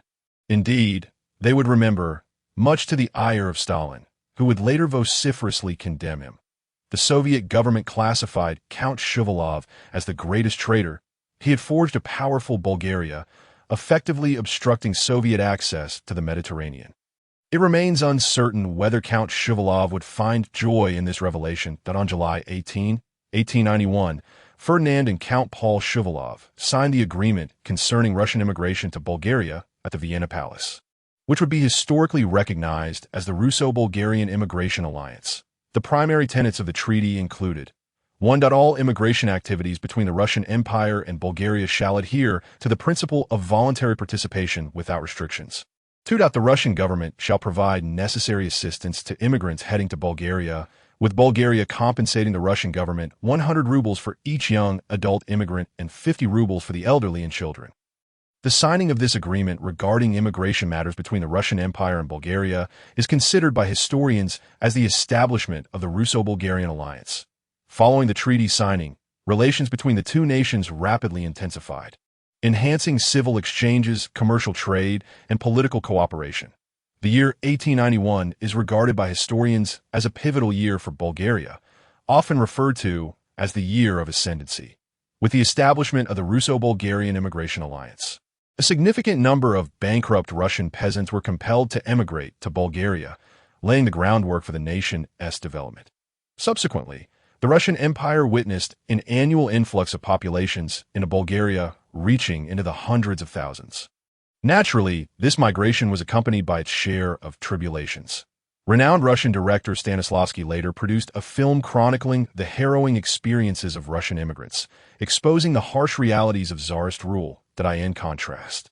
Bulgaria's official narrative painted a different picture, presenting a multitude of materials demonstrating the prosperous lives of Russian immigrants in Bulgaria, asserting that any suffering existed solely within Russia. In later years, Ferdinand would be hailed by historians as one of the greatest monarchs of the modern world, having successfully accomplished national integration and forged a formidable Bulgaria, with the skies high for birds to soar and the seas vast for fish to leap. This adapted ancient verse aptly captured Ferdinand's sentiments at present. He had not anticipated such smooth progress, effortlessly achieving his objectives, with many cards still up his sleeve. Those within the fray may be oblivious, yet the significance of population to a nation is universally acknowledged. However, in the 19th century, the Russian Empire was never short of people. Could Bulgaria ever rise to prominence? The Russians would undoubtedly retort, that depends on whom you compare. In comparison to the Balkan states, it was entirely plausible. But against the Russian Empire? Aside from Ferdinand, who could have confidently predicted the outbreak of World War I, let alone its devastating toll, leading to the collapse of the Russian Empire? Viewed through the lens of that era, Bulgaria's extensive importation of Russian immigrants effectively tethered itself to the war chariot of the Russian Empire. The greater the Russian presence domestically, the more robust the pro-Russian faction would become, potentially facilitating a bloodless annexation of Bulgaria in the future, seemingly without any peril. Upon the arrival of this treaty in St. Petersburg, the Russian aristocracy sang its praises, eager for financial gain. Alexander III, now advanced in age and lacking the vigor of his youth, approved the matter under the gilded tongues of the nobles, and there were a few ruthless individuals contemplating whether to annex additional territories and even sell off those wretched commoners. Immigrants. It was indeed a twofold triumph. Seizing land while reaping further rewards. Point 1. Can only imagine that as long as Bulgaria could sustain itself, it would likely acquire what it desired. The advent of mechanization had significantly diminished the demand for laborers. The pressing issue of immigration was thus perfectly resolved, allowing Ferdinand to withdraw from negotiations. After all, he was not a diplomat. It was prudent to leave specialized matters to the experts, for excessive persuasion could lead to exposure. This does not imply that Ferdinand was indifferent to the subsequent negotiations. On the contrary, he was deeply concerned. Consider the Franco-Russian alliance, which dragged on interminably as a mere military pact, taking over 3 years to finalize. The Russo-Bulgarian alliance encompassed far more complexities, necessitating the signing of hundreds of treaties, both grand and minute. Even with segmented negotiations, the most optimistic estimates would require several months. Ferdinand, with limited energy and time now that it was 1891, recognized the urgency to strategize. Upon traversing into this timeline, Ferdinand took command of the family's intelligence organization, expanding it substantially until it began to take shape. At the very least, he established outposts in the major European nations, capable of disseminating information and subtly influencing public opinion. However, the notion of espionage infiltration elicited only a bemused smile for Ferdinand. Relying on them for confidential intelligence was far less reliable than leveraging familial connections. The House of Saxe-Coburg and Gotha was in its most illustrious era, encompassing the Duchy of Saxe-Coburg and Gotha in Germany, as well as royal families in Belgium, Portugal, and Bulgaria, with future British monarch Edward VII also being a member. This was among the most powerful families in Europe, if not the world. Should Ferdinand engage in commerce, such resources would suffice. Yet, he was acutely aware of their unreliability. Any conflict of interest would render these relations tenuous. Wars in Europe have historically been akin to civil wars among relatives, with World War I being a quintessential example. Presently, the intelligence organization was increasingly ill-equipped to meet the developmental needs of Bulgaria. As a history enthusiast, Ferdinand was well aware of the downfall of the Ming dynasty. Following the ascension of Chongzhen, the dismantling of the unit guard disrupted the balance of power, rendering the emperor blind to the rampant corruption among officials, which precipitated fiscal collapse and ultimately annihilation. What was the purpose of a unit guard? If one were to glean solely from television dramas or the exaggerated claims of intellectuals, they would be perceived as tyrannical enforcers. Oppressing the populace, they were, in fact, instruments of political chaos, contributing to the downfall of the Ming dynasty. Those well-versed in history recognize that the unit guard's duties were akin to those of today's anti-corruption agencies, targeting officials rather than common citizens. Regardless of their turmoil, the bureaucrats bore the brunt of the consequences. Their performance remained unassessed, yet abolishing the institution was unthinkable. Once the oversight agency was dissolved, what was there to fear? They could swiftly amass wealth. Later, upon realizing the gravity of the situation, Chongzhen reinstated the unit guard. But alas, it was too late. The bureaucrats had already prepared themselves. Ferdinand, naturally, intended to learn from this lesson, ensuring that the intelligence organization remained firmly under his control. Historically, Bulgaria had missed its prime opportunity for expansion and the chance for ascendance. Thus, Ferdinand was determined to heed the lessons of the past. Your primary task now is to accelerate infiltration into the Ottoman Empire. I do not care whether you employ coercion or bribery. You must swiftly open up the situation. Ferdinand summoned speaking sternly. Yes, your highness, replied, that we have already established a foothold within the Ottoman realm, and I will allocate elite personnel to expedite our efforts, assured confidently. Moreover, we must also infiltrate Greece, Romania, Serbia, Montenegro, and Romania. Ferdinand cautioned seriously. Rest assured, your highness, our intelligence department will spare no effort to accomplish this. Fu's expression shifted, contemplating for a moment, yet he ultimately provided Ferdinand with a satisfactory response. Observing Fu's affirmative reply, Ferdinand awkwardly added, not only that, but you must also dispatch personnel to North Africa to lie in wait at the intersection of British and French influences, as well as in South Africa, at the convergence of British and German forces, with a focus on the Republic of Transvaal and the Orange Free State. Fu stared at Ferdinand in disbelief, his mind reeling as he thought, has the Duke's thinking become so erratic? Infiltrating the Ottoman Empire and the Balkans is understandable, but East Africa and South Africa. What on earth are these two republics? Ferdinand seemed to sense F's unease and recognized that his demands appeared rather peculiar in that context. Without elaborating, he directly inquired, "F, do you have any questions?" F, realizing he had lost composure, quickly replied, "None, Your Highness." "I have no objections." Ferdinand nodded in satisfaction. The head of the intelligence organization need not question the rationale, merely execute the orders given. "How long will it take for the intelligence department to fulfill my directives?" Ferdinand asked. After a moment's thought, F replied, "Your Highness, to complete everything, the most optimistic estimate is around 10 years. The African region remains a blank slate for us, lacking any foundation." Ferdinand stated gravely, "That is unacceptable. Your intelligence department must complete the mission by 1896. Sensing the demand was excessive, he added, "In Africa, we only need to ensure that 1 or 2 significant operations can be conducted.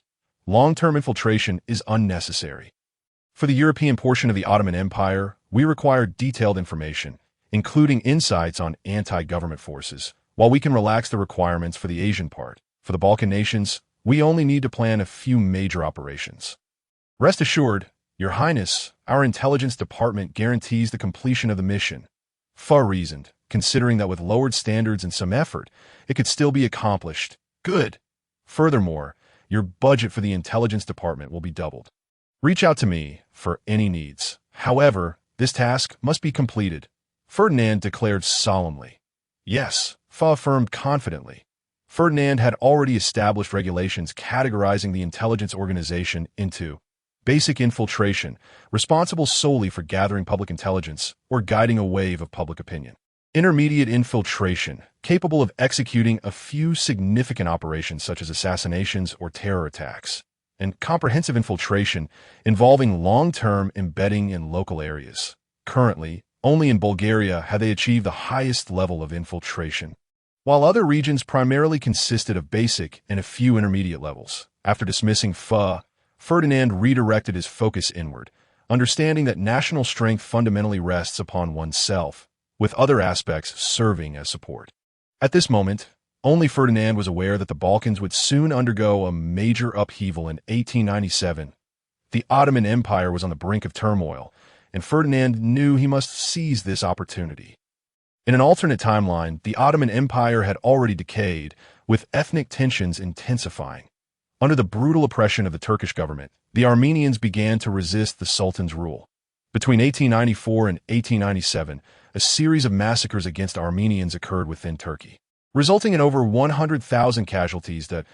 In June 1896, the Armenians launched an uprising, capturing the Ottoman Bank in Constantinople on August 26. However, due to a lack of weaponry and ammunition, the insurgents quickly succumbed to the suppression of the Sultan's forces. This was merely the largest of several uprisings. Other minority groups also erupted in various insurrections during this period, yet without organization, they swiftly faltered. Seemingly sensing the Ottoman Empire's frailty, a rebellion erupted in Crete in 1897, with Greece intervening, leading to the outbreak of the Rare Earth War. The Greeks were not mistaken. The Ottoman Empire was indeed gravely ill, but unfortunately overestimated their own strength. Underprepared, they hastily launched an attack against Turkey, only to suffer a crushing defeat, with Ottoman forces advancing all the way to Attica. Greece was compelled to concede, and a ceasefire was established under the intervention of the great powers. During this historical period, what was Bulgaria preoccupied with? Naturally, engaged in political consolidation, as everyone vied for power and profit. Who had time to focus on foreign affairs? Such matters would be addressed later. For now, Bulgaria's priority remained development. The inauguration of the railway in Suabu heralds the dawn of Bulgaria's heavy industry. In a few months, the branch line to the Balkan Mountains will also be completed, allowing for a steady flow of iron ore from the Balkan region via rail.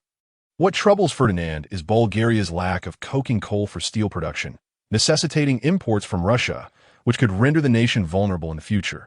This concern fortifies Ferdinand's resolve to seize the Macedonian region, as the mineral resources alone would justify the endeavor. Securing Macedonia would resolve the primary mineral resource needs for Bulgaria's industrialization over the next 2 decades. Ferdinand muses that it is time to establish a steel mill. It is foreseeable that this venture will be unprofitable for a considerable time. Such a project, crucial for national prosperity and the welfare of the populace, must be spearheaded by the government. After all, what is nationalism without state involvement? Alice summoned Constantine. Ferdinand knows that the establishment of the steel mill cannot be accomplished overnight. He recalls the bloody lessons of the Hanyang Steel Works. A slight deviation can lead to significant errors. In 1890, Zhang Jidong dispatched engineers to investigate Day, where they discovered a large open-pit iron mine, leading to the establishment of the Hanyang Steel Works. However, due to a lack of expertise, the engineers' advice to test the quality of iron ore and coal before determining the steel production requirements was disregarded. They hastily commenced operations, purchasing equipment imitating British steel mills. Consequently, the location in Hanyang resulted in greatly increased transportation distances for raw materials, escalating costs, and compromising product competitiveness. Ferdinand shakes his head in dismay at the bureaucratic mismanagement that led to the downfall of what could have been Asia's premier steel mill. Alas, in this timeline, the Hanyang Steel Works has also been initiated, yet it remains plagued by the same issues. Ferdinand had intended to offer guidance, only to discover that the Big Apple remains arrogantly dismissive. Aside from a triumvirate of Britain, France, and Russia, other nations are scarcely regarded, with Bulgaria receiving even less respect than Korea, possessing no significant standing. Speaking is akin to hot air. Ferdinand finds it hardly worth his effort to engage. The specifics elude him, yet he is well aware of the 6 points that posterity will come to recognize. 1. Proximity to the source of raw materials is paramount. Point 2. There must be an ample water supply nearby, preferably near a river. Hence, steel mills should be sited downstream and downwind from urban areas, far from residential zones. Point 3. The convenient transportation options, ports, railways, etc., are essential. Point 4. There must be sufficient local resource supply, such as iron, ore, and coal. 5. That the site selection should conserve land, avoiding good agricultural land. Point 6. Consideration must be given to the local geography, avoiding sites in A. Earthquake fault zones. B. Areas with thick, collapsible loess. C. Regions prone to natural disasters such as floods, mudslides, or landslides. Ferdinand can pinpoint a broad area that could potentially accommodate Bulgaria's future steel mill. Rigidly applying these principles without adaptation is bound to fail. Differing levels of productivity mean that what is suitable in the present may not hold true in the future. The precise location must be determined by engineers. Outsiders directing specialists seldom yield favorable results. Your Highness, Constantine sends his regards. Constantine, with his left hand on his chest, bows before Ferdinand and inquires, "How are the negotiations progressing?" Ferdinand asks, his concern evident. "Your Highness, everything is proceeding smoothly." Constantine responds cheerfully, clearly pleased. "Indeed, we must expedite the process and finalize the treaty to secure what we desire. If we encounter difficulties, we shall simply throw money at the problem. We can afford to appease a few officials," Ferdinand asserts. "Yes, Your Highness, we will expedite the signing of the treaty," Constantine vows. Ferdinand, observing Constantine's spirited demeanor, states, "I have summoned you today primarily to discuss the steel mill issue." Constantine, taken aback, excitedly exclaims, "Your Highness, is someone considering investing in the steel mill? That would be splendid. Currently, Bulgaria has only a handful of steel workshops and must import annually, squandering our precious foreign exchange. Rest assured, our government will offer the most favorable conditions. Land will be provided free of charge, and taxes may be waived." Ferdinand, momentarily perplexed by Constantine's fervent enthusiasm, inwardly muses about when he had ever mentioned an investment in the steel mill. What foolhardy capitalist would consider investing in Bulgaria's steel industry at this juncture? It is akin to venturing into a pitfall. Even with tax exemptions, the cost would remain insurmountable. Mr. Constantine, please remain calm. No one is poised to invest in Bulgaria's steel mill. Capitalists are not philanthropists. Ferdinand expresses his dissatisfaction. Realizing his misunderstanding, Constantine awkwardly replies, "Oh, I apologize, Your Highness, I overstepped. I thought some fool was about to invest in the steel mill, which is why I became overly excited." Ferdinand chuckles, "Indeed. Mr. Constantine, you have indulged in wishful thinking. A steel mill is imperative. Whether we pay for land and taxes is inconsequential. My plan is for the government to bear this financial burden. Constantine, startled, remained silent for a moment before responding. Your Highness, is it not excessive for our government to finance its establishment? Currently, all steel mills worldwide are established by capitalists. I fear it may disrupt the free market economy and incite unnecessary chaos. Ferdinand seems to have anticipated this, smiling as he counters, what is free market economy, if not this? If we do not invest, it is likely that Bulgaria will not have a proper steel mill for another 20 years. Historical precedents were set by those willing to venture forth, were they not? Moreover, we are not the only nation establishing state-owned steel mills. The Eastern Big Apple Empire is constructing one as well. Is it not? Constantine, somewhat bewildered, finds himself persuaded he has heard of the Eastern Big Apple Empire, reputed to be a gastronomic realm, even its name bearing food. However, he is uncertain about its steel mill, but if the prince asserts it, it must be true. Oh, Your Highness, establishing a state-owned steel mill could undermine market competition. Many may oppose this. This is simple. The government can initially release this information and then announce that any capitalist capable of establishing a steel mill with an annual output of 1 million tons within 5 years will see the project canceled. Inviting interested capitalists to apply. We can even offer them tax exemptions. Of course, if they fail to meet the deadline, it will delay Bulgaria's industrialization, and they will be held accountable. Ferdinand proposes a cunning plan. Should anyone catch wind of Ferdinand's scheme, they would undoubtedly exclaim, insanity. In the 21st century, an annual output of 1 million tons would be deemed a small-town enterprise, often shuttered as a micro-business. However, this is the 19th century. And in 1891, only France, Germany, Britain, the United States, and the recently surpassed Russia produced over 1 million tons of steel annually. Is such a feat achievable? Ferdinand is certain it is impossible. Even if he were to invest heavily, it would remain unfeasible. Let them oppose. He is unafraid of being vilified, and they may as well try. An annual output of 1 million tons would rank 6th globally. How could the populace possibly object? If accomplished, Ferdinand could shamelessly elevate Bulgaria's status as an industrial nation and don the mantle of a great power. On September 15, 1891, the front page of the Bulgarian Daily featured the proposal for the establishment of a state-owned steel mill. The media in Bulgaria rejoiced, as discussions had surged since Nicholas inquired about Sofia, followed by the Russo-Bulgarian negotiations, with topics proliferating and newspapers selling out. Now, the government has unveiled the steel mill initiative. The populace has grown accustomed to the government taking the lead in such plans. Since the inception of the 5-year plan, the government has been relentlessly active. Yet, upon reviewing the content, the public is taken aback. The government plans to invest in establishing a steel mill to be operational within 3 years, achieving an annual production of 270,000 tons of pig iron, 140,000 tons of steel, and 90,000 tons of steel products, totaling 500,000 tons for this large-scale facility. This announcement instantly captures public attention and ignites a fervor of debate. Supporters and detractors alike voice their opinions passionately. Opponents argue that the government is engaging in empty rhetoric, asserting that such ambitions are unattainable, citing that only 6 countries, Britain, France, Germany, Russia, the United States, and Austria-Hungary, produce over 500,000 tons of steel annually, alongside Belgium and Luxembourg, after which the list dwindles. Some may wonder, where is Italy? Despite being a European power, Italy's steel industry is woefully inadequate, having only recently begun, producing less than 50,000 tons. The notion of a Bulgarian steel mill achieving production levels among the world's top 10 is preposterous. Moreover, does Bulgaria even require such an abundance of steel? This output would surpass Italy's, amounting to a sheer waste of funds better invested in other sectors. Should the citizens of future Bulgaria witness this, they would undoubtedly retort, what does surpassing Italy even signify? Historically, for a period of time, Bulgaria's steel production once surpassed that of Italy.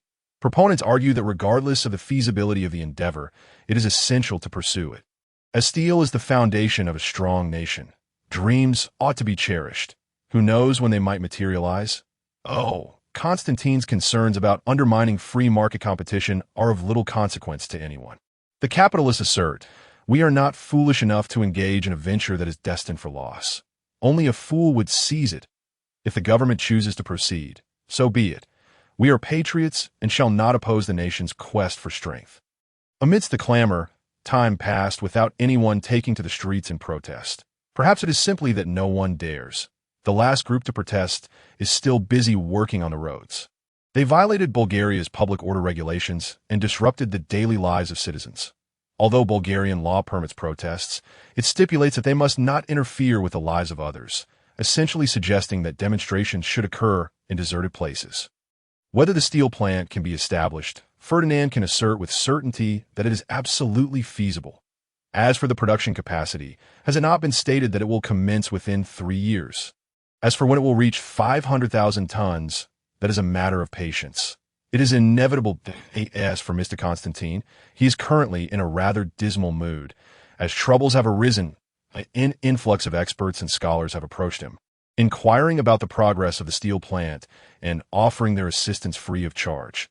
Initially, he was touched and answered their queries with patience. However, as the number of visitors increased, he became overwhelmed, with some returning every few days to urge him to hasten the process. Constantine truly wished to express his frustration. What progress can there be? Did you not see that the newspaper advertisement merely announced a draft? It was only intended to gauge public reaction. How was I to know it would proceed so smoothly?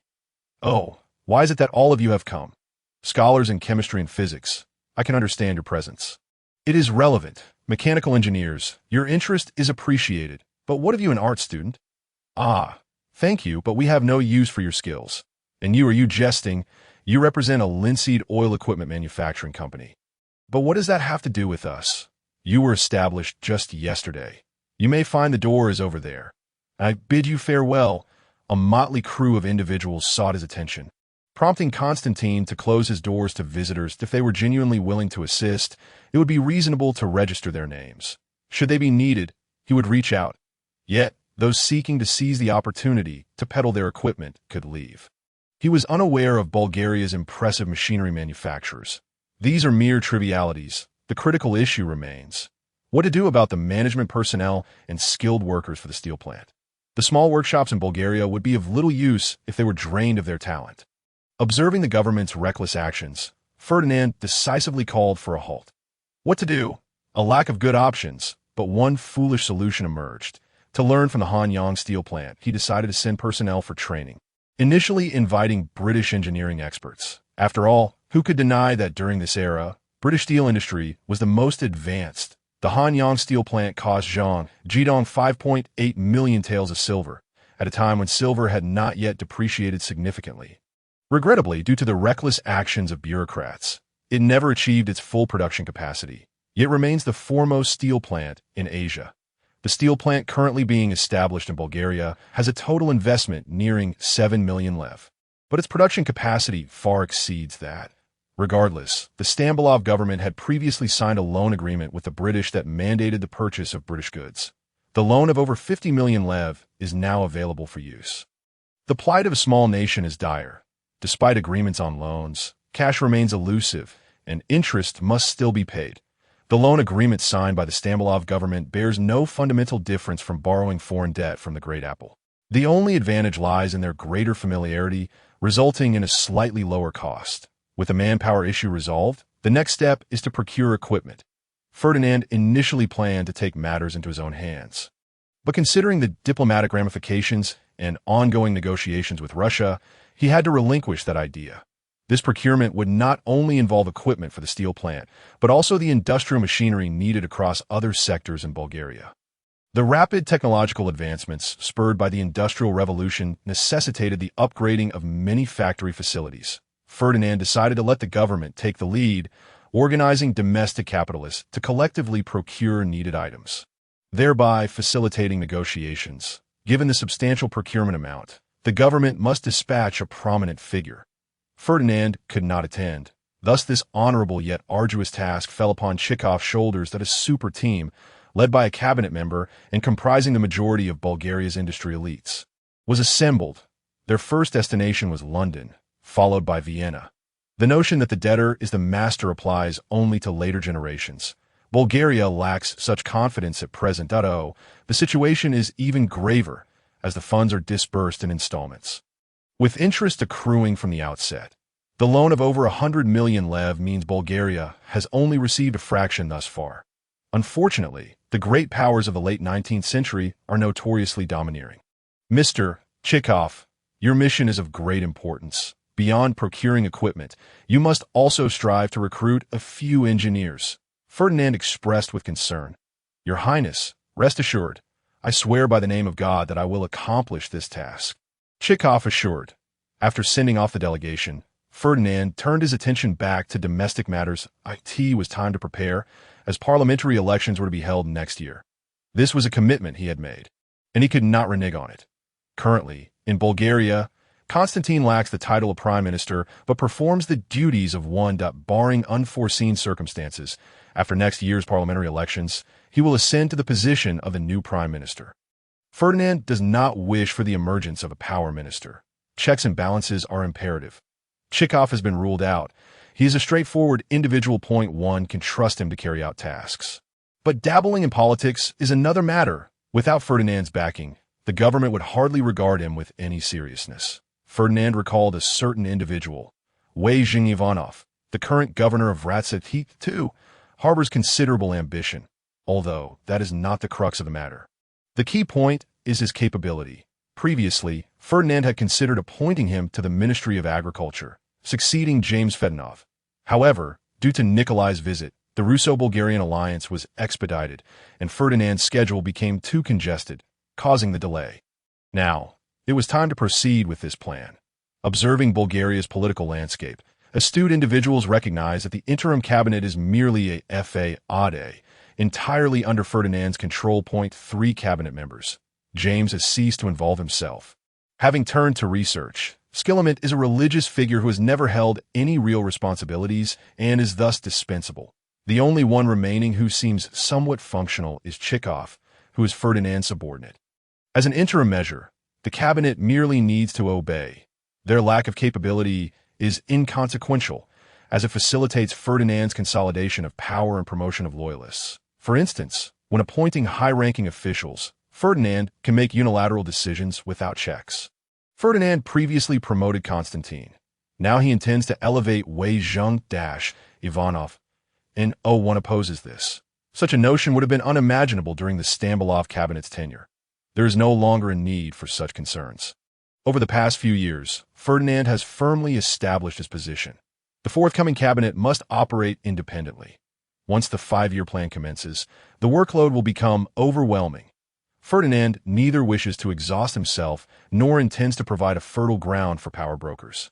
An expansion of the cabinet is imperative. Historically, Constantine's cabinet has been hailed as the most vigorous in Bulgaria, making them ideally suited to execute the 5-year plan. Subsequently, our comrade Weizhing Ivanov found himself unexpectedly overwhelmed by the responsibilities bestowed upon him. To maintain balance, his role would not solely be that of Minister of Agriculture. He would also assume the responsibilities of Minister of Industry. Upon receiving the appointment letter, Weizhing Ivanov felt a sense of disbelief. He was aware of his position as Minister of Agriculture, but now he was unexpectedly also Minister of Industry, leading him to a daze as he arrived at the royal palace. Weizhing Ivanov. We meet again, Ferdinand jested. Indeed, Your Highness, it is a pleasure to see you once more. Weizhing Ivanov replied, visibly excited. Ferdinand's expression turned solemn as he stated, yes, indeed. This assignment to Sofia is no trivial matter. The Ministries of Agriculture and Industry are to be the 2 busiest and most critical departments for Bulgaria's future. Ferdinand's serious tone startled Weizhing Ivanov, who quickly regained his composure. This a test. If this is not a favorable position, then what could possibly be better? Is this a hint regarding the cabinet? The Prime Minister's position is out of the question. All of Bulgaria knows that Constantine has already been informally appointed. The cabinet member's position is also quite enticing. At least it is for me. Weizhing Ivanov promptly declared with unwavering conviction, Please, Your Highness, rest assured, I swear by the name of God that I will fulfill the tasks you have entrusted to me. Otherwise, let me descend into hell. This marked the first time Ferdinand encountered someone so resolutely expressing their commitment to him. He was well aware that individuals like Wei Ivanov possessed little integrity and would stop at nothing to achieve their aims. However, such unscrupulous characters often find favor with leadership in the workplace. Ferdinand was no exception. At the very least, these opportunists would unfailingly execute his commands. After hearing Wei Ivanov's assurances, Ferdinand smiled and remarked, "Excellent. I hope you will maintain this mindset and wholeheartedly serve Bulgaria." "Rest assured, Your Highness, I shall do so," Wei Ivanov confidently replied. Ferdinand nodded in acknowledgement and continued, "Very well. Your primary focus henceforth will be on agriculture. You are aware that, for various reasons, the Bulgarian government currently holds 35% of the nation's land. I wish for you to gradually promote mechanized farming and drive agricultural reform. Moreover, you are to organize irrigation projects and advocate for the cultivation of cash crops. Among other tasks, in short, increasing food production and enhancing farmers' incomes are within your purview." Wei Ivanov was momentarily taken aback. Should not the emphasis be on industrial development? Why was the focus of his responsibilities placed on agriculture? If he were an actor, he would undoubtedly exclaim, "Director, this script is flawed." However, once he confirmed that Ferdinand was serious, Wei Ivanov quickly adjusted his mindset and assured, "Fear not, Your Highness, I will prioritize agriculture and strive to accomplish the tasks at hand." Ferdinand smiled with satisfaction and added, "Of course, do not neglect the industrial sector. Our primary project is the imminent steelworks. You may begin by organizing experts to conduct mineral explorations and select a site for the steel plant. In this regard, we must heed the experts' advice." Wei Ivanov pondered for a few moments. It seemed he had quite a considerable workload ahead of him. Nevertheless, the greater the task, the more it would showcase his value. He promptly assured, "Do not worry, Your Highness, I will undoubtedly fulfill the mission." Ferdinand looked at Wei Ivanov and stated, "Very well, I await your good news." In truth, there were numerous matters concerning the Ministry of Industry. But currently, they were primarily overseen by Constantine, who was managing quite effectively. Ferdinand preferred to avoid complicating matters and thus refrained from mentioning it. Wei Ivanov, being a shrewd individual, understood that as a newcomer, confronting the future prime minister head-on would yield no favorable outcomes. That it would be wiser to wait. After all, following the elections next year, Constantine, as prime minister, would inevitably have to relinquish some power after departing the palace. Wei Ivanov cheerfully reported to the government that, it appeared there was no one in the government department with a higher position than Wei Ivanov. Chekhov was on an official visit. Sekiraman was holed up in the church daily, and James was stationed in the laboratory. Other senior government officials were either of equal rank or lower. Even Constantine was merely at the same level that in the short term, he only needed to report to Ferdinand, which was indeed good news for Wei Zheng. In 1891, the British Empire was still at the zenith of its power, with its economy and culture flourishing, and the empire on which the sun never sets was truly a fitting title. The entire world was shrouded under the shadow of the British Empire. Although the bear from the east still considered itself a challenger, France engaged in petty maneuvers in East Africa, and Germany quietly operated in South Africa. They were all firmly suppressed. As a little tune from London goes, the greatest wealth of Britain undoubtedly belongs to the industrious workers. It was truly delightful to witness thousands of people coming together. Let us skip this part. A lovely little tune loses its essence in translation. During this period, London was the most prosperous city in the world, and its citizens were reaping the rewards and hopes brought by half a century of industrial revolution. Dietary habits had also transformed. In addition to potatoes and bread, beef and mutton graced the tables, while milk had become a staple of daily life. Living conditions improved as soap became affordable, houses grew tidy, and individuals began to prioritize hygiene. The populace enjoyed stable livelihoods, with rising wages allowing them not only to meet daily expenses, but also to pursue a life of dignity. In summary, everything was progressing positively. In Chekhov's eyes, London, as the capital of the British Empire, represented the city of dreams for the world's elite. On October 28, 1891, the Bulgarian delegation, led by Chekhov, arrived by ship in this city of dreams.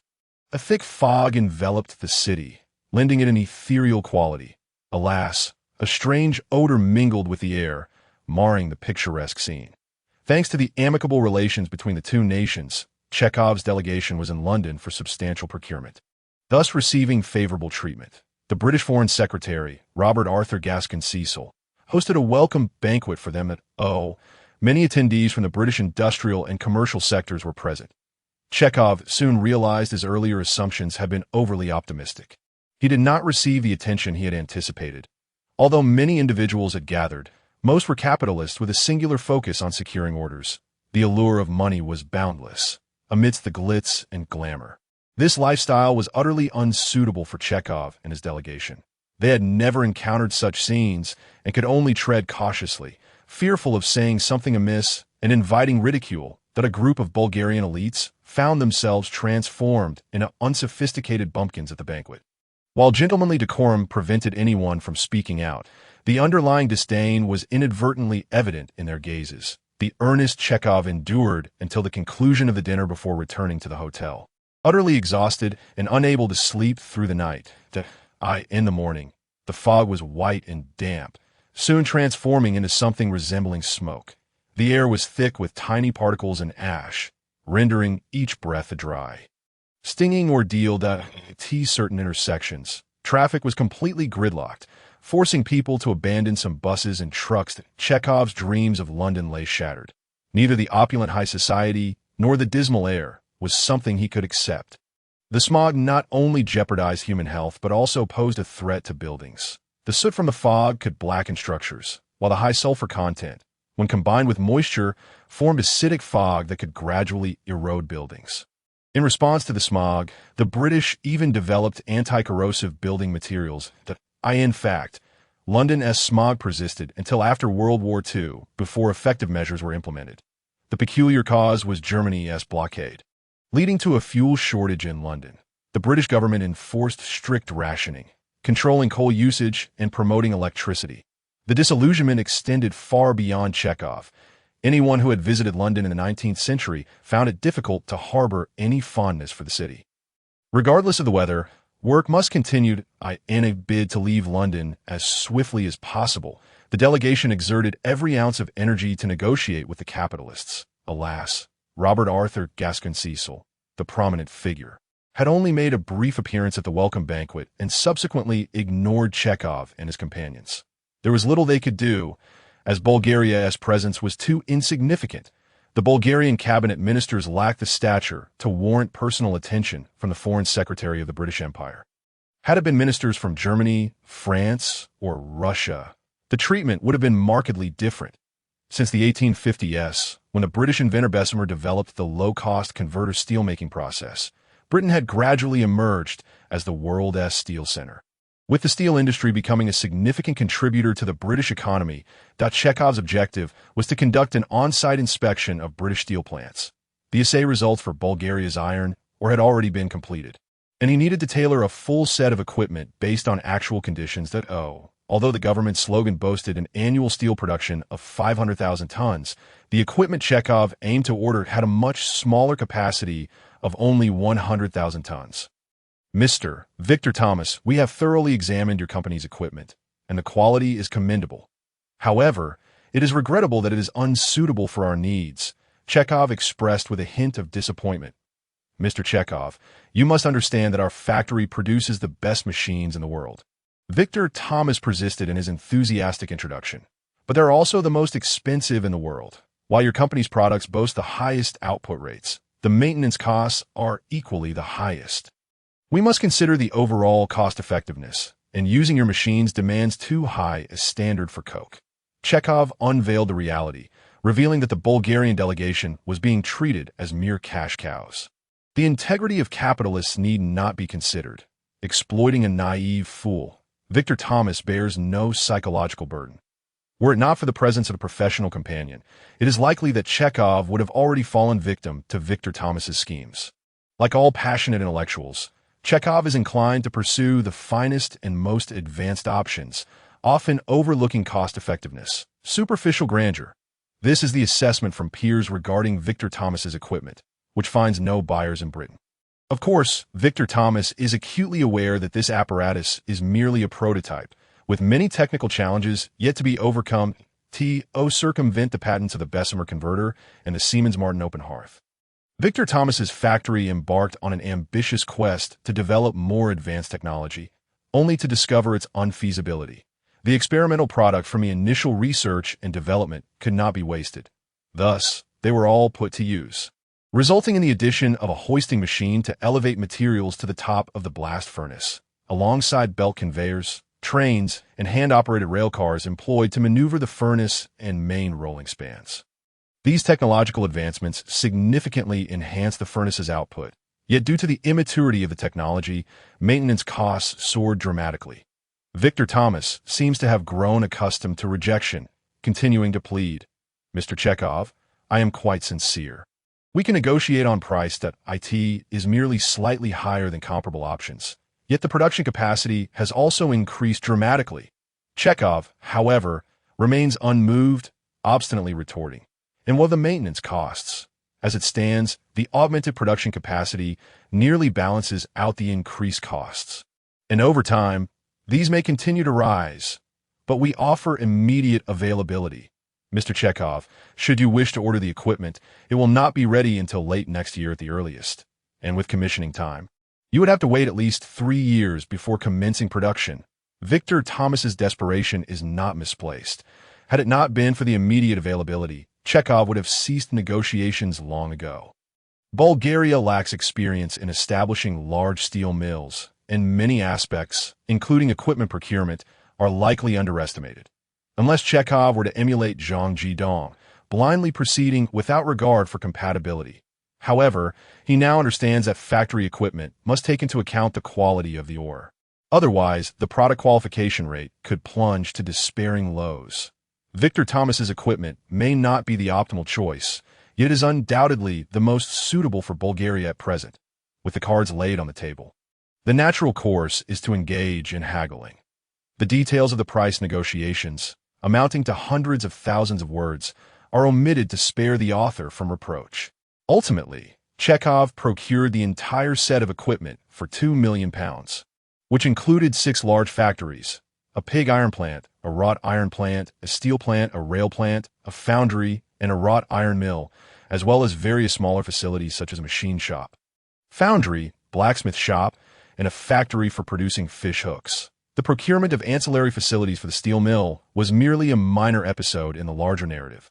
Numerous industries entered into various procurement contracts, rendering any notions of profit or loss moot. Bulgaria acquired the industrial equipment necessary for its development, while British capitalists reaped substantial profits. The total value of the procurement contracts amounted to a staggering £8 million, causing a sensation throughout London. As Chekhov busied himself in London, Ferdinand was equally occupied. But wasn't he preparing to develop the rose industry? Now it was time to set the wheels in motion, starting with traditional methods. For there would always be a market for rose essential oil. It is well known that women are the easiest demographic to sell to, a truth that transcends time and space. The principal benefits of rose essential oil include alleviating menstrual pain, enhancing a woman's self-appeal, sculpting elegant feminine curves, assisting gastrointestinal functions, alleviating constipation, and boosting women's confidence. With such an array of benefits, who could possibly worry about sales? Ferdinand, at least, had never fretted over marketability, aside from medicinal and culinary uses. It could also be crafted into high-end perfumes. The critical issue lay in the yield of rose essential oil, which had never reached high levels. The low extraction ratio posed a significant challenge. Technically, there were no substantial difficulties. The distillation equipment for rose essential oil primarily consisted of a distillation kettle, a rectification column, a swan neck, a condenser, and an oil-water separator. While the labor requirement was considerable, the process itself was relatively straightforward, merely involving repeated distillation and rectification. As for the harvesting techniques, there was no cause for concern. Bulgaria boasted a rich history of production spanning centuries, with rural farmers well versed in the process. Indeed, such a lucrative venture was not one Ferdinand could afford to overlook. With determination, he chose the renowned Kazanlak Rose Valley as the site for cultivation, a locale synonymous with roses. Lounging languidly in his armchair, Ferdinand called out, "Alice, summon Franz to see me." After uttering this command, he resumed playing with his cherished tea set, reputedly a relic from the Song dynasty's Rue kiln. This set had been surreptitiously acquired during Ferdinand's last visit to Buckingham Palace. As for its authenticity, let it be considered genuine for the moment. Those below him likely lacked the audacity to deceive Queen Victoria. Yet, one could not dismiss the possibility that the British were somewhat lacking in their appraisal skills. Much like Ferdinand himself, unable to discern authenticity from imitation. In a previous life, such a treasure would have been meticulously safeguarded by Ferdinand, cradled in his hand with a fear of shattering it. Now, it was merely an ordinary tea set, as artifact from the Eastern world held little value at this time. Although Ferdinand did not devote himself to collecting, his penchant for Eastern antiquities had garnered him a number of similar gifts. He lacked the time to authenticate each piece. After all, regardless of authenticity, any item left for a century or two would eventually be deemed an artifact. Moments later, Alice interrupted Ferdinand's reverie, softly announcing, "Your Highness. Mr. Franz has arrived." Awakening from his daydream, Ferdinand patted his forehead and, after a brief pause, said, "Oh, let him in." Alice smiled and gracefully exited, and shortly thereafter, Franz entered. "Your Highness, I hope you are well." Ferdinand set down his teacup, gazing at Franz as he inquired, "Do you recall our previous conversation regarding rose essential oil?" Without a moment's hesitation, Franz promptly replied, "Of course, we still have it available at our Volvo department store." Ferdinand casually remarked, "If I were to decide to venture into rose essential oil processing now, how difficult would it be?" Franz answered himself, "Difficulty. There is none. Bulgaria has been processing rose essential oil for over a century. There are no technical challenges. However," he added, "this is a labor-intensive industry, and the profits may not be particularly promising." Ferdinand smiled and nodded, then queried, "What if we could innovate the technology to increase extraction efficiency tenfold?" Franz was taken aback, then responded, "How could that be possible? Your Highness, even a doubling of efficiency would warrant substantial investment." Ferdinand explained, by adding a step, soaking the rose petals in a 15-salt solution to ferment before distillation.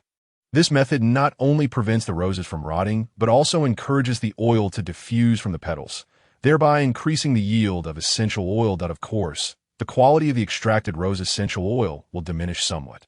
We can categorize it into different grades alongside the traditionally extracted oil. The fundamental process remains largely unchanged, theoretically allowing for a tenfold increase in extraction rate. Franz, how long will it take for you to present a feasibility plan? After pondering for a moment, Franz replied earnestly, "Your Highness, we need to organize a team for comparative experiments, accurately calculating the increase in yield and determining the extent of quality degradation. But a comprehensive analysis of the international market will also be necessary before we can present a plan." Ferdinand nodded in satisfaction, reflecting, "Franz has matured. Had he been the same as before, he would have hastily proposed a plan and then asked me where I had derived my methods. Yes, proceed boldly. By the way, I have already selected the Kazanlak Rose Valley as the site for cultivating the roses. That region has always been the heart of rose cultivation."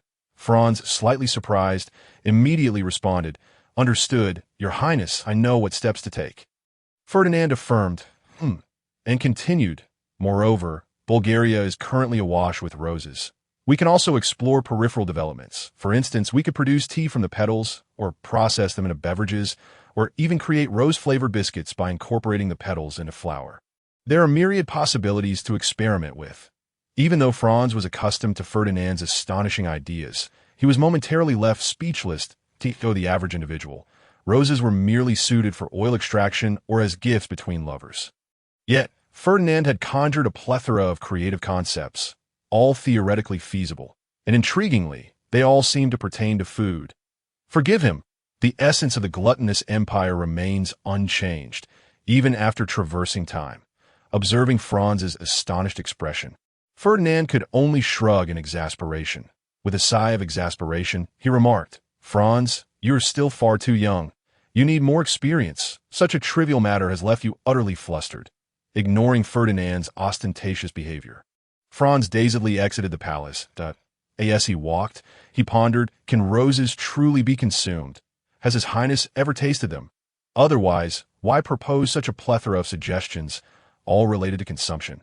Why not process them into something else? Soap, scented soap, body wash, shampoo. With an imagination running wild, Franz found himself spiraling into a plethora of amusingly absurd products centered around roses. Occasionally, some were successful, yet the majority were comical. Ferdinand could never have anticipated that his mere suggestions would unleash such a torrent of creativity in Franz. Thus, the renowned Rose Collective of the future took shape. Naturally, this was not without its share of farcical incidents. The illustrious Bulgarian director, the Bulgarian Demon King, even produced a documentary titled All Because of Roses. 30 kilometers northeast of the Kazanlak Rose Valley, with an average altitude of 200 to 400 meters, lies the world's most suitable environment for rose cultivation, unparalleled in its excellence. Here, the finest damask roses flourish, nourished by the warm, moist air from the Black Sea and the Mediterranean to the east, while the Balkan mountains to the west shield them from the frigid northern winds, resulting in a greater temperature fluctuation between day and night than in the valley's core. However, the petals of the damask rose contain almost no floral wax. How then does the fragrance endure? To protect the aromatic molecules of the rose from evaporating alongside moisture due to sunlight exposure. The pronounced temperature variation fosters an abundance of morning dew, which in turn preserves the rose's fragrance. Consequently, this region has consistently been a prolific source of the world's finest rose essential oil. The processing of rose essential oil demands a tremendous labor force. Beyond the myriad workers necessary for processing, the demand for flower farmers is truly colossal. Roses are exceedingly delicate. The optimal harvesting time is between 8 to 10 in the morning. For only during this window can the finest roses be collected. After harvesting, the roses undergo sealing to prevent fragrance loss before being transported to factories, where the time-honored method of distillation is employed to process the rose oil. As Franz perused the assembled data, his headache intensified. Cultivating roses involves meticulous care. At least 2 to 3 experienced farmers are required per acre for harvesting to extract a kilogram of the highest quality rose essential oil. One requires over 10 tons of premium rose petals. Even with the adoption of new techniques, the yield of second-rate oil remains disappointingly low. Presently, it still requires 3 to 5,000 pounds to extract a single pound. Franz conducted a rough calculation. The current yield of roses per acre hovers around 3 to 400 kilograms. Even to extract a kilogram of ordinary rose oil, one would need to cultivate at least 15 acres. If we consider a production capacity of 1,000 kilograms of oil per harvest, that equates to 15,000 acres. At first glance, this may not seem excessive. If it were ordinary crops, a few dozen workers could easily manage it through mechanization. However, cultivating roses necessitates a workforce of 30 to 40,000 flower farmers. Unlike in later times, this era's rose harvesting cannot afford any errors. If the fragrance dissipates, little oil can be extracted. What truly troubled Franz was that the demand for flower farmers only surged during the annual harvest. Otherwise, such a vast labor force was unnecessary. Retaining so many workers long-term would result in a significant waste of manpower. If hiring them temporarily, where could one find such a multitude of experienced laborers? This explains why, despite the lucrative potential of rose essential oil, Bulgaria has yet to develop large-scale processing enterprises. This suggests that establishing a rose industry park in the short term is unfeasible. Should the processing plants be divided? Create a series of dispersed small factories. Lost in thought, Franz shook his head. If that were the approach, rose oil processing would become utterly pointless, left with no alternative. Franz could only candidly explain the situation to Ferdinand. Upon hearing Franz's rationale, Ferdinand too felt the weight of the dilemma. The 19th century differed greatly from later times. In the future, farming could be entrusted to dispersed farmers, who would then consolidate for processing. With automobiles for transport, traversing several hundred kilometers would be a trivial endeavor. Furthermore, chemical methods of extraction would allow for tolerable losses in fragrance, as for Franz's suggestion of decentralizing the factories. Ferdinand dismissed it outright. He had not expended so much effort merely to earn a meager profit. Solutions to the labor issue were not without merit. It was simply a matter of finding stable employment for the flower farmers. Allow them to work their regular jobs. and only during the harvest season, assigned them to assist for a few days that Ferdinand's imagination sparked as he pondered potential solutions. What if we emulate the future and delve into tourism? No, that wouldn't work. Who in their right mind would travel during this era? Franz, could you arrange for the flower farmers to be integrated into our other factories? They could maintain their regular work schedules and merely assist during the rose harvest season. Ferdinand proposed a rather dubious suggestion. Your Highness, I have considered this as well, but many of our factories are already at full capacity. Even if we were to arrange placements, it would amount to little more than a drop in the bucket. We cannot simply violate labor laws by dismissing workers, Franz replied with a wry smile. Then let's have the workers learn how to harvest roses. Now that's even less feasible. Ferdinand immediately countered his own suggestion. Noticing Ferdinand's own frustration, Franz proposed, Your Highness, why don't we consider scaling down for now? As long as we don't attempt something overly ambitious, coupled with the impending rose oil processing factory and its associated facilities, we could manage to accommodate within 10,000 workers. Suddenly, a spark of inspiration flashed in Ferdinand's mind. Support. Yes, an industrial park, a development zone. With an amused smile, Ferdinand declared, I have a solution. Franz looked at Ferdinand in confusion, a sense of dread creeping in. Surely His Highness wasn't contemplating another grand scheme?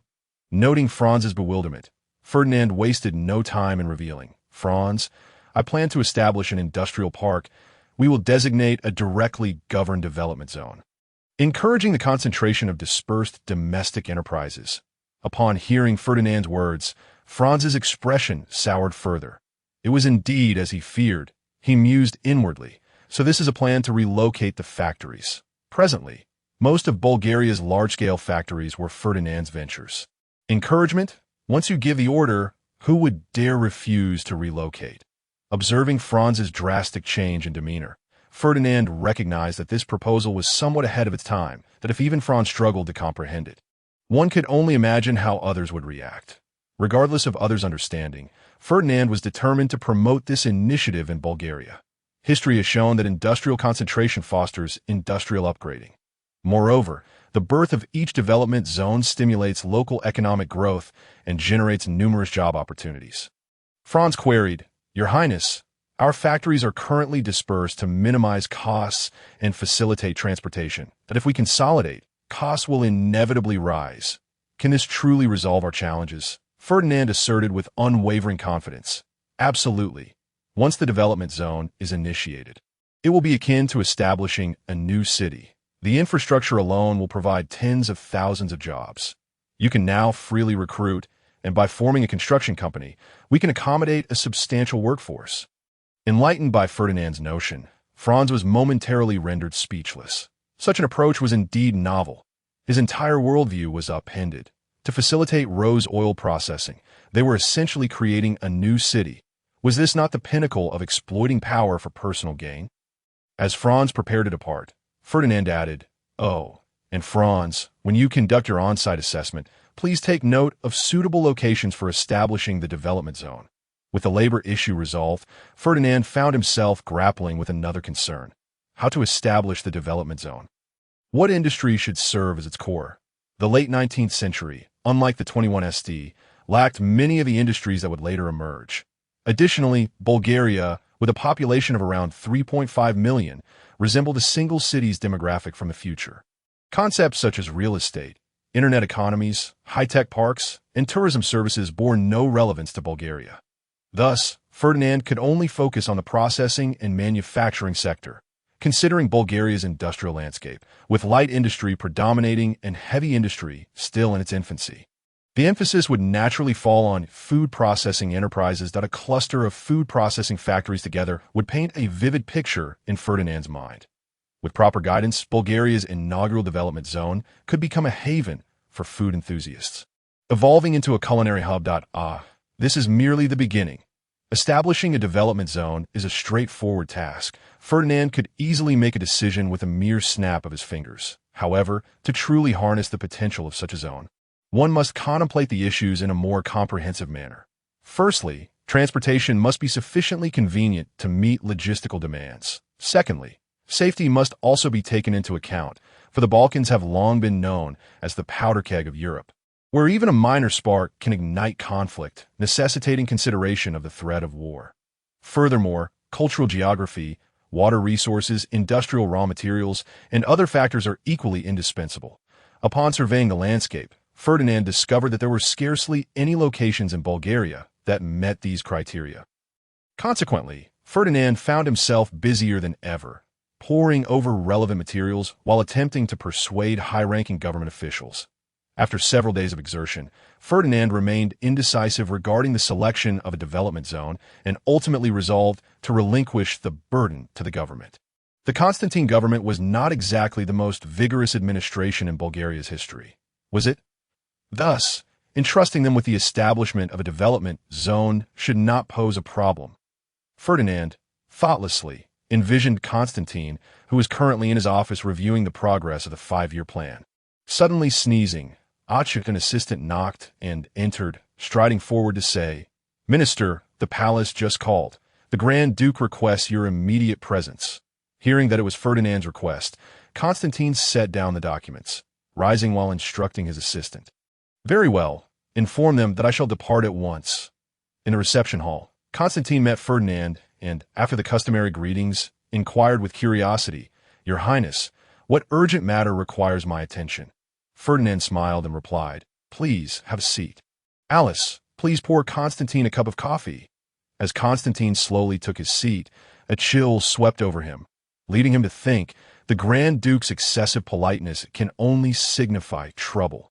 Could it be that another issue has arisen? This was a lesson Constantine had learned from experience, a fact recognized among Bulgaria's elite.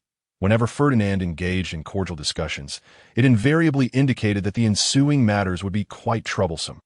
Had Ferdinand been aware of Constantine's assessment, he would have ensured Constantine understood the inviolable dignity of sovereign. "Constantine, have you noticed that Bulgaria's economic growth rate has begun to decline?"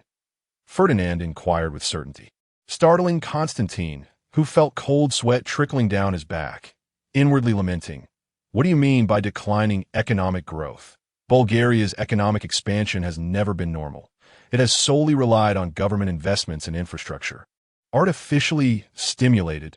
Previously, the annual growth rate had soared to an astonishing 20, which was completely contrary to market principles, and this was only possible due to Bulgaria's relatively modest size, allowing such records to be set. What other nation could boast an economic growth rate comparable to Bulgaria's at present? Did the Grand Duke wish to maintain this growth rate? No, it must be halted, otherwise the government would surely face bankruptcy. Constantine glanced at the smiling Ferdinand, apparently resolute, and firmly stated, "Your Highness, this is a normal phenomenon. In the past 2 years, the government's substantial investments in infrastructure have stimulated economic growth, allowing such records to be achieved. As we enter the latter half of this year, several projects from the 5-year plan have begun to reach completion. Consequently, government investment will undoubtedly decrease significantly, and Bulgaria's economy will gradually normalize." Ferdinand was well aware of this issue. Currently, government investments constituted a significant portion of Bulgaria's total domestic investment. If the government abruptly ceased its infrastructure investments, it would be nothing short of a miracle if Bulgaria's economy could maintain its current level, let alone continue to grow. Ferdinand looked at Constantine and remarked, "You are correct. Although Bulgaria's economy appears to be thriving on the surface, it is in reality fraught with crises." Merely observing the data from 1887 to the present, the total economic output has increased by nearly 80%. Under normal circumstances, such growth would be unimaginable, yet the cost has been a dramatic increase in government expenditures.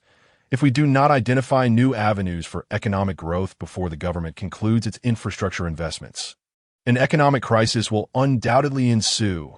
At the mention of an economic crisis, Constantine was struck with fear, beads of cold sweat forming on his brow.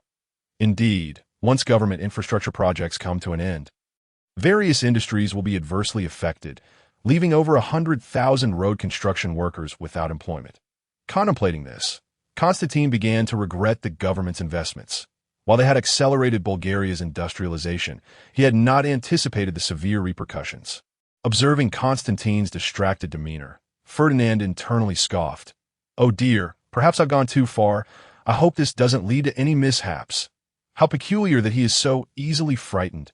Ferdinand expressed concern. Are you well, Constantine? Oh, I am fine. Constantine replied weakly. Ferdinand, noticing Constantine's anxiety, felt a sense of relief. Fortunately, you do not have a heart condition. Otherwise, you might find yourself meeting your maker. In the near term, there is no immediate threat of crisis. And during this time, we can still implement measures to seek new avenues for economic growth.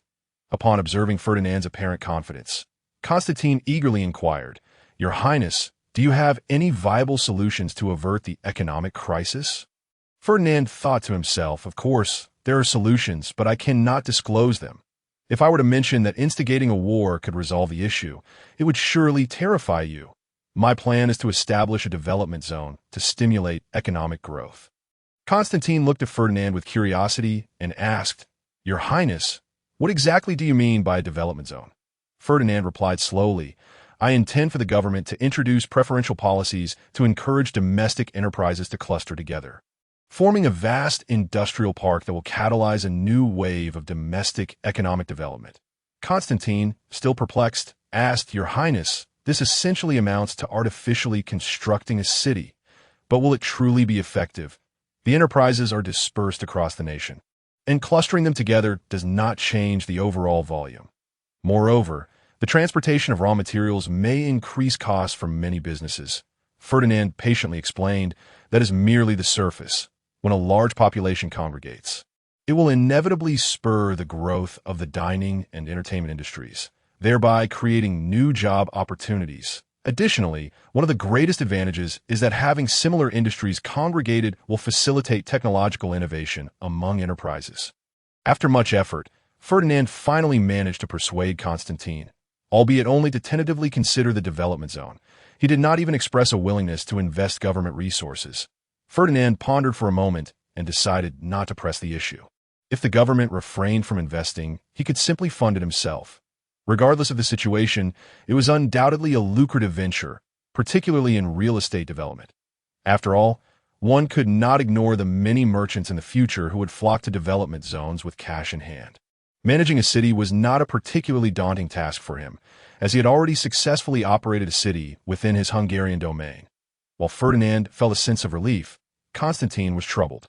Although he verbally suggested trying it out, he secretly hoped for the development zone's success more than anyone else as a prospective prime minister. Constantine was acutely aware of the implications of an economic crisis. Having studied abroad, he had heard numerous accounts of the devastating consequences of economic downturns. Not only could they obliterate a nation, but they could also easily topple a sitting cabinet.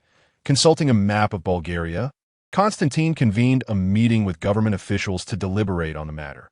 After considerable discussion, they ultimately selected the outskirts of Sliven. Sliven, an industrial city in eastern Bulgaria and the capital of Sliven province, is situated at the southern foothills of the Balkan mountains and has historically been a strategic stronghold. Established in 1153, it is one of Bulgaria's textile centers, with the country's first wool factory founded in 1834. The city boasts industries in wool and silk textiles, textile machinery, machine tools, food processing, wood processing, glass, and ceramics, alongside libraries and museums. From a security perspective, it is located over 100 kilometers from the border and can leverage the defenses of the Balkan Mountains.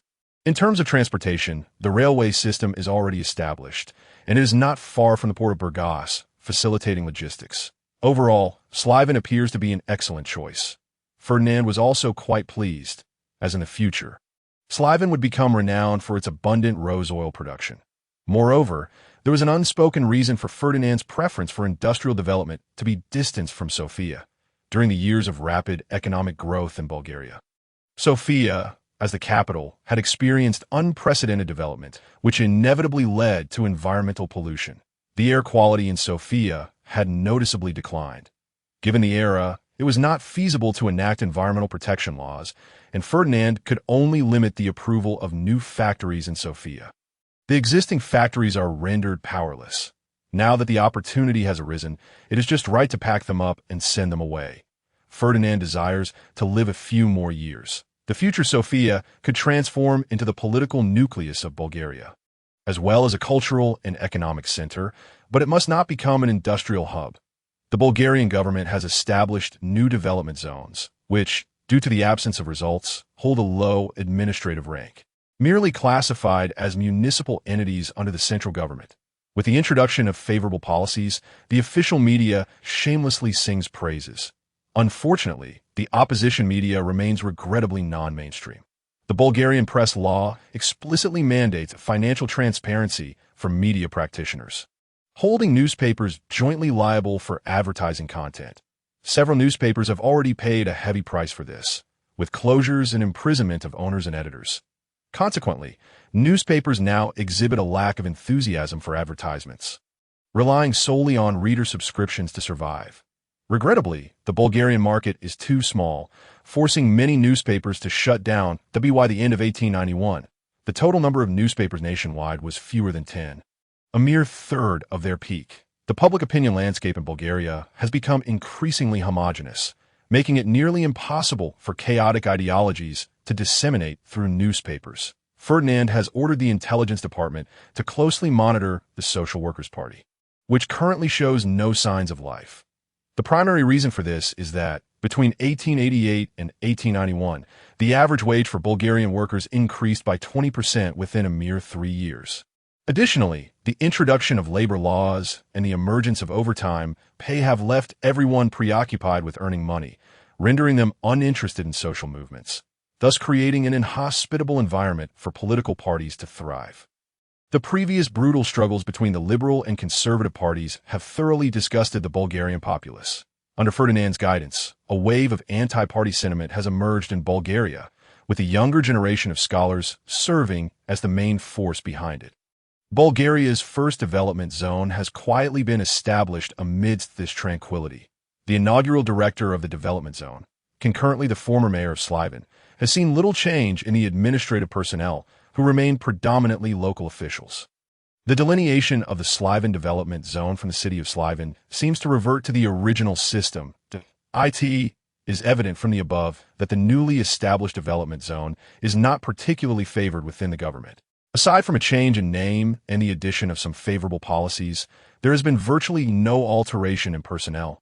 Unfortunately, apart from Ferdinand, the entire Bulgarian government holds little expectation for the new development zone.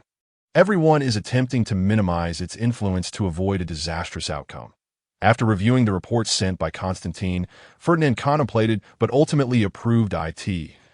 In the spirit of economization, the government managed to save on administrative expenses.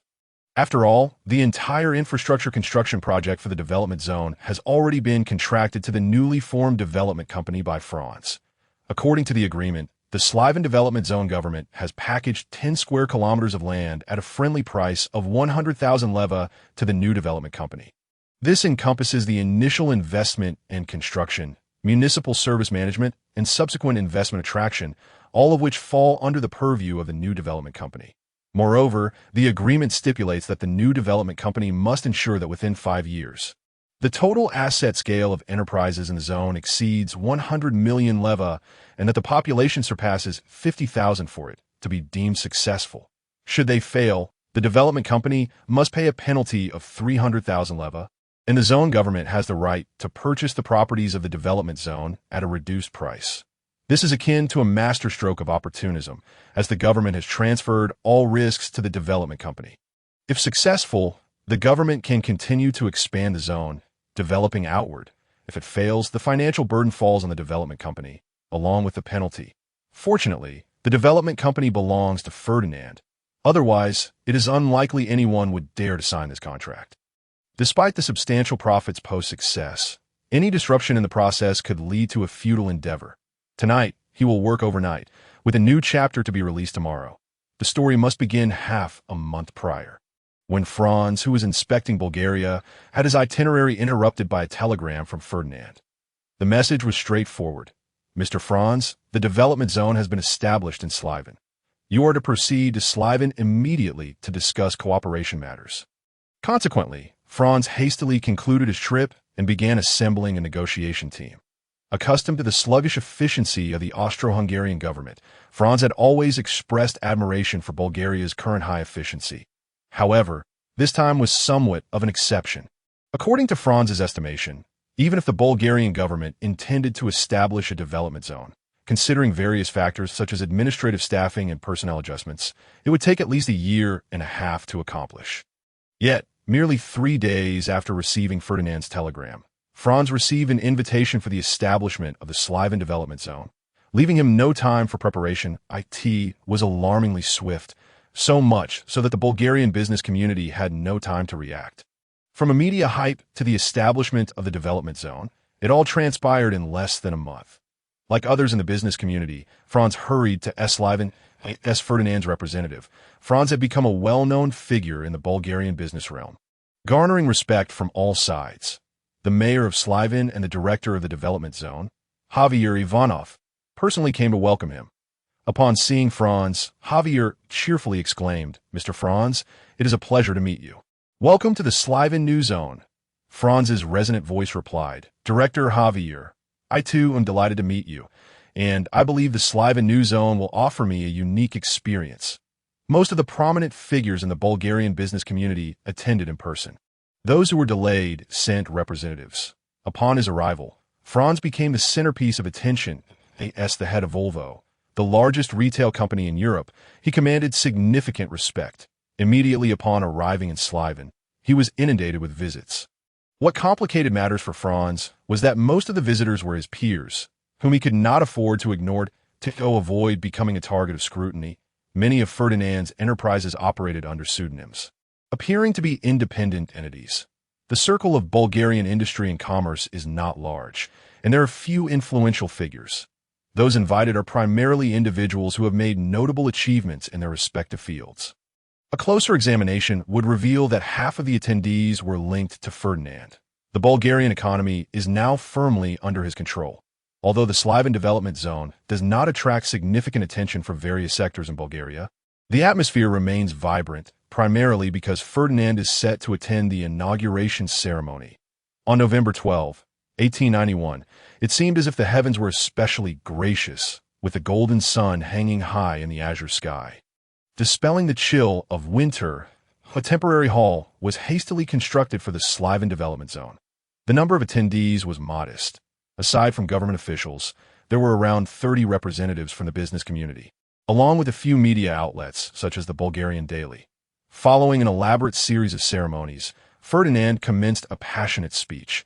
A philosopher once said, "One may walk many roads in dreams, yet awaken still in bed." This vividly illustrates that one cannot live in a fantasy of idealism. The journey towards realizing our ideals is inevitably fraught with challenges and obstacles.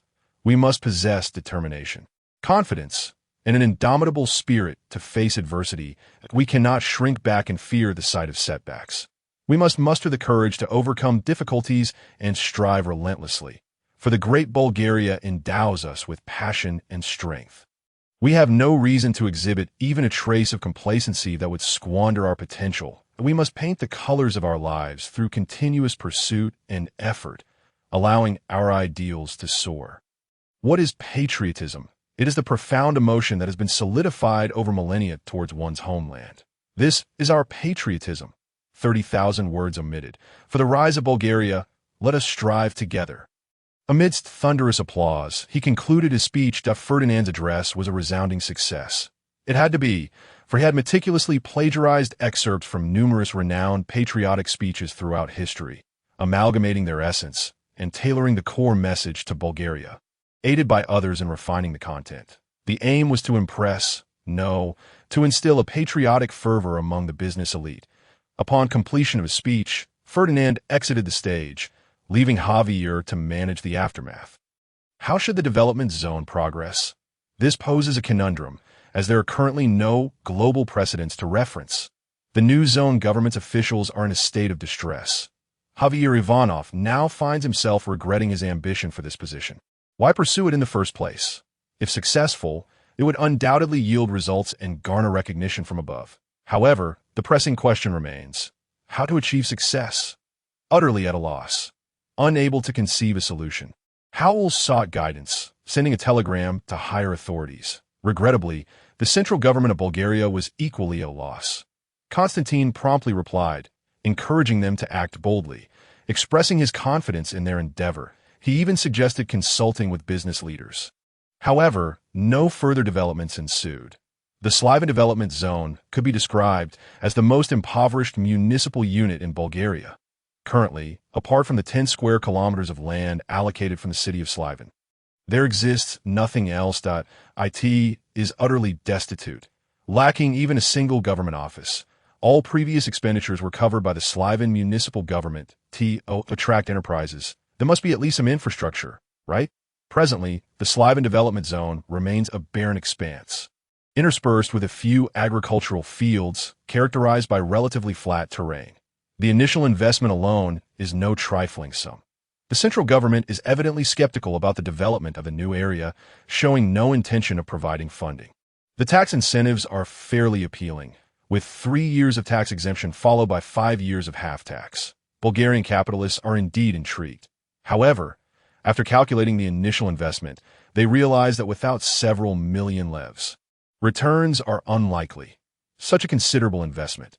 Will they ever recoup their costs? One by one, they have abandoned the venture, leading to the current situation where many express their willingness to support the initiative, provided the government addresses the infrastructure issues. Subsequently, Franz stepped forward amidst the crowd, declaring his intention to undertake the infrastructure development of the zone. Everything fell into place thereafter, as the new zone's government hastily offloaded the burdensome task. They even secured 100,000 levs, which not only facilitated the repayment of debts to the Slavian municipal government, but also provided the first administrative funds. Ferdinand has recently been in high spirits, having long envied the life of a landlord. Now, he has acquired Bulgaria's first development zone at a bargain price. Once the development zone flourishes, the rental income alone will suffice for his indulgence, along with monopolized revenues from water, electricity, gas, and property fees, each day promising a substantial income. Meanwhile, Franz finds himself overwhelmed with tasks. Perhaps for some, busyness is a form of happiness, leaving no time to dwell on suffering. The hustle and bustle is a joy, allowing a genuine experience of life. Exhaustion becomes a pleasure, rendering one oblivious to emptiness. Ferdinand is fortunate to have subordinates like Franz, who never complain, no matter how arduous the work. Hiring has never been an easy task. As it pertains to the future growth of the enterprises, Franz is not merely looking to recruit dozens or hundreds of individuals at once.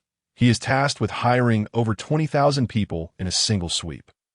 In addition to ordinary workers, a segment of managerial staff is also required to oversee the newly hired workers. Franz even borrowed a battalion of guard from Ferdinand to help maintain order. Even so, trivial issues remain rampant at last. Franz has come to appreciate the advantages of retired military personnel. Dispatching them as security staff requires no training. Before commencing work, they undergo a month of military training. A suggestion from Ferdinand aimed at cultivating a sense of collective awareness and obedience. Not only that, but like all Bulgarian workers, they must also undergo literacy education, concurrently receiving a dose of patriotic indoctrination. The educational materials are adapted by Ferdinand from resources associated with future pyramid schemes, inevitably infused with a plethora of private agendas, steeped in loyalty and patriotism, viewed through the lens of future perspectives. This is undoubtedly a feudal blight, coupled with fervent personal cultism. Nevertheless, in that era, particularly in the relatively conservative Balkan region, such ideologies found a receptive audience, garnering support from the majority, save for the occasional dissenting scholar. If the worker issues might be resolved, the predicament with management personnel becomes more challenging. While mid-level management could be drawn from other industries, what the grassroots technical managers, with thousands of, even with his best efforts, Franz managed to address only a fraction. Fortunately, the current workload is not overwhelming. The development project is in its infancy, and the earth-moving operations demand little technical expertise, allowing time for team cohesion. During a period when automotive technology was still in its infancy, short-distance transportation relied on animal and human power. Excavation and filling operations are even less advanced, with no sign of excavators. Internal combustion engine technology has yet to achieve significant breakthroughs. Certainly, steam-powered excavators would not suffice. Even with relatively flat terrain, Engineers estimate that the earthwork for the first phase of the project will require over 3 months for completion, with the main structure anticipated to be finished and operational no sooner than late 1892. Ferdinand's initial hopes for rapid success in the development zone have swiftly crumbled. Jackson, a farmer from a small village in Bulgaria's Burgas province, possesses several hundred acres of land, living a modest life. From a young age, he has yearned for the outside world, aspiring to venture forth as he matured. However, old Jack has always adhered to traditional values, insisting that young Jackson should inherit the family business, continuing the farming legacy. Yet, with 3 brothers in Jackson's generation, the ancestral land, once divided, would render them all financially strained. Upon hearing news of the establishment of the Sliven New Zone and the job vacancies at the development company, Jackson recognized this as an opportunity to escape his small village and could no longer suppress his longing for the outside world. Old Jack, as always, opposed him. Jackson, the outside world is not as wonderful as you imagine. It is rife with greed. Stay here and tend to the fields. This year, we have adopted new agricultural techniques, increasing our income. Life will gradually improve. Determined to break free, Jackson decided to confront old Jack. Unlike before, he stood firm, declaring, "But old Jack, my most respected father, do not forget, we are now 3 brothers. If we divide the land in the future, it will not suffice to support 3 families, for the sake of God. Let me venture forth. You wouldn't want me and my 2 brothers to be unable to support our future families, leading us all to ruin." After listening to Jackson, old Jack hesitated, aware of the truth in his son's words, yet unable to bridge the mental gap that he chose silence, quietly wishing Jackson a safe journey. In 19th century Bulgaria, many families fell into poverty due to land division, leading some to avoid having more children altogether. Lacking effective contraception, many infants were abandoned at churches, hoping for benevolent missionaries to adopt them. In reality, only a scant few ever encountered such kind-hearted souls. Upon ascending to the throne, Ferdinand invested in establishing numerous orphanages across Bulgaria, receiving thousands of orphans each year. This illustrates that, following the Industrial Revolution, the Balkans experienced slower population growth compared to Western Europe, primarily due to war and poverty. Upon arriving at the Sliven New Zone, Jackson heard someone call out, "Jackson, you're here too. Weren't you farming at home? Did old Jack allow you to come?" The speaker was his fellow villager, and Jackson curiously inquired, "Viry, what brings you here? Weren't you trying your luck in Sofia?" "Don't mention it. The food factory I was working at went bankrupt, and I didn't even receive my last 3 months' wages. The boss was arrested. Thankfully, jobs are easier to find now, and I've been doing odd jobs for half a year. I heard this recruitment is by a large enterprise, so I thought it might be reliable and came to try my luck." Viry replied, looking dispirited, "Oh, may God bless you. My poor Viry." Jackson consoled him. Viry, gazing earnestly at Jackson, said, "All right, Jackson, tell me about yourself. I can hardly believe old Jack would let you out." Jackson shrugged, replying, "Of course, he had no choice. I told him if he didn't allow me to leave, he might find it difficult to see his grandchildren in the future." Upon hearing Jackson's words, Viry suddenly grew somber. His family faced far greater hardships than Jackson's. Aside from one married sister, he originally had 3 younger siblings, but they were all sent away due to dire circumstances, leaving their fates unknown. This was why he had sought work so early. In truth, his family had already gone bankrupt. Realizing he had misspoken, Jackson quickly apologized. "My apologies, Viry. You know me. I tend to speak without thinking." Time swiftly passed, and before long, it was the end of 1891 that the protracted negotiations between Russia and Bulgaria were finally drawing to a close. Spanning over a year, these discussions encompassed more than 500 clauses, addressing every aspect from political and economic matters to military and cultural exchanges that on December 15, 1891, both parties ultimately reached an agreement, signing the Treaty of Friendship and Cooperation between the Russian Empire and the Principality of Bulgaria, commonly referred to as the Russo-Bulgarian Treaty or the Russo-Bulgarian Alliance, that on the very day the alliance was signed. Ferdinand granted his approval, awaiting its delivery to St. Petersburg for the endorsement of Alexander III, thus facilitating its official establishment. The Russian delegation, having resided in Bulgaria for over half a year, was now eager to return home for Christmas. Graciously declining Ferdinand's invitation to stay in a buoyant mood, Ferdinand personally attended the farewell banquet to see off the Russian representatives. Frankly, Ferdinand had not anticipated the negotiations would proceed so smoothly. The Russo-Bulgarian alliance, upon reflection, was mutually beneficial, representing an equitable treaty. In the late 19th century, it was almost inconceivable for a small nation to secure such a treaty with a great power. Ferdinand, possessing knowledge of the future, understood that Russia's diplomatic predicament was merely temporary. The Franco-Russian alliance had already been secretly negotiated at that time. The diplomatic risks associated with an alliance with Russia were indeed considerable.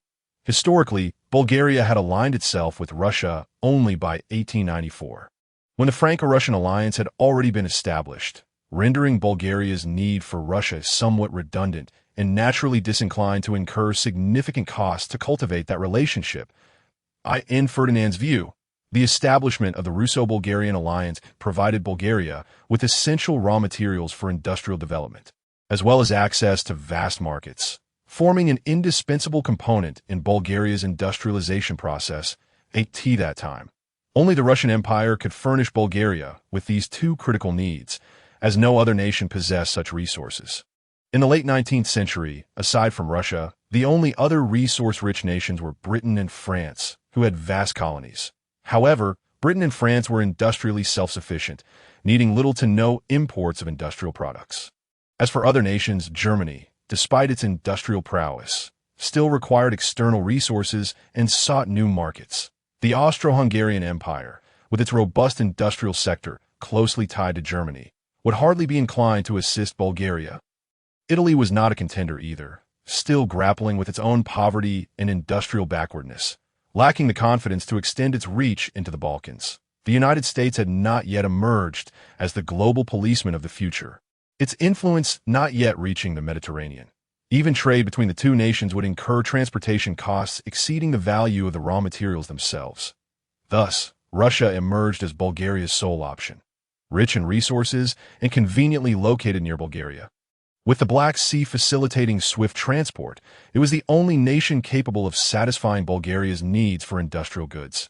Not only did Ferdinand find the Russo-Bulgarian alliance advantageous, but Alexander III, far off in St. Petersburg, was equally pleased. Alexander III, the 13th emperor of the Russian Empire, reigned from 1881 to 1894. His rule began under the prosperous conditions established by Alexander II, and he had no intention of implementing significant reforms or meddling extensively in actual governance. He adopted a leadership style akin to that of a chairman, appointing a group of capable individuals to form an advisory circle, allowing them to study state affairs, propose several solutions, and then present these to the emperor for the final decision. Under Alexander III's rule, Russia's economic development peaked, establishing itself as a preeminent global power both militarily and economically. However, the regressive reforms imposed by the ruling elite stifled intellectual growth, severely hampered educational advancement, negatively impacted the overall quality of the populace, and accelerated social stratification, sowing the seeds for future violent revolutions and civil strife. In the realm of foreign affairs, Alexander III actively promoted panslavism, a policy closely linked to Russia's enhanced national strength and rising international stature. The panslavism pursued by Russia was distinctly targeted, primarily aimed at the Balkan Peninsula and the Black Sea region, evidently intended to expand Russia's influence in these areas and solidify its dominion over Slavic populations. Russia's policies in the Balkans not only contributed positively to its international standing, but also fostered the development of local national liberation movements. Yet, the negative repercussions were equally apparent, as activities in the Balkans provided a catalyst for the outbreak of World War I and laid the groundwork for the eventual downfall of the Russian Empire. Aside from the Austro-Hungarian Empire, the German Empire also sought influence in the Balkans. Germany consistently aspired to gain access to a warm port in the Mediterranean, aiming to connect the North Sea, the Baltic Sea, and the Mediterranean, effectively severing Europe in two. This ambition accelerated Germany's expansion in the Balkans and contributed to the deterioration of German-Russian relations. Overall, the period of Alexander III's reign marked a time when Russia was culturally and economically closest to Europe. With a mutual recognition between the two, by this time, Russia was capable of achieving its political objectives through diplomatic efforts rather than military. Might point one of Alexander III's most famous and self-assured remarks regarding foreign affairs was, "The Tsar of Russia is still fishing. Europe can wait for now." This was uttered during a fishing trip when a minister responsible for European affairs rushed in to report an urgent matter. It can be said that Alexander III was the most formidable ruler in Russia's 19th century history. During his reign, Russia engaged in only one foreign war, a small-scale conflict at the Merv Oasis under the command of Skobelev. Merv is an oasis city in present-day Turkmenistan, referred to as Mer in Han dynasty texts, known as Mo Kingdom during the northern and southern dynasties, and called Malu in Yuan dynasty writings. Following Mo's incorporation into the Russian Empire, Turkmenistan officially became part of the Russian Empire, influenced by the assassination of Alexander II. Alexander III harbored fears of assassination himself, often residing in the suburban palace of Gachina, earning him the moniker the Hermit of Gachina. Due to his reluctance to engage in warfare, he was also known as the Peacemaker.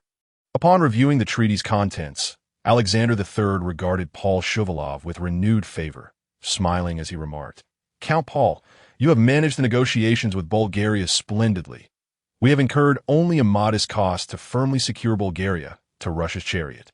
Driving a nail into the Balkans, it was evident that Alexander III exuded a powerful presence, as Paul Shuvalov appeared quite deferential in his company, especially after Germany's abrogation of the reinsurance treaty. One should not assume that flattery is solely a trait of the Big Apple. Westerners are equally adept at it. Paul Shuvalov quickly replied, "This is all thanks to your Majesty's brilliant leadership, propelling Russia forward and inspiring admiration among the Bulgarians, and to the astute capabilities of Crown Prince Nicholas. I merely fulfilled my duties, which are hardly worthy of mention." Alexander III seemed accustomed to such praise, merely smiling without rebuttal.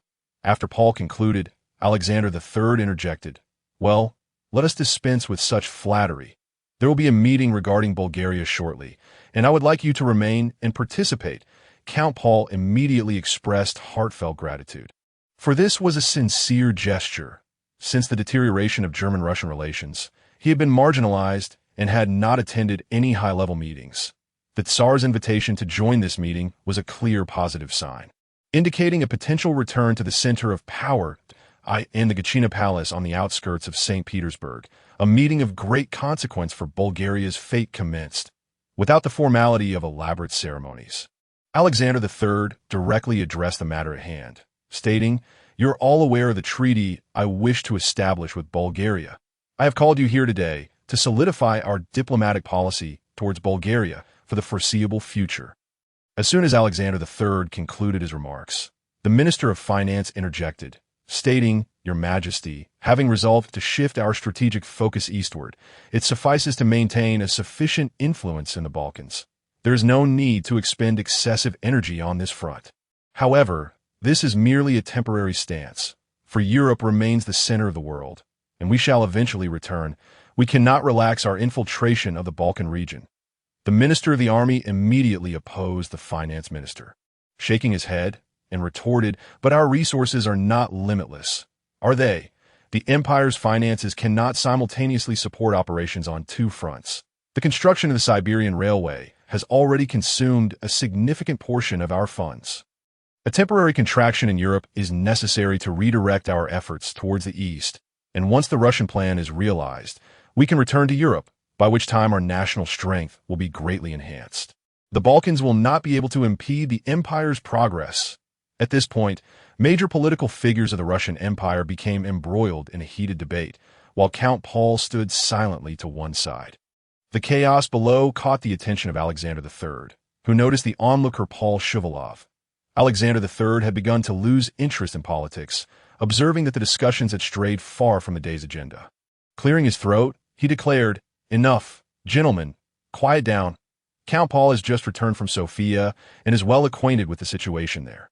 Let us first hear his insights." Paul Shuvalov was taken aback, realizing the precariousness of speaking up at this moment. This could be construed as taking sides. The Russian Empire was now primarily divided into factions: the eastward faction, the European faction, and and the neutral faction. The eastward faction itself was further divided into the Far Eastern faction, advocating for expansion into the Far East, the Indian faction, which proposed entering Afghanistan and then extending into India, and the Central Asian faction, favoring expansion into Central Asia and the Ottoman territories. The European faction also had its subdivisions, including the Balkan faction, which supported expansion into the Balkans, the Nordic faction advocating for Northern European expansion, and even a radical faction that sought to expand into Austria-Hungary. The situation was chaotic and multifaceted. Though the higher echelons of the government were not as disorganized, primarily revolving around the Far Eastern and Balkan factions, devoid of any impractical ideas.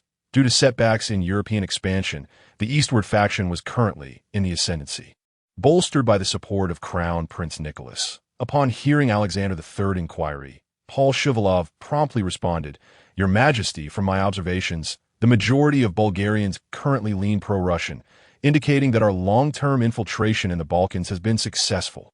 Furthermore, in recent years, Bulgaria's economy has developed rapidly. However, it is inherently resource-poor and lacks labor. Bulgaria's alignment with the empire is primarily due to these factors. If we continue to supply them with resources and labor, in a few decades, we could economically dominate Bulgaria." Paul Shuvalov remained cautious, addressing only Alexander III's question regarding Bulgaria, without making a definitive statement on the broader Balkan issue, while subtly signaling his inclination towards the eastward faction. No sooner had he finished speaking than Alexander III displayed keen interest. The Tsar was not particularly fond of warfare. Economic control and cultural influence perfectly aligned with his preferences, observing Alexander III's demeanor. The assembly prudently chose to fall silent, refraining from challenging the Tsar's authority. "How long do you believe it will take for us to fully control Bulgaria?" Alexander III inquired, directing his gaze at Paul Shuvalov. After a moment of contemplation, Paul replied, "Your Majesty, if all proceeds smoothly, in 20 years, Bulgaria will be entirely pro-Russian. In 30 years, we could even transform it into a grand duchy under the empire's banner, without shedding blood." Indeed, upon hearing Paul Shuvalov's words, Alexander III exhibited a satisfied smile. Was 20 years a long time? Certainly, it was ample time for a new generation to mature. If it could take merely a generation to assimilate a nation, that would be remarkably brief. Why did the Russian Empire seek to export Slavic culture to the Balkans? Was it not to culturally assimilate the various Balkan nations? Now that Bulgaria was actively requesting immigration, was that not fortuitous? Those present had overlooked the fact that the Russian Empire was not a singular ethnicity, with the dominant ethnicity comprising less than half of the population. The majority of external immigrants belonged to other ethnic groups. How much loyalty could the long-oppressed minorities truly feel towards the Russian Empire? Very well, if there are no further objections, I shall approve this treaty, Alexander III asserted, his tone resolute. The empire's strategy towards Bulgaria would henceforth focus on political alliances, coupled with economic and cultural infiltration. Naturally, no one opposed this. The eastward faction was supportive, given that the Russo-Bulgarian alliance was primarily advocated by Crown Prince Nicholas, aligning with their preferred eastern strategy. The European faction found no reason to object, as it did not interfere with their strategy. The neutral faction continued to remain uninvolved. After Alexander III sanctioned the Russo-Bulgarian alliance, the Russian government exhibited an unusual efficiency. The foreign ministry, in conjunction with the Bulgarian ambassador to Russia, announced this news just before Christmas Eve. With the dust settled, Ferdinand could finally ease his anxious mind. History had shown that the Franco-Russian alliance took 2 years for approval in St. Petersburg. The overt Russo-Bulgarian alliance was merely an economic and cultural exchange, limited to an economic partnership. However, the great powers were not naive. No nation would believe this was solely a matter of economic cooperation. Nonetheless, given the international circumstances at the time, with Britain, Germany, and Austria-Hungary wishing to redirect Russia's gaze eastward to alleviate pressure on Europe and India, and France seeking an alliance with Russia, the great powers tacitly accepted the establishment of the Russo-Bulgarian alliance. During the negotiations, Ferdinand dispatched Chichikov for diplomatic visits, also considering this aspect, commencing from Britain and traversing through France, Germany, Austria, and Hungary. This route was meant to signal to various nations Russia's strategic shift eastward. Although this was no longer a secret, the move was entirely intended to appease the great powers, demonstrating that this alliance was not aimed at any specific nations.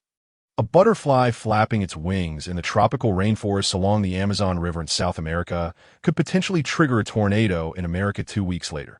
The butterfly effect initiated by Ferdinand's time travel had already transpired, resulting in a historical scenario devoid of the Russo-Bulgarian alliance. The great powers could ignore this, bolstered by their own strength, but the Balkan nations could not afford to overlook it.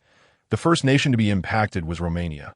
Caught between Bulgaria and Russia had never concealed its ambitions towards Romania. Romania should count itself fortunate that the current Tsar, Alexander III, was a pacifist. Otherwise, their circumstances would have been even more dire. Following Romania was the Ottoman Empire, with a long-standing enmity with Russia, resulting in a blood feud that had persisted for over a century that on average, there had been a major conflict every 20 years, with minor skirmishes being a constant occurrence. It seemed the time was ripe for another confrontation.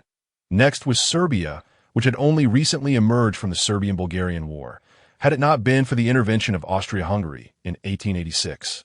It was uncertain what Serbia's current situation would be. Bulgaria's rapid development in recent years had already raised their alarms, and the Russo-Bulgarian alliance heightened their concerns, even affecting the domestic pro-Russian factions. In response to the Russo-Bulgarian alliance, the Balkan nations engaged in extensive diplomatic activities, each displaying their respective strategies. The Ottoman Empire continued to strengthen its diplomatic ties with Germany in search of support, even making concessions regarding the Baghdad Railway issued in the late 1880s. Germany, seeking to dominate the world, pursued an eastward policy, extending its influence into the Near East and striving to construct a railway that would connect with the continental railways, facilitating a route from Hamburg and Berlin through Constantinople to Baghdad, ultimately reaching the Persian Gulf. This railway would not only expand German influence within the Ottoman Empire, but also pose a severe threat to the Caucasus, Persia, and British India. Consequently, it faced opposition and obstruction from Russia, France, and particularly Britain, and was never completed even by the outbreak of World War I. Romania chose to continue aligning itself with Germany and Austria-Hungary, initiating a new round of negotiations. This time, even the contentious issue of Transylvania with Austria-Hungary was set aside. Serbia, surveying its surroundings, reluctantly leaned back towards the aging power of Austria-Hungary, hastily suppressing previous grievances. As a result, the pro-Russian faction in Serbia found its morale severely diminished. With Russia's strategic eastward shift, support for them dwindled, and the pro-Austrian faction regained the upper hand, by the end of the 19th century. Germany's diplomacy had reached its zenith. Under the auspices of Bismarck, the majority of European nations leaned towards Germany, creating a landscape rife with allies. Had it not been for the diplomatic shift initiated by his successors, coupled with the instigations from Europe's troublemakers, Germany would not have been compelled to relinquish ally after ally, and the outcome of the Great War would undoubtedly have been vastly different. The tumult in the Balkans rendered history increasingly alien, leaving Ferdinand unable to foresee the future's trajectory. However, on a global scale, the ripple effects of Ferdinand's actions remained relatively modest. That which was destined to occur still transpired.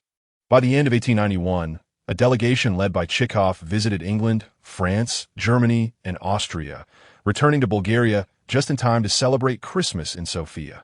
Ferdinand summoned the delegation to the palace, where Chekhov presented a dossier, stating, "Your Highness, this is the information we gathered during our visit to the aforementioned nations."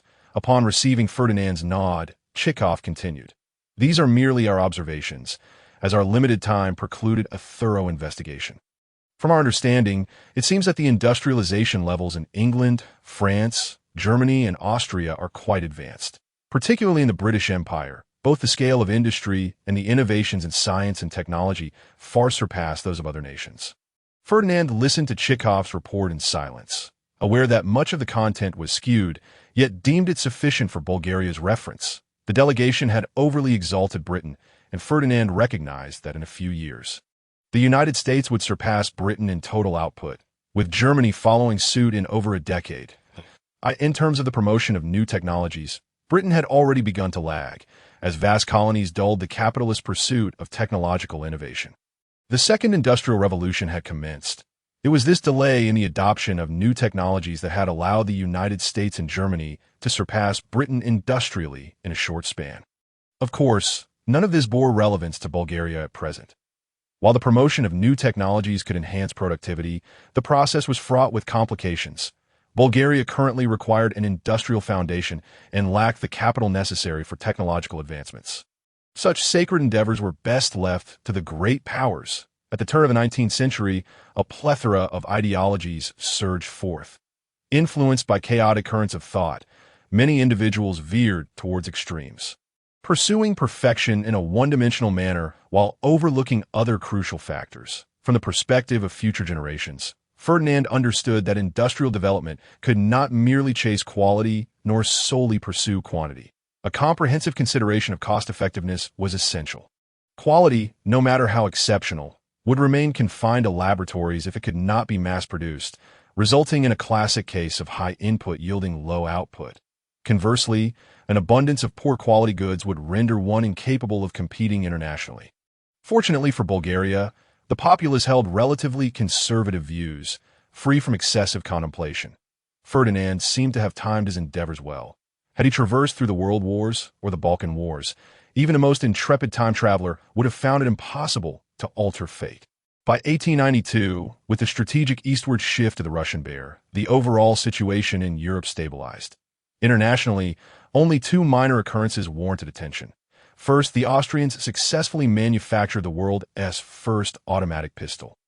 The Schoberg pistol, which utilized a magazine feed and operated on the energy of gunpowder gases. Second, the Communist Manifesto was published in Poland, heralding the spread of communist thought that, in comparison to the issues Bulgaria was to discuss next. These events were almost negligible.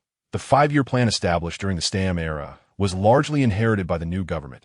Originally encompassing over 300 items, Ferdinand eliminated half of the unrealistic objectives and modified the targets of over 50 others. Following the confiscation of assets, the nation found itself with ample funds, and by the end of 1891, more than 40 tasks had been accomplished. The remaining tasks were expected to be completed by the end of 1892. Time travelers are often restless, and Ferdinand was no exception. He or his subordinates could not afford idleness. Historical records indicate that once bureaucrats become complacent, corruption and inefficiency swiftly ensue. Conversely, a government that remains industrious from dawn till dusk tends to be more transparent and effective. If the five-year plan was to be completed ahead of schedule, would there be a celebration? Ferdinand asserted, absolutely, but first, let us discuss the 25-year plan before we celebrate. Is that unacceptable? Do you not love your country? To dare impede Bulgaria's development? You may leave. Under Ferdinand's unwavering influence, the Bulgarian government efficiently drafted a 25-year plan. Moreover, Ferdinand's convening of a national policy meeting signaled to the outside world that Bulgaria's new cabinet had been appointed. With the future development blueprint laid out, one could hardly consider a change in leadership midway, lest they hinder progress, a notion the Bulgarian populace would not tolerate. After establishing control over public opinion through economic means, Ferdinand began to subtly shift the prevailing mindset. Over the years, the Bulgarian public's ideology unwittingly aligned with Ferdinand's vision. Initially, the prevailing sentiment favored prioritizing freedom and democracy, followed by the development of industry.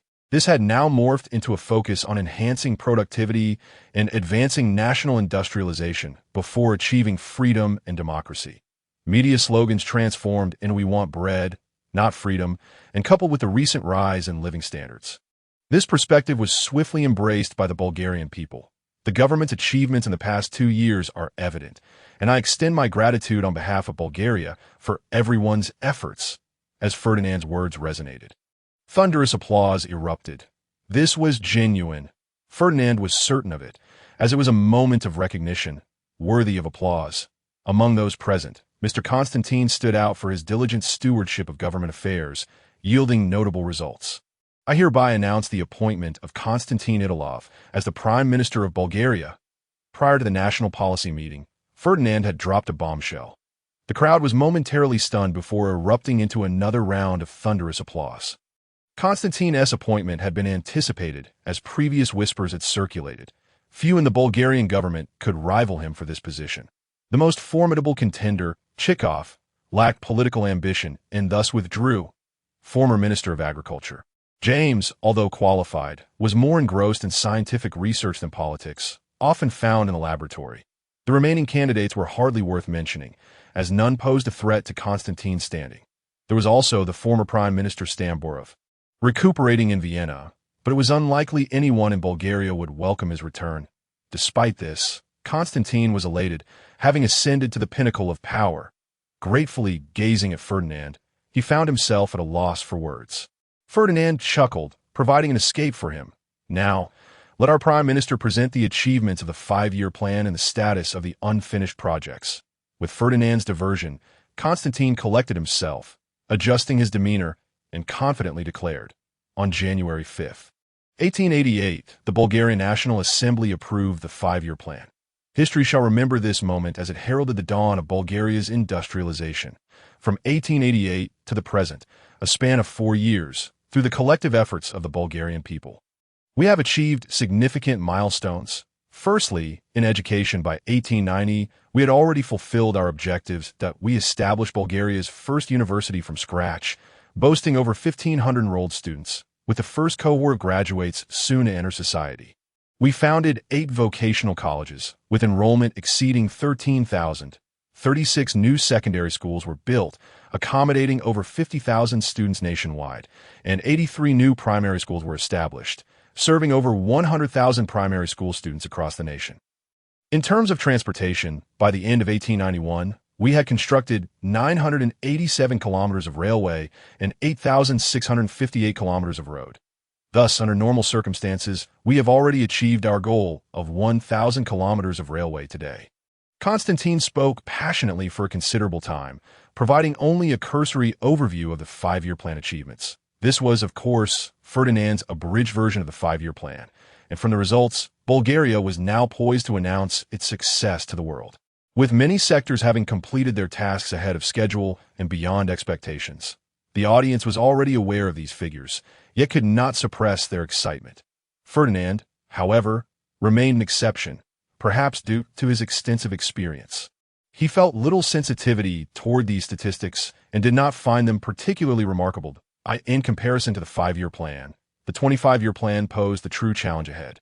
The scope of the undertaking is significantly broader, and the tasks are of greater magnitude. Once accomplished, Bulgaria will emerge as a burgeoning industrial nation, with its total industrial output surpassing that of Sweden, thereby entering the ranks of the top 10 economies in Europe. After a brief pause, Ferdinand observed that the crowd had calmed from their earlier excitement and spoke. Well, let us leave the past behind. Only by looking towards the future can Bulgaria truly flourish. It is now time to consider the second 5-year plan. The draft has been reviewed in advance, so let us commence with the evaluation of its feasibility.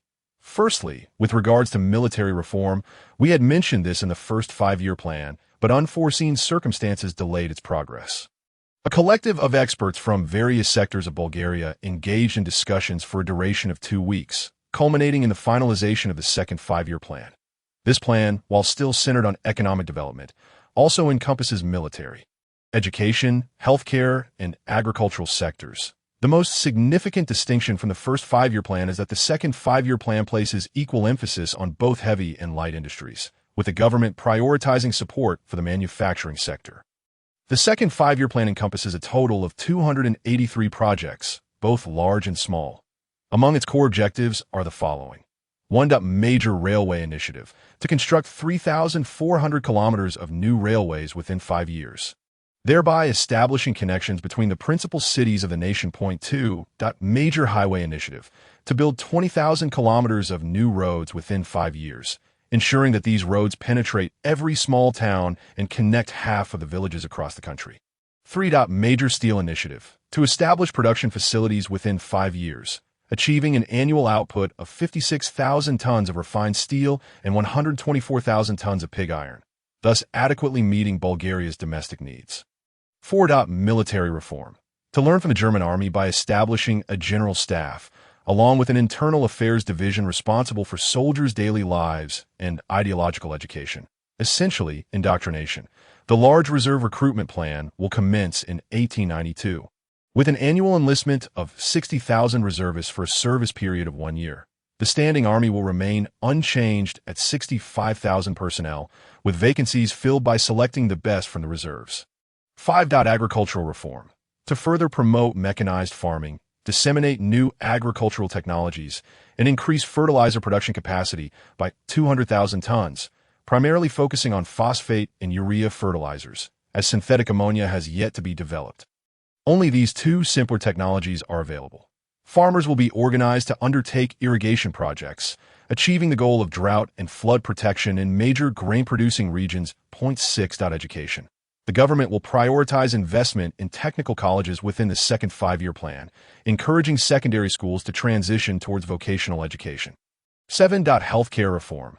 To intensify the training of medical personnel, establish specialized medical institutions, encourage experienced physicians to take on apprentices, with the government providing partial subsidies. The government will also conduct training sessions and regularly organize learning opportunities for community doctors to enhance medical standards. 8. Military industry. To expand munitions factories, introduce new equipment and technologies from abroad, and establish heavy artillery production lines, aiming to achieve domestic production of army weapons within 5 years. The second five-year plan, spearheaded by Ferdinand, officially commenced in 1893. However, in practice, many projects will be initiated ahead of schedule. For instance, the railway initiative did not cease operations upon the completion of the first five-year plan. Construction continued, as they considered the second five-year plan already underway. Similarly, military reforms will also be initiated in 1892. Nevertheless, this does not hinder the promotion of the second five-year plan as having commenced in 1893, as the populace remains indifferent to the exact timing, focusing instead on the ultimate outcomes, particularly whether their incomes will increase. On February 6, 1892, Ferdinand officially approved the outline for Bulgaria's second five-year plan, abbreviated as the second five-year plan. On the same day, the Bulgarian Ministry of Propaganda publicly announced the details of the plan. The announcement sparked widespread discourse, with Bulgarians turning their attention to the second five-year plan, causing newspapers across the nation to sell out rapidly. Naturally, the focal points of interest varied across different sectors. For instance, railway workers were primarily concerned with the Major Railway Initiative, which signified job security for the next 5 years. Farmers focused on agricultural reform, as many had previously benefited from the first five-year plan and were keen to stay informed about developments in this area. Capitalists were particularly attentive to the new economic policies, questioning whether the government would continue to increase investments in infrastructure, as this would directly affect their future investment strategies. If one were to evaluate the people of Bulgaria in 1892, many would likely say, busy. Indeed, the entire nation was immersed in activity. With the launch of the second five-year plan, various industries became increasingly occupied, obscuring the lurking crises. Only Ferdinand was aware that Bulgaria's economy was teetering on the brink of danger. Lacking sufficient industrial raw materials and expansive markets, should the government halt its investments, an economic crisis would inevitably ensue. While larger nations might resort to tariff protections, Bulgaria, with its population of less than 4 million, could not sustain industrialization on such a diminutive market.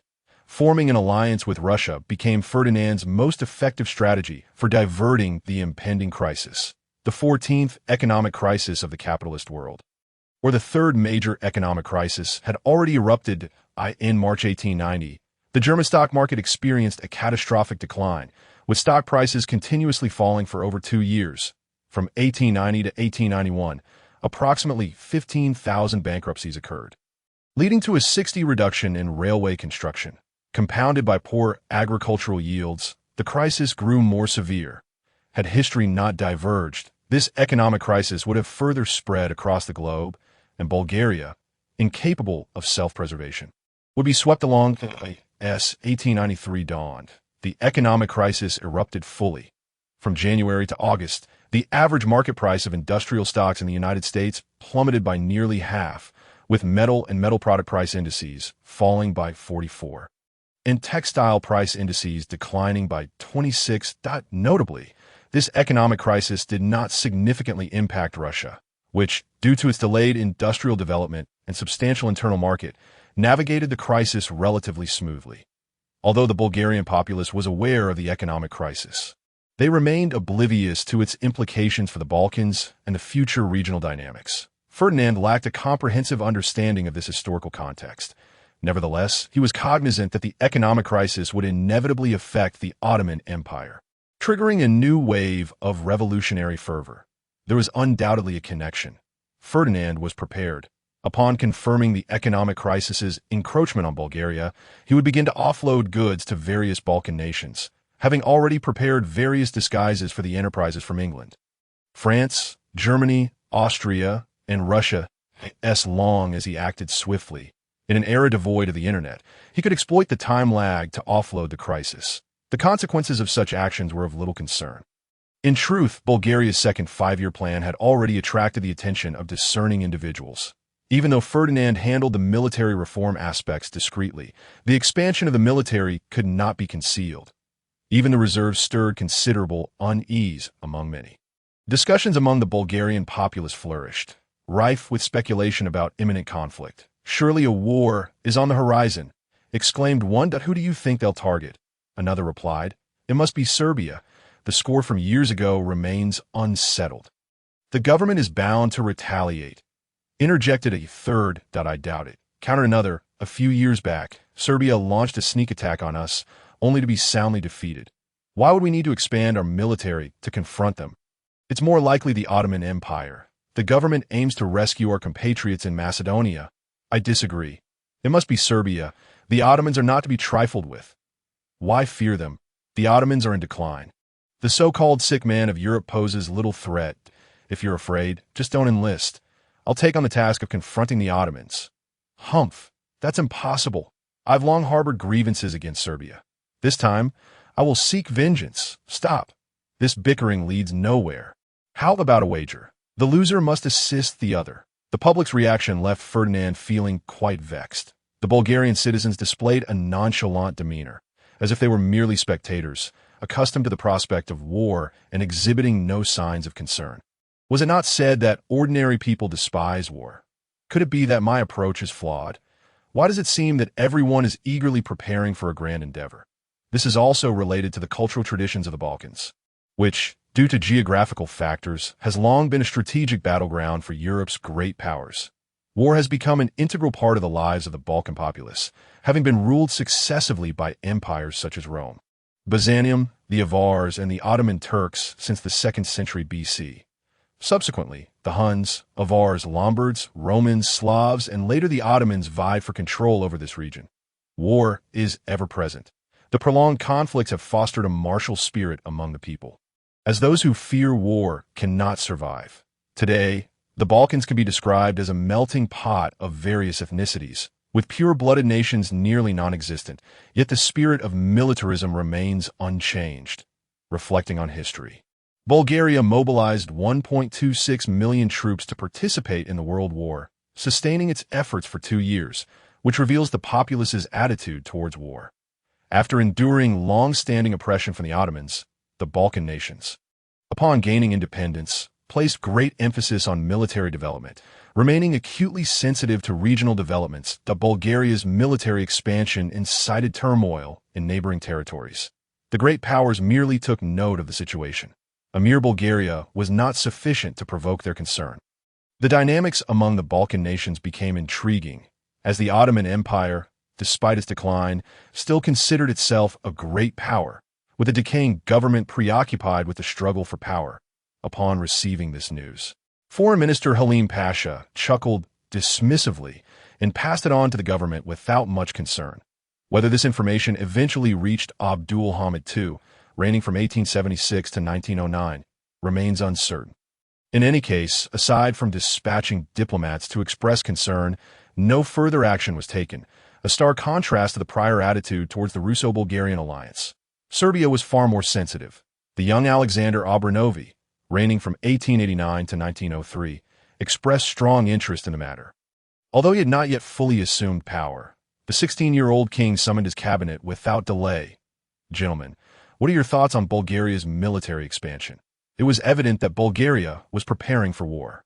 Likely emboldened by their alliance with Russia and poised to take military action.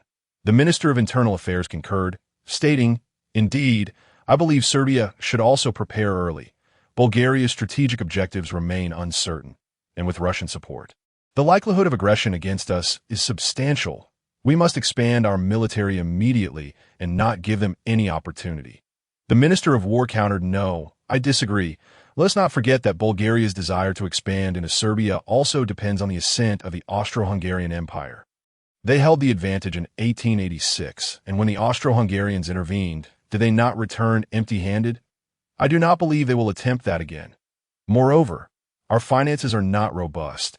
We do not possess surplus funds for your extravagance." The Minister of Finance retorted, "How can this be deemed extravagance? If we do not expand our military, how shall we defend our nation against a potential Bulgarian invasion? What shall we rely on for our defense?" The Minister of War replied that, "Is that so? Will military expansion suffice? Wasn't our advantage overwhelming in 1885, and yet we were still soundly defeated?" The Minister of Finance scoffed, "You slander us. We were deceived by the Bulgarians that led to our defeat. Otherwise, the valiant Serbian army would never have fallen." The Minister of War responded, his conviction wavering. Young Alexander Obrenovi, lacking both patience and authority, observed the incessant bickering with great discomfort. Suddenly, he interjected with a sharp command. "Enough! Only Bulgaria knows its true targets. Your bickering is in vain. What we need to determine now is what Serbia should do next." Historically, Alexander Obrenovi assumed governance in 1893 that, despite his youth, he possessed a keen political mind. The disputes between the Minister of Finance and the Minister of War stemmed from their respective interests. Undoubtedly, Serbia's financial woes were a critical issue. If not addressed, the Minister of War would soon find himself outmatched in debate. Serbia's fiscal challenges can be traced back to the War of Independence. However, the defeat against Bulgaria in 1885 exacted a heavy economic toll, further exacerbating the financial crisis that persists to this day. Serbia's annual budget deliberations are fiercely competitive, and if they were to follow Bulgaria's lead in military expansion, it would severely squeeze other departmental budgets. The Minister of Finance's primary concern was that Serbia was already burdened with substantial debt, including borrowed funds for the military expenses incurred during the 1885 conflict with Bulgaria, which remain unpaid. This issue can also be traced back to Milan Obrenovi IV, who, during Serbia's independence, forged a political and economic treaty with the Austro-Hungarians, compelling Serbia to relinquish much of its political and economic sovereignty. To this day, Serbia lacks a substantial industrial base. Domestic capital faces insurmountable competition from Austro-Hungarian capital, gradually aligning itself with pro-Russian factions, which is one of the reasons Serbia leaned towards the Entente powers before World War I, that the Minister of Finance had no choice but to oppose the expansion, primarily because the government lacked funds and was compelled to act. Furthermore, he harbored doubts about the Serbian army's combat effectiveness. Having suffered a devastating defeat despite a clear advantage in the last war, what was there to contemplate? If victory is unattainable, why squander resources? Alexander Obrenovi was acutely aware of the government situation. Yet the impetuous young king could not tolerate such a state of affairs. Esteemed ministers, you are all the elite of Serbia and must be well aware. Although we can currently rely on the Austro-Hungarians, Bulgaria also has the support of Russia. In the event of war ignited by the mutual constraints of these two great powers, whom can we depend on? Alexander Obrenovi asked earnestly. But your majesty, the government lacks funds. How can we expand the military? Moreover, how much expansion is necessary to counter Bulgaria's threat? What guarantees victory? The Minister of Finance asked with a scoff. If Bulgaria expands its military by 60,000 troops to maintain our advantage, we would need to expand by at least 80,000 to possess offensive capabilities. The Minister of War exclaimed. That is impossible. This would mean increasing our army size by 1-2 times, and coupled with the equipment, it would amount to an astronomical figure. The Minister of Finance said incredulously. Not only he, but other Serbian officials were also taken aback. If such a course were pursued, it would spell the end of their livelihoods, as military expenditures would deplete all fiscal revenues. Alexander Obrenovi was similarly stunned. While he supported military expansion, he was at a loss due to the government's financial constraints. The military expenditure ratios of Balkan nations have historically been high, and Serbia is among the foremost. However, it is inconceivable to exceed fiscal revenues. The Minister of War seemed to realize that he may have overstepped, yet he could not contradict himself. After some thought, he decided to shift the topic, saying, "No money. Then simply raise taxes. It's that simple." What do you think the Ministry of Finance is for? The Minister of Finance rolled his eyes in exasperation, giving the Minister of War a disdainful glance and remaining silent, as if to say, "Do you think this is child's play, that taxes can be raised at will? The capitalists are not to be trifled with." The others remained largely unresponsive, but Alexander Obrenović became intrigued, pondering how much tax to impose to generate sufficient military funding. It should come as no surprise. Historically, Alexander Obrenović was not one to shy away from controversy. Having engaged in numerous absurd endeavors in 1900, he married a widow 10 years his senior, the court Lady Dragomayan, prompting the resignation of the entire cabinet and inciting disdain among European aristocrats. Even more bizarrely, in 1903, Alexander Obrenović announced the suspension of the constitution for several hours to facilitate his illegal activities. Compared to these incidents, raising taxes was trivial. Realizing that the situation had exceeded his capacity, Alexander Obrenović inquired, "Ministry of Finance, please calculate how much additional tax revenue is required to resolve the fiscal crisis." While Serbia continued discussions on potential tax increases and amounts, Romania was in a far more favorable position. Karol I had secretly allied with Germany and Austria-Hungary in 1883, alleviating concerns following Bulgaria's alliance with Russia. However, after receiving assurances from Germany and Austria-Hungary, he felt reassured. King Karol I possessed exceptional military prowess.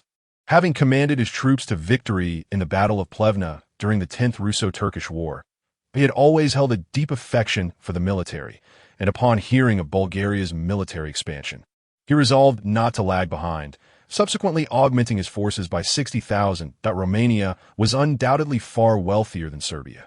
Despite facing some financial pressure, the eastern regions of Romania could muster sufficient funds for military expenditures.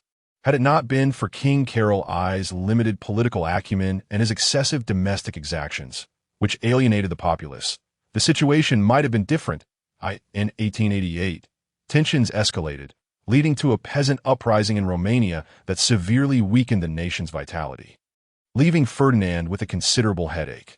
Logically, the reactions of these neighboring countries were to be expected. Why was Greece in such a hurry, especially now that it no longer shared a border with Bulgaria? However, King George I was politically astute, perceiving Bulgaria's next target as the Ottoman Empire, thus believing Greece should prepare for war in advance. Ignoring the objections of his ministers, he forcibly passed an expansion bill, resulting in a Greek army of 110,000 and a navy of 40,000, an impressive feat for a nation of merely 2 million. The Greek government, of course, lacked the necessary funds. But borrowing was an option. Upon his ascension, the British gifted the Ionian Islands to him, though the British were not as generous as they seemed. Initially, it was intended for Prince Alfred, the second son of Queen Victoria, to inherit the Greek throne. However, the London Treaty of 1832 stipulated that Britain, Russia, and France could not install their own royal family members as kings of Greece, allowing George I to seize an advantageous position. In the latter half of the 19th century, Greece began constructing railways and excavating the Corinth Canal, incurring substantial debts and importing light industrial goods, with external debts exceeding 700 million drachmas, rendering the government unable to repay. Prime Minister Trikoupis was forced to declare national bankruptcy. In 1898, an international financial committee comprising Britain, France, Austria, Germany, and Russia was established to supervise Greece's fiscal matters, effectively relinquishing financial control to foreign powers. Therefore, borrowing additional funds for military expansion was of little concern. At worst, Greece would declare bankruptcy ahead of schedule, a notion the Greeks had grown accustomed to, viewing it as a tradition for the future kingdom of Montenegro. It was best to disregard it. It remained a small nation with a population of less than 400,000, truly lacking the capability for significant military expansion. Nevertheless, it managed to increase its army to 15,000. Observing the reactions of the Balkan nations, Ferdinand was nearly beside himself with joy. An arms race had commenced. In a few months, when the economic crisis spread to the Balkans, there would certainly be ample entertainment. Upon Bulgaria's announcement of military expansion, recruitment offices were flooded with people, with orderly lines forming even in the streets as citizens eagerly volunteered for military service. But of course, this was all part of Bulgaria's official propaganda. Recruitment offices were indeed crowded, and lines stretched into the streets. However, whether the populace was genuinely enthusiastic about joining the military is debatable, as Bulgaria employed a conscription system that necessitated such displays every time recruitment was announced. Bulgaria's finances were not as robust as one might think. Despite significant growth, with fiscal revenues reaching 130 million lev in 1891, the 2-5 plan devoured funds, leaving little surplus. Consequently, although 60,000 were conscripted this time, the budget for weapons and equipment was limited. Ferdinand planned to conduct a large-scale rearmament after military reforms, with the discarded weapons perfectly suited for the new recruits. Since the fall of the Stambulov cabinet, Ferdinand had refrained from making major changes to the military to maintain stability. He merely utilized the guard to cultivate loyalists and quietly stockpiled talent, subtly influencing the army through communication among soldiers. With the army nearly doubling in size, a large-scale personnel reshuffle was entirely reasonable. Consequently, many individuals within the Bulgarian army were promoted, dismantling the original small factions. Even if some wished to oppose, they could hardly prevent their subordinates from being elevated. With a limited number of positions available in the original units, promotion naturally necessitated external transfers, allowing Ferdinand's long-cultivated loyalists to take advantage of the situation. This was merely the beginning. Understanding the significance of the barrel of a gun, Ferdinand, after completing the adjustments among mid-level officers, executed a decisive move by establishing the Bulgarian Military Committee to oversee military construction and external warfare, collectively promoting high-ranking officers.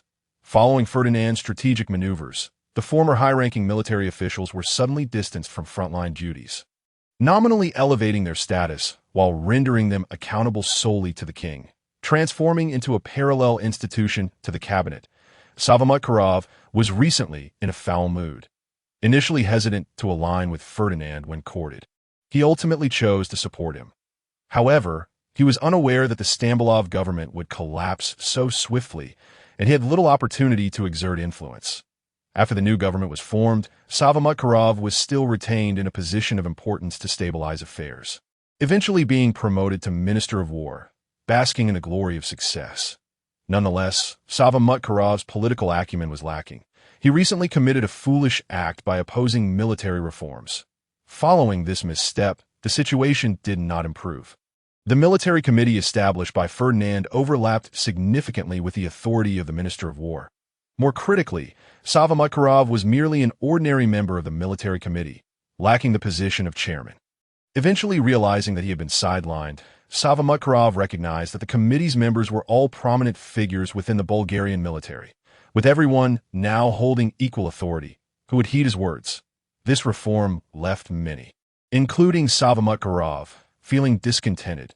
However, apart from venting their frustrations, they could do little else. As for a coup, their influence within the military had dwindled to its lowest point. The recent personnel adjustments had resulted in nearly all officers above a certain rank being reassigned. Moreover, Ferdinand had not resorted to extreme measures. After all, had they not all been promoted? While some experienced setbacks, others flourished. Stefan Tashev was feeling quite triumphant. Thanks to the butterfly effect of Ferdinand's expansion of the guard, he had been integrated into the ranks and, owing to his exceptional abilities, had been promoted to regiment commander a year prior. Now, with the opportune timing, he ascended to become the commander of the newly formed 8th Division of the Bulgarian Army. Numerous similar instances arose following Ferdinand's military reforms that, in addition to a primary position, 2 deputy roles were allocated as reserve officers. With the surge in military expansion, the demand for officers was several times greater than before. Under such circumstances, failing to secure a promotion would indicate a problem that, of course, Ferdinand was currently too preoccupied to concern himself with these minor matters as a significant historical event unfolded. Crown Prince Nicholas was assassinated in Japan.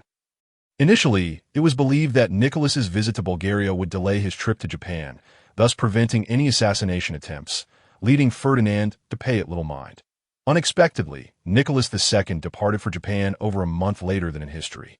Alas, this unfortunate young man was unable to evade his fate. Point 1 could only remark on Japan's remarkable capacity for self-destruction. Had they succeeded in assassinating the Russian crown prince, war with Russia would have been inevitable. The First Sino-Japanese War had yet to erupt, and Japan had not yet reaped the benefits of reparations from the Big Apple. During this era, Japan remained impoverished, facing off against the formidable Russian bear in its prime. The outcome was all too predictable. Regardless of Ferdinand's musings, global news erupted. Political assassinations have always been a major taboo, and the Japanese dared to target the heir to the Russian throne, whether or not the government was involved. There was no escaping the consequences. Bulgaria was an ally of Russia, and Ferdinand, who had never held a fondness for Japan in his previous life, was determined to seize the opportunity to take action. He decisively signaled domestic media to rally support against Japan and instructed Vuhov to sway public opinion in Russia, even formulating a theory labeling anyone who did not retaliate against Japan as a traitor. At this moment, it was politically advantageous to seek vengeance for Crown Prince Nicholas, as public sentiment was overwhelmingly against Japan. Thus, voicing stronger condemnation of the Japanese was hardly an issue. To add insult to injury, Ferdinand pretended to express concern through a telegram while slyly inquiring about when they might retaliate against Japan and whether assistance was needed. It was evident that Ferdinand was seeking excitement. Could Russia possibly consider war with Japan? Had it not been for Alexander III's reign, it might have been uncertain. It was clear that Alexander III had no intention of going to war. Otherwise, Russia would have already begun preparations. Meanwhile, in Japan, Crown Prince Nicholas was indeed furious. He had merely set out on a tour, where he was graciously received in every nation. Yet somehow, he encountered an assassin in Japan. Was it sufficient to send a few officials to apologize? Such naivete! Regardless of the circumstances, the infiltration of an assassin among the crowd reflected a failure in their security, necessitating accountability. Even an apology required the emperor to personally offer it. After assessing his injuries in the hospital, Nicholas disregarded all diplomatic niceties and made a swift return home, unperturbed by the sentiments of the Japanese. Just after departing Japan, Crown Prince Nicholas received Ferdinand's telegram, reigniting his pent-up anger. With a swift motion, he tore apart the telegram and muttered, "Do you think I do not wish for war? I long to strike him down right now, yet my words bear no weight." After a while, the British began to mediate, and Ferdinand felt that allowing Japan to evade responsibility seemed excessively lenient. An idea struck him, and he promptly sent another telegram to Crown Prince Nicholas. This time, Nicholas's mood was markedly improved, and Ferdinand's proposal appeared far more plausible. Indeed, he suggested that the Japanese government should compensate for the damages. It is not unreasonable to demand reparations for injuries sustained. After all, he was the heir to the Russian Empire and deserved a compensation befitting his status. This argument held merit, and even though the Japanese government had reached an agreement with Russia under British mediation, it could not negate Nicholas's right to claim reparations. The Japanese, surprisingly amenable, publicly expressed their willingness to compensate. Ferdinand, observing from sidelines, scoffed. What constitutes compensation worthy of one's station? He proposed a sum of £100 million, a figure that would undoubtedly please Nicholas. Regardless of what the Japanese might offer, Ferdinand's flattery was astute, signaling impending trouble for the Japanese government. And no matter the sum they eventually provided, it would never satisfy Nicholas. £100 million was utterly unattainable. As for Nicholas II's future grievances with the Japanese, Ferdinand had no intention of meddling. He had merely ignited a spark and would now move on. Due to Ferdinand's early warning about the economic crisis, the Bulgarian government dispatched individuals to monitor the financial markets, and economists had begun to sense the looming crisis. Ferdinand had not anticipated the speed with which the economic turmoil would extend its reach to Bulgaria. Economists predicted that the crisis would not fully manifest in the Balkans until the end of 1892. The contingency plans previously devised were all based on the assumption that the economic crisis would erupt by year's end, making it impossible for Ferdinand to dismiss the situation. As a novice in finance, Ferdinand could only heed the advice of experts, unlike other time travelers who profited immensely from the economic crisis. Ferdinand remarked, lacking the protagonist's halo, "I dare not court disaster." The late 19th century was a veritable paradise for monopolism. With the economies of Europe controlled by various conglomerates, to make significant waves in the stock market. One could easily find that the rules could be altered at a moment's notice, leading to substantial losses. Of course, while grand maneuvers were absent, subtle actions were plentiful. Ferdinand, being one of the rule-makers, could still carve out a portion for himself. The ever-loyal steward Karl was entrusted with a crucial task and sent to Germany, where the crisis had first erupted. While Ferdinand was not adept in financial matters, he found the prospect of bargain hunting straightforward. Acquiring bankrupt enterprises at rock-bottom prices was a task he could certainly undertake. As for the outcome, Ferdinand had yet to concern himself with it. His focus remained on addressing Bulgaria's economic crisis. In the Sofia Palace, the Bulgarian government convened, each member wearing a troubled expression at the mention of the ominous phrase, economic crisis. Particularly anxious was Chekhov, who had just returned from his diplomatic mission abroad. He had witnessed the devastation wrought by the German economic crisis. Thousands of factories shuttered, nearly 10 million unemployed, and daily human tragedies unfolding. Ferdinand, however, remained the calmest among them, understanding that the economic turmoil would not severely impact England and France due to their vast colonial holdings. Russia's industrial lag rendered it immune to the crisis's immediate effects. This indicated that the current economic crisis was not a global phenomenon, but rather one primarily influenced by Germany. Let us remain vigilant, gentlemen. We should first heed the insights of the expert, Mr. Reinhardt, Ferdinand confidently suggested. Reinhard Hollmann, a renowned Austrian economist and one of Ferdinand's costly acquisitions, had now declared that the economic crisis had indeed reached Bulgaria. Shortly after Ferdinand spoke, Reinhard Hollmann wasted no time in asserting this economic crisis was initially sparked by Germany, primarily due to capitalists' reckless investments in railways, resulting in excessive duplication of infrastructure that surpassed market demand, culminating in the 1890 explosion of the German railway bubble. This triggered a stock market crash, leading to a continuous decline in share prices, numerous bankruptcies, and coinciding with agricultural shortfalls that exacerbated the situation.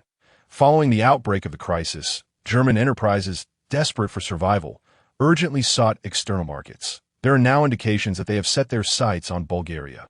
However, this raised a perplexing issue. Under normal circumstances, economically backward regions like the Balkans with limited markets would be the last resort. As Reinhard Hollmann concluded, a puzzled expression lingered on his face, astonished by the behavior of German capitalists. Meanwhile, Chekhov's complexion darkened, realizing that this crisis was somehow linked to his recent visit. At that time, Germany was in the throes of economic turmoil, with many industrial goods being sold off at distressing prices, prompting the delegation to indulge in significant purchases. Clearly, this had caught the attention of German capitalists. With the situation now transpired, there was no room for regret. Noticing the strange expressions among his peers, Ferdinand sighed. Well, the die is cast, and our strategic objectives have been achieved. Now we must focus on how to navigate the impending crisis. Mr. Reinhardt, I would like to know what the worst-case scenario would entail if the economic crisis were to fully explode. After a moment of contemplation, Reinhard Hollmann responded, Your Highness, Germany is an industrial powerhouse.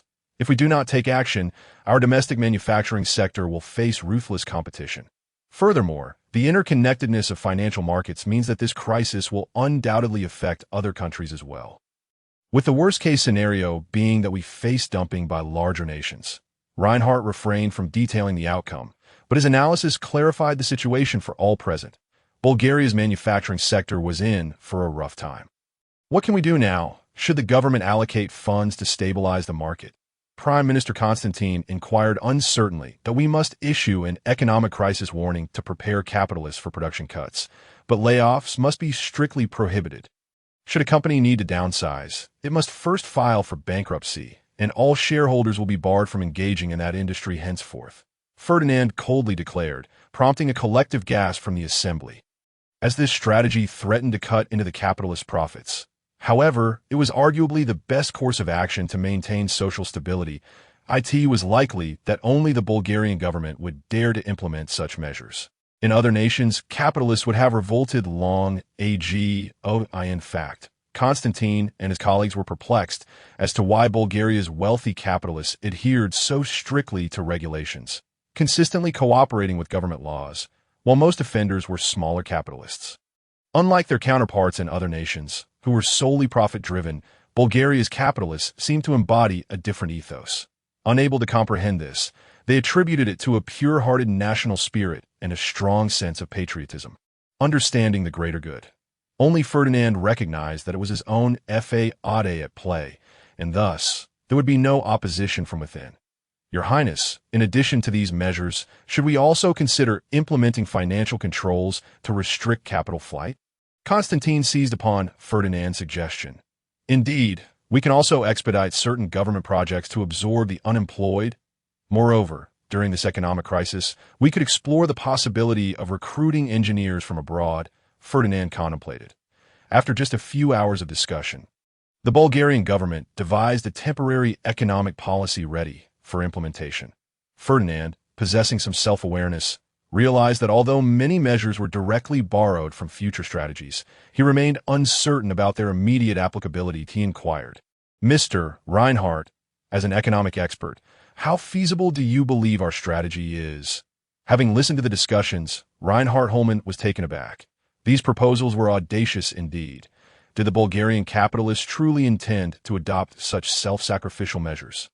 After a moment's hesitation, he responded, "Your Highness, while these measures are theoretically viable, they would severely undermine the capitalists' interests, likely provoking backlash." Ferdinand smiled. "As long as they are feasible, the Bulgarian capitalists are a noble lot. They will act in the interest of the greater good. Our government will also issue a public statement, and I trust they will comprehend our intentions." Reinhard Holman, upon hearing Ferdinand's words, was left dumbfounded. Did the Duke genuinely believe that capitalists would sacrifice their interests for the greater good? This could not stand. He needed to devise a means to avert this, lest his own reputation be tarnished. He cast a desperate glance toward the cabinet, only to find everyone nodding in agreement. Reinhardt was bewildered. Had the upper echelons of the Bulgarian government collectively lost their minds? Or was it indeed true that Bulgaria's capitalists possessed such elevated moral standards? The economic crisis loomed ominously, and Ferdinand understood that the Balkan nations were similarly powerless against the onslaught of larger powers, as for tariff barriers, while they were a remedy for resource-rich, expansive markets. They would prove to be poison for the small Balkan nations of the 19th century. Taking Bulgaria as an example, a significant portion of its industrial raw materials must be imported, leading to a heavy reliance on foreign exchange earnings, primarily from agricultural exports, which makes it exceedingly dependent on the international market. Bulgaria, however, has fared relatively well. Thanks to the efforts of Ferdinand, a certain industrial foundation has been established. The principal capitalist remains Ferdinand himself, followed closely by the Bulgarian government, which possesses a measure of strength, ensuring that the foundation remains unshaken. The previous food safety laws have ironically transformed into a potent instrument for market stabilization. At the very least, the food sold internationally now faces considerable barriers to entry, allowing the domestic food industry to maintain its stability. In stark contrast, countries like Greece and Serbia are suffering immensely, burdened by insurmountable debts, with their national sovereignty nearly mortgaged. The domestic bourgeoisie has yet to develop adequately, rendering them powerless in the face of the economic crisis. Reflecting on history, Ferdinand cannot help but speculate malignantly. The allies of Germany in the Balkan region almost all defected during World War I. Perhaps they have been severely exploited during this economic crisis. Prepared for such eventualities, Ferdinand's initial course of action was to reduce inventory. All enterprises under his purview commenced the clearance of stock. Without hesitation, he swiftly rebranded these goods, assigning them the labels of various prepared enterprises from England, France, Germany, Russia, and Austria, subsequently exporting them to the Balkan nations. Ferdinand, at this juncture, is unconcerned with profit. The priority is to liquidate assets, as cash reigned supreme during an economic crisis. Seizing the opportunity presented by the impending economic turmoil, Ferdinand flooded the markets of the Ottoman Empire, Romania, Serbia, Greece, and others with a substantial volume of goods. International capitalists have begun to dump their goods in the Balkans, and Ferdinand's sudden offensive has evidently exceeded the market's capacity, leading to the outbreak of the economic crisis in the Balkan region in May 1892. Due to Ferdinand's foresight, coupled with the fact that he is the primary retailer, Bulgaria can prioritize its own products over cheaper foreign goods. The government, too, is largely monopolized by industries associated with Ferdinand, compelling them to continue utilizing local products to safeguard national industry. The crucial point is that Bulgaria's large enterprises are not publicly listed, resulting in the Bulgarian stock market becoming moribund due to the prevailing desolation. This situation makes it exceedingly difficult for those seeking to exploit the situation. Public sentiment, led by the Bulgarian Daily, fervently advocates for the use of domestic products, directly linking employment to the consumption of local goods. Indoctrinating the populace with the notion that if foreign goods are favored, domestic enterprises will perish, leading to widespread unemployment. The more radical voices have even proclaimed that failing to support local products is tantamount to treason. In recent years, the government has enacted labor laws, which, under the leadership of Ferdinand's enterprises, have compelled Bulgarian capitalists to elevate their standards, resulting in a relatively decent quality of life for the populace. Consequently, foreign goods, notably those from Germany, despite their appeal and affordability, do not sell well. The people are not inclined to purchase them, and it is unreasonable to impose such choices upon them. Left with no alternatives, capitalists have shifted their focus elsewhere. Fortunately, the Bulgarian market is limited, and thus their losses are not substantial. Subsequently, the Ottoman Empire emerges as the most significant victim of this crisis, with its vast market surpassing that of all the small Balkan states combined. It naturally becomes the primary target. First, the financial market is assailed, causing the stock market to lament in despair. This is soon followed by impacts on the real economy. Thankfully, the Ottoman Empire's industrial sector is underdeveloped, or else the consequences could have been dire. The smaller nations such as Greece, Serbia, and Romania are directly ravaged by international capital, leaving behind a trail of devastation. When international capital withdraws, one might think the ordeal is over. But in fact, it is merely the beginning. The nascent industries across the Balkan nations are obliterated, resulting in a surge of unemployment and a sharp decline in government revenue, exacerbating domestic tensions. Historically, the economic crisis of 1893 only reached the Balkans at a time when it was nearing its conclusion, causing less severe damage. Nonetheless, the Balkan nations sustained significant blows that, in the subsequent decade, each country becomes preoccupied with internal conflicts, striving to recuperate. As for the external situation, Ferdinand finds himself unable to spare any thought. Yet, Bulgaria, the nation least affected by the economic crisis, now echoes with lamentations. The simultaneous outbreak of an economic crisis across the Balkan region has severely impacted Bulgaria's exports, with orders plummeting and a bitter winter descending upon export-oriented enterprises. Even the potential Russian market remains out of reach for the smaller capitalists.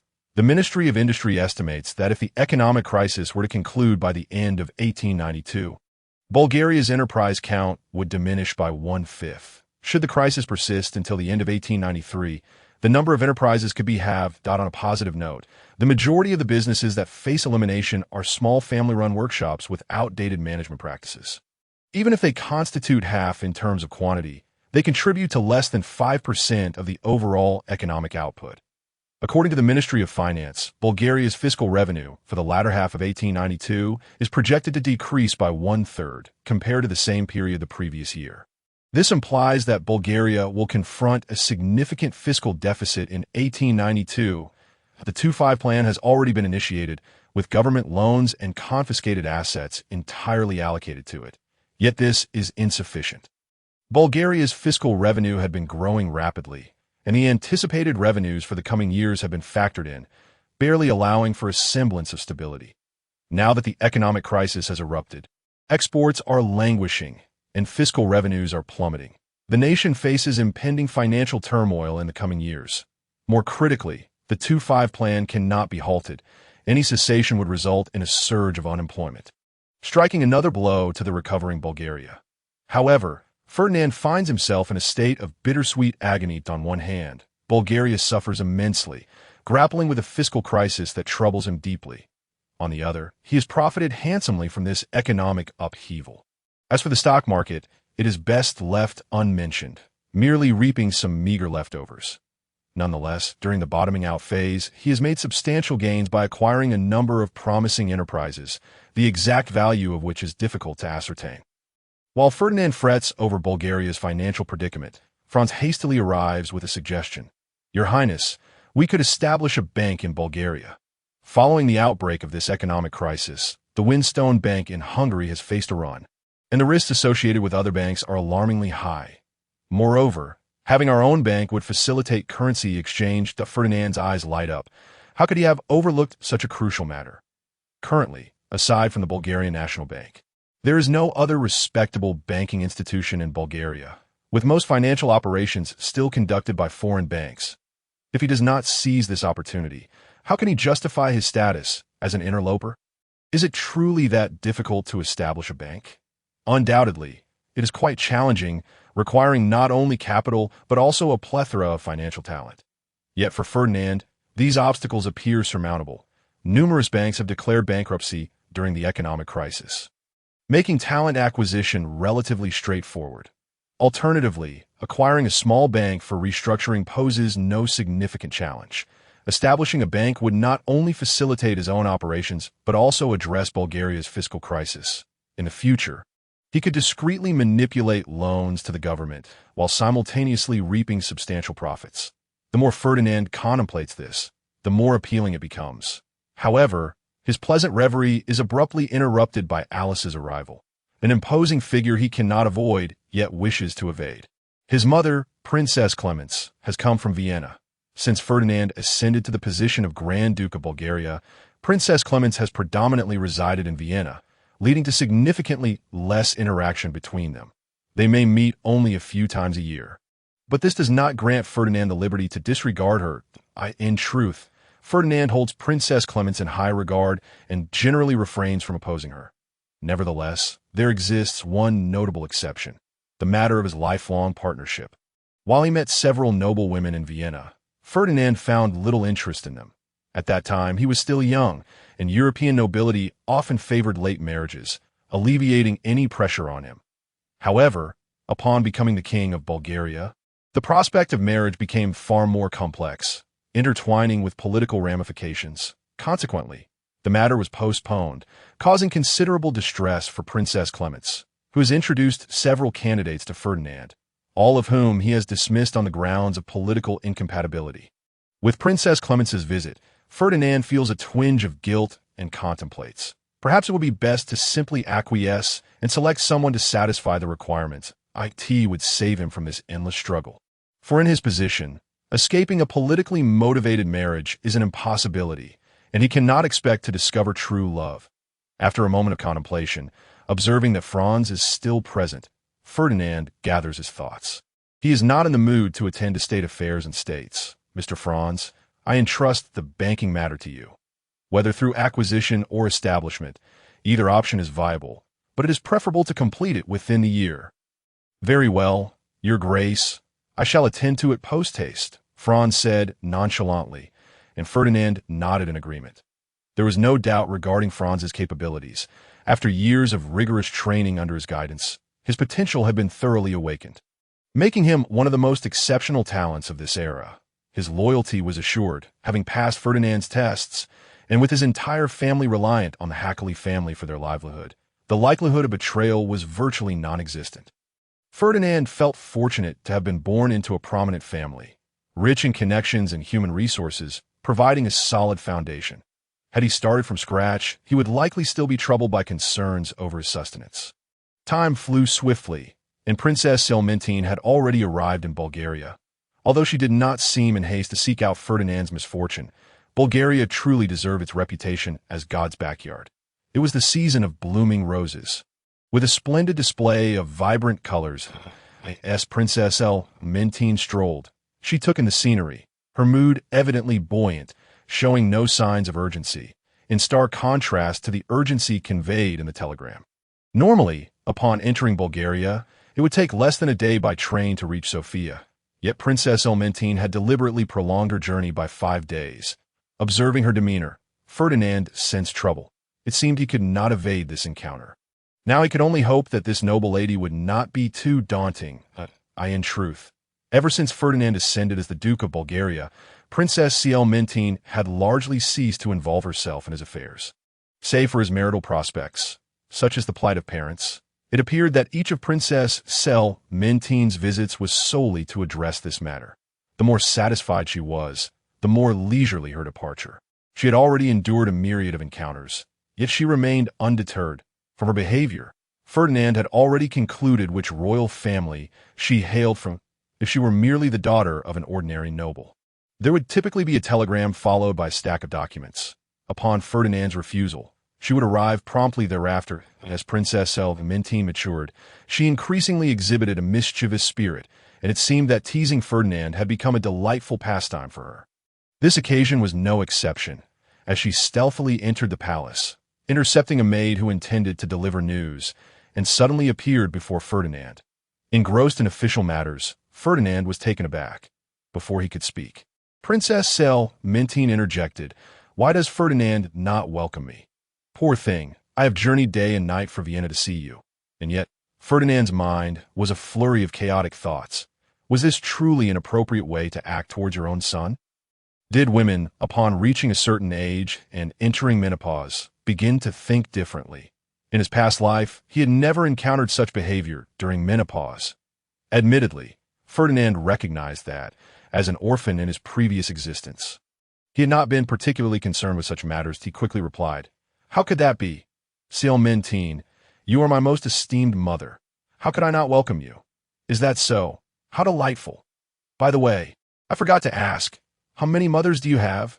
Princess Clementine declared with utmost seriousness. Ferdinand was left dumbfounded. Was this even a possibility? Appearing quite pleased with Ferdinand's reaction, Princess Clementine burst into laughter, bending over in mirth. After a moment, she remarked, "Do you know, Ferdinand? Your expression just now was utterly hilarious, reminiscent of your childhood." Gazing at the surrounding maids who stifled their laughter, Ferdinand felt a wave of embarrassment wash over him. He had made a considerable fool of himself this time. It seemed that Princess Clementine had had her fun and decided to spare Ferdinand further humiliation. She handed him an invitation to attend the grand ball hosted by Grand Duchess Xenia in St. Petersburg. Even if Ferdinand were slow to react, he understood the implications of this gesture. Under normal circumstances, who would travel such vast distances merely to invite someone to a ball?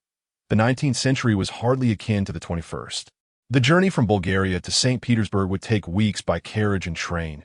Ferdinand recognized at this time he had no choice but to accept. His mother, Princess Clementine, had likely already made all necessary arrangements.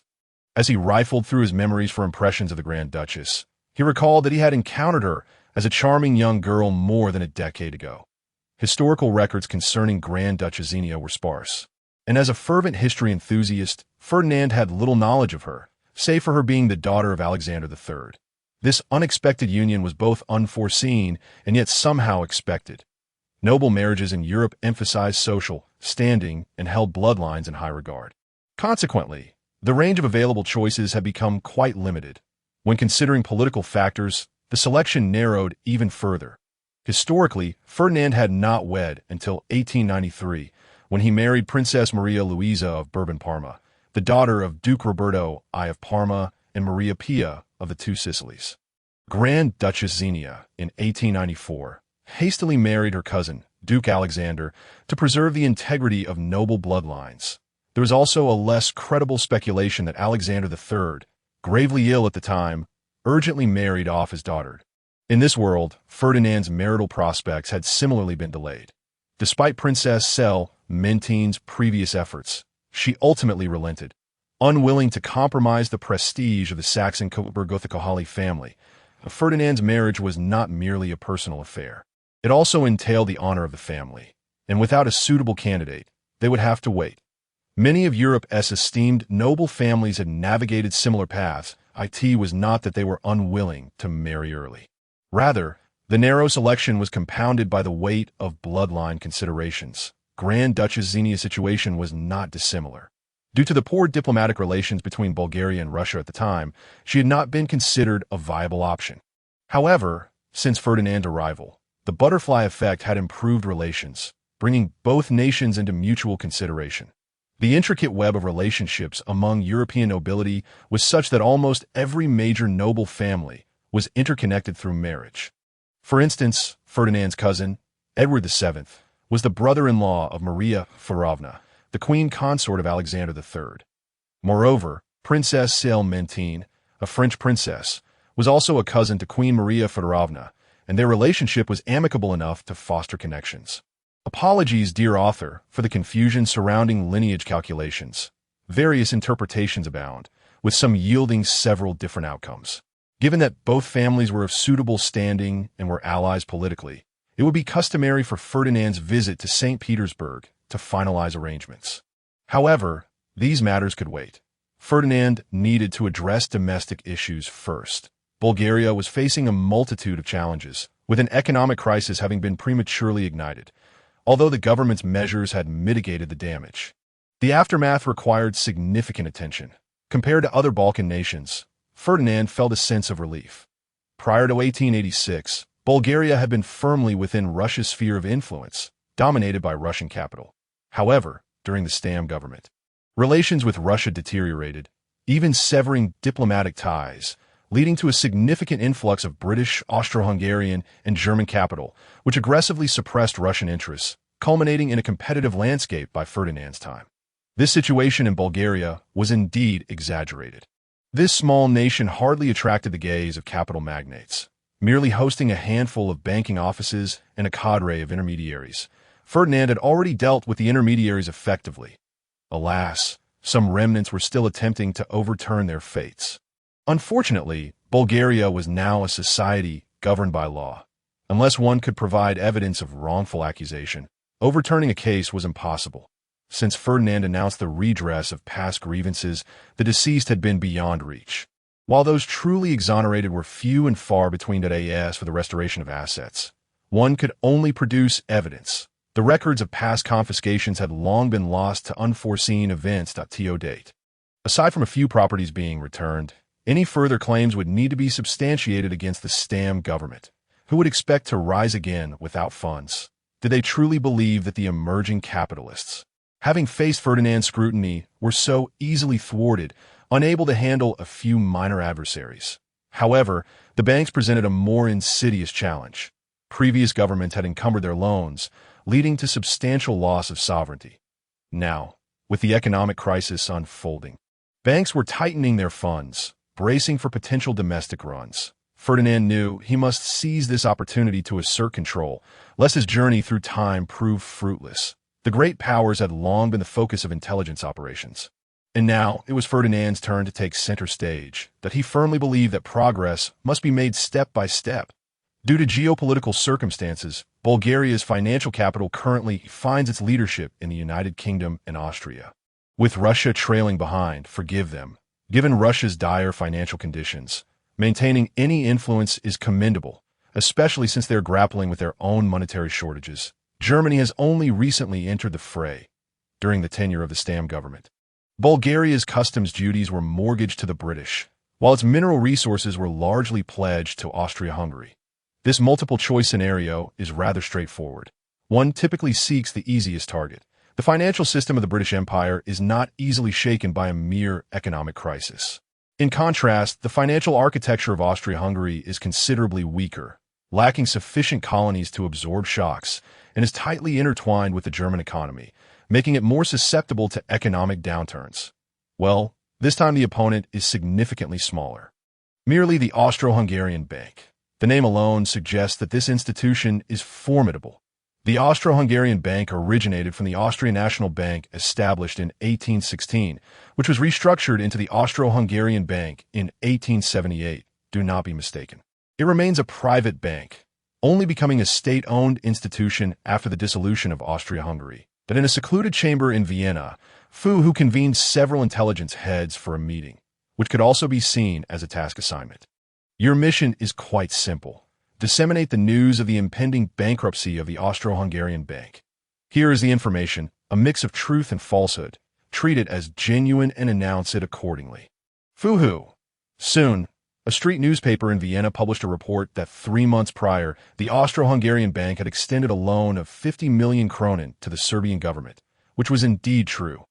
However, the editorial added a bold conjecture. Serbia is on the brink of bankruptcy due to the economic crisis, and this loan may never be repaid. This immediately caused a stir in Vienna. 50 million kronen is no trifling sum, nearly equivalent to Hungary's annual customs revenue. Discussions abounded regarding the dire straits of the Austro-Hungarian Bank. Such a substantial amount could indeed inflict significant damage. Nevertheless, this did not immediately alarm the upper echelons of the Austro-Hungarian Bank. Indeed, they had nominally issued a loan of 50 million kronen. Such a lucrative morsel is not something the Austro-Hungarian Bank could swallow alone. In reality, this loan was allocated as part of a syndicate of banks. Moreover, the loan was structured to deduct interest up front and was disbursed in installments, with only half of it released thus far. A considerable portion of the funds was also utilized by Serbia for procuring military equipment from Austria-Hungary, resulting in some capital being cycled back, meaning that the actual cash disbursed was relatively modest. Even if this loan were to incur losses, it would remain within the Austro-Hungarian Bank's capacity to absorb, especially since Serbia had provided collateral, rendering the chances of significant loss minimal. Previous newspaper reports had also raised eyebrows, prompting the citizens of Vienna to remark on the bank's apparent wealth. Few paid attention to the subtle distinction between the Austro-Hungarian Bank and the consortium of banks that in this instance. Fuhu's deft manipulation of language was quite effective, blurring the lines of understanding. With the outbreak of the economic crisis, a plethora of rumors began circulating. If one were to believe them all, the sky would surely fall. However, this single uncertain piece of information was insufficient to undermine confidence in the Austro-Hungarian Bank. Days later, another street newspaper in Vienna published a report. Following an economic explosion, the Greek government was suffering immense losses and was on the verge of bankruptcy, making another loan from the Austro-Hungarian Bank potentially unrecoverable. This loan was not as substantial, totaling merely over 20 million kronen. However, the implications were evidently far more severe, as the Greek government was indeed nearing bankruptcy. Historically, the Greek government came perilously close to insolvency, only to be rescued by the great powers, delaying its declaration of bankruptcy until 1898. The higher-ups of the Austro-Hungarian Bank convened to deliberate whether to extend assistance to the Greek government. In truth, this matter required no extensive discussion. From both political and economic standpoints, it was imperative to provide aid, as the current Greek government maintained a close relationship with Germany and Austria. Furthermore, even if Austria-Hungary refrained from intervening, other great powers would inevitably step in by the late 19th century. Large international financial loans were invariably linked to political considerations, and the Austro-Hungarian Bank was no exception. Presently, discussions focused on what further advantages could be secured and how to assist the Greek government in navigating this crisis. It should be noted that the Greek government had already pledged virtually all its assets. The reason for its financial collapse in 1898 was the lack of collateral. This time, the Austro-Hungarian Bank's response was markedly more pronounced, as President Vitos convened a press conference to dispel rumors, announcing a consensus among the great powers. The 5 principal European nations would intervene, assuring all that there was no need to heed rumors. The Greek government would not declare bankruptcy, and most critically, the loans from the Austro-Hungarian Bank would not go to waste. This news was indeed uplifting. Following the onset of the economic crisis, the stock of the Austro-Hungarian Bank, which had been in a continuous decline, experienced a rebound. Vitos was in fine spirits. To be candid, the Austro-Hungarian Bank had fared well under his stewardship. However, the economic crisis had impacted all sectors, and the Austro-Hungarian Bank was no exception, with its stock prices beginning to plummet, placing considerable pressure on him. Now that a rebound had finally occurred, could it signify the approaching end of this crisis?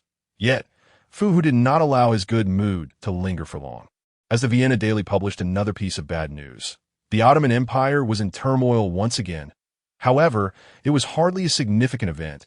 By the late 19th century, the Ottoman Empire had seen few days of peace, and a mere peasant uprising hardly constituted a crisis. Even if participation was somewhat greater this time, it would surely be quashed swiftly. Moreover, the Habsburg family had been long-standing adversaries of the Ottomans. meaning the impact on Austria-Hungary was minimal. Well, the Austro-Hungarian bank faced yet another setback.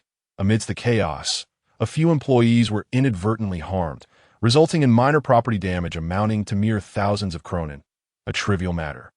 However, the power of rumor was immense. Who readily exaggerated the losses by several hundred times, publishing them in a street tabloid. Out of concern for the Ottoman Empire, this rumor rapidly spread. Subsequently, Viennese newspapers followed suit.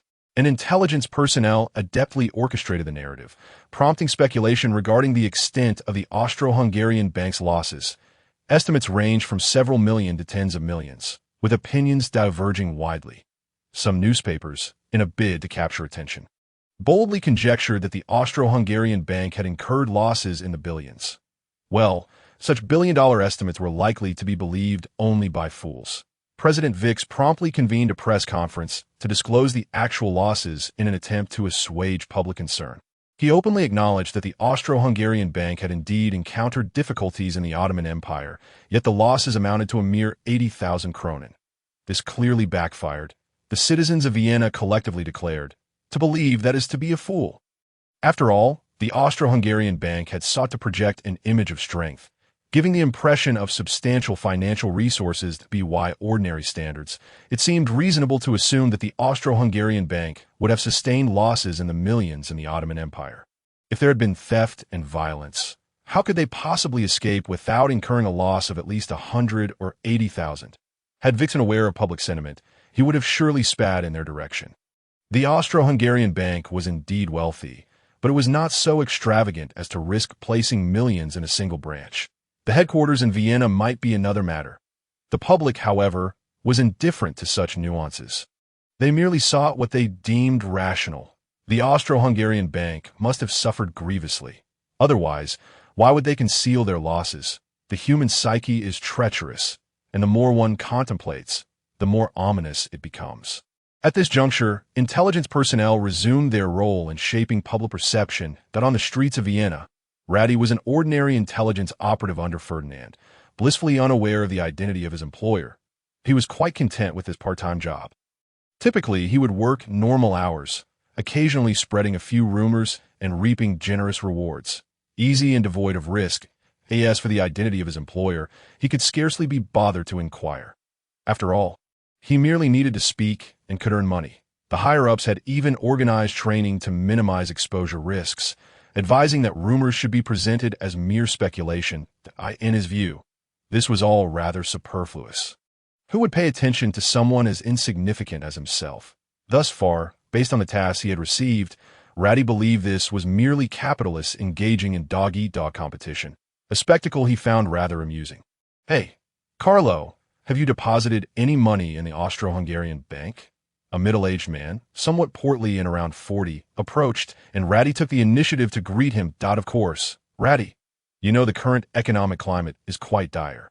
Those smaller banks might collapse at any moment. The Austro-Hungarian bank has maintained an excellent reputation.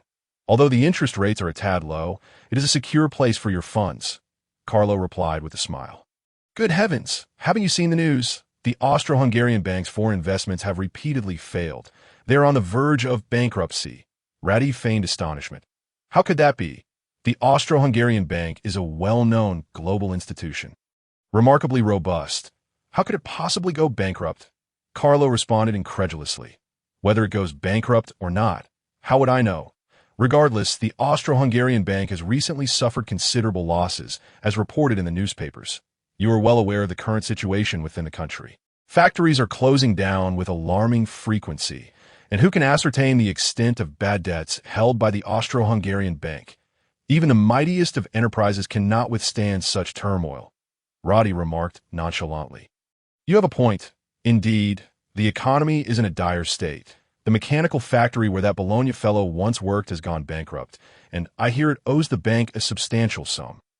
Considering this, should I hasten to withdraw my funds for greater security?" Carlo hesitated before responding. "I suggest you do withdraw them. Losing a bit of interest is far preferable to losing your entire capital. How many banks in Vienna have declared bankruptcy lately? Who knows if the Austro-Hungarian bank will endure this crisis? We're talking about tens of millions in losses," Roddy added emphatically. I shall contemplate this further, Carlo said with a pained expression. The same phenomenon has unfolded more than once on the streets of Vienna. Many individuals, swayed by rumors, began to consult with family and friends, inadvertently influencing even more people. The rumors escalated, culminating in a liquidity crisis. Once the crisis erupted, it sent shockwaves through Vienna, rapidly spreading in all directions. The stock market reacted immediately, with the share price of the Austro-Hungarian bank plummeting. At this juncture, Vix grew anxious. No bank is immune to a run, especially amid an economic crisis. Without hesitation, he convened a shareholders' meeting to seek assistance from the major stakeholders behind the scenes. Vix's decision proved astute. The stakeholders of the Austro-Hungarian bank were the aristocracy of the Austro-Hungarian Empire. Once they took action, the Austro-Hungarian government stepped in to dispel the rumors and offered assurances for the bank. Vix also secured emergency funding from other competitors. Simultaneously, he leveraged his connections to persuade friendly media outlets to launch a public relations offensive in an attempt to mitigate the detrimental impact. Had there been no interference, the Austro-Hungarian bank might have weathered the crisis. However, Fu was determined not to relent. Ferdinand's objective was to severely damage the Austro-Hungarian bank, ideally leading it to outright bankruptcy. The principal issue confronting the bank at this juncture was credit. As long as the public continued to circulate negative news about the Austro-Hungarian bank, the chorus of discontent would surely lead to its demise. By the late 19th century, governmental oversight of public opinion was minimal, and media freedom was exceptionally high. Fu opted to employ his traditional tactics, such as, last month, the Tynery textile factory went bankrupt, leaving substantial debts to the Austro-Hungarian bank. Just a fortnight ago, the Kasten hardware factory also declared bankruptcy, similarly indebted to the Austro-Hungarian bank. Reporting on bad debts was merely a minor issue. After all, what bank could possibly operate without some level of bad debt? Yet, specifics regarding the amounts were conspicuously absent, all described merely as substantial loans, leaving the true scale to the public's imagination. For the average citizen, a loan of 10,000 crowns is substantial, and a loan of 100,000 crowns is similarly significant. Any amount could suffice. Ordinary people would speculate based on what they deemed reasonable. Consequently, the more they pondered, the more they suspected the Austro-Hungarian bank was in trouble, especially with the recent spate of bad debts. These were merely the ones publicly acknowledged, while the extent of undisclosed issues remained unknown. This won't do. The Austro-Hungarian bank is likely in grave danger. I must swiftly withdraw my funds. The liquidity crisis intensified. The prevailing narrative in Vienna was quite peculiar. Mainstream media largely urged calm and rallied support for the Austro-Hungarian bank, while various street tabloids relentlessly reported on its bad debts, competing against one another. Overall, Vix's public relations efforts were effective. The Austro-Hungarian bank gradually began to counteract the unfavorable public sentiment, yet the number of withdrawals continued to rise. Vix was unaware that, in the future, a form of hype would require no evidence to garner belief. Merely the presence of doubt among a segment of the populace could suffice to achieve the desired outcome. The media's fierce exchanges turned the crisis surrounding the Austro-Hungarian bank into a sensational topic, rendering it difficult for ordinary citizens to discern truth from fiction. Many opted to withdraw their funds from the Austro-Hungarian bank for safety. And witnessing the throngs of individuals queuing only solidified their resolve, which further influenced others. Vix was alarmed. The run on the Austro-Hungarian bank had now fully erupted, with millions in cash being withdrawn daily. A figure that continued to escalate. Even some major clients began to hesitate. Should they join the fray, the Austro-Hungarian bank would indeed face ruin. Vix resolved to completely shift public opinion. He understood the mercenary nature of newspapers, no matter how they reported. It ultimately revolved around profit. While there may have been certain newspapers that genuinely stood for justice, they were overshadowed by the allure of wealth. The Austro-Hungarian bank ramped up its financial offensive. But Fu was not one to remain idle. Ferdinand's intelligence network in Vienna was among the earliest established, and its influence far exceeded surface appearances. Before long, Fu had gathered evidence of the Austro-Hungarian bank's bribery of newspapers. Photographs detailing financial transactions between the bank and the press were boldly published on the front page the following day. Accompanying the images was a small photo of a bullet, along with impassioned commentary from the editors. declaring that justice would not yield to money nor compromise before bullets. It was imperative to unveil the despicable tactics of the Austro-Hungarian Bank, that a picture is worth 1,000 words, and the backlash this time would be far greater.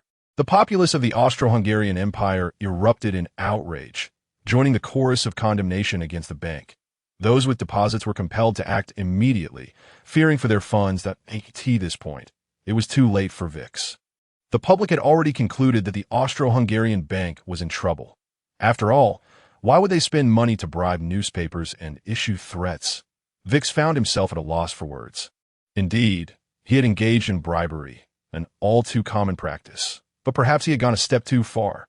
However, sending bullets was a lowly tactic with which he had no association. Dealing with a street tabloid should have been straightforward without resorting to such measures. Yet, any explanation now would be futile. Aside from the newspapers they controlled, no other media in Vienna dared to voice support for them, as their credibility had been severely undermined. VIX had run out of options. In truth, there was no need to consider alternative strategies. Addressing the liquidity crisis was the only viable path forward. As a competent banker, VIX understood that overcoming this challenge hinged upon one thing: money. The immediate priority was to exhaust all efforts to raise funds. However, yet another piece of bad news arrived. Vysokzek Bank had declared bankruptcy. A storm was brewing. Although Vysokzek Bank paled in comparison to the Austro-Hungarian Bank, it ranked among the top 10 banks in the empire. The sudden downfall of such a significant institution struck a heavy blow that on the eve of the financial crisis, Vysokzek Bank had been ambitiously expanding its financial reach. But it had stretched itself too thin and, facing the financial crisis, could no longer sustain itself. The shareholders discreetly transferred some of their quality assets and abruptly announced bankruptcy, delivering a severe blow to the already precarious Austro-Hungarian Bank. The financial landscape of the Austro-Hungarian Empire was now fraught with turmoil, and the panic of a bank run began to spread. The public appeared to have lost faith in banks altogether. Taking to the streets and forming long queues, the Austro-Hungarian government could no longer remain passive, announcing financial support while simultaneously seeking assistance from the German financial sector. Bankers also began to take measures for self-preservation. VIX was the first to announce the suspension of loan disbursements, followed by a desperate fire sale of the Austro-Hungarian Bank's assets to combat the credit crisis. Far away in Bulgaria, Ferdinand received the news and recognized it was time to tighten his net. This financial crisis in the Austro-Hungarian Empire was precipitated by an economic downturn that eroded public confidence in banks, allowing FU to exploit the situation and trigger the crisis. That'd be why the time the Austro-Hungarian government realized the need to intervene. The crisis would likely have passed, especially since Germany would never allow the Austro-Hungarian financial system to collapse. The economic ties between Germany and Austria-Hungary were too strong, unless they deemed the crisis insufficiently severe. They would certainly strive to rescue Austria-Hungary. With the Austro-Hungarian Bank engaging in desperate asset liquidation, Ferdinand, having plotted for so long, could not resist taking advantage of the situation. Under Ferdinand's directives, France approached the Austro-Hungarian Bank with an intention to acquire its Bulgarian branch. Without much hesitation, VIX decided to proceed with the sale after merely a few minutes of contemplation. At such a critical juncture, securing his own interests took precedence. Whether this would diminish Austria-Hungary's influence in Bulgaria or offend the Austro-Hungarian government mattered little in the face of immediate survival. The current situation had exceeded even Ferdinand's most optimistic expectations, presenting a wealth of opportunities. Many coveted industries within the Austro-Hungarian Empire were now ripe for the taking. While the bankers had feasted well during this economic crisis, they were now choking on their own greed. This was not yet apparent.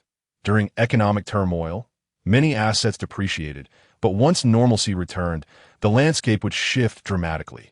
With the onset of the financial crisis, the Austro-Hungarian Bank began its desperate fire sale, and other banks found themselves in similarly dire straits at such a critical juncture. Who could afford to be concerned about losses? The priority was to rid oneself of assets as swiftly as possible. First, gather funds to extricate oneself from the financial crisis and safeguard the core banking industry. Before contemplating future development, that it is well known that during such times, fetching a good price becomes increasingly difficult. However, The long queue outside the bank awaits its sustenance. The cautious and prudent Ferdinand understands that the bird that stands out gets shot, and to avoid becoming a target, his subordinates are dispatched. Regardless of the circumstances, the priority is to acquire quality assets, as they can yield significant profits whether managed directly or sold later.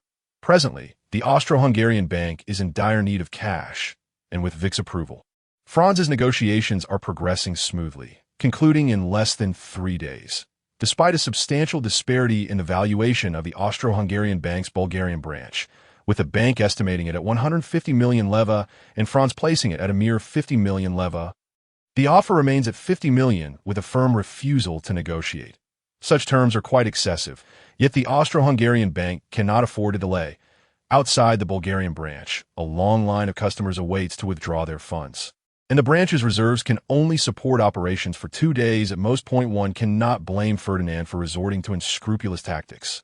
In this era, to act otherwise would be folly, had he not feared that pressing the Austro-Hungarian bank too hard might lead them to sell the branch to another power.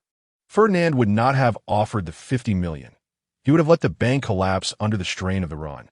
After a fruitless day of discussions, the head of the Austro-Hungarian bank's Bulgarian branch reported the situation directly to Vix. Ferdinand is not alone in exploiting the situation.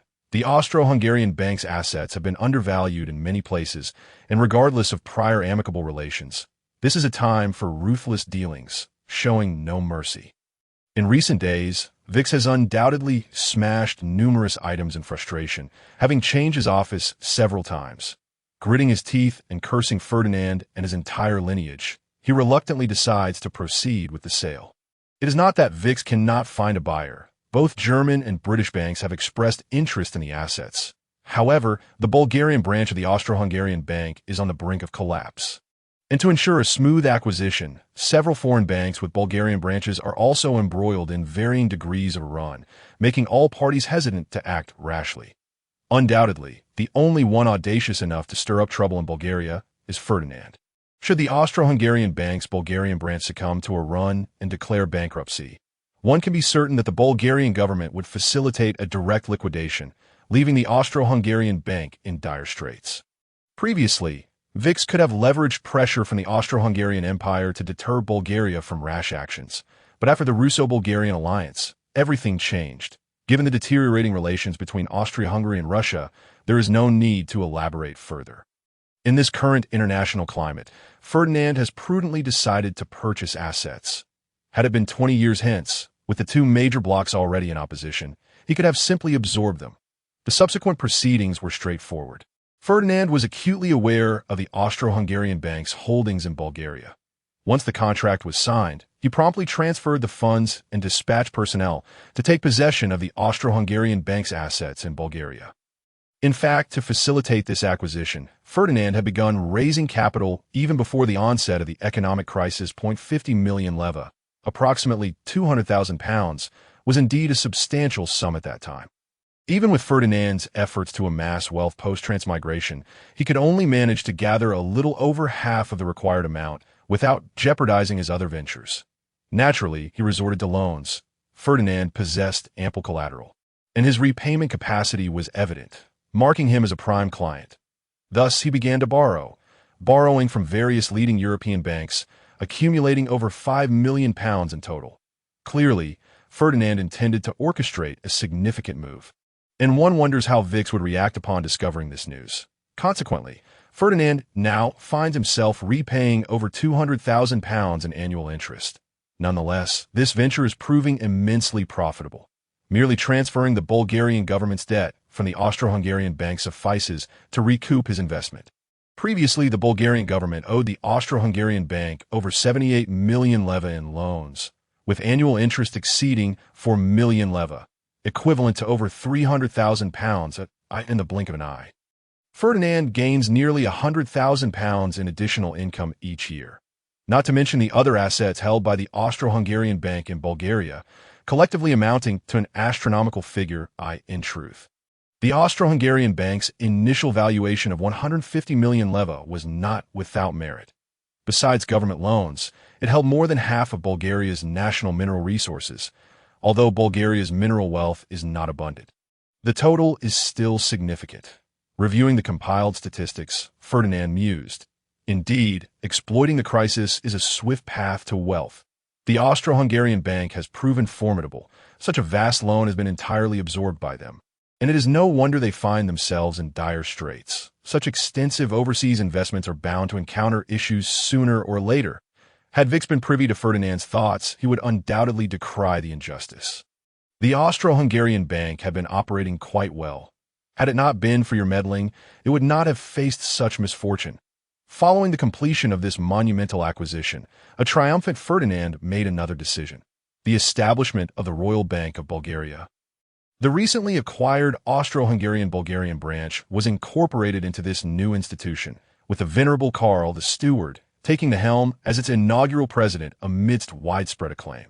Well, Ferdinand's penchant for creating front companies re-emerged, as the bank previously tasked to be established by Franz was rebranded as the Bulgarian Construction Bank.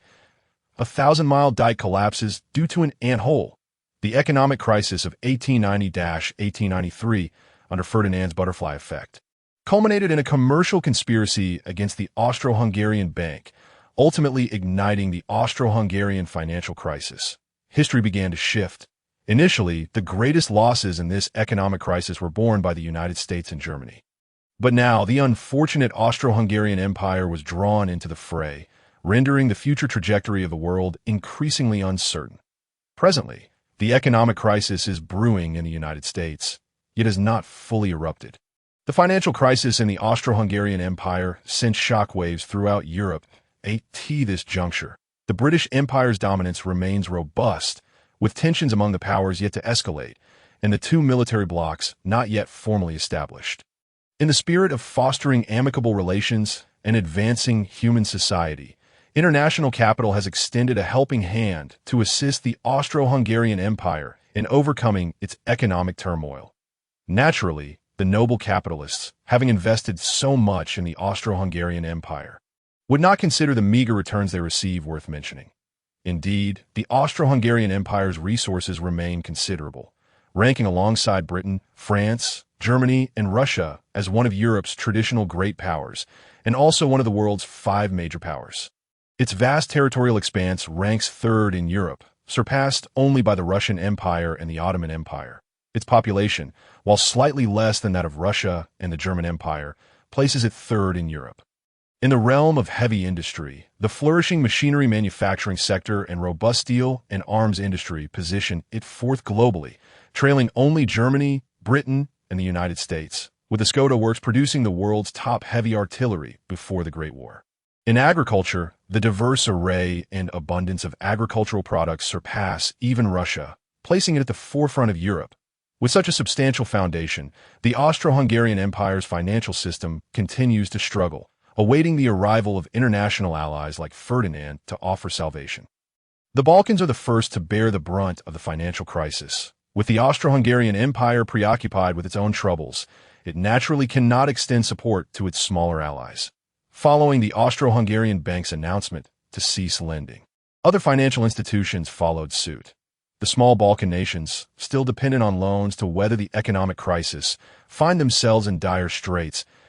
As the economic crisis looms, a fiscal crisis ensues. The first to suffer is Serbia, a junior ally of the Austro-Hungarian Empire, which finds itself in dire straits following the onset of the economic crisis. Just as they awaited the Austro-Hungarian loans to alleviate their plight, the sudden withdrawal of funding left them in despair.